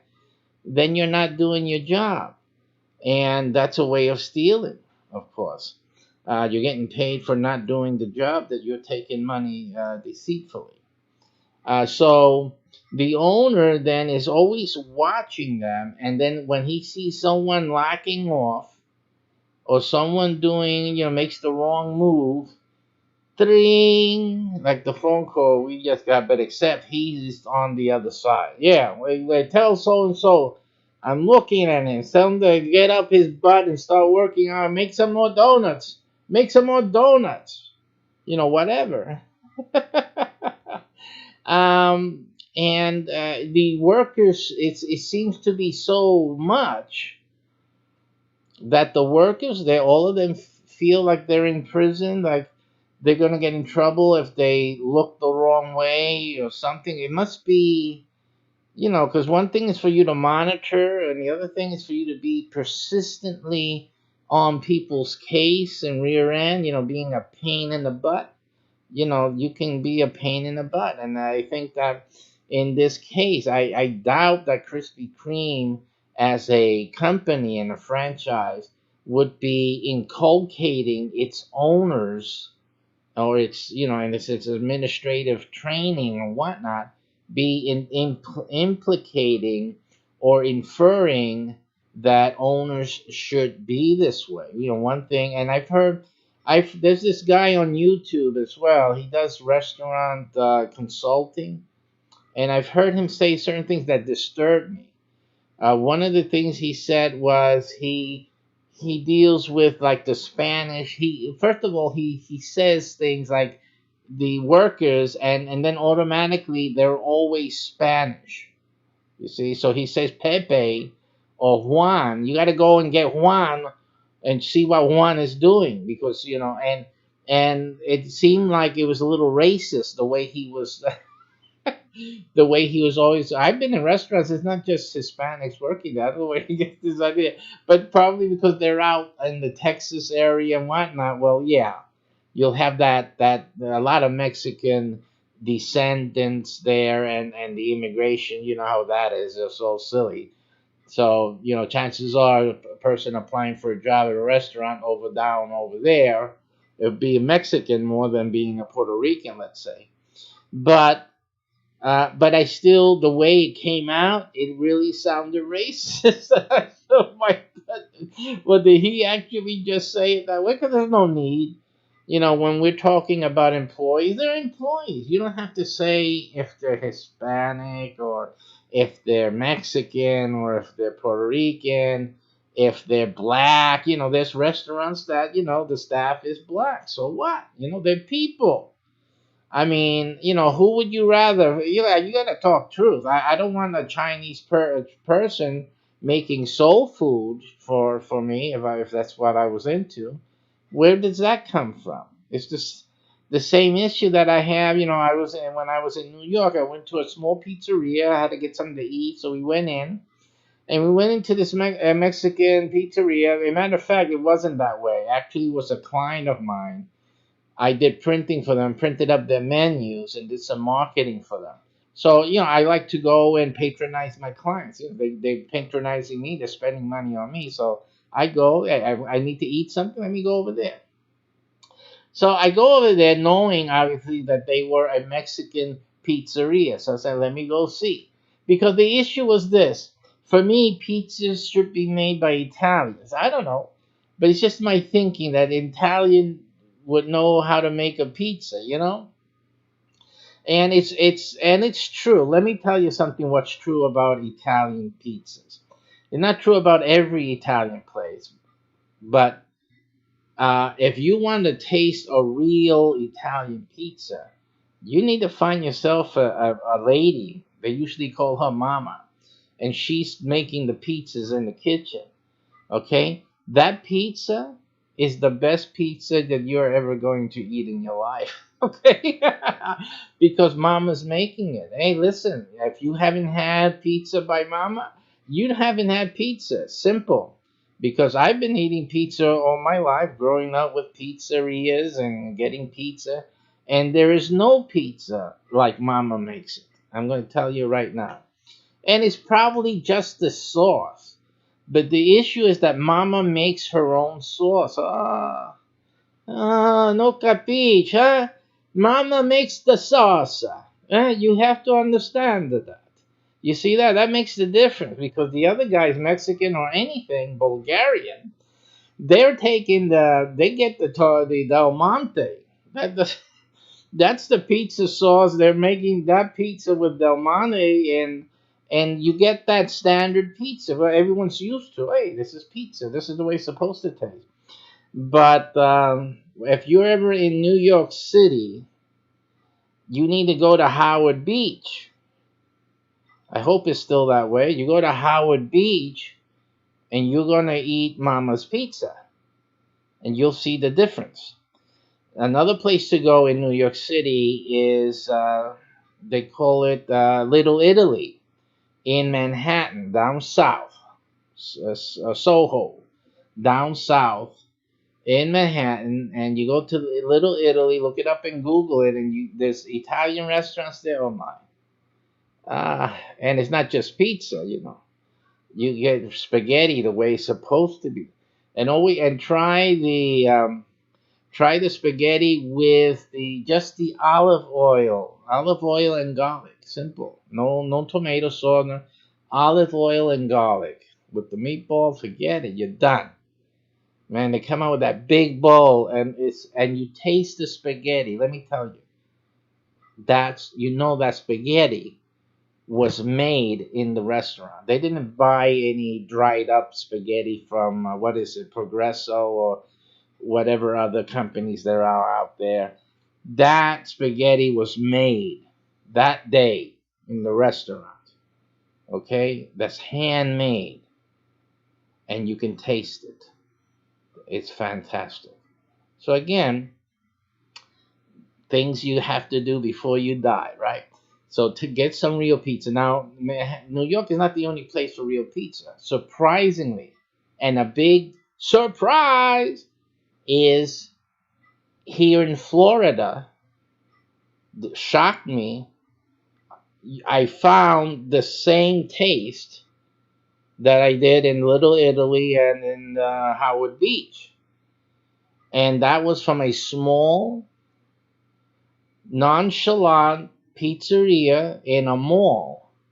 Not in a mall, but it was one of those stores, on the side of one of the mall stores, and a strip mall here in Florida mostly.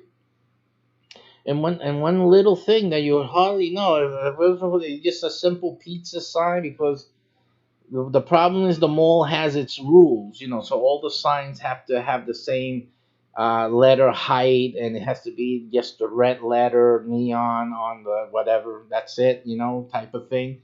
So the signs are not going to distinguish the content inside. But we went there. We said, let's try that pizzeria. We're always passing it for ages, passing it, and let's go in and get something to eat, some pizza, whatnot. So we go in there, and we're shocked because we're expecting some sliced pizza, or some pizza. We just wanted some pizza, get the ready. That most pizza places have a pie ready to go, almost. It's need to heat it up, and they say, we're sorry, but we don't. We always make the pizza fresh with the order. And we say, really? You're making a fresh pizza just for us? Is this how you're doing your business? Yeah. So he said, okay, well, yeah, we can wait. So we sat down there, and we waited, and they brought out that pizza. Let me tell you, that pizza came out. They put it on, like, on the table. There was like a revolving tray, tray sitting up on a pedestal, like that, you can turn the tray. So that was number one. Number two, they placed the pizza there. That pizza was massive. That was the other thing. They told her, this pizza is big, so you don't have to worry. It's good enough for you guys and a lot. And we said, okay. So they brought out that pizza, and we started eating that pizza. I'm telling you, I said, oh my, it's unbelievable. Because in Florida, as far as I could tell, as few years I've been here, I haven't been able to find any, a lot of the stuff that we're used to, like from New York City. But we found that place and that pizza. That pizza was remarkable and surprising for Florida. I said, my goodness, this pizza reminds me. And I told the lady the story about Howard Beach and all that. And since we came to Florida, it's one of the things we're always missing about New York City.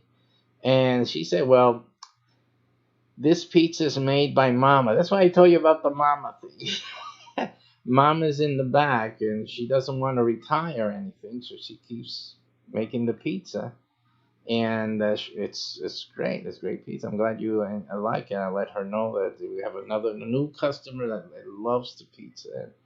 So it's like what I tell you. It's simply, and when you find a place like that, and in Florida it's really hard. It's like a needle in a haystack.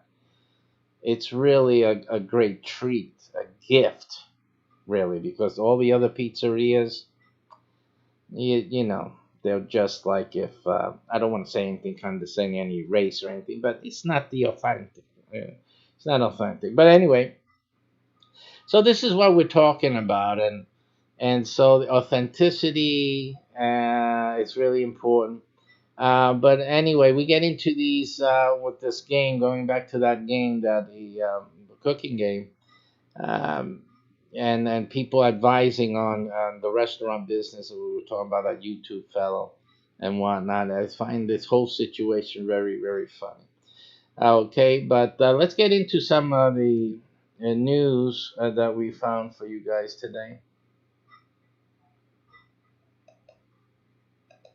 And I'm going to get out real soon. This is not going to last long. I have a doctor's appointment to go to. Let me just get our display up here.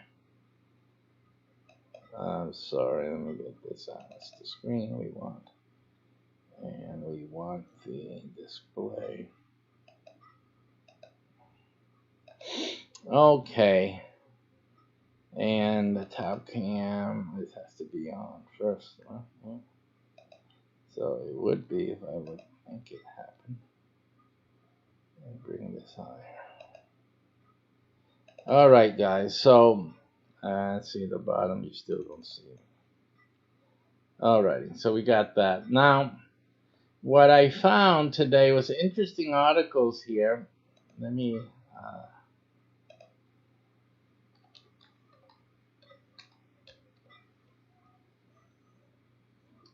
Some interesting articles that we found here. It's very interesting when you think about starting a restaurant. A lot of people are.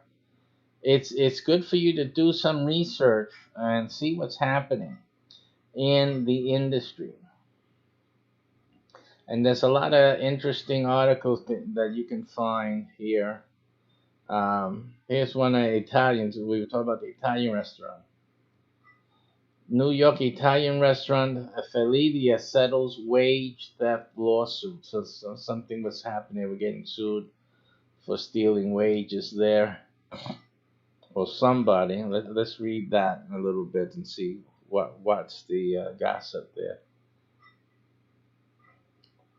It was against them. They say that they settled for $10,000. The workers claim they spent over 20% of their shifts performing non-tip duties, and yet was still paid at tip wage level. See? Now, the guy I see on YouTube, he gives the advice that you should change the tips. I'm sorry, change the wage amount. If they're doing another job, then they should be paid that job's wages. Okay, so that's how he is consulting and telling the restaurant owners to do. These guys, though, in this what is it, Felidia, they weren't doing that. They was just paying the same lowly wage because they pay them the servants. I call them servants, but they call these servers the low wage. Why? Because they tell them, well, you're going to get the tip, so the tips will compensate for the low wage. But then they're having them to do other types of work, but keeping them on the low wage, and they can't get the tip. You see. So that was very sneaky. Of course, it would never have worked in front of a judge or a jury. Uh, okay, so that's happened with that. And that's usually the case. You really shouldn't be doing anything that will not hold water in front of a judge or jury. So you have to really think about what you're doing when you're running a restaurant, any business for that matter.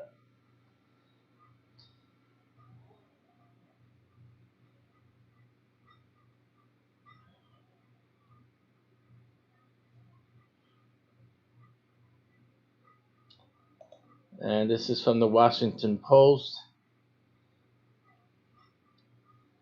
The sky is falling for fast food, but not for Chick-fil-A. So we're seeing some of the issues with the restaurant business. Um,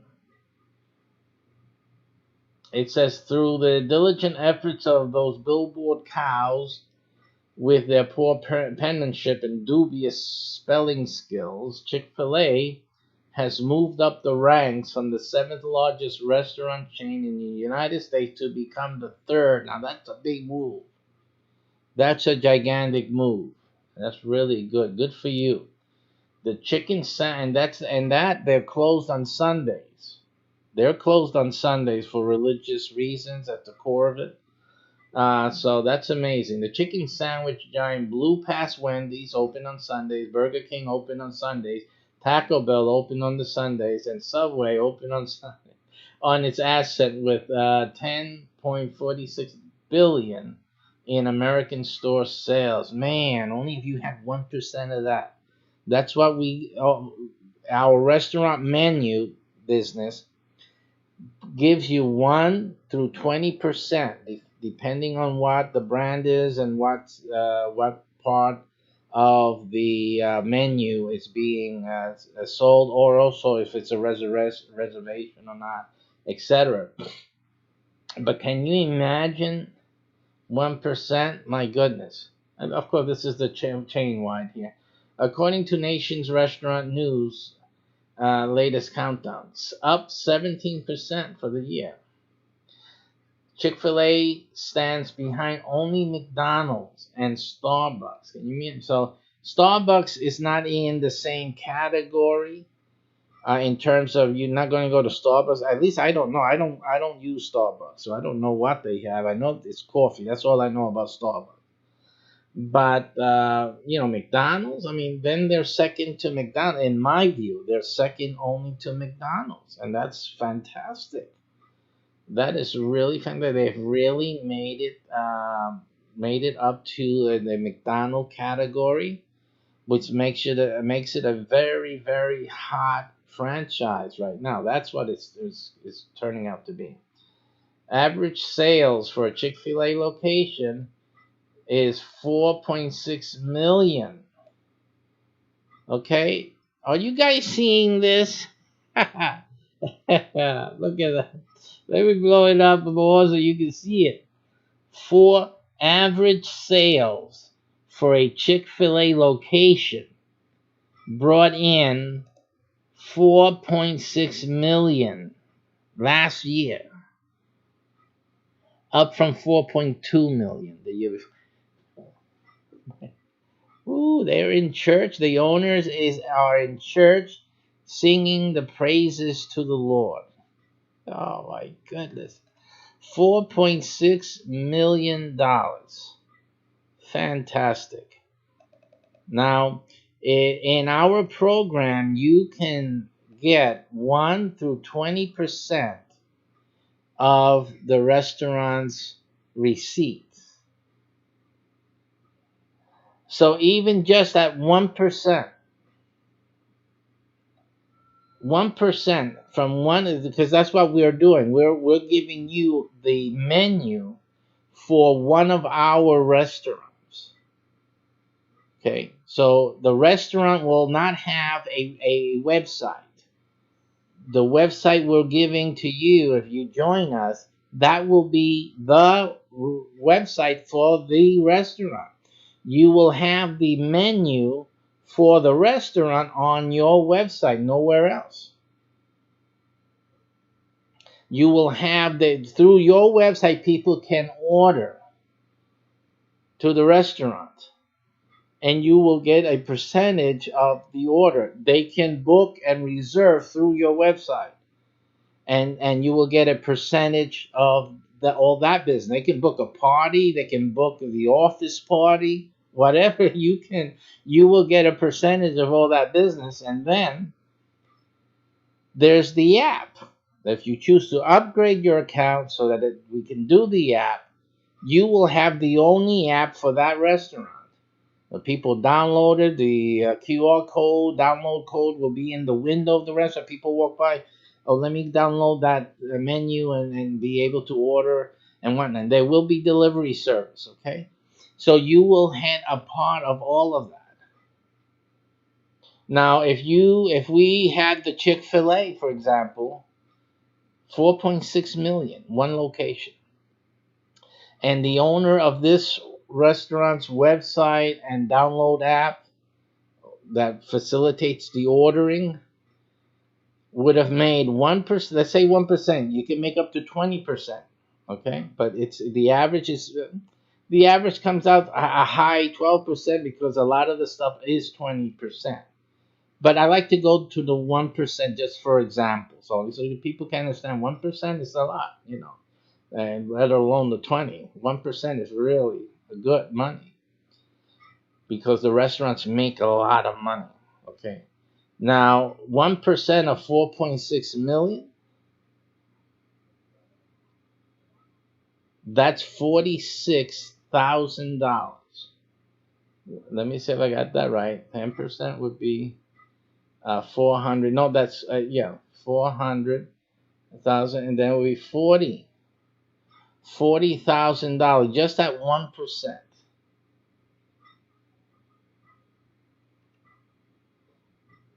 Let me get the calculator out here because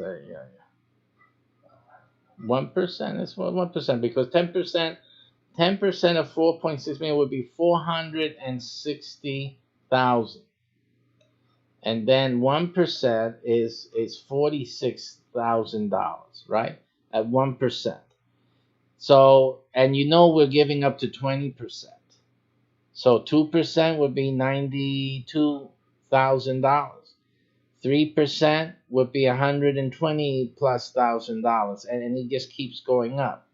So at 1%, $46,000 is good money just for having, because really all you have is a website and you're not doing anything.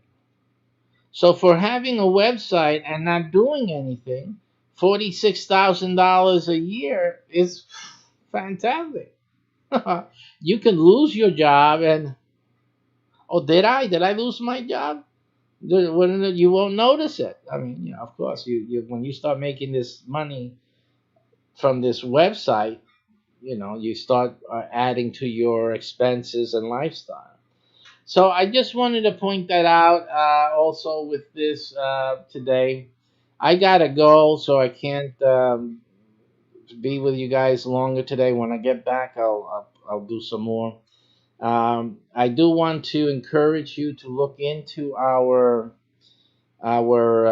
restaurant website business, which I will do the full presentation later on this afternoon, and we will cover all the details, well, at least most of the details for the presentation, because this program is really in depth. There's a lot of complexity in it. Not that it means more work for you, it just means more money for you. But we'll talk about that later on. But wow, what an opportunity. And unfortunately, only 3 to 4 of you listening to me now could have one of these, because that's the limit per city.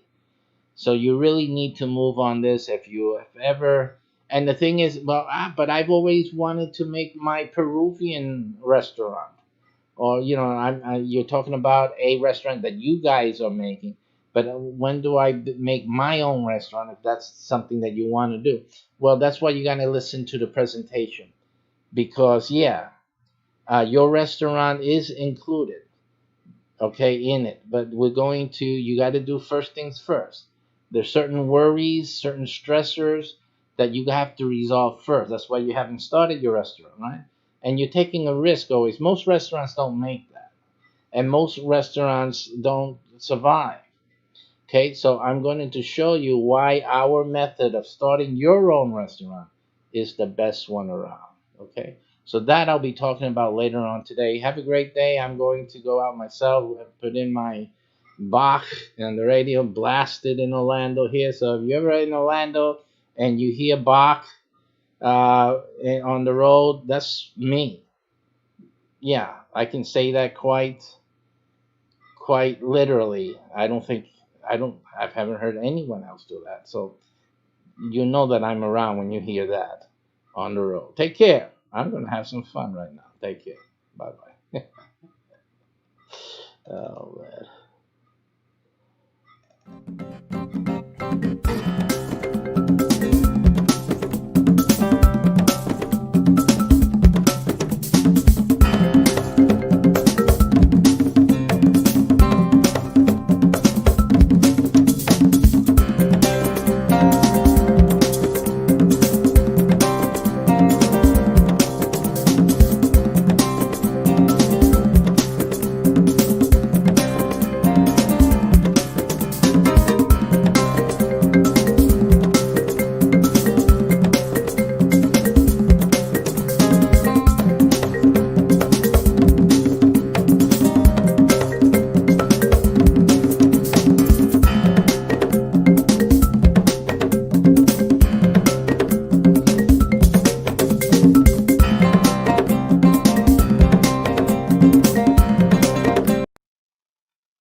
guide you to lead your restaurant business to enduring successes. That's what we're talking today on this program.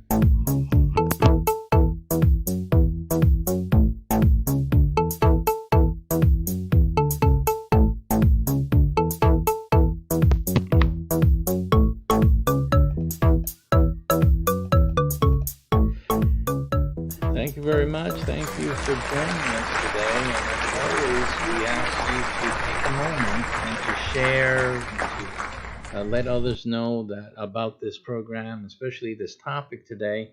I'm sure it's of interest to many people that you may know. Anyone interested in restaurant business, any food business, food truck, anything, just even a hot dog stand. This is something for them. You know, someone that has that special recipe, that winning dish or dessert. You need to send them to this video and to all of our content, especially this URL. So I think they'll appreciate you after that. If you're interested in just making money from the restaurant business without the pain of starting and opening a restaurant, the risk, this is also something you need to look at. So that being said, with no further ado, let's talk about today's this segment's topic. And what does Hollywood have to do with food? Well, one of the issues is that when people usually go out for entertainment, it is closely related to food because sooner or later, before, during, or after, they're going to eat. There's going to be a time where food is involved, and you have this evolving dine-in experiences now. With the dine-in theaters where people eat while watching the movie. People eat before, and some people eat afterwards. So, yeah, there's a lot to do with it, and a lot of food is seen on screen. And so there's a lot of associations, and I'm sure a lot of motivation comes from watching a movie where they're having a sundae ice cream or some other culinary experience, and that says I want to go eat something afterwards. Even a pizza, even the slight connotation of food sometimes in a movie can spark the hunger pangs and give somebody the idea we got to go eat after the movie, and let's try something new or something related to something even they saw on the big screen. But what is this of interest to us in the restaurant business? Why would Hollywood at all be any source of guidance or wisdom in any way? Well, simply how they promote their movies. The way you see Hollywood setting up the marketplace. What is the one thing they do when you're sitting at the movie? What's the first thing that happens? The previews. So what we're talking about in today's show is talking about how to warm up your customers to new items and also your your target market, your communities. How do you get them to preview? Talk about movie previews, right? How did you get them to preview what's coming up in your restaurant? Let's go over to the other screen and let's consider another article as our basis for today. And so here we are again. I'm using some feeds that I subscribe to. This one is coming in from Latest Media. Actually, the website is called fastcasual.com. I believe I have the main article here. Fastcasual.com, a leading publication for restaurants and restaurateurs. So you want to also look into that a little bit. This is an article by Mike Cisco, dated December the 10th of this year, 2019. Warming customers up to winter menu innovation. Of course, this is talking about winter menus, but really this applies to any time of the year and any moment actually where you're always marketing. Your restaurant is always going to be marketing your food business in the public. And Hollywood really shows you how to do marketing very well. You see what they do. I remember when the Batman. Remember when Batman was starting to be promoted, and all you saw was the wings, right? The silhouette or the shadow, the dark image, and then you just saw a date. People automatically immediately recognized the shape, the Batman symbol there, the motif there, and they knew a movie was coming out. They knew that date represented a release. So they started to advertise. They started to promote a new movie that was coming out, and others have done similarly, creating different types of campaigns, which only has a hint of something, this mystery, which it's coming on a certain date, blah blah blah. In the food business, though, you don't want to keep things a mystery, actually, because people they're not coming to get surprised at a restaurant. They're coming to get fed, and they're looking for. We know the things that they're coming for, the things that a restaurant needs to supply, right? They're looking for quality, and overall, they're looking for great service, right?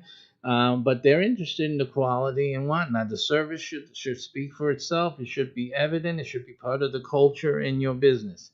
But what now are the benefits of me eating or selecting certain items on the menu?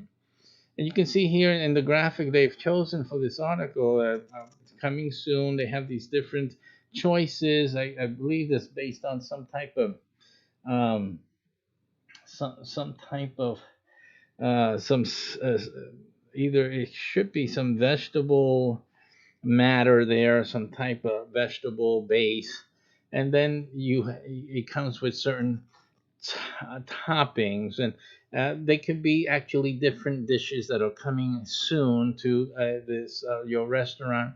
And as people come in, they'll see these things coming soon. I see, and also probably it's also could be used here, as you see, maybe a progressional campaign where one week you have just this as the coming soon sign, and then the following week you have this, and then it just changes, it evolves as the day comes closer to the release of this new menu item. All along a month or two, you have people, wow, I wonder what that's going to be. I wonder what that, oh, there's more stuff to it. And every week they, as they come in for their regular restaurant experience, in your business, they're getting warmed up to this new thing that's going to be available, in a few weeks, and they come in and they tune in to the continual saga, which leads me to something else. At the network business that I've been showing you guys about, the URL that I keep referring to, that you see at the beginning and at the end of the show. There we talk about our network, and pretty much we do something in this similar fashion, okay, and we're able to create this effect massively for your local restaurant or food business. So that's another thing that you need to look into as well. I mean, this is just posting it up on the screens inside the restaurant, and with our network, you're really spreading the word out, and that same experience multifold times out in the public space. Also, we have our TV factor, our TV programming, which also then takes this campaign, if you will, and brings it out onto the screens all over your marketplace, to your customers, directly to their homes. Again, a very powerful program that we have within the network that you'll learn about if you go to the URLs that we've been promoting to you. So this is, again, it's a great idea, combined with posters, flyers, the food mats, the table mats on the table, and even the having, at this day and age, easily you can modify clothing and add certain messages onto clothing. You haven't thought about that yet? It's amazing. You can really add messages and different messages easily to your waiting staff, that can be delivering, front face to face messaging and reminders about a new menu item that's going to get started. And you can attract new customers and exploring new interests, which is another thing to do in the restaurant business, is to explore the different interests there are in your community. For example, there are people definitely that are health conscious. So have you thought about building around that theme? Have you thought about building around the vegan theme, the health conscious theme? We have a brand that is just simply focused on health. Period. And when you're not talking about just healthy eating, we're talking about helping to alleviate health problems, right? What are, so people know according to their needs what the good choice would be for someone that has XYZ need, et cetera, et cetera. Again, these are the different foci that are available to differentiate from others in the marketplace. So many choices to dine. Where would you rather dine? You have to think, well, how can I make a person, a segment of the population, choose to come to my restaurant over going to someone else, or choose to eat at the food truck rather than going to one of these fast options. By the way, heads up, food truck guys, you got to get moving because you got big players coming into the fast casual niche, and that's going to be taking away more and more of your customers. So you got to be on the ball here. Again, you need to join our network, find out what it can do for you. So I think that by looking at promoting the qualities and the features of the new items that you're bringing in to the restaurant and combining that with an outreach, which we have automatically in our network, you have a sure guaranteed way to win new customers, bring in new customers, and to retain new customers using this Hollywood style type of pre-warming your customer base as well as your market area. This Now you extend your pre-warming abilities to new people. Most restaurants can't do that today. They can only do that if they can afford a TV budget for commercials, and then you can probably start doing the pre-warming, something like the Red Lobster does with its certain uh, shrimp festivals, right? Stuff like that. You're pre-warming. That's called pre-warming. It's telling you that from a certain day, this is the season now. You can come into Red Lobster to get your shrimp hunger and the shrimp fetish, taken care of. So this is a type of pre-warming. But again, you need to be able to afford that, which most restaurants can't. But with our network, you can actually accomplish this to a great degree. Even if you're a startup restaurant, you can do like the big boys do when you join our network. So also look at that when you're looking at the URL. Take a look at that so that you can take advantage of these big boy features in our network. It says here leaders in menu innovation and revenue effectively convey benefits to their customers rather than waiting for the customer to question the benefits. And in this case, they were talking about CBD and other types of infusion into meals.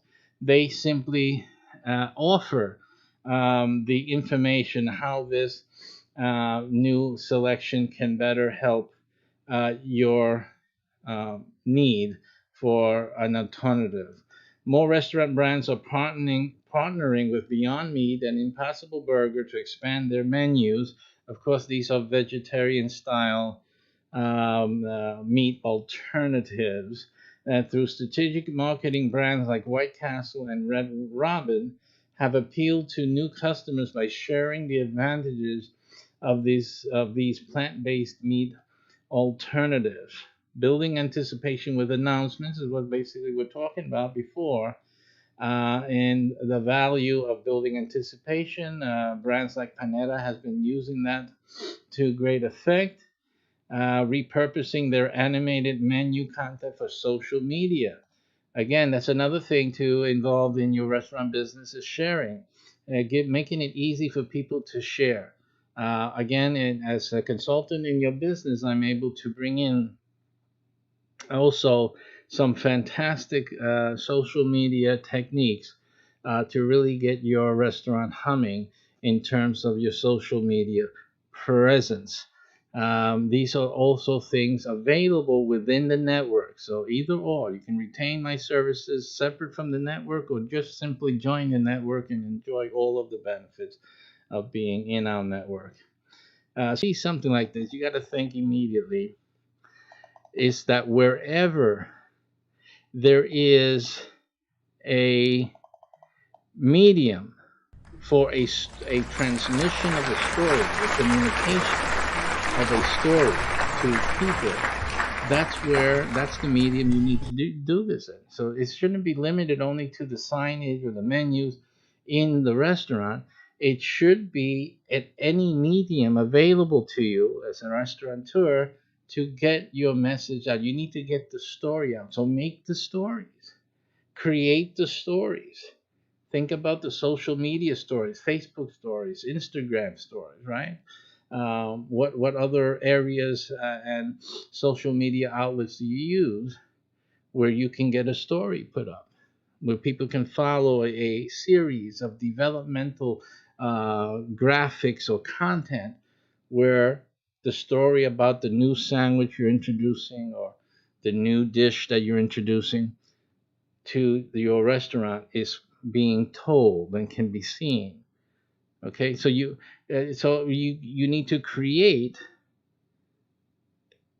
a featured story, create some entertainment, something that's will grab the attention of people to look at the content and and inform themselves. That's what you should be doing. That's what a restaurateur has to be working on. And obviously, hey, here goes another thing I have to do. Well, you don't have to do it. You can join the network and we'll do all of that for you. That's the purpose of it. So that's the story for today.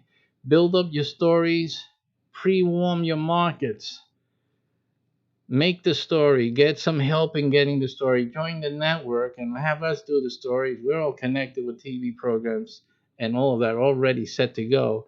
Just simply get your story out and make each item a story to be told for enduring successes in your restaurant business. Thanks for watching today, and we'll see you next time.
Welcome.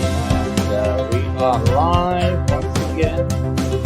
And I was about to say God bless you. You know, it's just a habit. I would say bad habit, but it's a good habit, isn't it? So be blessed. And one of the things that you can be blessed with is what I'm going to talk about in this program today. We're talking about restaurant food. As you can tell, it's my favorite subject, huh? Outside of the Bible, of course. But all joking aside, was it? We are going to talk about another website that we developed, and it's a whole business program. Now, this is not just a website, folks. You gotta understand. I just don't do websites. This is a total business. Okay, it's a real business. It's more than a website. It's more than just a website with a program with it. This is an entire business, and it's a very serious business. The ramifications are immense. So we're going to get into this today. I gave a presentation on this a while back. This is not going to be a repeat of that, although I do need to make a new one of those. But today I'm going to focus on the money in the restaurant business. The money in the restaurant business. Now, I know that's a dream for a lot of people out there to own a restaurant or to start a restaurant. And you figure, I know how to cook potatoes and hot dogs or whatever. There's some people out there really know how to cook, some nice stuff. And some of you actually do some cooking and sell things, you make things for other people to enjoy and you sell it. So, um, you know, that's a good thing. You figure, hey, why don't I really, try to make some money out of this? Um, so I'm looking online now for for the for the highest producing restaurants, um, so that we can get an idea. Yeah, so we can get an idea of the money that's involved in the restaurant business. Let me see if this is the same line. Now this is gonna take us for a road trip, and I'm not interested in a road trip. Let me see if I can find the top 50. Um, there was an article by, I think it's Forbes, where it talks about the highest producing restaurants. So just to give us, um, let me just look for Forbes here. I'm pretty sure it was Forbes, and yeah, the top grossing restaurants. So let's see if this is the article I was looking at. Maybe, it may not be. So, and it would give us the total amounts. This isn't it either. Let me look at my history here. I should have prepared this before starting up the broadcast. But hey, if I do everything, nothing gets done. Okay, so let me look at history. How do you find the history? Here you go. And let me look at the history. If I can get it. Where is this stuff at?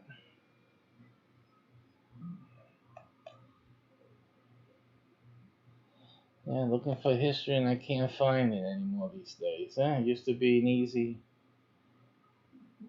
thing to find, and now you can't find it for beans.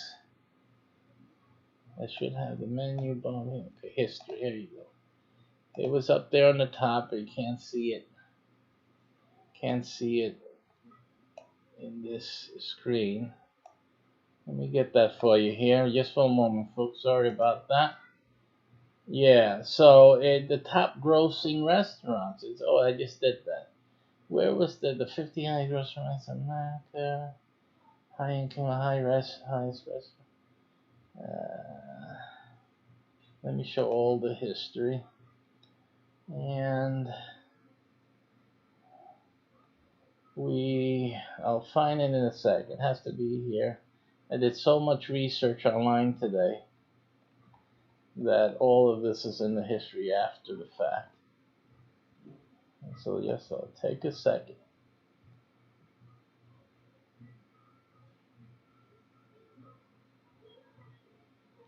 Yeah, so it's the 50 highest grossing restaurants in America. USA Today. There you go. Okay, let's take a look at this now.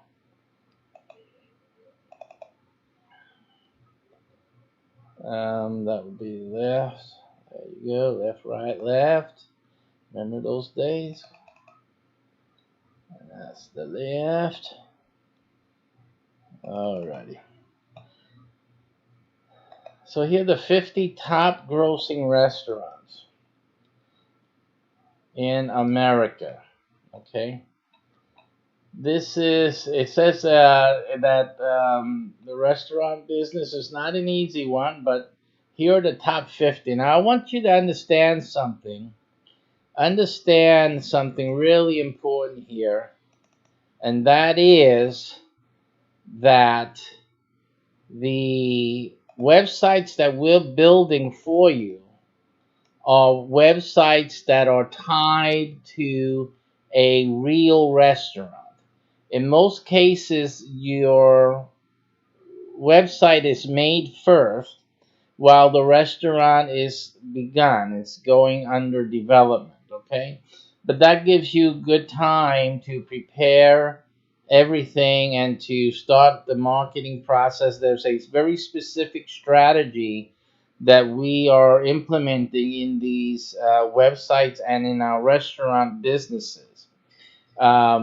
Yeah, we are the ones running the restaurants. There's at least 3 to 4 different brands to date at different price ranges. There's a very high class. I call it high class.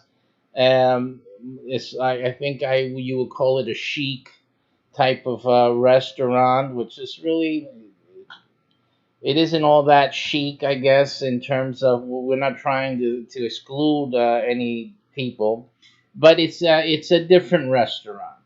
And I'm not going to talk any details about what we're planning because, of course, we don't want anybody to come and take our ideas and try to get out there before we do.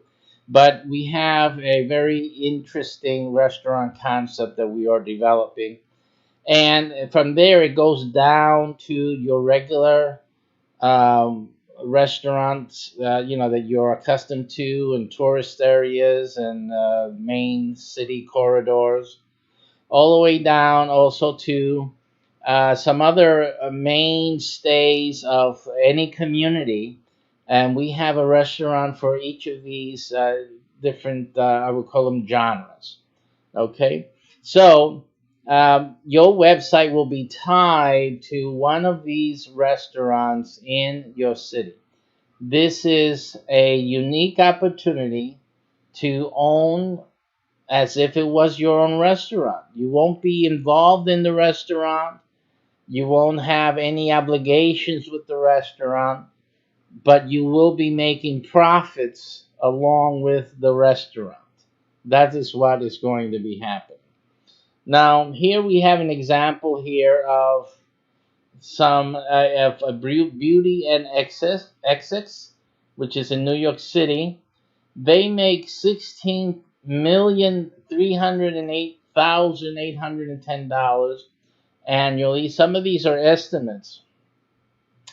And one thing I have to mention, that in this website that we're doing for you, we're creating the website for you, and you might as well think of it as being the website for a restaurant just like this. The restaurant is operating, it's running independently from you.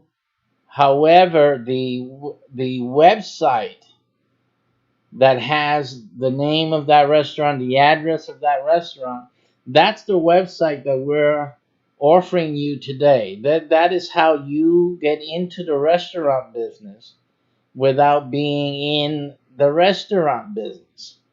You will be the owner of the website. And what's great about that is that all the orders that come through the website, and with the website, there's an upgrade that you can get that you should really get, which is for the app. So people can get the app, they'll get it from the restaurant's windows, from their menus, from the door, right? The people walking by, and they can take the QR code in their phones and download the restaurant's apps, which is yours, and they can place orders through the app, and they can also reserve, book reservations. They can book the reservations also online through your website. Now, you'll be any orders that come in, all the restaurants will be delivery enabled. So all the restaurants will have a delivery aspect to it. So people can actually order, they can get things catered, a party, an event. All of the restaurants that we are developing will have that capability. So that just makes it more profitable for you. The orders through your website, orders through the app, you will gain a percent of each of those orders. Orders for reservations, when they go to book a reservations for themselves, for a group of people from work, their home, families, a party, a birthday party, or whatever, they can do it through, and most likely they will look for because people do things like that, right? They go through the easiest route. They'll go through the app or the website, and they will book their party at the restaurant, and it'll go through your app or through your website, as I said, and that you will be making a percentage of all of those orders, all of those events that come through the app or through your website. So that is the opportunity that you have with these websites. And you can imagine, you'll have to, if you know anything about the restaurant business, realize how many orders come through on the app or through the website or through their phone, right? People call up on their phones ordering food for their families or for a party, an office party, what have you. You can, a percentage of that every day, you'll be racking in some money. Now, a lot of people do Amazon type of ads on their websites and whatnot. They try to do all these other type of affiliate marketing for a few pennies and try to get so much traffic, try to get on first page of Google and all of that. A lot of struggle people go through on their website. There's people trying to sell things online, every type of thing. Wouldn't you want to have something that you know is going to make you money? And that is food. I mean, you know that food sells. They say there's sex sells, but we're not going to get into that. But food sells. And there's always someone buying food. Any given day of the week, someone is ordering food. Whatever food, Chinese food, pizza, chicken, whatever there is out there, they're ordering by phones. They're getting home from work late. They're not going to cook. They're tired. They had a rough day at the job, at the office. So they're going to come home, or on their way home, they're going to order food, and for their families, for themselves. So that is what everyone does. You guys do it. I do it. We do it all the time. Not tonight. We had a great meal here, home cooked meal. But there's days every week at least. How many times we order? Sometimes 2 times a week or 3. And you know that the weekends, that's a big time to order in any restaurant. Those are the big days that they make real good money. So I'm going to use, you make a different, with our website, you're going to make a different percentile depending on what the orders are and what department they fall on. We have percentages from 1% all the way to 20%. So with your website, you'll be making anywhere from 1% to 20%. And that again depends on the department and depends on the time of year, stuff like that. But just using 1%, I'm just going to use the 1%, the lowest of the low. And we're going to make a comparison with these restaurants that we see here and how much that would be, how much it would be that you would make if you had the website for these restaurants. Beauty and XX makes $16 million a year. Now, 1% of that, right, would be $163,000 a year. So if you had the website for that, for this restaurant, you would be looking at $163,000 a year. Again, that's at 1%. That's the minimum. That's the minimum amount from having our website. Here we have Le Diplomate in Washington, D.C. That makes $16 million, another $16 million earner. $16,377,000. If you just made 1%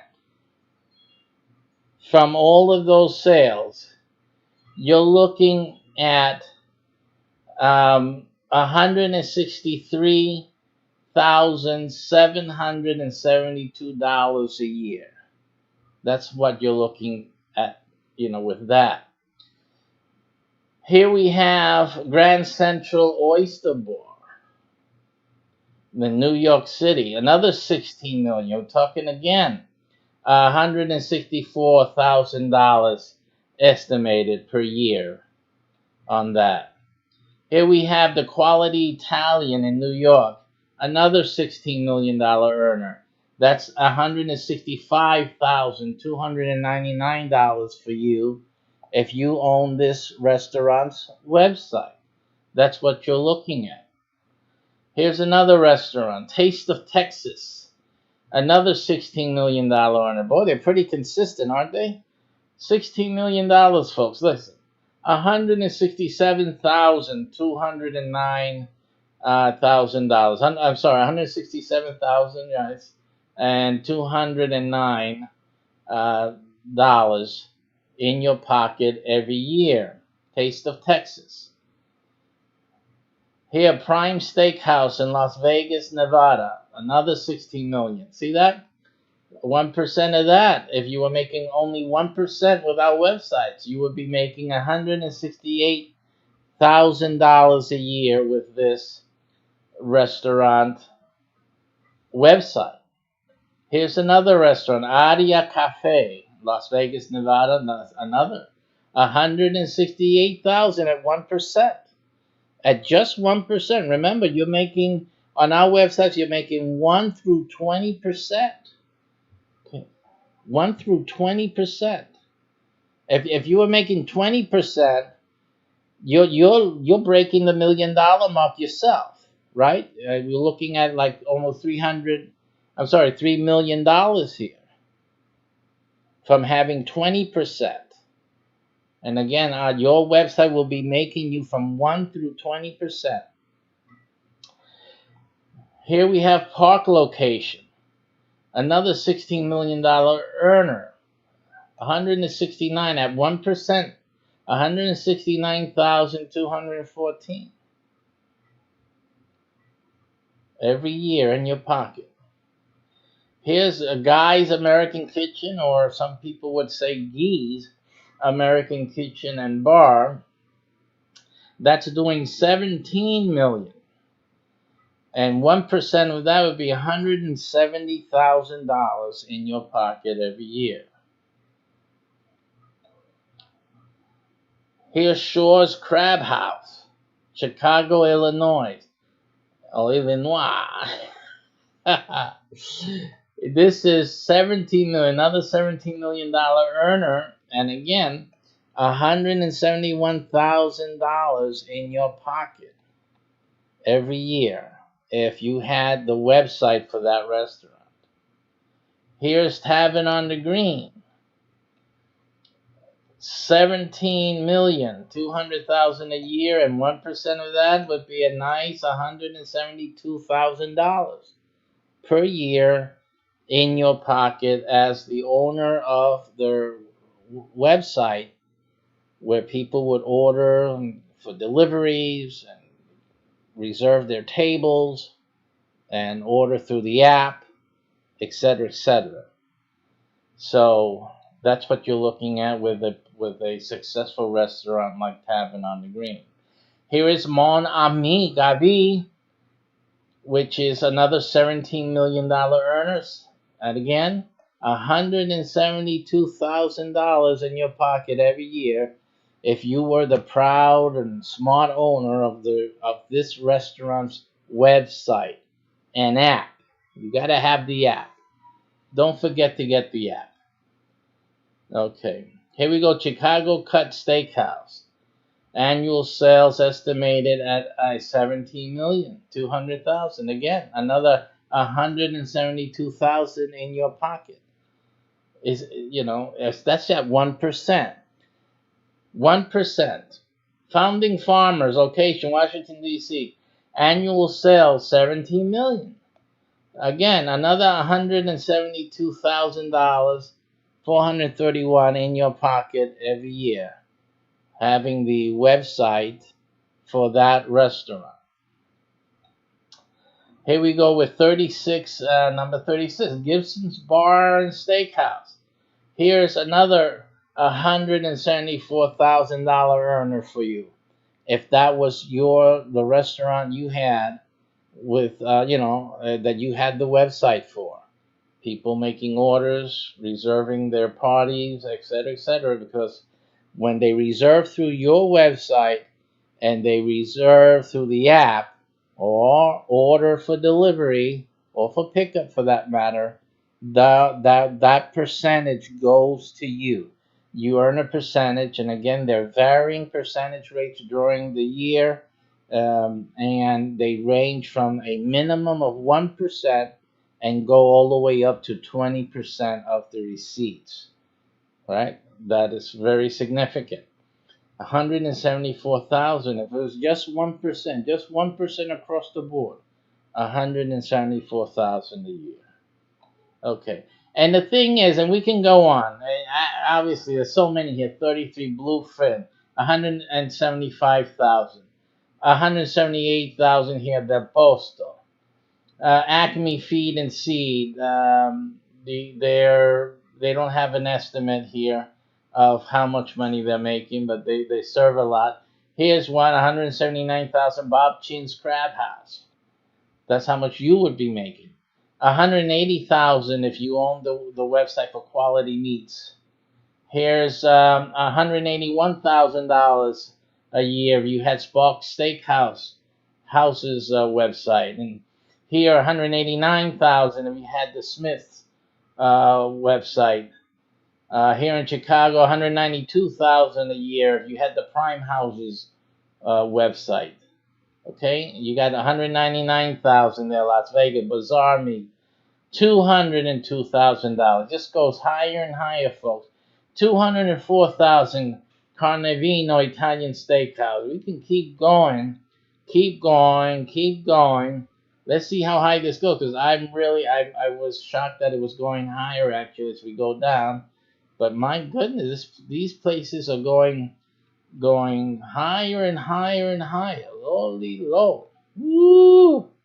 206,000, 1%. If you had 1%, if you had the Vandals website, $236,000 a year, folks. Let's go. Man, we're not even on number one. Juniors, Times Square, famous place, $239,000 in your pocket if you were the proud website owner of that restaurant. Gibson's 247,000. Now we're going down. 9, 254,000, 1% on Bryant Park Grill and Cafe.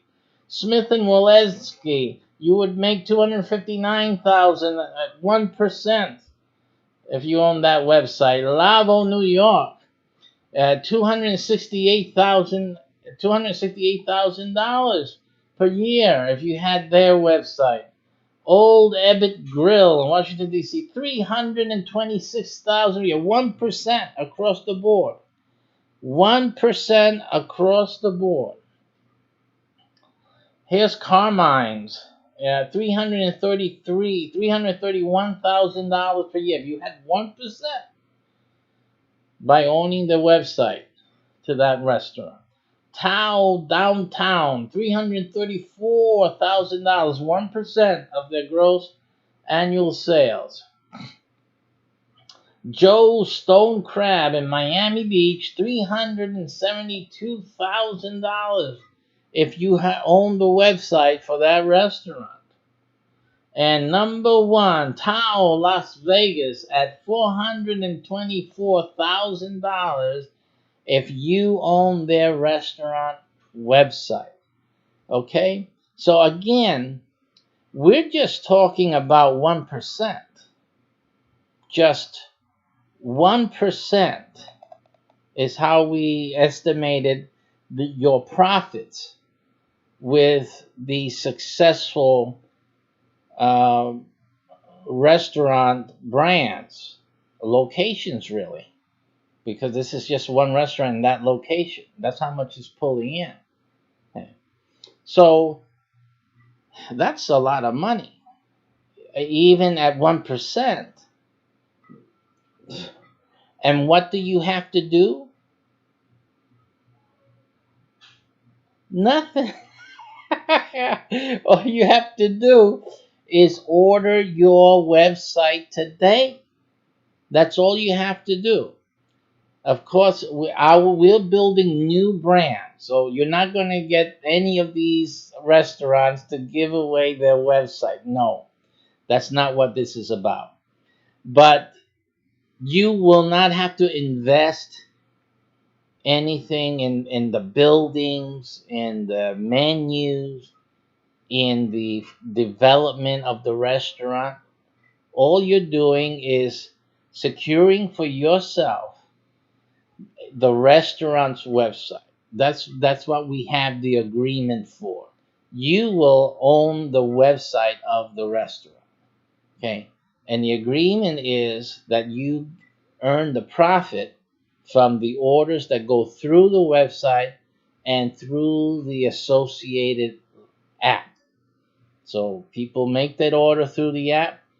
Ching ching, your PayPal or whatever setup you decide for yourself, that's going to start ringing. You're going to start ringing. You know how much people eat. Everybody has to eat. Okay? Every day. Every day people are ordering food to eat. So you do the math. You do the math, and all you have to do is to order this website today.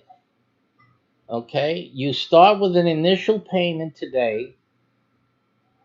You wait. You don't have to pay anything else until the website is finished. It's ready to go, and that's when you then start making your monthly payment. And it is it's not your regular website payment amount, but you're never going to be seeing 6 figures from any Amazon site that you could get for $100 or so on eBay. You're never going to see that. Let's be real. Even if the restaurant that you had the website for was let's just say like those little Chinese kitchens. You ever seen them? That small Chinese little thing, delivery. They probably have only chairs inside for like what, 5, 10 people. You know what I'm talking about. These guys are making a killing. Those restaurants are making mad money. Okay, you know how much?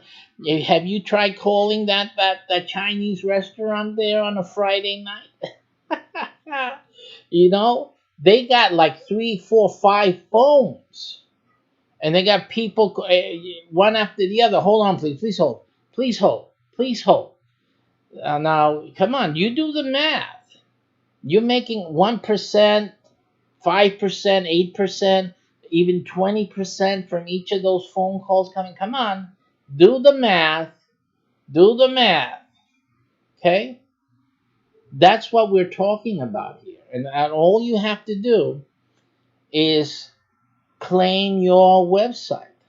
Like I said, in every area, there's going to be a few of our restaurants. And remember, there's at least 3 to 4 different name brands, 3 to 4 different types of restaurant. They're all not the same type of restaurant. So this is a really great opportunity for a great many of you listening to me on this thing. If you're into, it's really good if you're interested in food.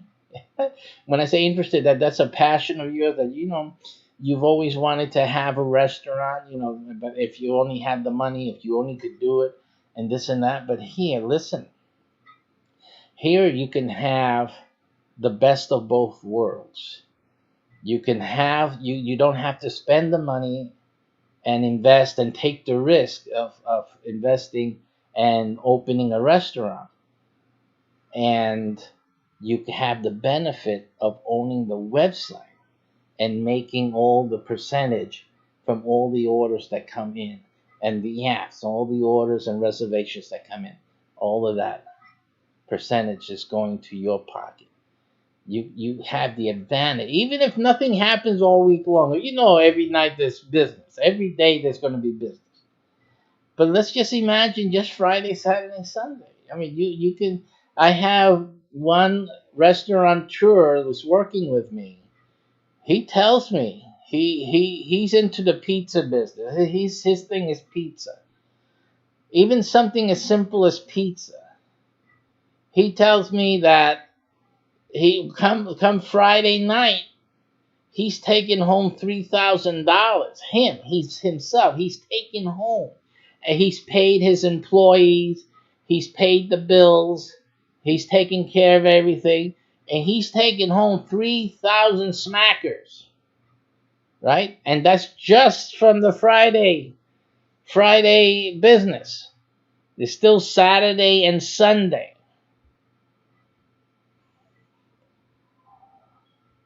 So, and that's not counting what goes through the week. Through the week, he tells me he's made he can make another 3,000 just from the week, from every day. And then, but when Friday comes, he gets that whole bulk comes in on just that Friday night. And then comes Saturday, and then Sunday. Hey, listen. So even you don't have to even imagine these big restaurants. They're killing it. But even just a small factor, even if you had just a small thing, you could be bringing home a lot of money. Now, when you have this website, unlike all the other websites you may have or that you've had in the past, this thing's going to start ringing, ding, ding, ding. If you have your phone, your notification set, your PayPal, you're just waiting that Friday night, and that thing's going to start doing bing, bing, bing, bing all night long. All night long.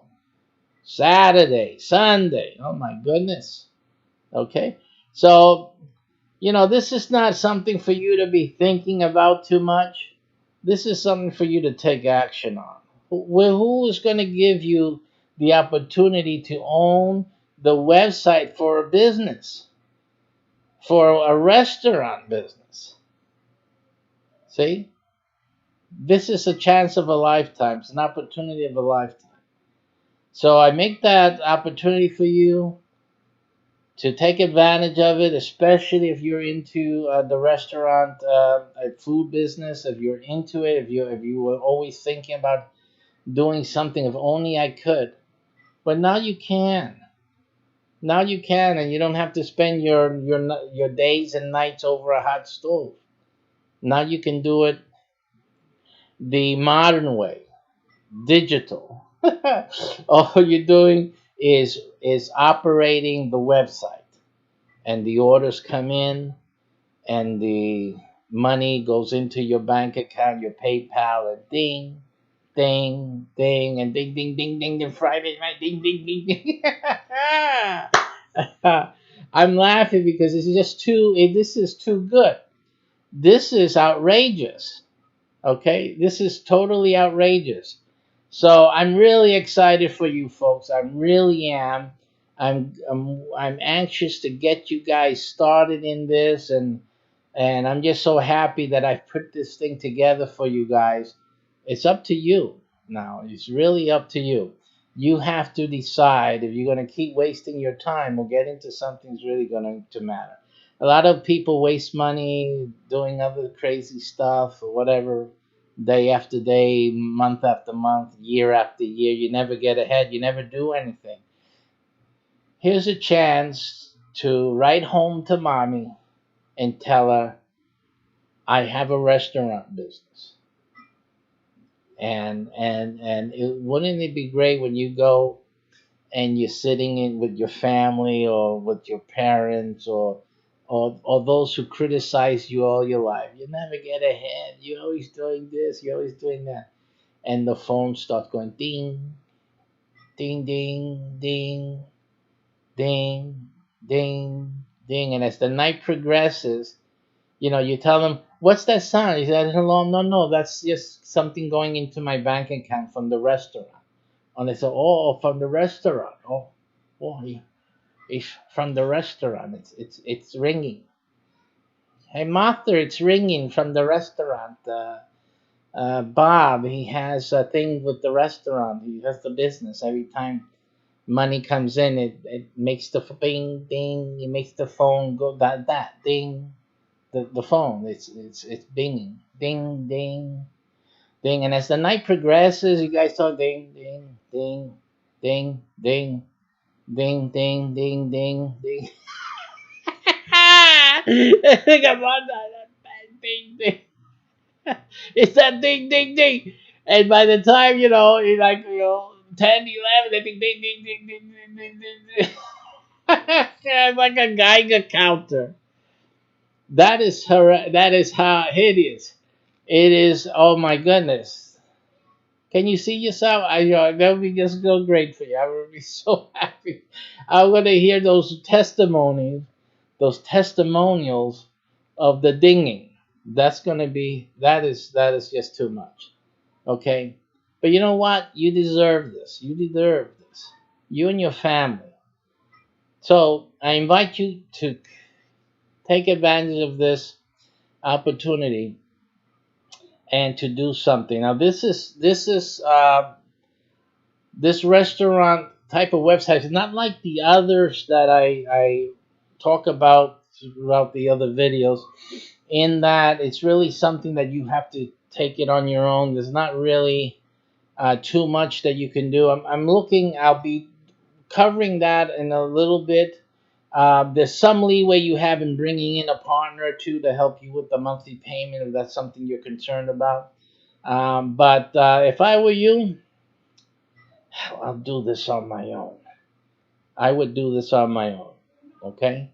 Because it's just better when you do it on your own, and all that money's coming in is just ding ding ding on your phone. It's just a great thing. So if I were you, I would do this on my own. Okay. So if you're interested in this website, again, we have 4 different brands in each city. So you'll get one of the 4. You get the next one available, and that's the way it rolls. Now, when we sell out on the 3 or 4 in the areas, mostly one in each city, of each brand, then of course it'll be too late. So you do have a reason to get busy. Don't wait too late on this. You got to get moving on it as soon as possible because it's not going to last too long. It's not going to last too long, and then you'll be out of your opportunity. You'll have to move to a different city in order to get this. So, again, uh, you'll make your initial payment of $4.95, and remember the 3 cents here because that 3 cents tells me that this is for the restaurant website. Okay, I have other websites with different numbers here at the end, so you need to make sure you get the 3 cents in for the restaurant website, and then you will not worry about a monthly payment for at least 3 to 4 months. Now, you know that we have a few website offers out there, so this 3 months can easily draw out a little longer, and which is a good thing. And it means that you just don't have to pay the monthlies until the website is done. It's as simple as that. Okay, but at least you reserve the website for yourself and for your family. And this is a good thing that you can do for yourself and do it. So if you can muster that, then we invite you to be part of our restaurateurs website owners network. And good luck to you, and have a great success with this opportunity. Until next time, I'll be seeing you with new information. Just keep following, and we'll keep updating you on information about this and other websites that we have available. Thank you very much for tuning in.